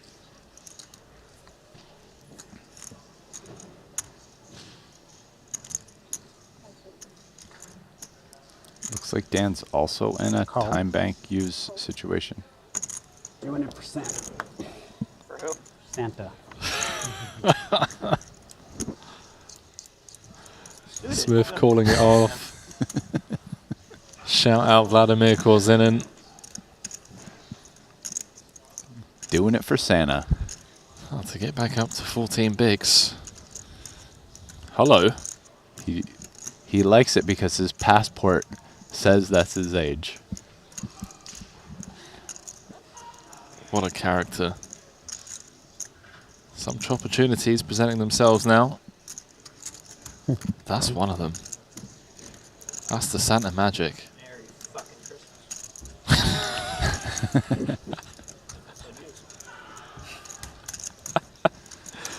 Oh, JJ's absolutely brilliant, mate. I love this guy. Merry fucking Christmas. You played it great. If I ever want to know what the river is before it comes, hear who I'm going to ask. That's fantastic. Fair enough. Someone clip that. That's a good rate. I'm in. If that doesn't go Pretty viral, strong. I don't know what will. Pre-pandemic 7 always coming. Pre-pandemic is a 7? Scary times. I like the edgy Jaffe. Oh, man. Edgy Jaffe's Yeah. good. He needs to come out more often. I He's, feel he's like- kind of like too nice almost, but like when he gets edgy, he's funny. I feel like if he tried stand-up, yeah, he would be very successful at stand-up. Yeah, there's the other person. I was actually thinking this earlier when we were having that conversation is Haralabus. Yes. Dude, he would be hilarious. He could have been a stand-up comic. But I think Bob would rub a lot of people up the wrong way. He'd be one of those super polarizing comedians. Dude, some of them are great. Like, have you ever heard Anthony Jeselnik? I haven't, no. Bro, he's hilarious, and he definitely can rub people the wrong way. He's got some dark humor, but Jeselnik is funny. I like that edgy kind of comedy there. I'll have to check it out later. But yeah, JJ's got some jokes, man. I mean,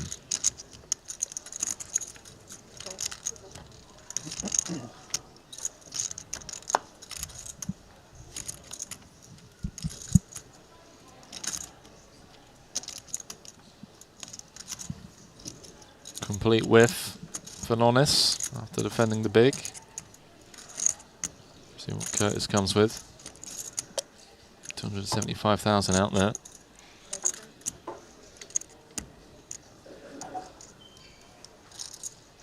In your household, do you do Jewish stuff? We will light the menorah for Hanukkah at least like one night or something, but not really.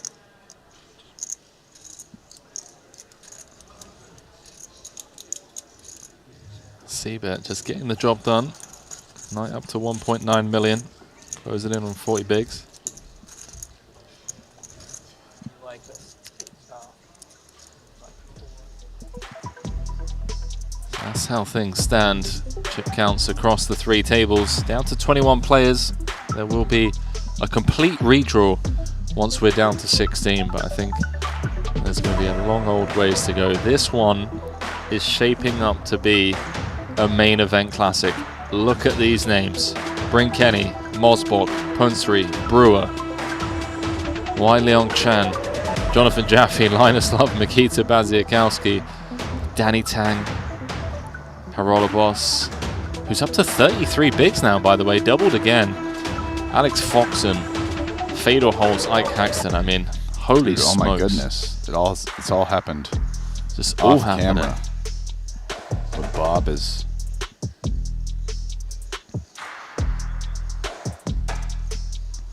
Oh, it was like 2 hands in a row. Oh, the ace king, and the very next hand he doubled. You know, hold on. This is funny. Go on. Because right after that, he was like, oh, he's doubled. He's 14 blinds. You got a real stack now. Do you want to know what the very next hand was? Jacks against ace queen or whatever I said? You said 10s. Oh, It okay. was jacks against ace queen suited, and Haralabos won with ace queen suited. He made a flush. That's hilarious. All in pre.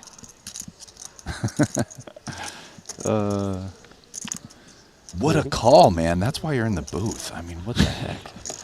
Just dialed in. Preternatural. Oh. We got some...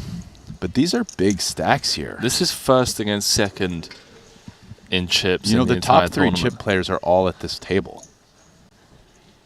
Right? Yeah, they are. Yeah, Jesse and Jaffe and Wai Leong.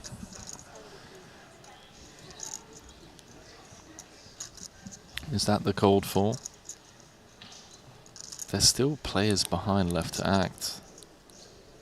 It is the cold fall. 610,000.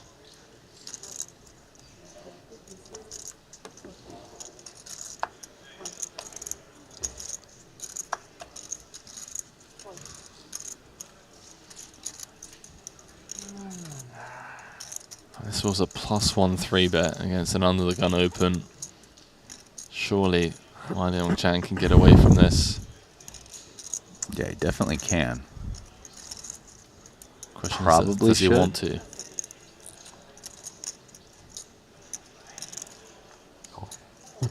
Oh. He's a sicko.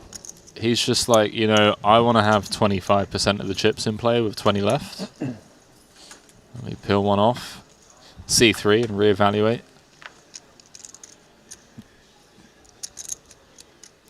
$1.4 out there. How does JJ proceed on this board? I mean, this isn't a board that he has to bet a lot. His particular hand probably doesn't want to bet very much, right? If you're going to construct ranges and look at which hands want to bet and not bet. Curious to see what he does, though. I mean, there's 1.45 million in there already. They don't even have a 2 SBR.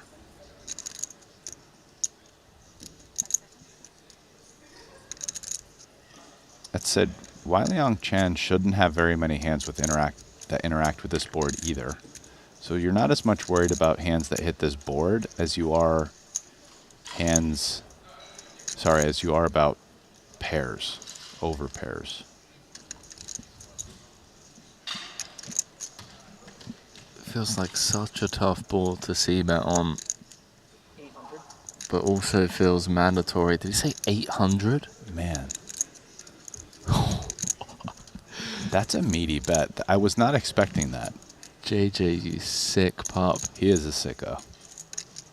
800 into 1.4. I mean, is he just trying to get like 10s to fold I was here? about to say that. It's like, what do you do with 10s? You just want to play 130 big blind pot? Yeah, like 10s and jacks. I mean, ace jack suited obviously fold, but curious what 10s or jacks does there. That's a tough spot if you have like 10s or jacks. How much are you puking in your mouth right there? I mean, I don't know whether you fold or not, but you're definitely, you might. Change, please. You want any blues or? That's disgusting.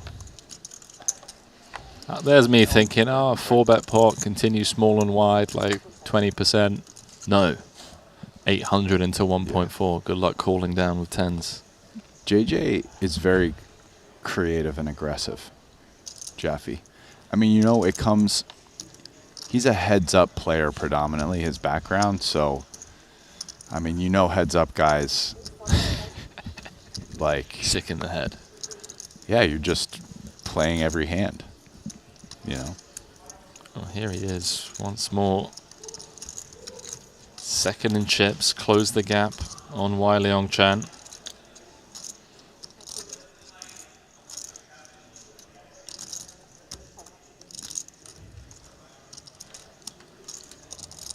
Who are you rooting for, ladies and gents?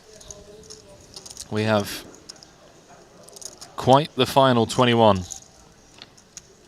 Some huge poker names left in the mix in this one.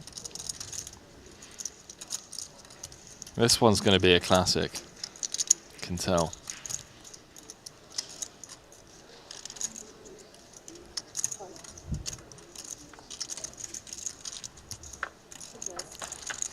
I want to see Linus, Bryn, Weiliang Chan,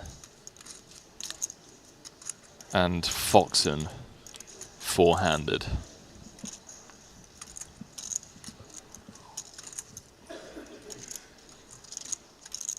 I couldn't think of 4 more conflicting styles.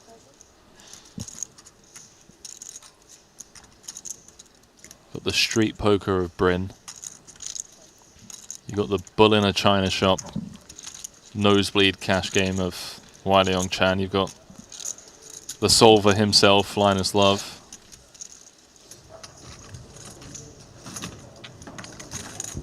And Foxen is like a bulldozer as we head back over. It's Aussie Katola who's all in at risk. Ace Queen against the 9s of Danny Tang to get back up to 2.5 million. Oh! Actually, don't think he's out. Oh, he That is. one stings, bro. 9 of diamonds, corner pocket, and just like that, Aussie goes from a very healthy stack. Got it in good with the ace-queen against Foxen's king-queen of spades. Was afraid of the backdoor spades, which materialized across turn and river, and now getting 2 outed on the river against Tang. Obviously, all of the money did go in pre. After flopping the ace. All right, I'll pick 4 different people. I was going to pick Aussie, but now I have to replace him. Hello, everyone. I'll go with Jaffe. Okay. Lannis. Bob. and Fedor. Jaffe, Lawrence, Bob, Fedor. Yeah. Jaffe, Lawrence. That could be really fun, actually, yeah. There's some aggressive guys in there, bro. Like, that could be over. Just like, how's Bob going to deal with these maniacs? That could be over in 10 minutes. That could literally be over in 10 minutes. Well, looks like Smith is going to be flipping for his tournament life. Oh, he's picking up the headphones. Look at this. What's going on? He's trying to bring out the magic.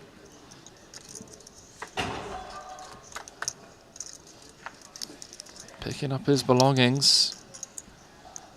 So far, so good for Jaffe, but does now have to fade additional 4 outs, which immediately find their way to the turn. Dan Smith bouncing back up to 15 bigs. Oh, yeah, sorry. I think this might have been confusing, at least it is for some people in the chat. Bob comes from Haralabob, which is Haralabus.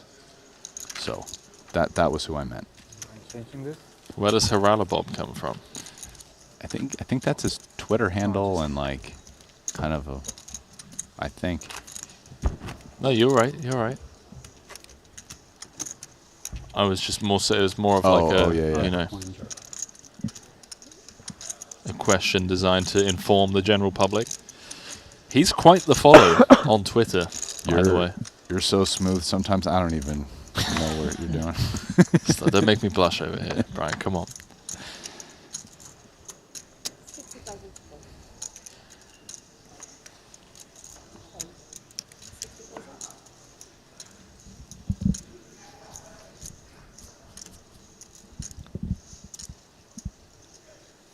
Man, the grabbing of the headphones and the wallet by Smith.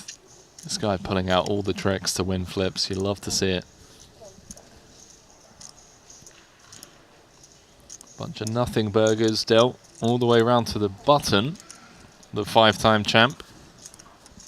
Fresh off that 6th place finish in the 200K. Always seems to be making a run in the biggest buy-in tournaments in the world.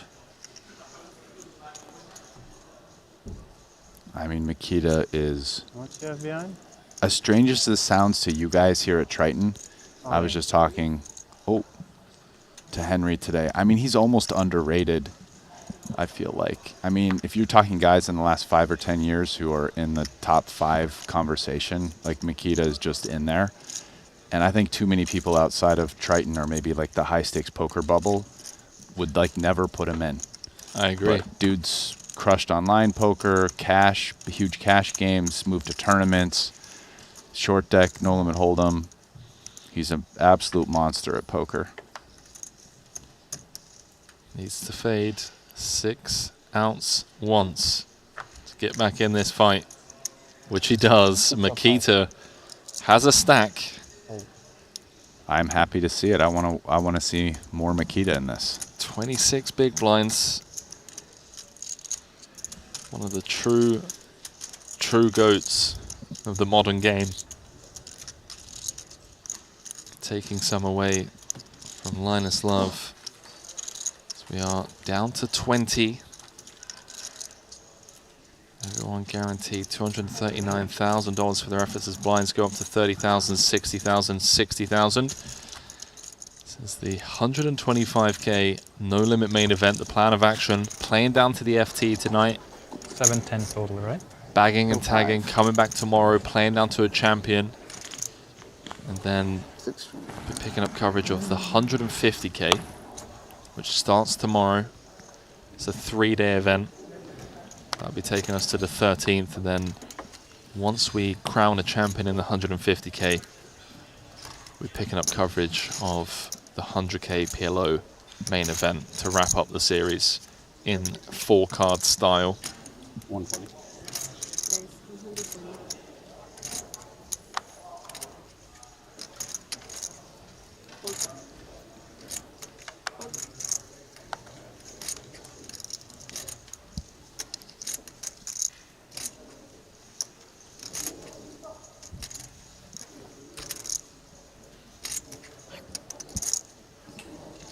Do you think there's ever a debate around the Christmas table in the Greenwood household who the better poker player is? Do you think mum and dad are just like, there's some favoritism, you know? That would be pretty messed up. But so I'm gonna go with no. But I would love to know. Hey, so Lucas, Sam out-earned you this year by 1.5 million. You're gonna get coal in your stocking, okay? We only have winners in this house, Lucas. But good for you, Sam. You got a car waiting in the driveway.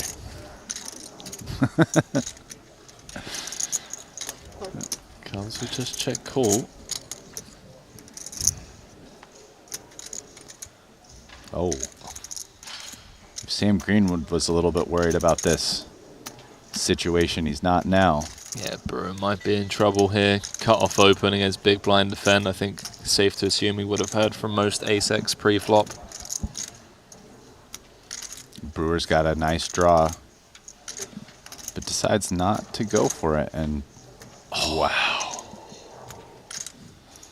I feel like we just cursed Greenwood by saying he's going to have 1.5 million more in earnings than Lucas this Christmas.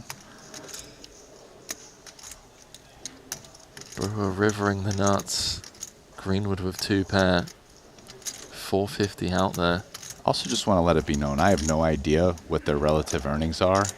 That was all done in service of a joke. Bro, it's called a bit. Yeah. You don't need to backtrack and save your ass, okay? Like, don't worry, we're good. It's all business in here. These guys out there know it. Listen, sometimes my autism doesn't allow me to understand these things. Okay, I have to be literal. And literally, Sam Greenwood is going to be happy after this one if he's not out of the tournament.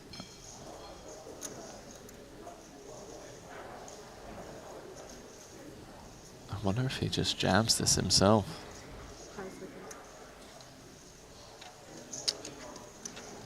I mean, versus check back, you have to feel pretty good with Jack 5 here. Brewer doesn't give anything away, does he?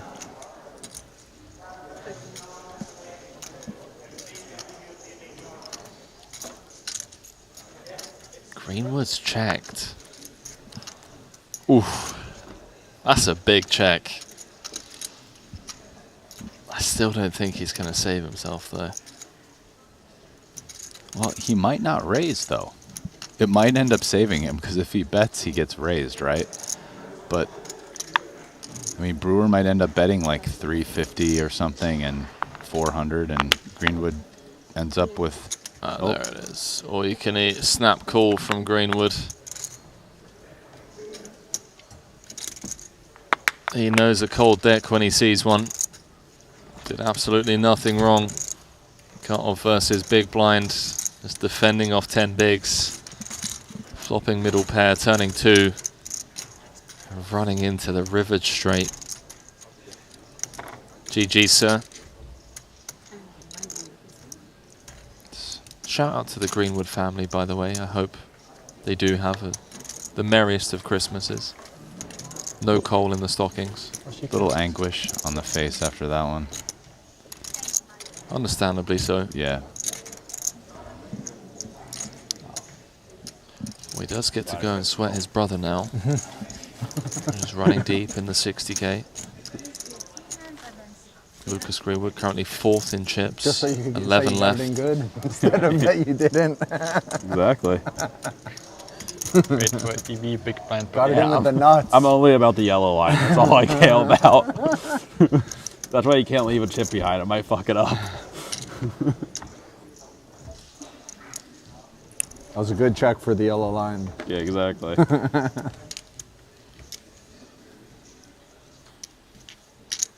a dream run up. Fan of that one. These guys are joking about that exact turn spot.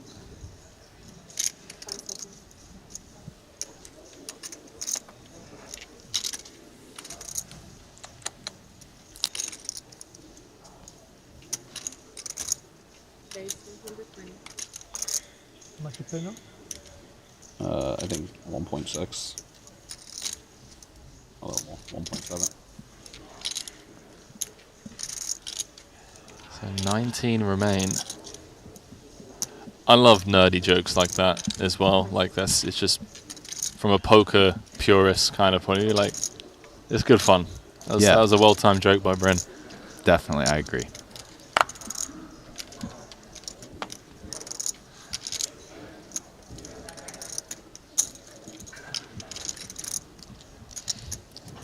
Slowly but surely, we're under 20 now. 19 players. Only a couple more till the redraw, and then there were 2 tables. We're going to be here a while. I know we're only 10 off the final table, but this is going to take some time. Average stack of 35 bigs. 100%. Henry, you tell him. Listen, guys, you got to make your popcorn. That's it. Maybe some Order green some. tea, not coffee. You don't want to stay up too late. But green tea is definitely what the doctor ordered.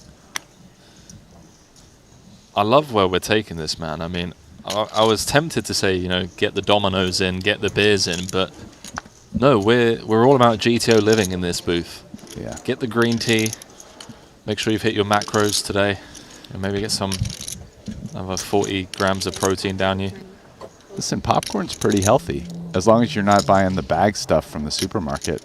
But you cook popcorn in like a little coconut oil and just salt it. That really is GTO. Yeah, that's it, and it's tasty. It's not that hard either. My wife thinks I make the best popcorn. I mean, she's meant to think that. I She's don't. like, if she doesn't don't think take it, that Brian, from me, Henry. That's mean. If she doesn't think that, then I don't know who will, Brian. I mean, fair enough. It's good popcorn, though. Can imagine. How about this flat from the small, by the way, of the King 8-0 from Kenny? Get a bit OOL, if I don't mind saying so myself. Yeah.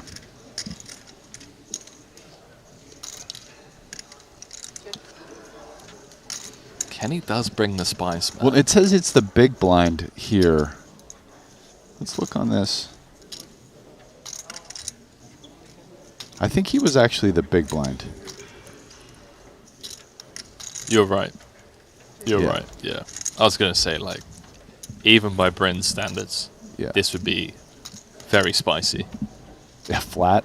From the small. How disrespectful is that? Like, you can't play, mate. I'm just flat.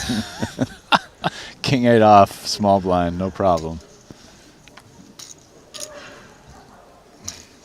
Well, it's checked all the way down to the river. They're going to chop it up unless someone sneezes at their spot.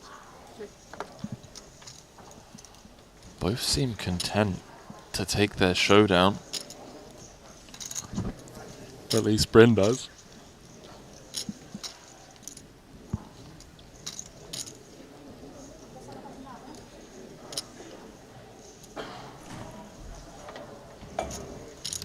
King 8 is kind of one of the worst hands Moolaker gets here this way.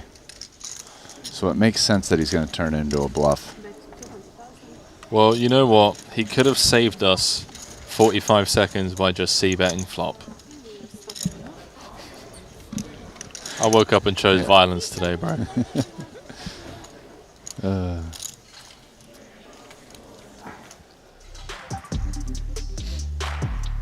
That's how things stand. The blinds at 30k, 60k. Bring Kenny.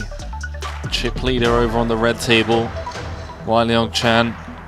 Still chip leader, but has lost back 2 million of the once 6.8 million that he was playing on the blue feature table. Danny Tang reigns supreme on the hunt for title number 6 here in the 125k main. Got 9,000 people watching over on YouTube. We're up to 284,000 subscribers on our YouTube channel, plus the thousands of you watching on Twitch and the Triton Poker Plus app. Massive thank you to all of you on behalf of both Brian and myself and the entire team. If you haven't already, just taken a quick second out of your day to drop us a like. Takes 2 seconds to click that button. Really helps us grow the channel, and push this product out to a wider audience as Triton continue to just put on world-class poker production, free of charge, to the masses. Hope you're all enjoying the show. Click that damn like button, and all is forgiven.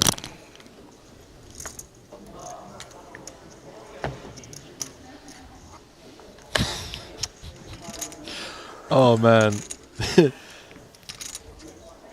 Alright, I'm closing YouTube down. People asking if me and Randy like hitting up the roulette tables from time to time. Honestly, if you ever see me and Randy at the roulette table, it's probably because Bitcoin's at like 500k or something, and we've just decided, you always look over so scary, Punat. Huh? Nothing else you to always do. look over so scary. I'm getting a little shaky. Acting. Huh? Acting. Acting. Good acting.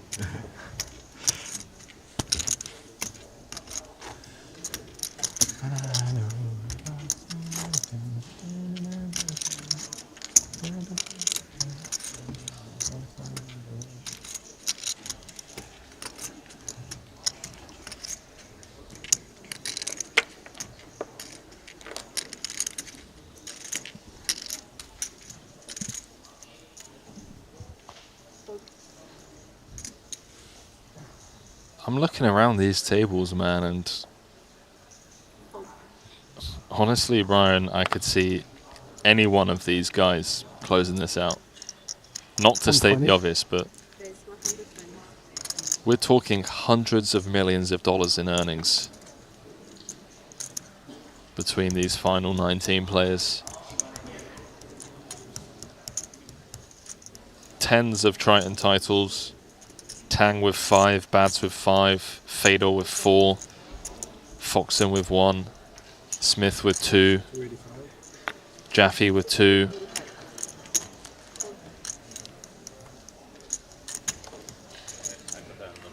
It's not possible. Wow. Little one of these kind of, you're light 3-betting, but not with a bad hand by Bryn. I'd imagine he's folding to a jam, and Rezai has a hand that I'm curious to see what he decides to do. I've been to Arkansas one time, actually. They have Kind of see him doing really nice yeah. indoor track facility. Any of the 3 options. Razorbacks? Yeah. Oh yeah. Yeah. The Tyson. Yes. Tyson. Yeah. I went and ran. We had a track meet there. I do remember that they have a very good track program. Yeah, they do. Mm. They used to have it. They used to. How's that be like flop, the best Kenny? distance running programs. They were the first school to recruit Kenyans. Wow. Yeah, no, it's 3-time Triton champ.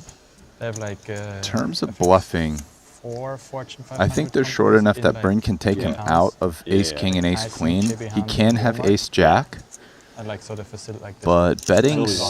Yeah. Dude, the Tyson guy, like everything there is just Specifically to get Ace Jack to fold doesn't seem great. The flip side is we have the Ace of Hearts, so you have a ton of equity kind of no matter what. And also the Waltons, they spend so much money in the area. Yeah. They built like a museum for I think $3.5 billion. Just like 3-time champion Bryn Kenny taking that one down. A goal from there. She got. Looking to add to she his made the Olympic 38 finals. She million got like 10th or something in Triton earnings. Oh man, that was offensive of me. They got 10th. They all non-binary. Sorry, make that 39, by the way. When I met them, they had not gone that way. But they went to school at Oregon and transferred to Arkansas. And $39 million.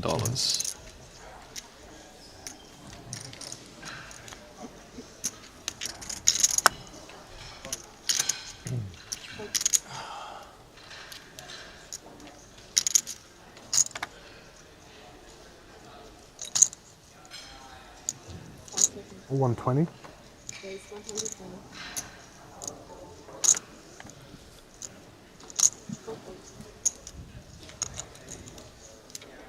We're not any chance we're going to get Tritons in Bangkok, Thailand? I'm working on it. It will be in Bangkok? First one probably in Bangkok, and then later on we can. Yeah, this is the first like kind of landmark trial event.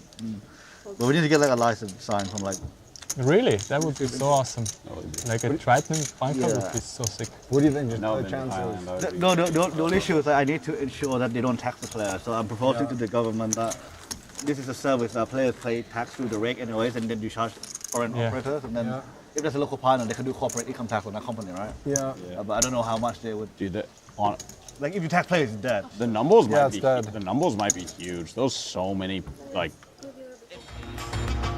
Yeah, dude. Triton Thailand would be sick. It really would be. Tell you what else is sick. Online poker coming back in the form of sweepstakes to the US and Canada to celebrate. Club WPT Gold is hosting a $5 million invitational in Las Vegas this December. It's free to enter. The winner gets one. Sorry guys, I'm laughing because Brian's dancing to the music. The winner gets $1 million. Can sign up at the Club WPT Gold with the promo code Triton to win your seat today. No purchase necessary. Good luck all. The mega troll. I guess maybe we got the right person pushing at least. Yeah, so my understanding is Bangkok would be kind of the first place. And then from there, Next few years, there'll be a few cool new stops probably. I mean, they'll probably run it in Dubai. I heard that maybe Azerbaijan also. Wow. Try and make it a bit more tropical. Yeah, Dubai will definitely be one of the main stops. Yeah, as soon as Dubai opens, 100%. Because in Thailand, I think the entertainment complex is going to be like casino. It's going to be in like 5-6 years. Yeah. So I think, but we want to make poker before that, right? Yeah. So yeah, we're going to. So they already have a plan for casino that'll be like 5. They already like granted the licenses and stuff to the operators. Behind the scenes, I think. Or it's government. Government, yeah, behind the scenes. Azerbaijan same. They're making government casinos. But it's still controlled by like few people, I guess. Yeah. 2 million, right? A little less, 1 point. Because that'll be great because it's like the same stops over and over again. You want like some new places that are fun to play poker. Everyone can't. People aren't going to go to Jeju twice a year forever. Did you go this year? You didn't go. You went to Montenegro, right? Yeah, and I went to Vietnam when they had that one, like last year in Jeju spot. Oh yeah. Why didn't I go? I don't know why. We're busy. It's in March. Yeah. Daughter's small. Don't want to travel less.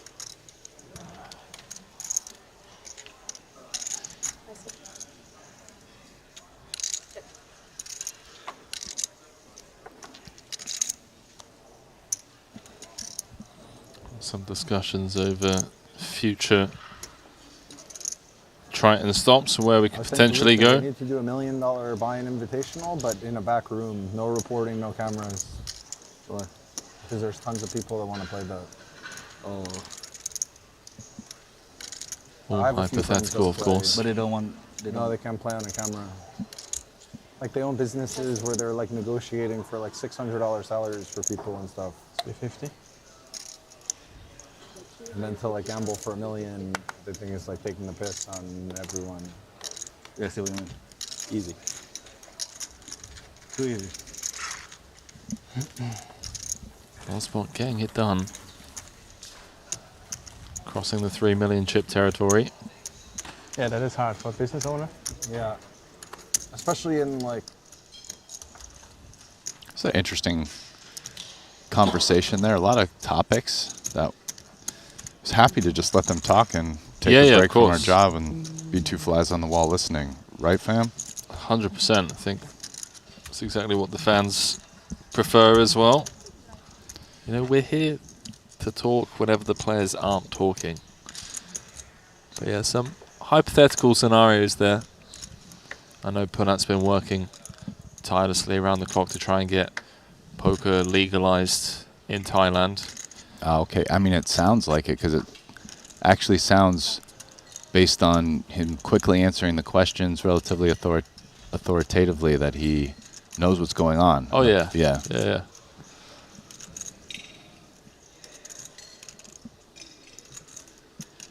Currently looking at venues that could host Triton in Phuket. We'll see, man. We'll see how it plays out. Would be wicked to go to some more tropical destinations. Good luck training in 87% humidity, mate, and 33-degree heat. Yeah. All day. I need some water I need to bring water with me. I'll be sweating buckets. Oh. I mean, Mikita's got what? 24 blinds here, so Wiley Young Chan. 360? Yeah. It's 3-bet. I am curious, how much does Linus? 1.7. He could have ripped that also, instead of just 3-betting. Either play seems fine. Mikita's got a hand that is kind of good enough to defend here if he wants to, certainly, right? Just don't rip it, Bads. We want to see you at the FT. Yeah. I don't know, he's in position. You do get the ace-high bluffs to fold when you rip.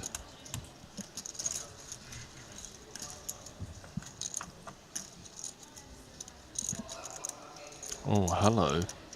Mikita might end up winning this pot with the worst hand. 8-6-5, 2 clubs. Bats with the very live flush draw. While Young Chan with just King Queen O. A lot of incentive for Mikita to play this aggressively. I mean, you know you're never getting like a pair to fold, but you're getting King Queen or Ace High to fold quite often. And those hands all beat us. And when you do get it in, you have a lot of equity. Oftentimes live cards plus, of course, the clubs. Versus a bet, I wonder if he just raises right here. He can have hands in this spot that want to raise for some kind of clearance value combinations. Like what if he has ace-8 suited, pocket 10s that flats pre, pocket 9s. Sick pop. Bats up to 2.2 million. Let's go.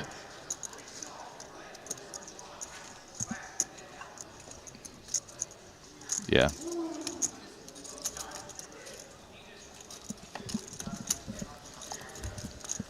Let's go, my man. Like that play.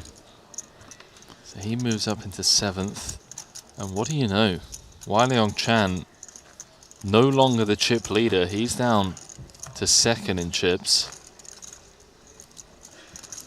Just a couple of big spots not going his way. The 4-bet pot against Jonathan Jaffe. This 3-bet pot now against Mikita. Short stack duties belong to Dan Smith and Ike Caxton. 19 players remain.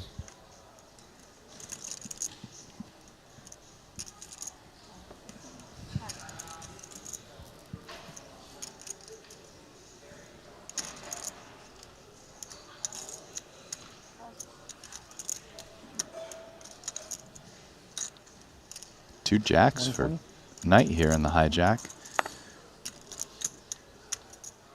Oh, and Mikita doesn't look over it, but I think he will be. Maybe he's just trying to get a read.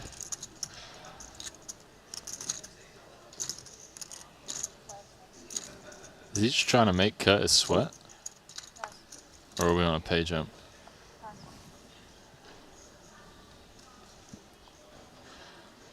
I mean, we are not on a pay jump, and Mikita's not really that short. I mean, he has above average stack, so maybe he's thought he saw something, wanted to confirm a read. Who knows? 420. Yeah, Mikita's not the type to not do something without reason. Some genius behind it.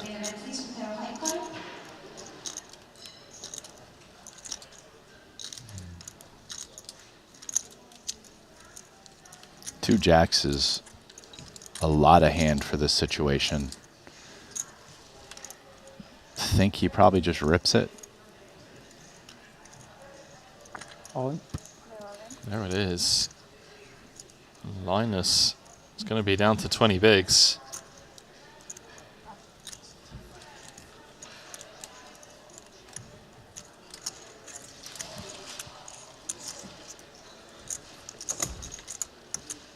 Halves and quarters, please. Thank you.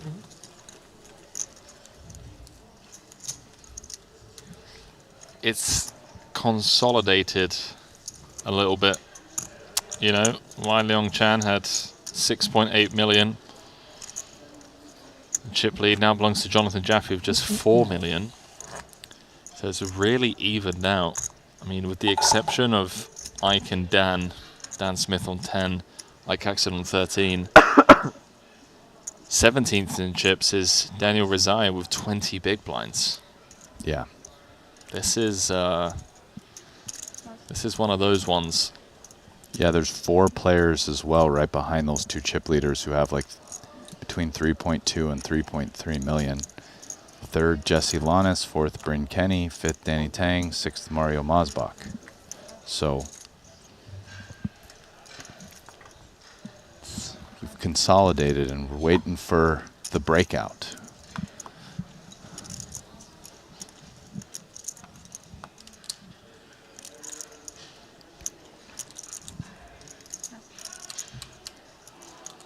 Wai Leong Chan gave it a good, honest try, but it was a fake out ultimately.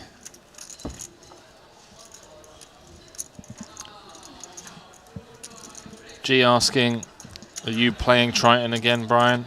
Would love to see it, and he's asking if I will as well. I think, yeah, there's going to be the odd 15K here, 20K there, 25K over there kind of thing. I think it just really depends whether I'm in booth duties or not. I'm playing the 25K PLO on the last day here. The I think it's like a turbo bounty. Yeah. 1 day turbo bounty. I'll play that. Yeah, I mean, yeah, I don't know what I'm going to do with Triton. Obviously, if I'm doing commentary, can't really do it. But might play some of them in the future. Who knows? I really enjoyed it in Jeju.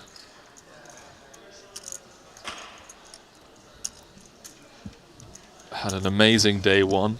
One of those day ones where you just don't get put in a tough spot all day. And you just make it through to day 2 with a top 10 stack.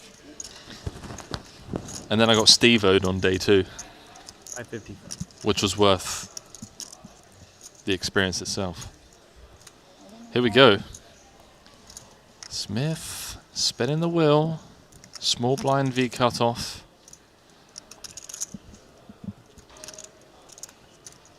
Crucial pot for both, not to state the obvious. Queen 8-5. This would be quite the spin up for Smith.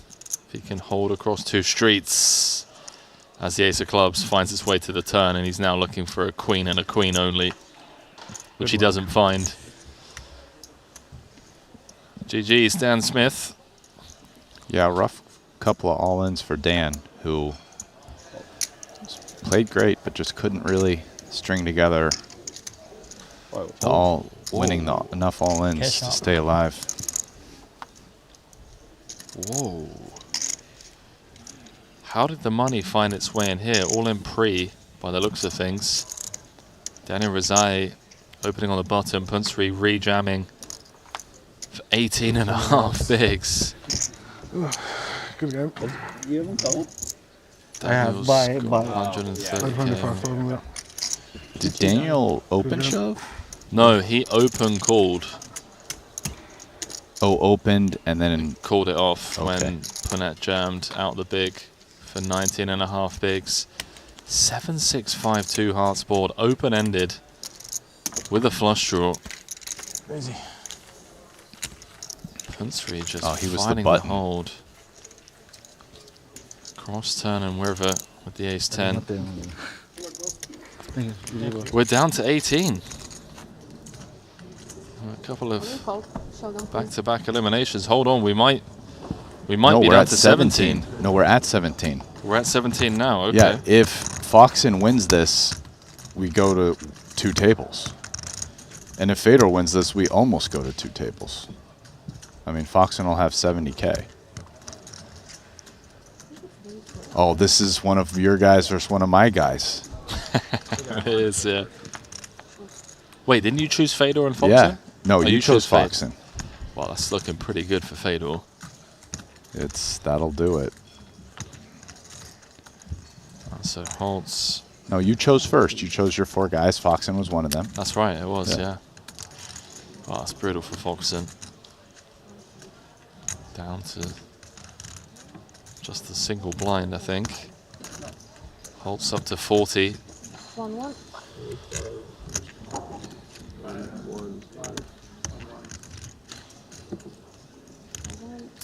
Those two both with 7-figure scores here in Monaco. Fedor's coming in the 100K for 1.5 million, his 3rd place finish. Foxen's coming in the 50K for his win and first title, as well as 1,470,000. 340. Oh, Curtis Knight. This is a pretty cool combo to do it with. We got the 7 of diamonds for backdoor straight and flush combos. Overcards to the 5. Obviously bluffing with 7 high. Honestly, bro, this is the graphic that you just screenshot, get it framed, and hang it up in your office. Yeah, you do. Put that one up against the grind, just above the grind desk, you know? Just to remind yourself when you're grinding online. We find these. We find these check raises.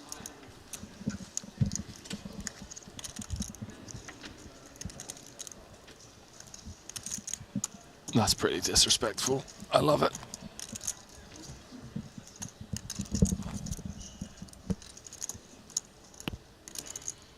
So with those quick bust outs, everyone now guaranteed 268,000. Hold.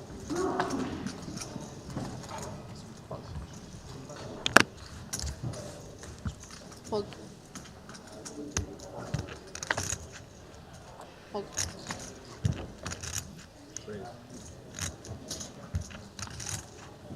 All in? Hold. Pretty good spot. Good spot. All in call. So Foxen with his final 1.1 bigs, getting in great shape against Haralabos. Blind v blind.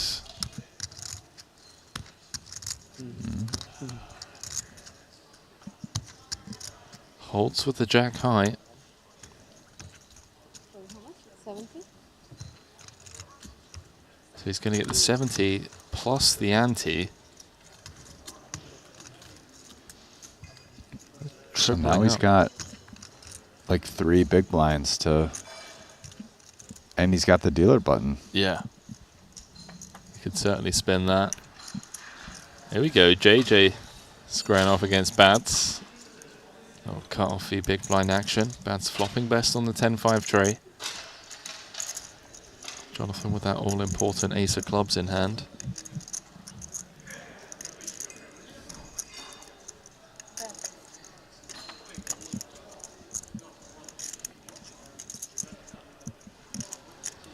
Interesting. Bads has a pair and a 6, which comes in handy against ace-x combos.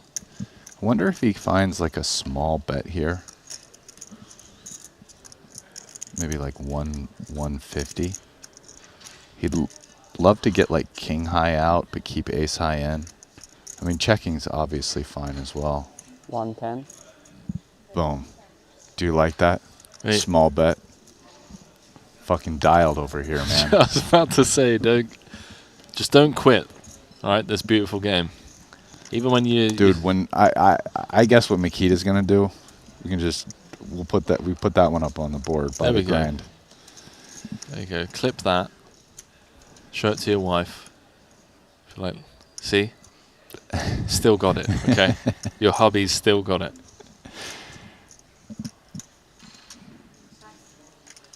Oh wow, Jaffe passed. Jaffe's for dialed in as 110. well, man. I mean, he's almost getting the right odds to call that bet. It's sick. They're down to 10 in the 60K 8 Max Turbo. Ponokov's chip leader. Alex Theologis in second. Thomas Boyven in third. We've got David Yan over there. Ren Lin. Dominicus Mikolaitis, Brian Kim. Thing is, he's not getting the right odds if the deuce isn't good, though. Exactly. It wasn't. He's seeing the same things you're seeing.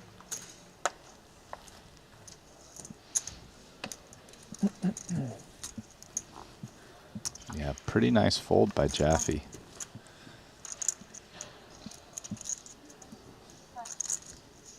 Chip leader now. Really?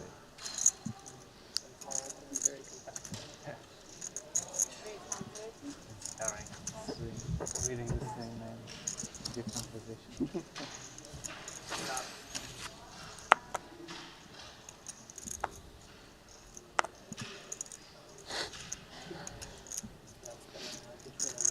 Big blind chip lead is held for maybe 3 orbits. Not often that happens. 130?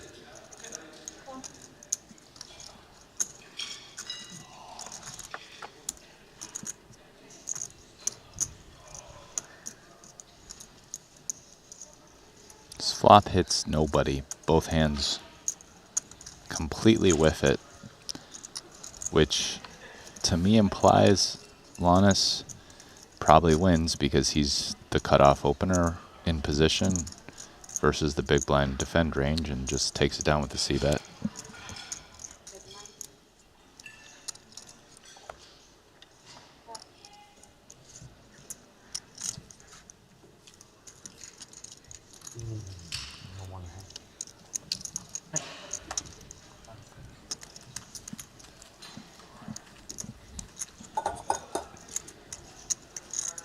We didn't get any action down on Bet ACR again, did we? No. I want Lannis against rest of the field, guys. Who's going to give it to me? Oh, Fox and Gennett in good. King 10 against Fedor's Queen 9. Would you mind King 10 not at all? King 10 with clubs? That's a little much. Low at Jesse opening the 8-6 suited, by the way. I mean, come on. That's a good flop. Pretty good. For who? It's a good test. Still not that bad. That's a fun turn. There we go. That is not a man you want to spin. Foxen back up to 8 bigs. One more then. Foxen's like Gandalf on the bridge. You shall not get down to the final 2 tables without me. I think that's what Gandalf said. Basically. That would be the modern day translation. So what's going on here? Brewer opening the cutoff to 120k, picked up 2 calls out of the blinds. 5s from Mosbach. Queen Jack for Kenny. Brewski's got an air ball. But it looks like he's grabbing betting chips.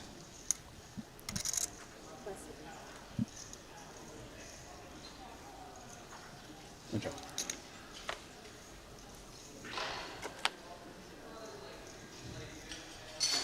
Sensei finds it on the turn.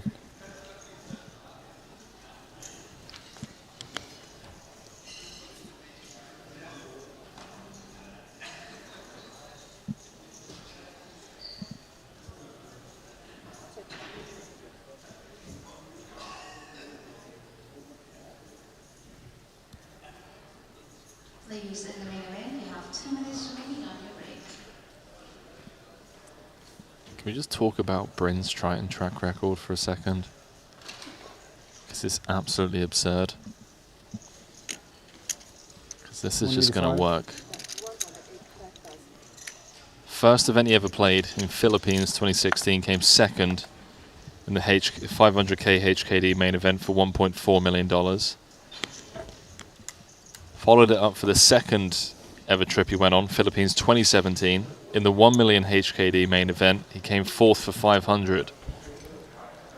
Then in Jeju of 2019, he came fourth in the 500k HKD for 4 million HKD.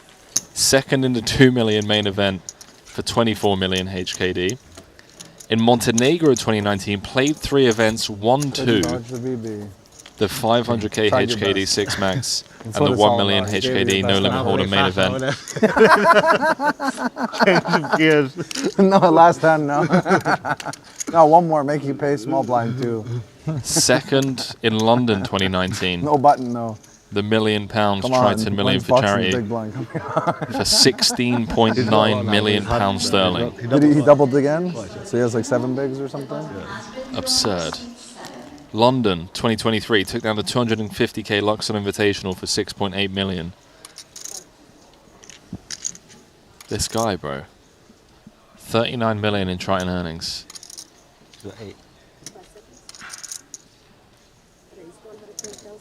That's most of his total earnings. More than half. Yeah, what's he got? Like 70 mil now, I think. I want to say 70 mil total. Let's have a look on Hendon.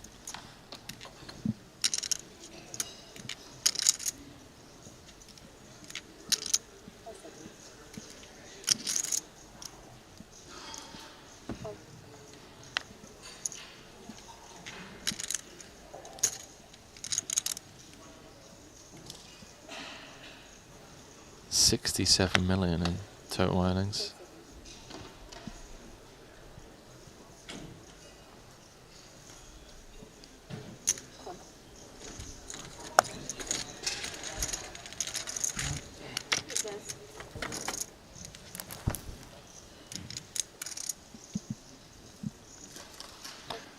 Wonder if we see a big blind lead from Punzri.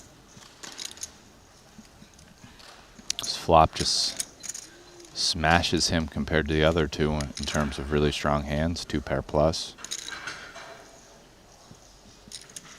But even just 1 pair, his hand is also a decent one to lead.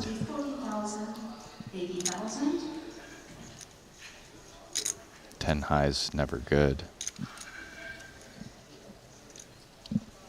Immediate fold equity, but he checks.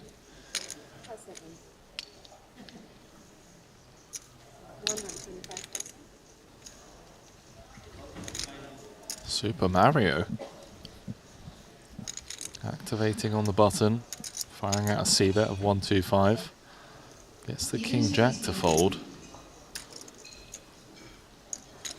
Don't see the open-ender going anywhere just yet.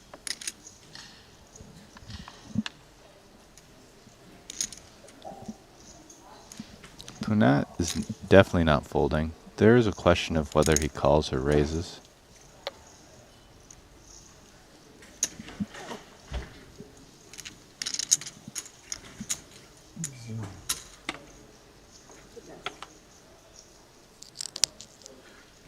$670 out there. At the end of the day, Punat just has 10 high.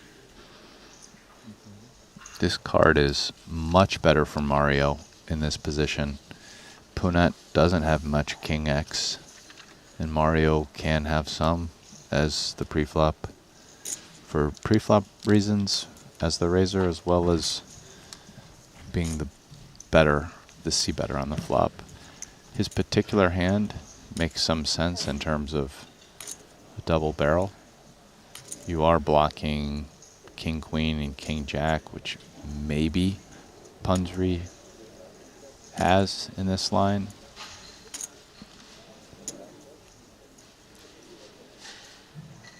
$450. Mosbok is tough to play against, man. Yeah. Finds the turn barrel, 450 into 670. Met with the snap fold from Punzri as he climbs. Up into 4th in chips. His aggressive play style. Massive shout out to the #1 training app for poker players, GTO Wizard. You can win more MTTs with precise ICM solutions. You want to make optimal decisions in high pressure spots, GTO Wizard AI has you covered. You can study any situation using any bet size, making it the ultimate tool to prepare yourself for those critical moments at the table. Check it out at gtowizard.com. And once again, if you haven't already, head on over GTO Wizard's socials, X and Instagram, for your chance to win a 1-year GTO Wizard Elite subscription, where you can sharpen your skills and crush the competition.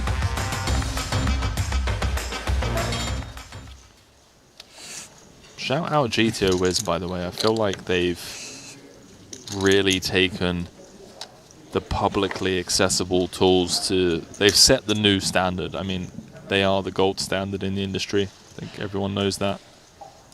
It's a really fun app to play around with as well.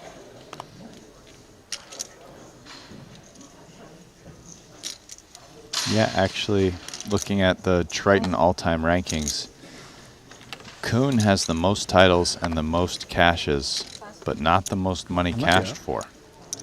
That's Bryn. 1.9. Bryn has 3 titles, 15 cashes, almost 39 million. Yeah. Kuhn, 10 titles, 51 cashes, 28.5. 51 cashes. Yeah. 10 titles and like 10 mil less in earnings. Somehow he's 15 cashes, 39 million. He's cashing for he's cashing for like 2.6 million a cash. Holy shit. 51 cashes for Jason. I don't even know if I played 51 tournaments lifetime. Got a 3-bet pot here. It's an absurd payout dollar per cash ratio for Bryn. I mean, he just shows up and wins the biggest buy-in stuff, or, you know, like the Luxon Invitational in London. You're like a flopping middle set in this 3-bet pot. Puts 3 in trouble. 30 bigs. Don't think he'll be losing too much here. I mean, if he finds the C-bet, potentially shut down on turns. He's just going to wave the white flag here. Check and reevaluate. Down to the FT in that 60k, by the way. Thomas Boyvin, chip leader. Ponakov's in second. We'll keep you updated on that one.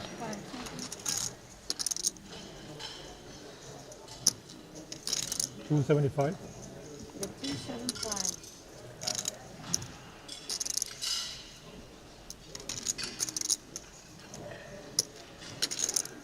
Immediately uncomfortable spot for Punsri. He's facing, it looks like quarter pot, essentially. So, how does he want to proceed here? If that 8 was a heart, I think call is pretty clear. And he gets out of the way. That's not easy to just check fold ace king there in a 3-bet pot, I feel like. And a little bit of steam on that muck from Mulacher. Perhaps wishing he checked it back.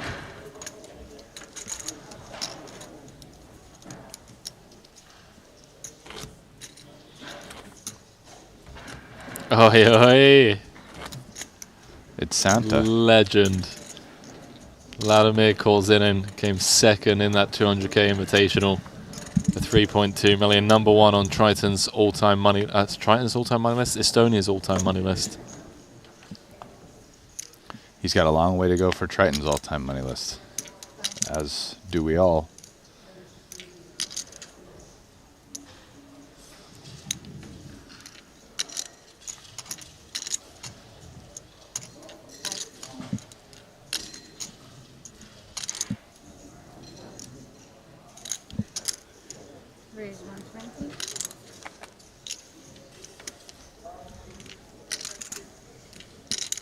Mario's second in chips now, by the way. Just chipping away.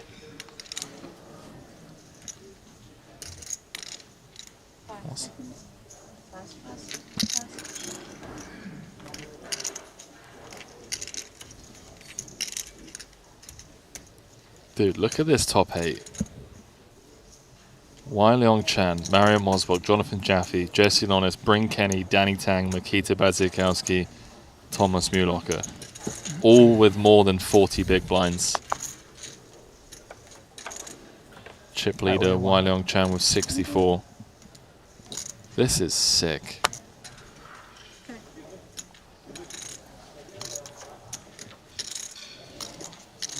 Brewer, Ike Axton, Foxon, Linus, Fedor, Punat, Alexandre Riard, Herolobos, Curtis Knight. All below average due to this structure. And not out of it.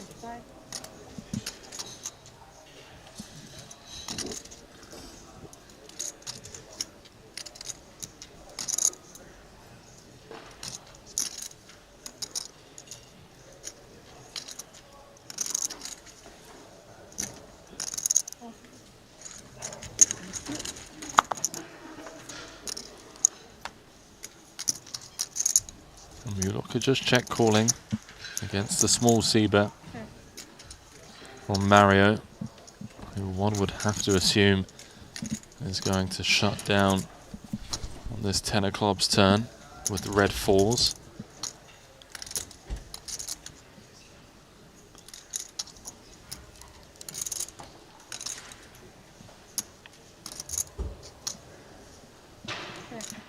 $17 left, playing down to 9. That's a fun run out. See if Mario finds a way to win this now.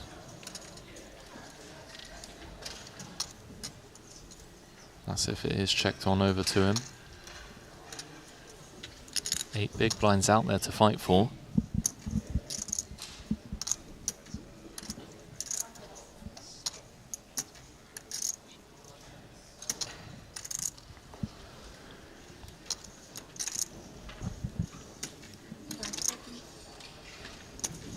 Oh, let's go, Thomas.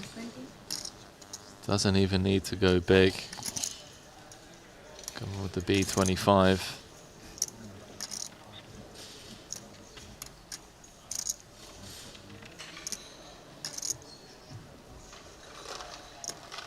In before Mario turns these red 4s into a bluff.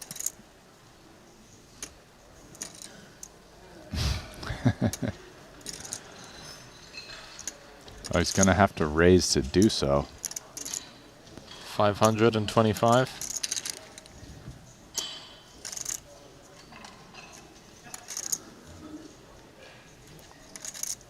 Now, Mulocker is bluffing with the best hand.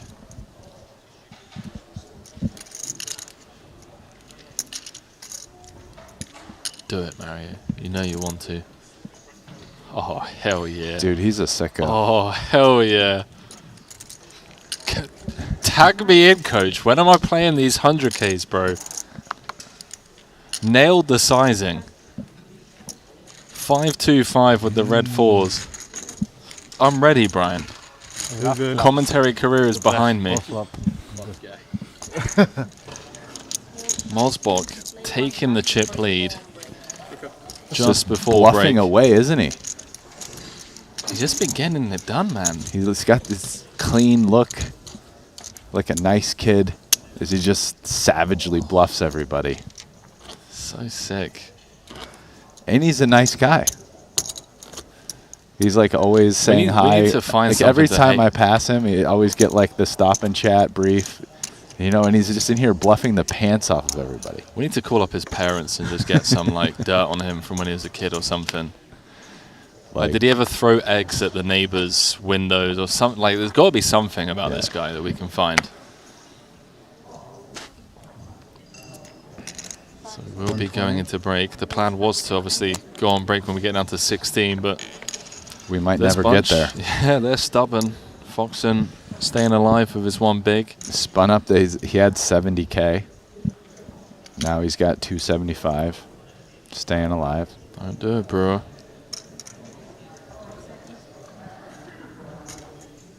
He's got a stack that... Oh, he's shoving. Yeah, that's a thing. 20 blinds.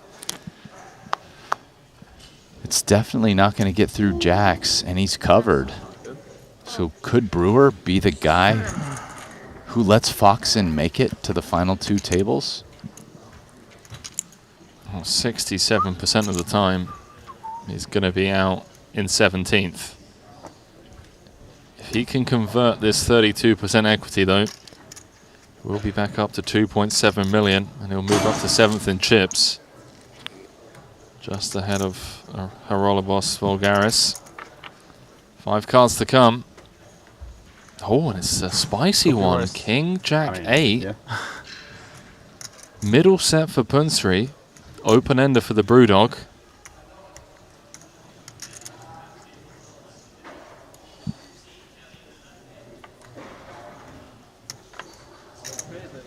Still drawing live with 1 card to come. Needs an ace or a 9, otherwise we're down to the final 2 tables of this 125K main event in Monaco. Punsri with the daily quads to seal the deal. He's up to 3.2 million. Brewer's out in 17th, and we're down to the final 2 tables. Yeah, all in queen 10 and a half. 268,000 guaranteed for the final 16. And it's none other than Super Mario. Out in pole position. Already cashed for 1.9 million here in Monaco. And I'll tell you what, Brian, he's going to look to add 4.4 million to that tally with a victory here. Obviously a long old ways to go.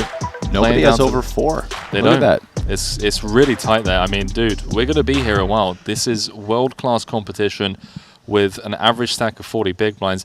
I mean, look, like, who do you pick from that lineup, man? I mean, guys, listen, this is your chance to dig in, get some snacks. If I'm picking somebody, I mean, I know he's got the most chips. I'm looking at them. It's like out of that top group, I'm taking Mario. The guy's just playing nasty right now. I mean, really, somebody give him a speeding ticket? Like, he is just bluffing in plain sight. Nobody's calling him. I mean, Bryn Kenny's up here. Listen, I mean, he can't cash for less than like 2.5 million or it's going to bring down his average, right? So, you know, he's making the final table for sure, final 3 or whatever he needs. Like, Man. You know, this is stacked right here. Let's go. This is shaping up to be a true classic. Don't go too far. About 14-minute break. When we return, playing down from the final 16 to the final table here in the 125K main. We'll see you very shortly. Exciting news! WPT Global is the new title sponsor of the Triton Poker Series. To celebrate this exciting new partnership, WPT Global will have its own event at each Triton Poker Series stop, the WPT Global Slam. Look out for your opportunity to qualify online. Download WPT Global with code Triton and get a 100% deposit match up to $1,500 now. Sign up today and join the action. Online poker is back in the USA and Canada, and it's back bigger than ever. To celebrate the launch of Club WPT Gold Sweepstakes Poker, we're kicking off a $5 million invitational free roll in the poker capital of the world, Las Vegas. Only 2,000 seats are available, and it's invite only. Register now with code Triton for a chance to win a seat. And did we mention, the first place prize is a whopping $1 million. Pre-register now at clubwptgold.com. Ready to dominate the tables? With GTO Wizard, the world's #1 AI-powered poker solver, you can instantly study any spot in cash games, MTTs, and spin and goes. Build custom solutions for your games, accounting for factors like rake, annies, or tournament payout structures. Plus, you can upload and analyze your hand histories with just one click. Beat the best, crush the rest at GTOWizard.com. Looking for the ultimate platform to place your bets on the biggest sporting events? Look no further, because BetACR.eu, Triton Poker's official betting partner, is here. Whether it's the thrill of soccer, the intensity of football, or the fast-paced action of basketball, BetACR.eu covers it all. With real-time updates and competitive odds, you're always ahead of the game. BetACR.eu also offers exclusive poker events that you won't find anywhere else. Test your skills and make every hand count.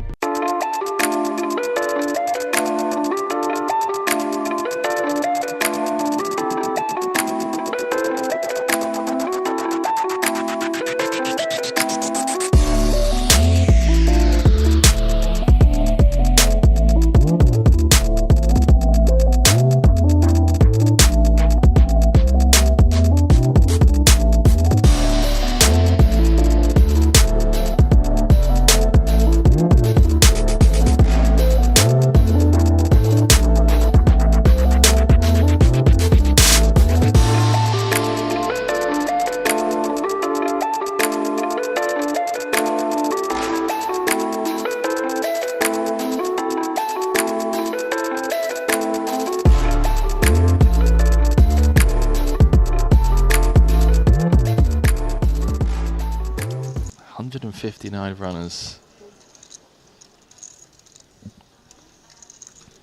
Curtis Knight, 18 bigs.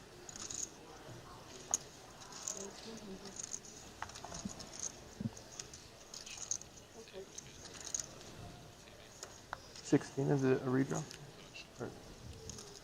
Oh boy. Started the hand with like 880. Against someone like Curtis, who Linus is going to know is very well studied in these spots. Just comes with cool, avoids disaster.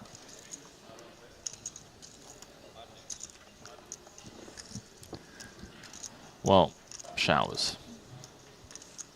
Oh my. Just showers, boys.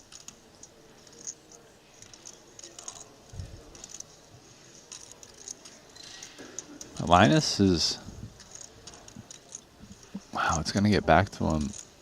He's going to be getting a pretty good price.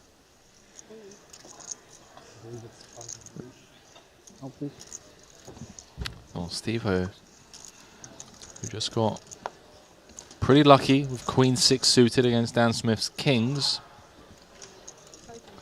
Finds the rejam for 12 bigs. I mean, all things considered, Brian, he's in good shape. 2 overs and diamonds. Going to be flipping for his tournament life. 885, that's probably too much. Yeah. Nice little 100k overlay. So 590 apiece plus the 100k of Linus. 1.35 million chip pot. If Curtis can hold here, he's going to be playing around 1.6 million. North of 30 bigs. Safe flop for the Canadian. Needs to fade the backdoor diamonds, which he does on the turn. Now just needs to fade the 6 ounce once for O'Dwyer. Ace or a queen needed. Doesn't find it. And Curtis Knight, who had 7 big blinds on the bubble, was involved in a 3-way all-in against Adrian Mateos and Dan Smith. Now with a very threatening stack, 1.6 million, good for 32 bigs, eliminating a very tough opponent as well in Steve O'Dwyer, who's going to head to collect $218,000 for his efforts. And then there were 22. So Curtis Knight is a Canadian who is part of the Poker Code guys? That's right, yeah. Okay. Was he accepted? His read was like kind of right. he just ran into the unfortunate part of that read. Yeah. Unlucky, really. GG Zubov. Yeah, he's got 10 bigs. I'm gonna accidentally offend someone on one of these streams, but I really just mean it all jokingly. Yep. Brewer showering Smith. I mean, what's going on? Everyone's catching shade over the last couple of days. Yeah, what did he say? Brewer was just talking about the King 7 jam. Oh, yeah. Running into Jesse's Ace Jacko. Good luck, gents. Cards on their backs. Zubov with 1 live flush draw and 2 clean outs in the form of an 8. Can he find an ocho? This is for almost half of Daniel's stack. So pretty significant pot to him. Even though for Zubov it's a matter of life and death. Pretty sick for Zubov, given that he lost that 1.2 million chip pot on the last hand of the night last night. The Ace King against Tan Chuan's 10s. Came back today with 209k. Managed to spin it up, find his way into the money. Now needs to find an 8 if that story is to continue.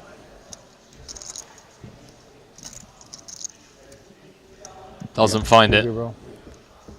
Does pick up his first cash of the series. It's because I assume it was involving Paul Bass that they would go, okay. It's looking like a pretty rough trip out. No, it took, oh, wow. It was Jesus. 0 for 6. Hanukkah. And Foxen is like a bulldozer as we head back over. It's Aussie Katola who's all in at risk.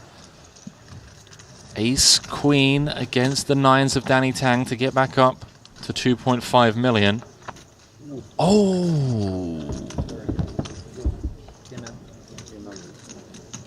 Actually, don't think he's out. Oh, he That is. one stings, bro. 9 of diamonds, corner pocket, and just like that, Aussie goes from a very healthy stack. Got it in good with the Ace Queen against 150k, which starts tomorrow. It's a 3-day event. That'll be taking us to the 13th, and then once we crown a champion in the 150k, we're picking up coverage of the 100k PLO main event to wrap up the series in 4-card style. 140.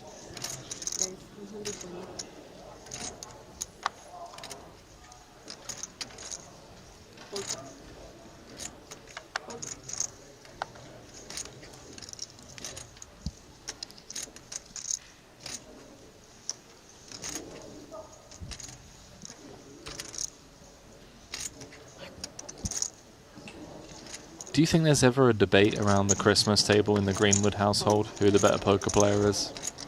Do you think mum and dad are just like,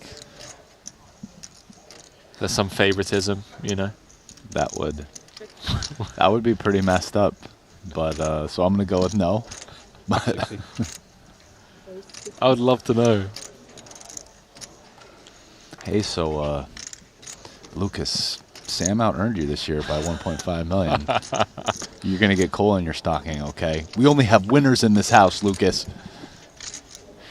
But good for you, Sam. You got a car waiting in the driveway.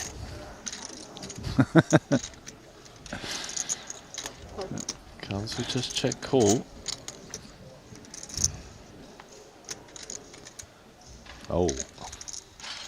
Sam Greenwood was a little bit worried about this situation. He's not now.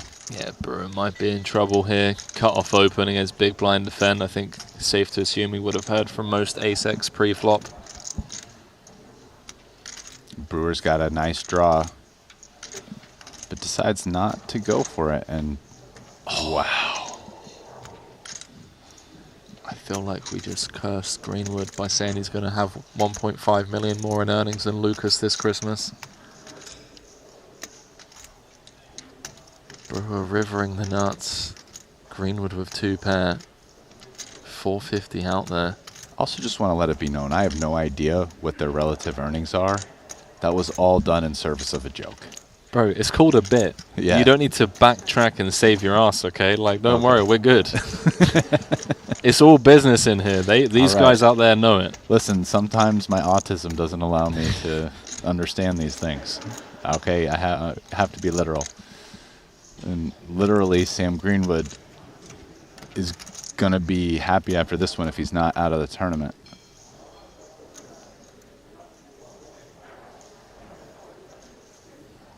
I wonder if he just jams this himself.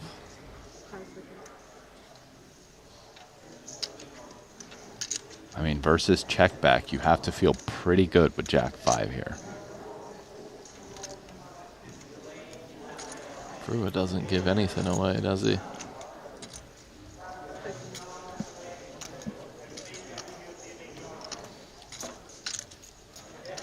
Greenwood's checked. Oof. That's a big check. I still don't think he's going to save himself, though. Well, he might not raise, though. It might end up saving him, because if he bets, he gets raised, right?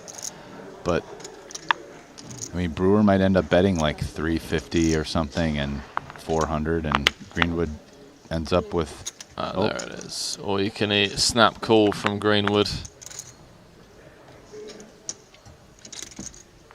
He knows a cold deck when he sees one. Did absolutely nothing wrong. Cut off versus big blind. Just defending off 10 bigs. Flopping middle pair, turning 2. Running into the rivered straight. GG, sir. Shout out to the Greenwood family, by the way. I hope they do have the merriest of Christmases. No coal in the stockings. Little anguish on the face after that one. Understandably so. Yeah. Well, he does get to go and sweat his brother now. He's running deep in the 60k. Lucas Greenwood currently 4th in chips. Just so you could 11 say left. something good instead of that you didn't. Exactly.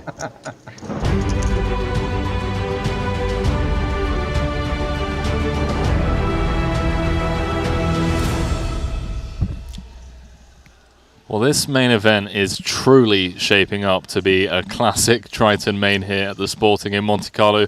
We're down to the final 2 tables. It's Mario Mosbok leading the field, looking for his 3rd title, but he has some very tough competition to get through. Obviously, plan today is work down to the final table, and tomorrow be crowning a champion. And speaking of Mosbok, his table is just star-studded and has a pretty tough seat draw, Brian. I mean, on his left, 2nd in chips, Jonathan Jaffe, Bryn Kenny with 3.4 million. He's got Punsri, Knight, Foxen, Mulocker, Tang. I mean, find the soft spot at that table, pal. Yeah, I don't think it exists. Yeah, his seat isn't very good, is it? It really isn't. The fact that Mosbok's in 1st, I mean, Jaffe's in 4th, Bryn Kenny's in 5th. It's really consolidated there in the middle of the table. I mean, we've got the chip leader with 50. I mean, that table definitely has more chips as well, right? It's disgusting. Yeah, it does. It has most of the top 8. Red feature table. Have a quick look over at that one. Got Holtz, Vulgaris with 2.6 million. He's spinning it up, Brian. He's really on the spin, isn't he? Wow. Linus with 1.6, Ike with 7 bigs, Alexander Riad with 17 bigs, Mikita Baziakuski looking for his 6th title. He's got 30 bigs. Jesse Lonis, of course, after taking down his 1st title in the 50k, he's got 3.7. And then we've got Chan, who was bossing around the rest of the pack for quite some time. But since you and I stepped in, he's gone down from 6.8 million down to 3.8. A time to kind of regroup for him, I guess, and just still recognize that he's 2nd in chips and has plenty of time. Yeah, he's doing great. You know, he's not under any particular pressure. Obviously, spot's not as good as it was a little bit ago when he was separating himself from the pack, but, I mean, long way to go, guys. So dig in. Hope you got those snacks. Well, we are going to be playing down to the final table of 9. Champion's going to be walking away with 4.4 million. And I'm looking at the app now, but no dice on that. That's my bad.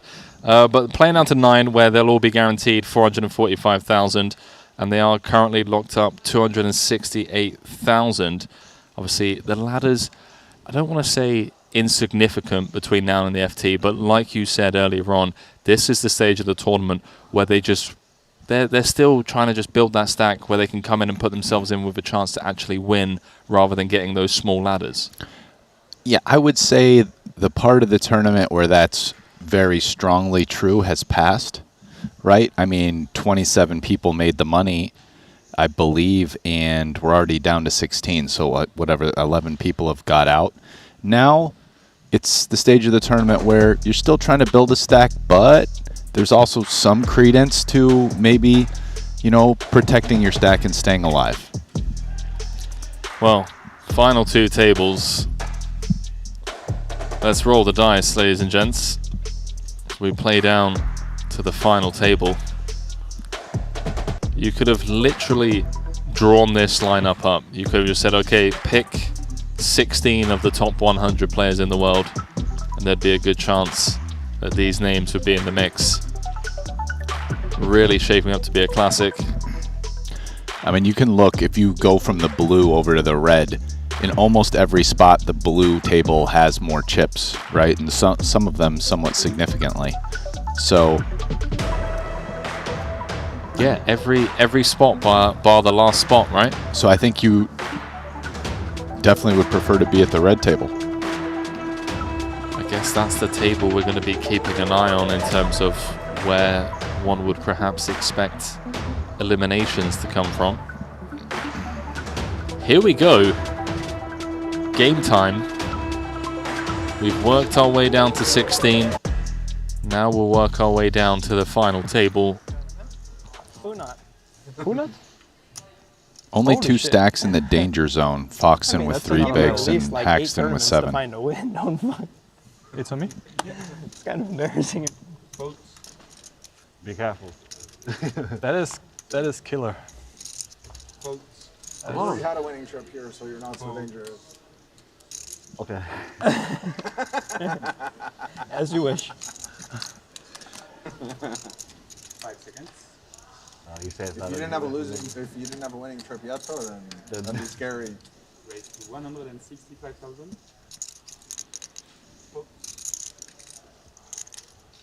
It is getting to that stage of the series where some people are buried 7 figures.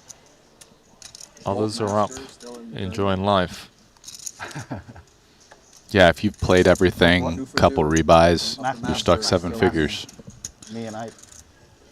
Oh, mask. I understood mascots. I was like,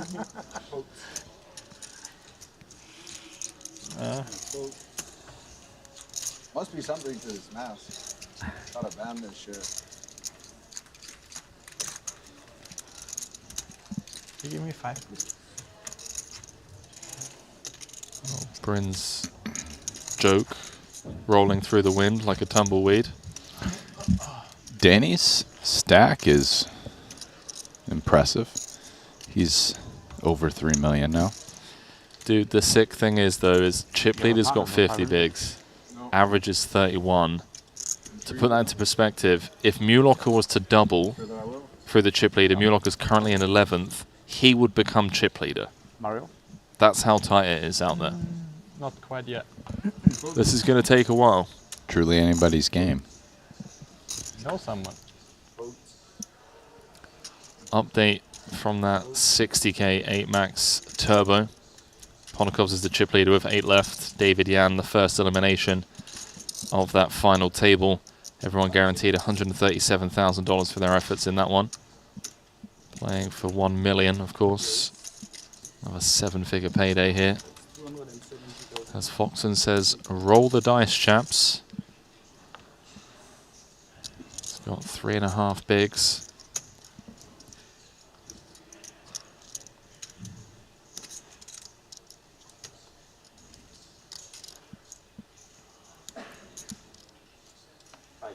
Min right?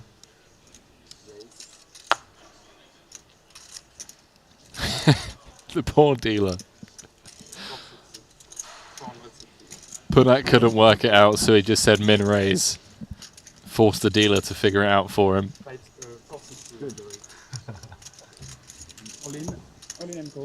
Foxen obviously calling off his final 5k. Wow. What? You like... How much are you taking there? I get 80. I'll get you're 80 getting like profit. 40% of it. You're getting 40% of a double up, and you want. Wow, I don't like. More that. like 70%. Anyone want to take? Can I bet It's like some money on that? 26% if you include it. Go on. Yeah. What's Danny talking about? The fact that he's going to get half of the big blind, big blind ante. He's only going to pick up a big blind. Cute. She's like very excited, like nothing's happening. There's a chop. I'm not sure. I don't really understand. Yeah, I didn't understand it either. I think Danny thought that Foxen was going to make a lot more. If you're actually all in, she might completely lose it.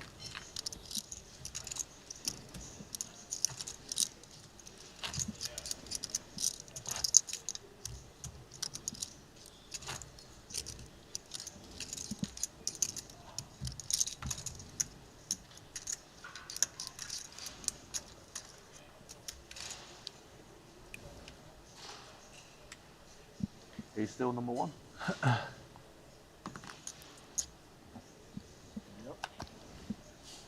Danny asking How far questions away he are you knows the then? answers to. Like half. 28? 5 seconds. 30? You know. 20? Is he 56? Is he 56? Oh yeah, not even half then. Jason has 58. I saw it on PokerStars. Must be true. Yeah, yeah, 67. Yeah, he's leading. Oh, really not even half. Jesus. Yeah. I have to win this to be half. Yeah.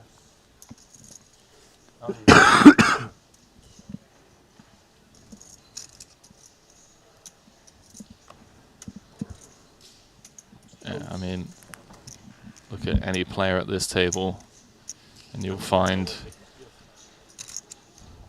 a very full trophy cabinet, and a very healthy bank account balance. 400. Oh, here we go. Ace King for Curtis with the 3-bet to 400k.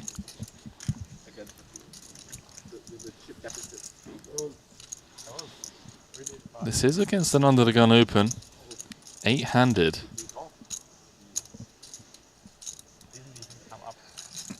Given how consolidated these stacks are, I mean, How long do you play for that one, Mario? What's the long heads He's up? getting a pretty good price, 240, 480. He's getting over 3-1 immediate. Bryn feels it's good enough to peel and C3. and what a three it is for Bryn. 10-9-8 bottom set for number one on the all-time money list. It's a board which kind of favors the under the gun open call 3-bet range. Curtis Knight really shouldn't have too many hands that hit this board strongly with some ICM effects on his 3-betting range and given the stack size. Whereas Brenny, as we can see, can have some of the sets, potentially 2-pair with suited connectors, straights.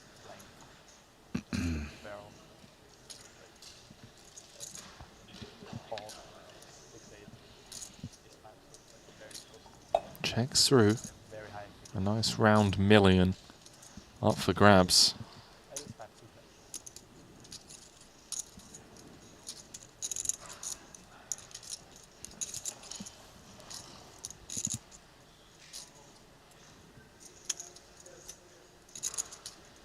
There is now a 4-liner out there in this two-tone turn texture.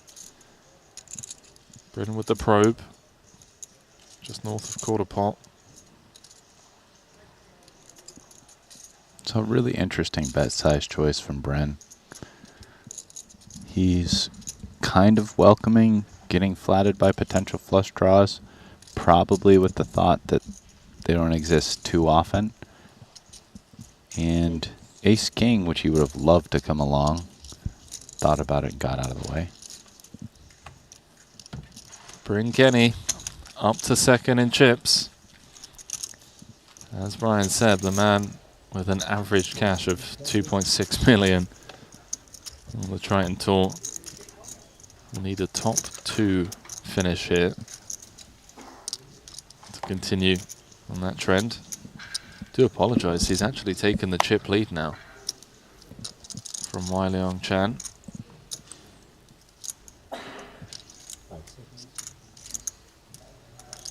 Bob's got a stack, bro. And he's got a hand. Yeah, Bob's what? Just over average stack now?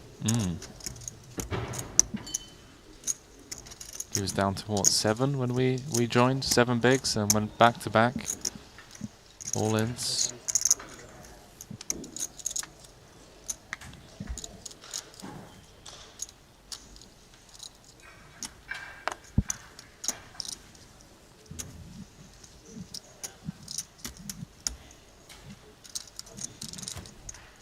Short stacks here are taking their time with hands you have to imagine they know they're folding.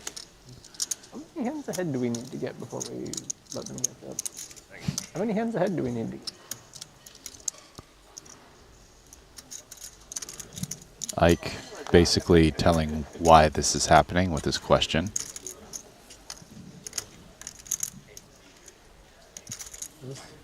With the amount of hands that we need to get Ahead probably before the other table has to wait and they play catch up.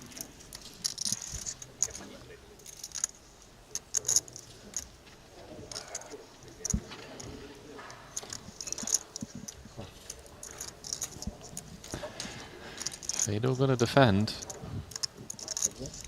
They'll play heads up. German phenom.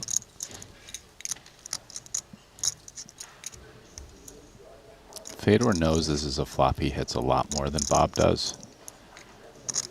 Could almost just lead flop, but he doesn't. Bob with a relatively fast c-bet. And it's small. There's no way Fedor's folding. The only question is whether or not he just calls or finds a check raise. And having watched Fedor play a lot, my feeling is he's going to check raise this. But you never know.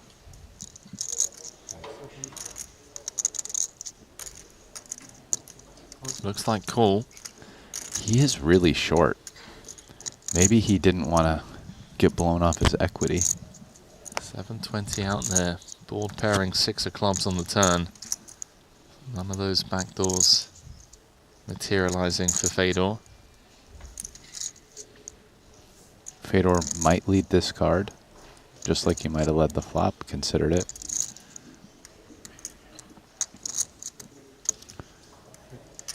Bob would love to check back and see a blank. He could. Well, that's exactly what's happened. Checks behind, deuce of clubs on the river. All of those gut shots, open-enders, flush draws, bricking. Ace high will win at showdown. Question is, does Fedor just wave the white flag? Yeah, every conceivable draw missed.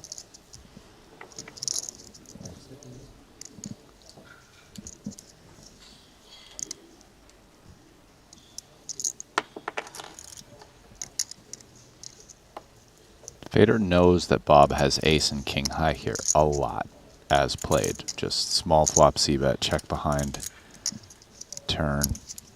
Those hands might not be willing to call a bet. You win. Good check. Hmm? Good check. Yeah. Not a good run out. That was. For you, not a good run out. Sucks when you're right beside the person. You can't really like. Huh? Sucks when you're right beside the person. You can't really have to like be so awkward, you know, to like look at them, you know. Stare like, at each other? Yeah. I mean, just even like to see what they're doing. Is boxing in? Yep. Oh, because I had him off the board for a minute. He was all in with ace 10 against ace 10 and top. I was very upset about that. You're upset about that. Is there like another jump coming up? Just insinuating that he Not would have small been enough. calling a river bet. I got Prius. I can get Model 3 actually. Saying nice I think you check can to get a Model Fedor on 3 the with the river. rebates.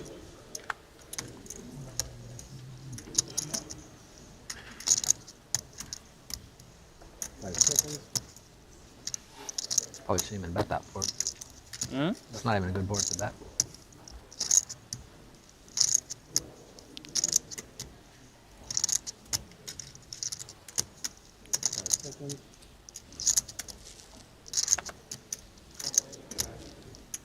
Fedor not responding, by the way, to that probing question there from Bob. It wasn't a question, it was more of a statement, but a statement that was looking for a response kind of thing. Yeah. No. Easy, big guy. Easy. Easy, Fedor. Have a lunch, check. Okay. Hold on now. Definitely in the game plan. Okay, we can do that. Don't be doing anything too crazy. Blind v blind action.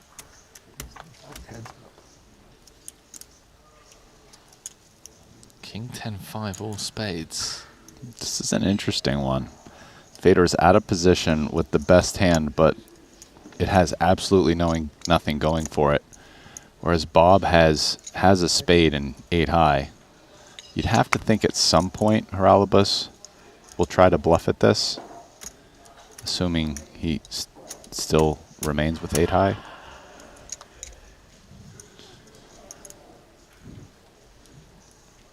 Bob's on the climb, bro. He's going to be moving up to the top 6 at the end of this hand.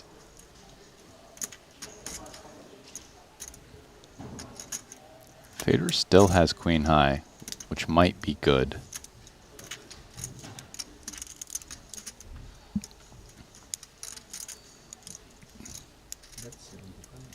But he's going to make a really small bet. I think this bet is designed to try to get hands like 5x, maybe even 10x to fold.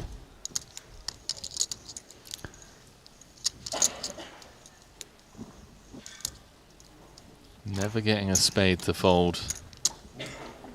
That much we know.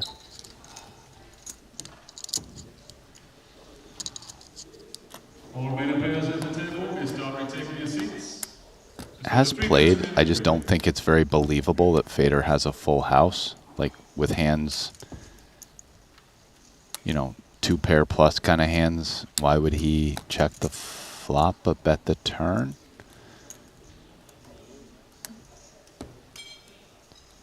Not saying it's impossible, but it just doesn't seem it's very likely. But ignoring that, what if Fedor says, hey, maybe I can just get a weak spade to fold?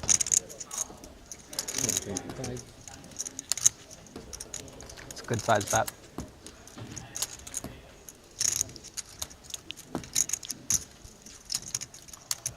Good size.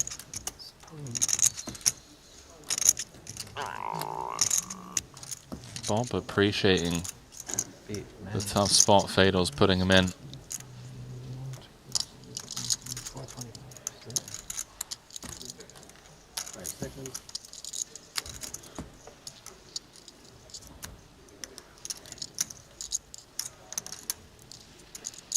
Just cut out calling chips. I do think this bluff doesn't make the most sense. It looks like Bob's getting suspicious. Against me, in general. Would you agree with that assessment?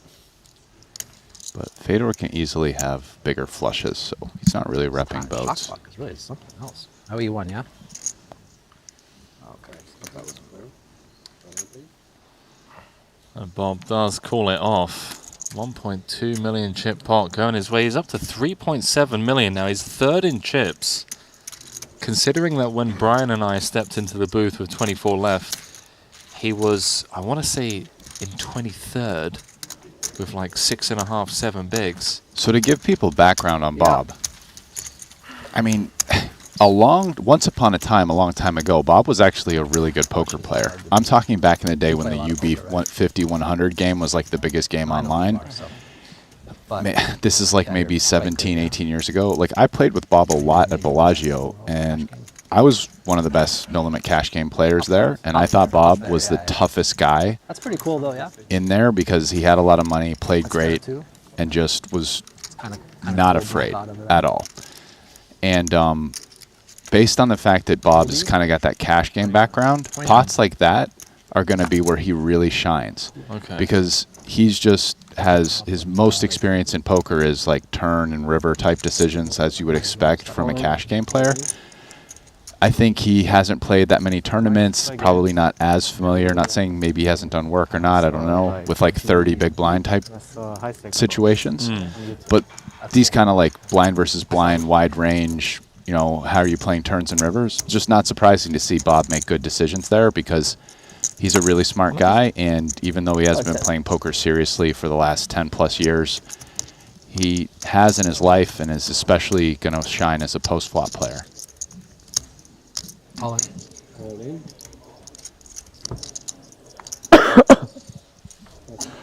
They joined us for the first time in London 2019, but post-COVID joined us for the first time in Monte Carlo last year, where he came 9th. Made the final table of the 200K Invitational. I'll look for any pain here. I'm sure you would. I'm fine with a chop, yeah. Not that we have much saying. No. In agreement that a chop is. Audible saying that a chop's fine. 7% of the time. He's going to do the dirty on Ike. Oh. Alright, begin. Flops the nut flush. King. Doesn't even have to wait for it. Bro, flash. Paralabus is on quite the roll, isn't he? Is that chip lead? Oh wow, there was ace queen versus ace queen before. Just saying pre-flop that, hey, I'm happy to chop it up, pal. Let's just carve it up, you know? I was really happy with the chop. Poker gods just rewarding the quote-unquote generosity. I thought it was too hard. No, I'm not getting it in offsuit, my friend. Minimum suited. Oh, on the flop, on the flop. I thought it was 2 hearts, 1 diamond, so I was like waiting. I'm like, why the fuck do you like? I've never seen Ike put on a show like this. He was actually dead. I was like,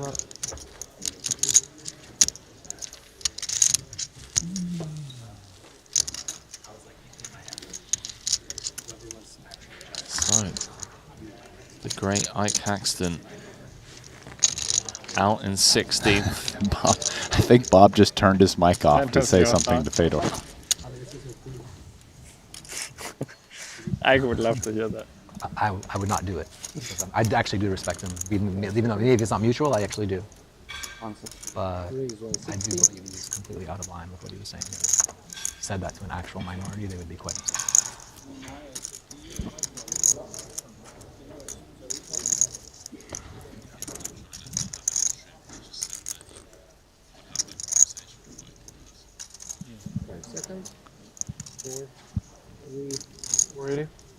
Oh, Jesse. You really don't get a lot of time. I don't even really use much time. I feel like someone's stealing my time chips. It goes so quick. What does Wai Leong Chan do here? This is under the gun open, UTG 7, plus 1 3-bet. Trying to give anything away. Probably the move. This is 4th in chips as well with the 3-bet. Wai Leong Chan's 3rd in chips.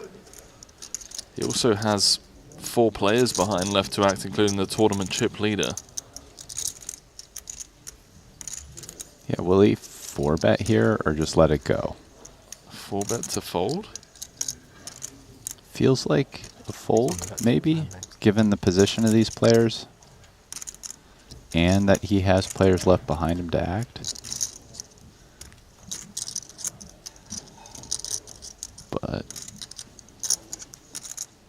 yeah, that looks like pitching mode. Yeah, I think I like this fold. Wow. The dealer was just setting up a car crash somewhere around this table. Ace Jack hitting the mark.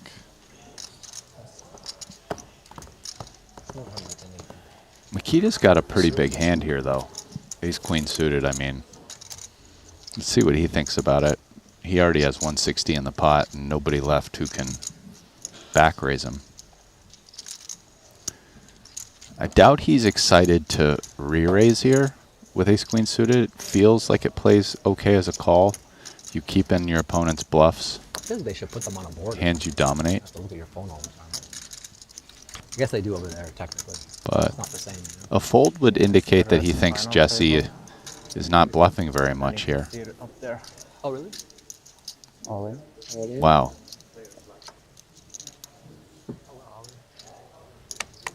Makita Wadziakowski, 5-time Triton champion. Fresh off that 7-figure score in the 200K Invitational. Now moves up to 5th in chips. After getting that 4-bet jam through. He plays well. Does he have a B game? You have a B and C game? He definitely has a B game. Dude, this is so sick. 9th in chips has 40 big blinds. Chip leader has 54. You got a misappropriated stack there.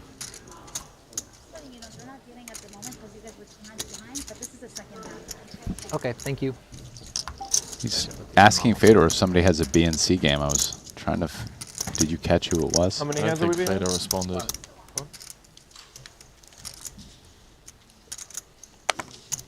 Interesting. I mean, arguments in favor of jamming as Makita are, I guess, we're out of position. Maybe he's worried that he'll get bluffed off the best hand post flop sometimes. Could see that happening. Yeah. Raise, 165.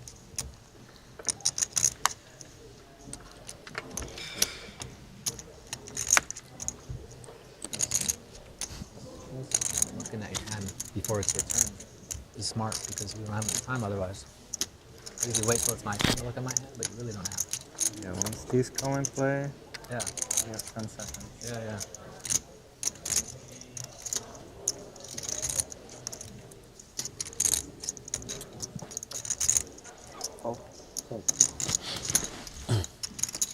Depending on how this hand goes, we could go from A game to B.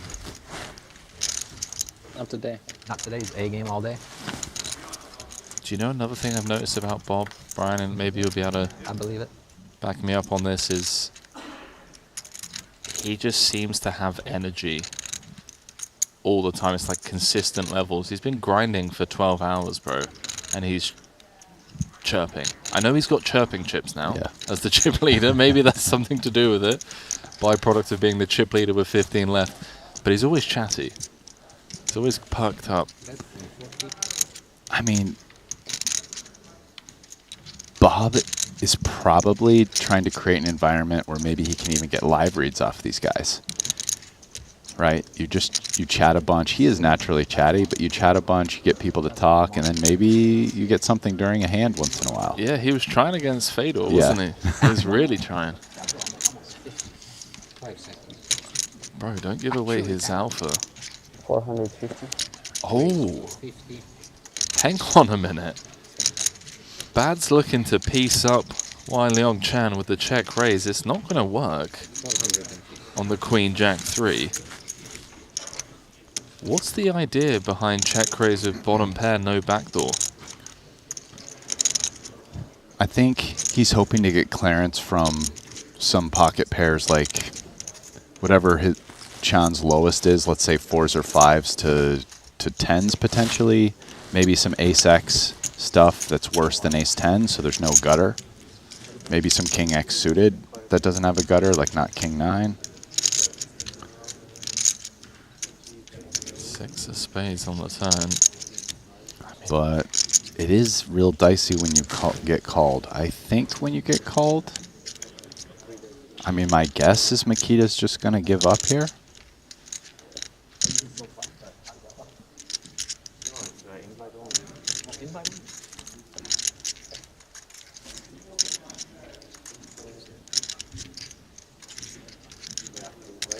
I was about to say, if he finds a turn barrel, I'm going to get Makita's name tattooed on my arm, but take that back.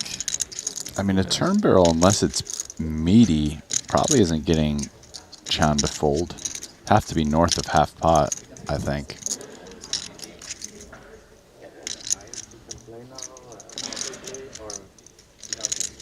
I mean, when you have king 10 here, no heart, no spade. 900. Yeah, you're thinking. 900. I like betting.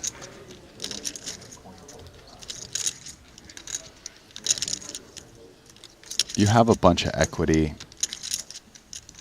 If our opponent goes for the double check raise, I guess you just get blown off it. But if you just get called, you get folds, which is great with king high. And if you get called, you can still get there. Excuse me. Sorry.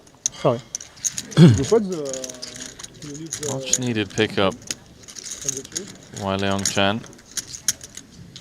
I think on that flop, Queen Jack 3 flush draw, it's pretty hard, even for a great player in Makita's shoes, to balance the check raise check line.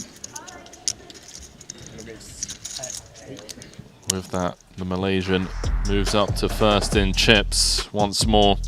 So top 3 is Wai Leong Chan, Harolabos Vulgaris in second, and Bryn Kenny in third as we head back over to table 1. Absolute scenes here in Monaco. Oh, it's me? No, I'm not. Okay. 175.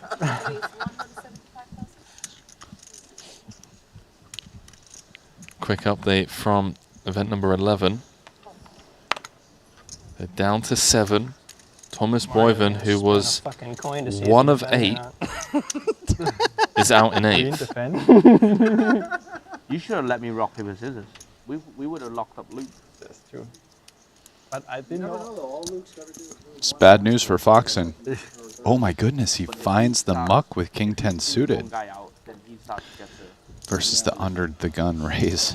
King 10 suited, he's got out like one of your top 2 guys. The other stacks like are 5 blinds. Big. But yeah, even if he wipes out, one or 2 of those.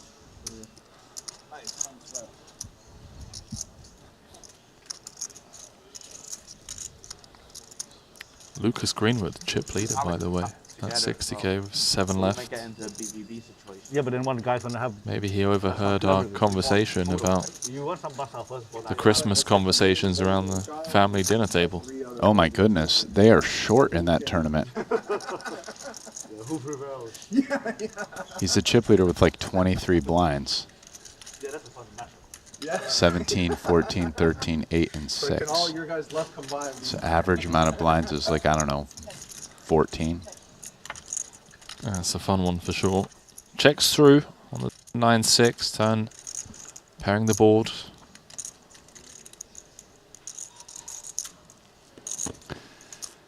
Mosbach gets a lot of benefit here by getting overcards to fold, because not only do you fade the overcards, but you have to fade a 10 or a 9 as well. And pesky counterfeit outs. You can see on the seating chart. Oh yeah, that's true. Novice of this out. You're a professional. You're a professional of that. Yeah. Checks all the way down to the Queen of Hearts River. I guess both just take their showdown value. Mario definitely will. My guess is Jaffe won't bluff with Ace-King specifically, but I think he probably finds bluffs with weaker ace-highs here. But let's see what Jaffe thinks, because he's a creative, aggressive player. At least the 2 Triton events. I would assume. Jaffe agrees with me. Nice. Fives are good. And you need a person behind each table. Oh yeah. Yeah, but that's only a couple of. No, that's just a couple of tables. No, but for the 25K. No, not for the 25K. No, that's chance. what I was It would just be the 125. I would be surprised if they don't have it for the 500. Or like the 100. Yeah, I would think the 500. The 500 and the 100 will have it. Yeah. Talking about that upcoming 500k Invitational in the Bahamas. That one's not a Triton event. It's not a Triton event. And also, no, but at the end of it, they would have to get pictures of of 5 tables or something. No chance. I would take money right now. No chance. I love it to sweat, so I was it's the best thing to sweat. It is. Imagine. Oh baby, let's go. Leon just scraped them. Oh.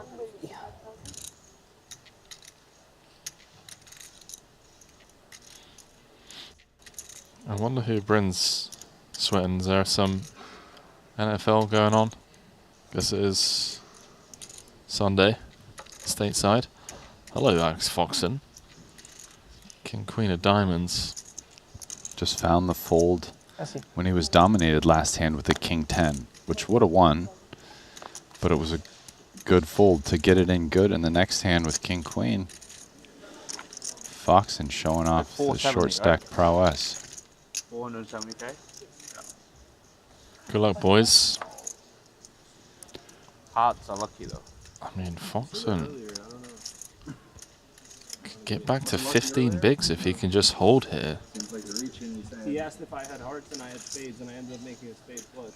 You don't have when he spade heard I there? had spades, he was like, "Oh, you're dead." You don't have spade So this time. His reads are. Check 7-6. Hearts. Foxen's still finding time for jokes, even though he's been out flopped. And he's now looking for a Mamacita. And a Mamacita only. She's willing your cards in for you. It means good luck, I think. All right, queen of hearts. Queen of hearts. Can't find it. Got it in good, Brian. That's all one can ask for. As we lose Foxen in 15th.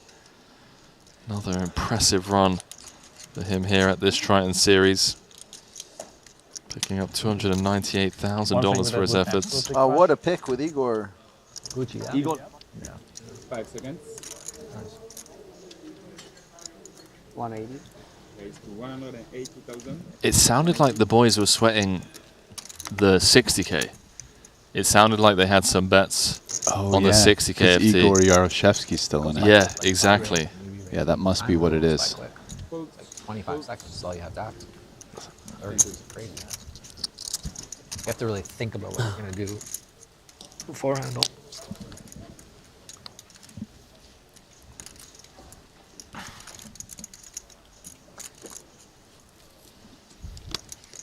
Final table. You get more. You get I think 5 seconds.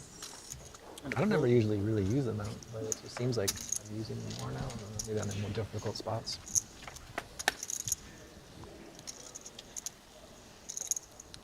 So 14 remain here. Playing down to the final table of 9. I feel like having It's Malaysia's Wai Leong Chan can't be that bad with the chip lead, but I mean, I just always play with an overcard. this chip layout is just disgusting. Average stack of 35 bigs. Chan has 56. Makita, who's in 9th, has 31. Hey, you pick up a lot. Punat has 39 in 8th. You pick up a lot. 180 plus. There's like 3 bigs between the top 3.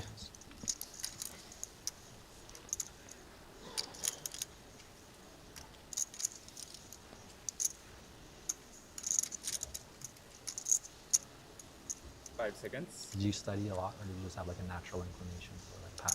180. Standing there? I would say so, but I Study a lot, yeah.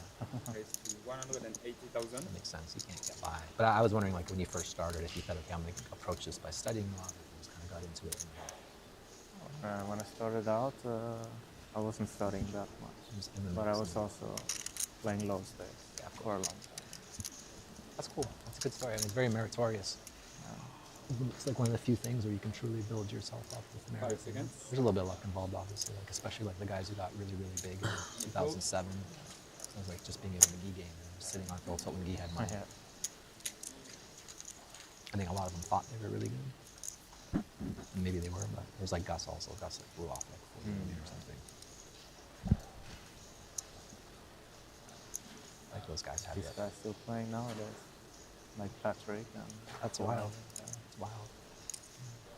Patrick especially, because it's like he's not really like a studier. I don't know if he is now, but he never really was.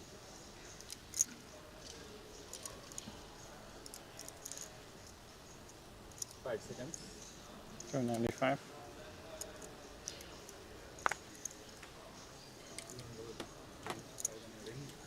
Fader with the flop check, raise, turn, jam. With the best of it. Bads would rather call with like ace 5 here, rather than ace 8, ace 6, ace 7. Yeah, I agree. The 8's not a good card. Capital's 11.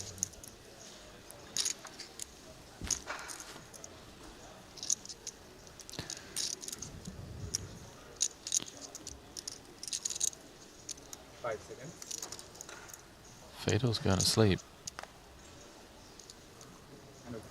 Makita makes the call.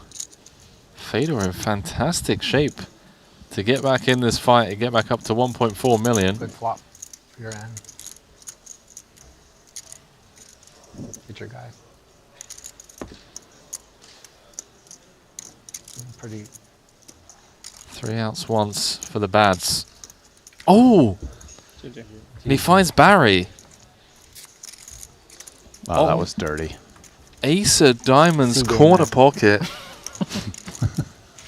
to shower Fedor. That was really brutal. That was really brutal. Sit open on 2. Oh my. See you, Pedro. Be well, bro. No, Just like that, we're down to I did 13. blind on the F. I guess that was he ever on the BRC game? They were talking about Makita, and Bob had to rip in the needle there. C game, bro. Jesus, man. Just solid in your way up there, Makita. Chipping away, nice and slow, nice and easy. It's like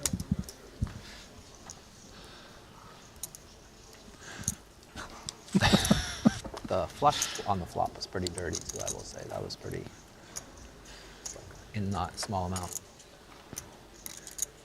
80,000 votes. Bob's honestly one of my favorite people in the world to commentate on. Never a dull moment. Bro, to be fair, Linus is normally very quiet. Yeah. He was having a full-on heart-to-heart conversation with Linus just then. Oh, did you study? And Linus was Yeah. like, no, yeah, actually, only a little bit when I was playing low stakes for a long time. Yeah. Yeah. Not many people, like the young online guys don't get Linus to talk. He doesn't talk to anyone. Raised 175,000. Rarely. That's how bad I run. I don't even get like the extra equity from the small blind when I have to call these big blind defense. It's so annoying. And a call. Brutal. Eh? not fun. Oh, man. Heads up. Check.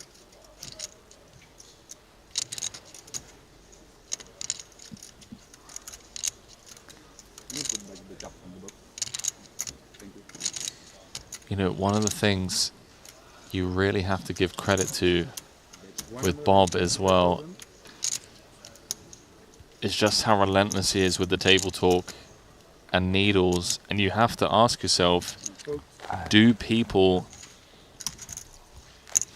start misplaying against him, like, you know, just out of nerve, out of him getting under their skin, that kind of stuff. I've seen it happen in cash games, and I'm sure you have as well, where people have just talked themselves into getting a double up because the person on the other side just wants to send them packing. Masterclass. Right, 13 left. 9 players have more than average. That's insane, bro. Have you ever seen that before? It's pretty tough.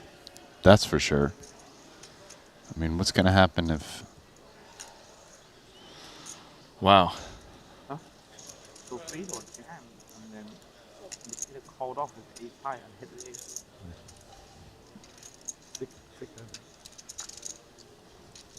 Gross. Huh? That's gross.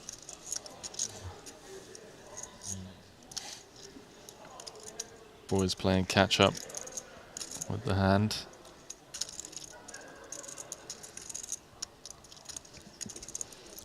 Checking back top pair once. Mazbak's not about to do it twice.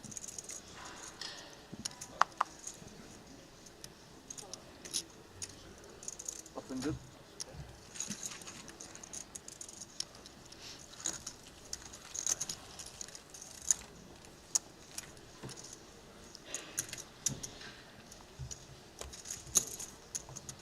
Everyone now guaranteed 328,000 with the departure of Fedor.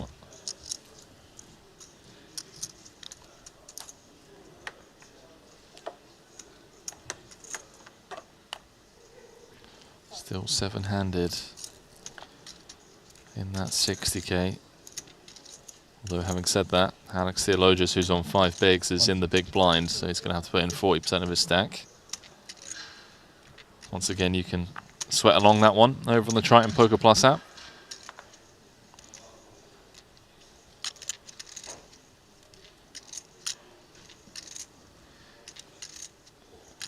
+1 open. Let's see what JJ comes with.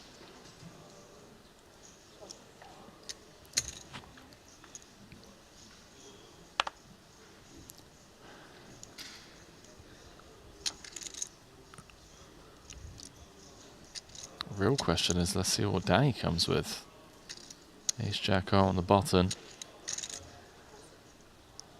Plays better as a 3-bet. It's not a great multi-way hand.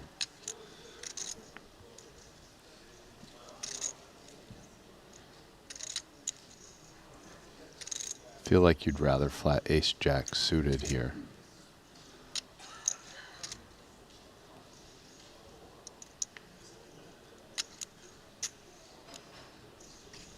5-10 on request.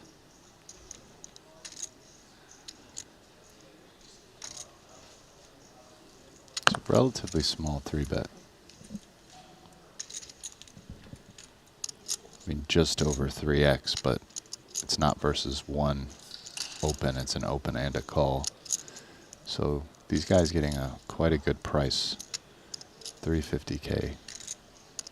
But again, it puts everybody in a tough situation. Malzbeck has to worry about Jaffe behind him. Jaffe's in a little bit of a better spot, but his range is weaker.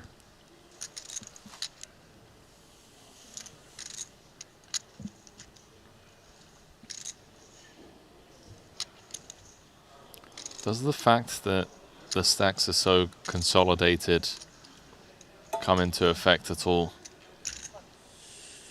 Well, I mean, I think to a certain extent it gives you reason to try to win some chips. 7-4 deuce rainbow. Jaffe with the overpair. Danny with the 2 overs. And the aggressive action. So these guys both are solidly above average stacks. They don't have a lot of incentive to play a huge pot here against each other. I mean, the pot's already pretty big, but to make it a lot bigger.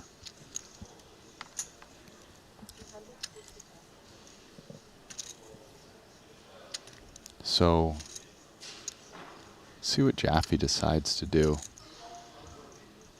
His spot is tricky. Normally for chips without ICM, wouldn't be that crazy to just raise here. Could still make the play with ICM. He can even do a pretty small size, but it starts to get uncomfortable making the pot so big out of position. It's a nice turn for JJ. Jesus. Now has a gut shot to go along with his 8s. It also gives ace-high combos like Danny's a gut shot as well, and it's actually a different gut shot. So, on the deuce 4, 5, 7 rainbow flop, which is pretty great Badoogie or Badusi hand as well for those of you that enjoy mix out there. Shout out to the mix grinders.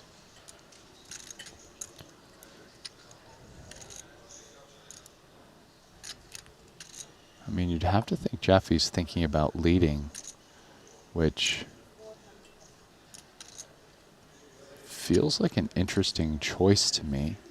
Yeah, this is really unorthodox from JJ. One of the things I really love about watching him play, does find these lines that throw us off in the booth, and that's when we can see the cards, let alone when you're out there playing against him. Throw back to getting Krabes to fold aces. My man. Yeah, I don't think too many people find leads here.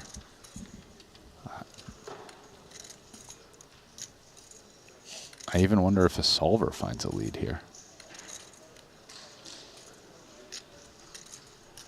Danny's trying to piece this together. At this point, I think Danny can piece together that the lead means his hand isn't good, which is exactly what he did. And so instead of calling, he's going to come with raise. I think Danny's also pieced together that Jaffe's leads come from a lot of weak one-pair hands that want protection, and Danny can attack that. And now Jaffe's created an interesting situation for himself. Let's see how he handles it. The thing is, ace high hands all now have 2 overcards and a gutter, so they have a lot of equity to make a play like this. He knows that. He knows Danny knows that. So does Danny have the aces, kings, or queens? Maybe the ace-3? Or does Danny have a hand like ace-king, ace-queen, ace-jack? Oh, man. We're watching some elite poker being played here. I mean, as Brian said, we're in a very intricate part of the game tree. This is a crazy pot, folks. 4.3 million out there. Whoever wins is guaranteed to be the chip leader. This is an interesting river card because one of the hands that is a bluff is ace-queen. And Danny doesn't have that. So if he's going to bluff, I mean, aces, kings, queens, ace-3, all value bets, and now ace-queen is too. Does JJ ever have any massive traps here? Like 7s or aces? Maybe. It's possible you would want to play those as leads as well if you're going to lead weak stuff. Danny gives up. Gives up. Jonathan Jaffe scooping a 4.3 million chip pot, vaulting himself up into pole position by quite some margin. With 13 left, he's on the hunt for his second title. 1, right? Ooh. You're looking to pick up the 4.4 million paycheck that comes along with it. I mean, you know what, Danny? I know you lost that pot, but you can't. I think you got to feel okay with how you played it. I mean, the only question whether or not you make that river semi-desperation bluff. It's not a bad card to do it at. After he sees the 8s, he's going to wonder if it would have worked. Igor just passed the train, this chip leader.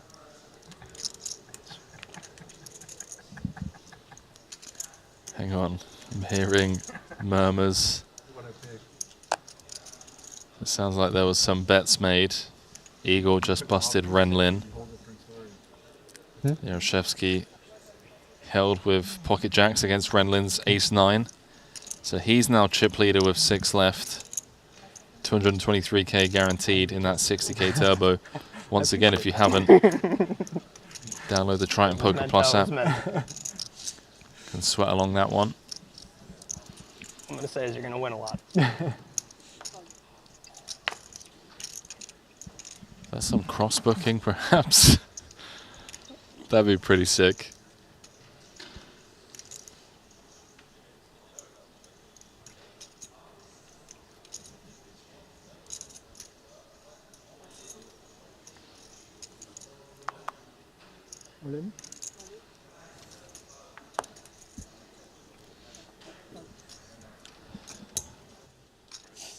Igor, chip lead. Woo. Yeah, I told you. Woo. Took out Rendon.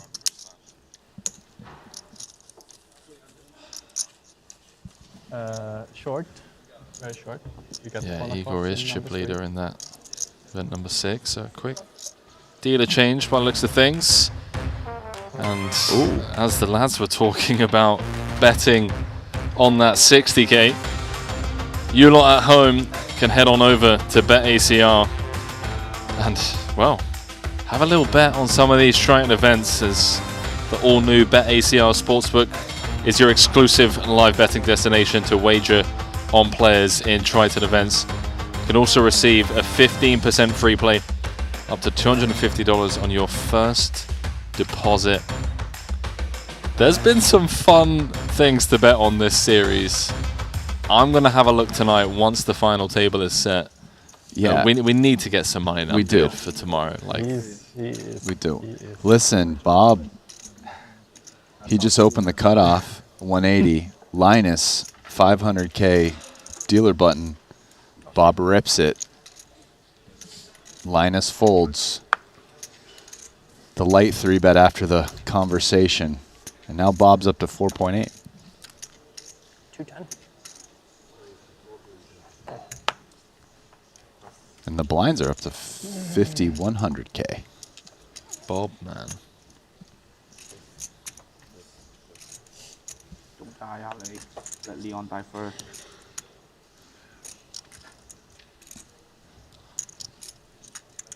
It sounds like it was Danny and Bryn that had a bet. Bryn loves betting on stuff like that. Yeah. He's been doing that since 10 years ago at Aria. The before Poker Go, the Carry Cats tournaments at the Aria and whatever. Man, I love it. I would love to get some crossbook action down, but I know that it would really ruin the commentary. Like, if we're both in here crossbooking against each other. No, like, dude, listen, when we're done, because we're going to finish at the same time, we just have to remember, we'll go back. I have the ACR account. Okay. We'll check. Sweet. The problem is they might not have the odds up right away. Yeah, that we'll would be the tomorrow biggest morning. problem. But if they're we'll check, and if they're up, we'll fire some bets on the final table. Yeah, we'll have to do it in the morning most likely, but yeah, I like it. The morning is always helter-skelter. But Look at this. I've done commentary before where I had a pretty big crossbook on a cash game, and my guy was absolutely buried, so I was buried, and people could tell, like, my commentary deteriorated quite a bit. I was steaming in the booth, bro. Just like down heaps. Here's the delayed C-bet from our chip leader. I wonder if Mosbach will do anything with his equity or just step out of the way. If he could see Jaffe's hand, he's going to wish. Thought I misclicked. I he just made put that the money play. in there. He goes, oop. What the fuck? What did I put in? JJ's having fun out there. Understandably. And why so. not? Look at that chip stack, man. You'd love to see it. JJ is a friend of the booth. Oh, yeah. Love having him in here, especially when they get down to heads up in the tournaments. Although I'm pretty sure he's not trying to be in the booth heads up at this one. Chip leading with, like, what, 13 people left? You're thinking of being heads up yourself at this point. It certainly is. Or at least, I mean, you know, maybe not. I got to be frank. Actually, if I'm chip leading with 13 people left, I'm definitely not thinking about being heads up. I'm literally just trying to take things one hand at a time. I actually think it's really detrimental to, like, think about the future. Attachment to the past and the future clouds your mind and prevents you from being in present and playing your best. I'm really glad you brought that up, because I've heard this kind of topic be brought up, you know, with people up and coming about, oh, hey, bro, final two tables, like, you know, can't wait to ship this thing. And I know it's all in good faith and whatnot, but I think what you just said there is one of the small, it's not even a small hack, it's just a poker hack that can really help you elevate your game. And like Brian said, just stay present, focus on one hand at a time, and not get overly taken away with the prospects of, okay, I'm down to the final two tables, there's 40K up top in this 1K or whatever, what's this going to do to my bankroll, blah, blah, blah. Yeah. Just focus on the next hand, man. Listen, Henry. Besides being a lucky MFer, there are some reasons why I made it into the Poker Hall of Fame. I thought you were about to say, we're both no, both listen, very guys. lucky. So Poker Bingo, that was on it. It was. Or no, sorry, the commentary bingo. Yeah, I mean, we had a lot of. I didn't have a lot of applications actually, but we had a few, and there were some really fun ones. I'm going to read out Ali and Randy's later on, but I'm going to read out Rasty's Triton Poker Bingo card. Bingo number one was, I was actually there. I've actually played with them. Bingo number two is Spouts Nonsense ICM Strat. when, no offense, he clearly hasn't ever looked at a No Limit Hold'em MTT ICM sim. Yo, this is the mean guys poker bingo chart. I mean, commentary bingo chart. Number 3 was says, didn't I say cool that? I mean, yeah, you did. Well done for getting it right. And number 4 is says, oh really? Wow, I didn't know about a top No Limit Hold'em reg, i.e. Davy Jones. There were some great ones that came through on socials. Shout out to people who took the time to send those over. It is true, guys. If there's like a great online player who's like never played live, I'm gonna ask dumb questions and look like an idiot. No, but even Bob, like, kind of jokingly said to Linus 20 minutes ago, they were like engaging, and he turns around and he goes, "Don't worry, Linus, I know who you are," kind of thing. But it's true, right? Like these online guys who haven't been around the block for that long. They've only come out over the last couple of years. I think it's kind of normal to not know the face behind the online screen name. Well, I think that's something online. Well, I'll let you know if you didn't know. Live guys are only going to hear about the online people if their name gets really big. Yeah. Like, yes, obviously I've heard of Linus Love, and some other really online names that have really made it over a long period of time, but just because the guys had a great last year, live guys won't have heard of them, unless their buddy who's an online crusher tells them. Especially stateside as well, to kind of back you guys up a little bit more. You don't have access to the same online player pools that we do, so it's only natural. Oh, there's another one in here for me. This is good. This is shaping up to be a classic. I'm definitely guilty of saying that as well. Yeah.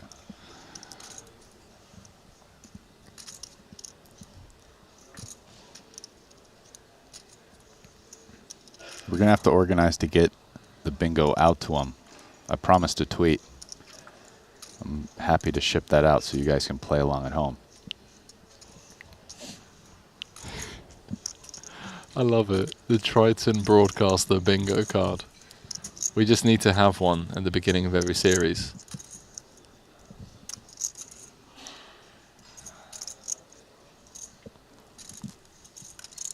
Well, Bren with just jack high. This went open from Ulocker, from the low jack. Bren defended the big. Check called a C-bet of 175. Turn went check, check. Well, all the straight draws missed, and otherwise, Bryn can kind of value bet. Certainly a 10 or a 7, maybe worse, which means Mulacher has a bluff catcher. Does he want to try to catch a bluff? I mean, having a jack's really bad, right? Not to state the obvious, you'd rather call with ace-queen than ace-jack.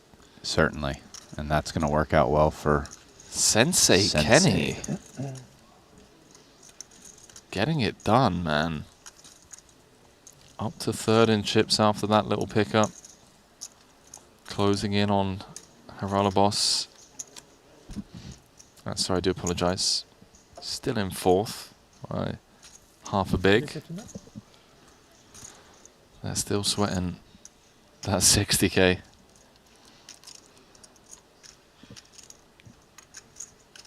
See, this is where they need to text one of us and be like, yo, lads, on the feature table, me and Danny have cross-booked like 2% or 5%. Makes sense. We played a couple long ones. I feel like a crossbook with a percent that's getting... Sorry, I feel like a percent that's getting crossbook that's getting texted by Bryn Kenny is going to be above those two numbers. And the guy cashes for 2.6 million of cash, so like he's probably... I like chaos. I'm expecting at least 20%, and that's probably because the other guy, that was like the most the other guy was willing to do. Like Bryn's probably like, you want to crossbook 100. He's just like, yeah, your guy versus my guy. There's a million. They're like, whoa, slow down. They're like, how much is 4 million? 20%, Bryn. It's like Let me just say laughing just like that, and like, okay, buddy. He's a sick gambler, isn't he? He is pretty sick gambler. That's some great gamblers over the last decade. I feel like Smith's a great gambler. You can't just look to the universe. Who else? Ivy, of course. Dude, Haralabas. Oh, I mean, the guy... Also in this tournament? Yeah, the guy built an entire career out of that. He's now turned that into a football team. Currently second in the second league in Spain. Currently, I think they're third. Did they not win today? Oh, I don't remember. He was third when he showed us. But it looks like they're in good shape to get second, because apparently his team, Castellón, has played all the top teams and still has to play all the bottom teams. And it's two teams that get auto moved up to La Liga, which is the highest league in the Spanish football. And it's like he bought this team, and if they go up after 3 years, they'll have advanced from the third league to the La Liga. That's pretty strong. I mean, if you live in that city and Bob bought your team 3 years ago and your team has sucked for like 30 years and you're in La Liga after 3 years, like how awesome is that? That'd be pretty insane. Yeah. They did end up drawing today, so they were 2 up. Ended up drawing 2 apiece. Do you know there's this really epic like video that was posted where like right after they got promoted last year, like his dog has kind of become like a mascot. Like Oscar wearing the scarf, they held him up and like the whole crowd cheered like crazy. It's like the sickest video. That's pretty cool. Yeah. I'll have to check that out. That's how things stand here. 13 left in the 125K main event. If you spot that, you can make a lot of money. If you miss it, Live it's from like the you wanna miss. Sporting in Monte Carlo. Triton Poker Super High Sounds Roller like you Series. were forced to spend the time on it. Yeah, it was quite good.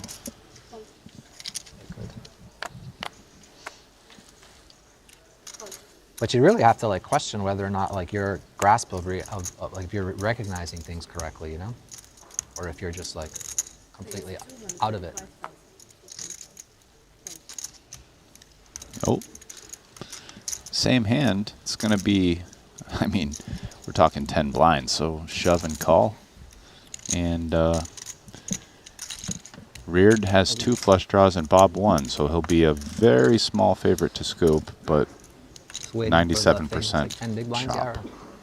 Right, 10. I call. Good luck, chaps. They will chop this up 97% of the time. Bob does have that all-important ace of spades. Moves so slow.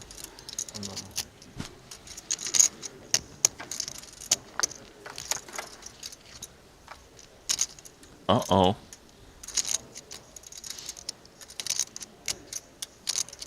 Hearts free roll for the Frenchman. Doesn't find it on the turn. Chop it up.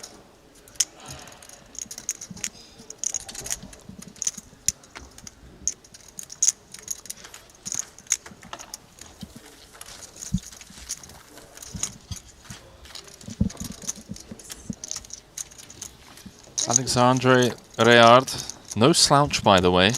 This being his first ever Triton series. He's played 4 events, cash 2, 14th in the 40k for 47,000, 21st in the 50k for 85,000. Making a deep run here.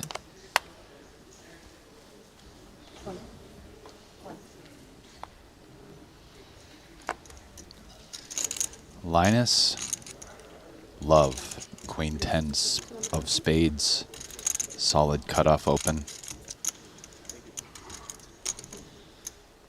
Just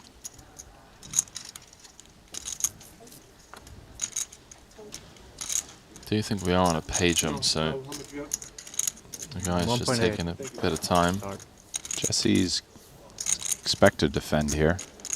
He's getting 4.5 to 1 immediately. Got a suited hand that can make a straight if you're lucky.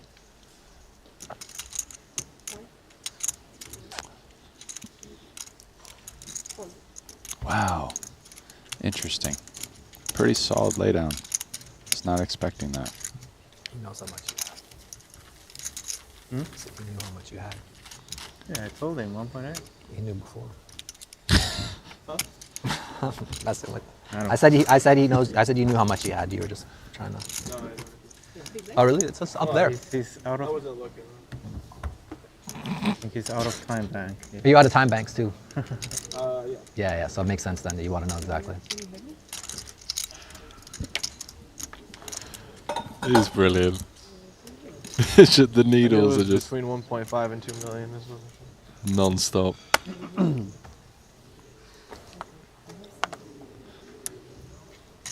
Who are you chatting about over there?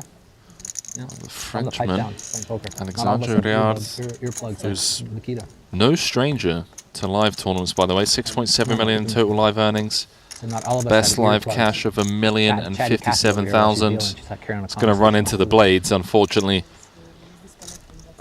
Two-time bracelet winner. Needs a lot of help with this Queen Jack-O. Late, huh? I'm like in bed by 10 o'clock. Cool. Morning. Hmm? In the morning. 10 o'clock in the evening, I'm in bed. Oh, wow. Oh, wow. Who has Rear this? just ran into it here. Oh, wow. Really unfortunate. I mean, Guess it's not the first furiously type real of- open jam spot he's had in the cutoff for 11 bigs. By the way, now only 5 people have over an average stack.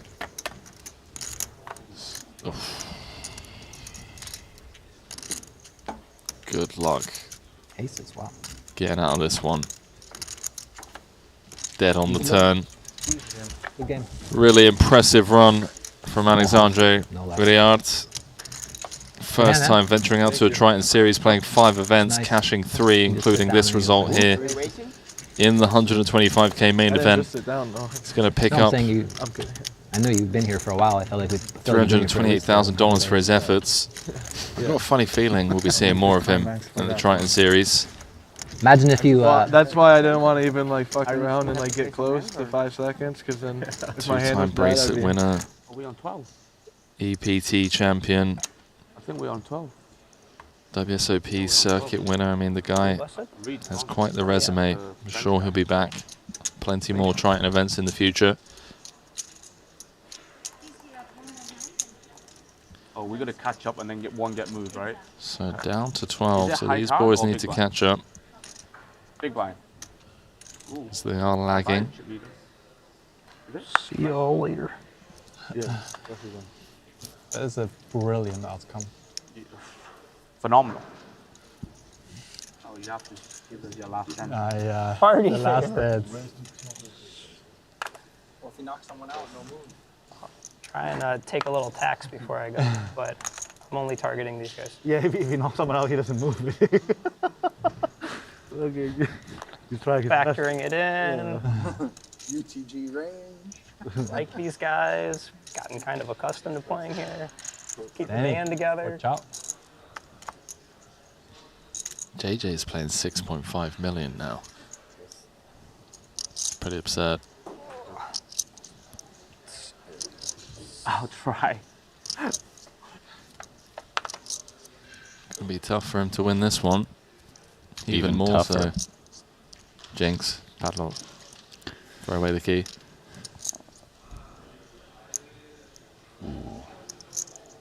Complete nothing burger, and Jaffe is correctly recognizing that the flatting range of Danny is going to contain a lot of this. Suited Broadway type combinations.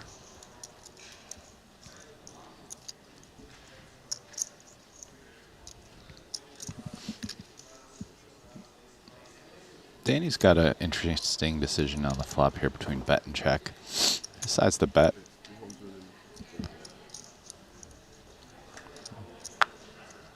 Jaffe was just stealing pre. Gonna let it go.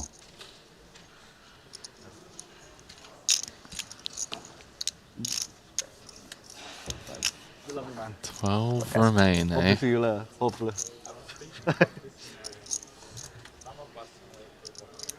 27 minutes left on the clock. So good. Plan is to play down to the final table. Question is, will we get there?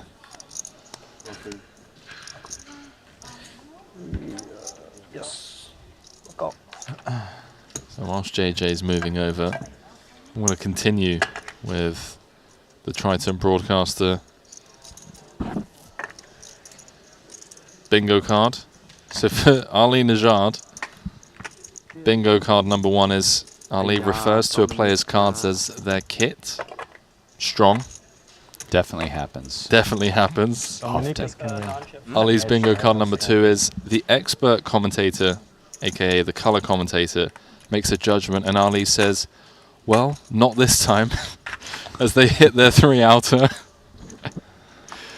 Bingo card number 4 mentions a player's crypto/finances / whether they can afford to lose the buy-in, saying, I'm sure they can stomach this. And bingo card number 4 for Ali is that he giggles at his own joke. Strong. That's a strong bingo card for Najad. Good luck, bro. JJ being moved to the other table. 12 left. 4.4 million. Oh, JJ is getting moved. They're bringing over the chip leader. Wow, and he's going right to Bob's right. Oh, wow. Okay. This is going to be fun. Because they both love chirping. Yeah, this will be a chatty table right here. They do love chirping, both of them. This table just got a lot quieter.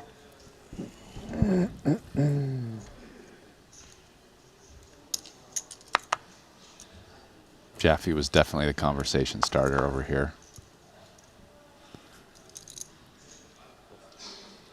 But that's okay. Henry, that just means we have a job to do. I mean, you're not wrong. It's also getting to that stage now where I think the boys are recognizing that, okay, this isn't going to be quick. We're not just getting down to 9 in a couple of orbits. Yeah. It's time to lock in, stop all of this friendly chit-chat and stuff. Yeah, I can't just fold a couple and we're there. Yeah. I might have to do the dirty work myself. Yeah, let's just, and axe some of these fools. Yeah. Take them out. The kneecaps. Punch through with the raise and take.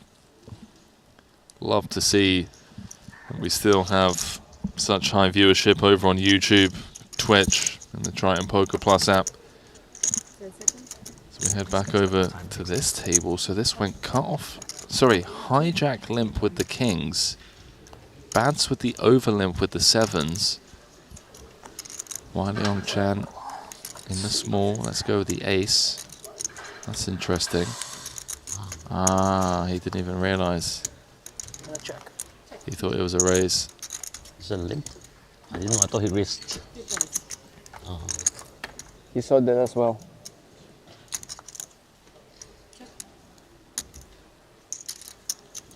Linus playing it tricky.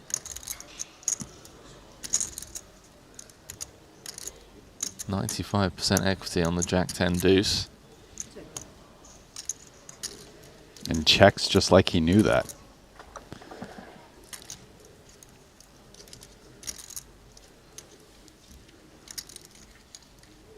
Yeah, this feels like a check back from Makita with 7s.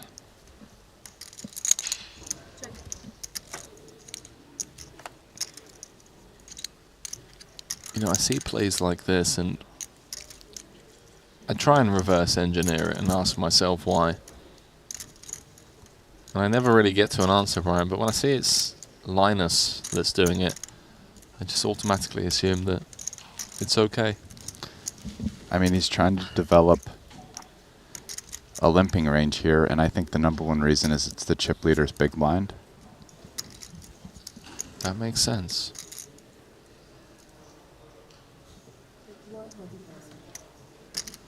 Does eventually take a stab at this board.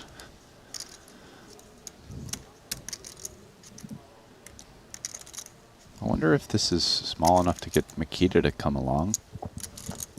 Just thinking, hey, I'm beating some ace-high hands, potentially. A hand like King 8 suited. But how do those hands ever bluff me? So yeah, instead of calling, he comes with raise. I think the idea being he's identified that when his hand is good, he'll get bluffed at a decent frequency on the river and won't get to show it down without calling another bet. So does the aggression himself. Maybe get some of those hands to fold. I don't think you ever really get better to fold, but he's not risking that much.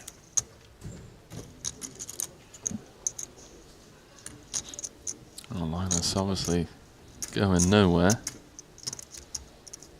1.1 million out there. Oh, the case 7. Where did that river come from? Yeah, Bad's rivering a set. I mean, we were sat here thinking of the 4 ounce in the form of an 8. He just spikes the case 7. 1.1 out there. Does complete the flush and put a 4-liner out there. I check.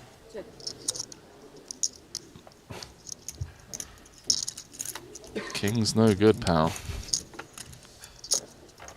He's laughing. That's what I thought you had. Only happens because it was racked up here. You raise, I fold free. Because it doesn't make you feel better, huh? Yeah, I think.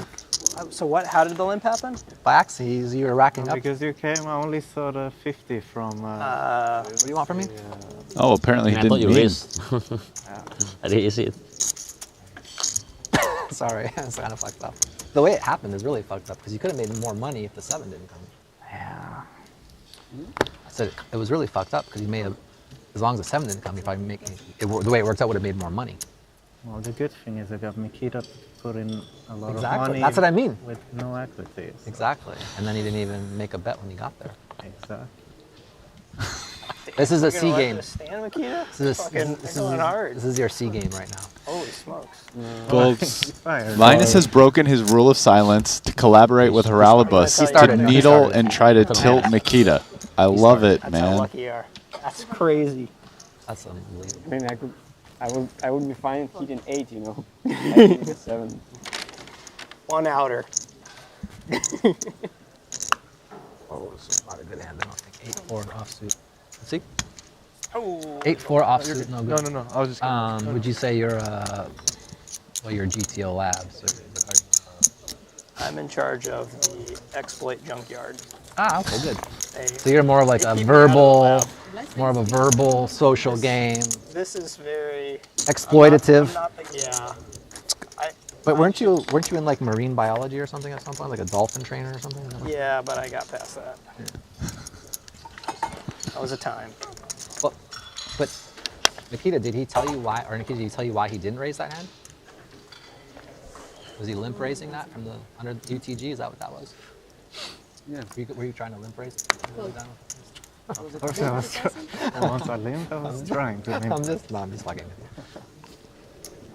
Oh, that's dirty. Very dirty. I love how he has to explain to people that he's just effing around with them as well because they think he's being sincere. Come on. He's just so good at the fast, witty deadpan that people don't understand. Yeah, he has to explain it. That's fantastic. I'm telling you, he could have been a comedian, but I think he's doing all right. Probably happy he didn't take that career path. I was rooting for you here to get it back. Deserved it. He's just saying to Linus, I was rooting for you to defend the big blind and get it back. Oh man, this guy.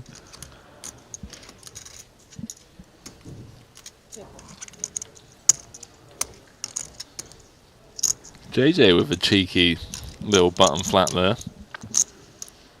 Go get him, Tiger. Feel like you cheeky little bets coming on this board too. Oh, dude, we haven't flat the 7-5 to not bet the gut shot. Yeah. On the ace-3 deuce, I mean, he has a decent amount of ace-x. Some ace-x stuff that doesn't 3-bet flats in position. Wonder what he was thinking. Very small size here. Less than quarter pot. Huh? Not the worst. Turn was not great. That was not great. Jonathan I think that's continues flop, to right? climb. It's a flop. That's what you mean. In retrospect. 6.5 million now. Oh, he might. I went wrong with the link.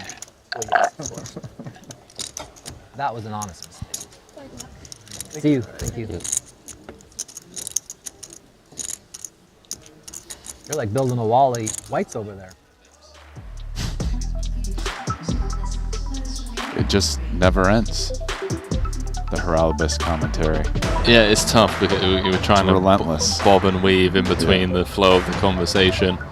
And that's how things stand here.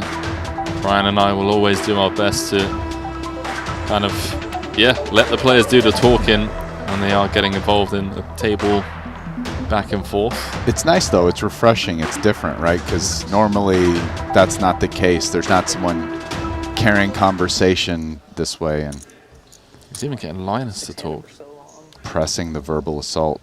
20 BB average, 15 BB average? Oh, yeah, like 14. Wow, the top 5 guys in chips are at this Second table. pick is 11, huh? I only just noticed that. That's insane, yeah. That's actually insane.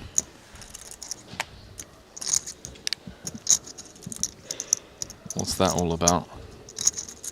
Top of ace king on the button. Oh. Uh-oh. Good luck, boys. And if Linus shoves this, gets called and loses, it'll be the top 5 players in the tournament. Only. Linus is the only short stack at this table. There's the jam. Bads gets out of the way. Snap call from Bob. We've got ourselves a classic race. Honest game. All in brought to you by WPT Global. 4s for Linus, looking to hold across 5. Get back up to 3 million. Keep having these strong hands on the button, huh? Me? Yeah. I don't know. I wasn't really paying attention. I don't know. You say so. I think it was always on the button. I was on the cutoff one time. Yeah, on the cutoff.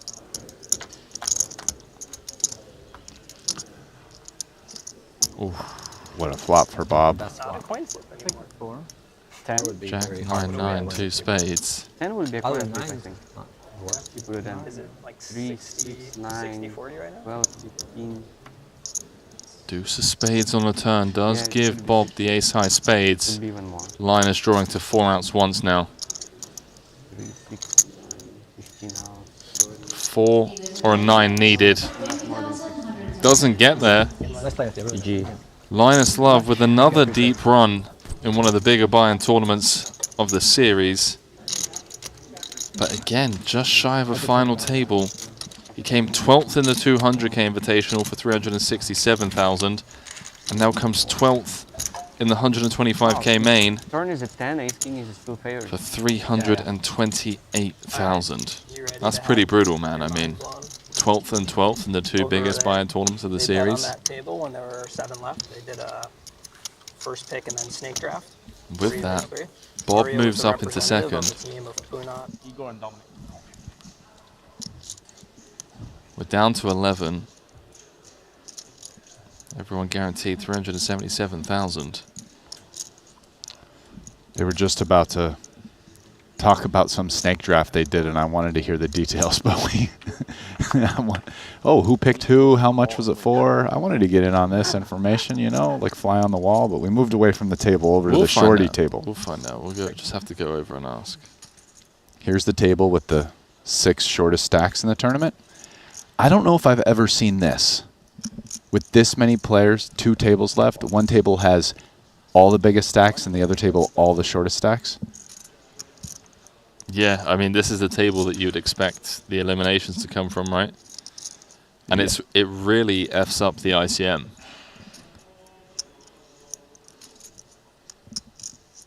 It really does. Because instead of having like one guy with all the chips over here that can just run riot, it's not the case. They're all over on the other table battling against each other.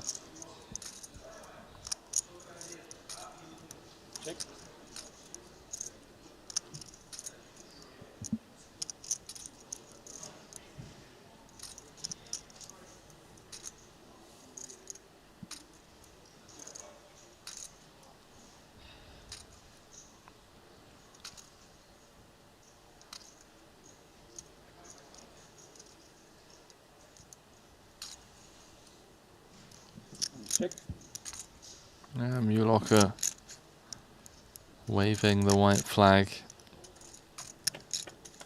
against the big blind. Bryn with so much hand on the turn. 2 pair with a nut flush draw. 800k out there. Doesn't feel like he's going to be able to extract any more value from this hand. But you never know. Stranger things have happened.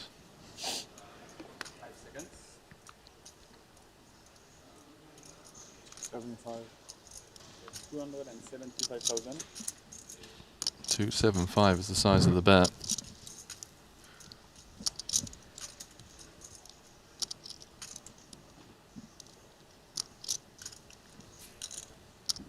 The last time Mulocker had a bluff catcher, it was the ace-jack against Bryn Kenny in this exact same spot. Big blind defense, and Kenny bluffed with jack high on 10-7 deuce 3-4. But now Bryn has it, and Mulocker's seems much more curious. Again, bluff catching.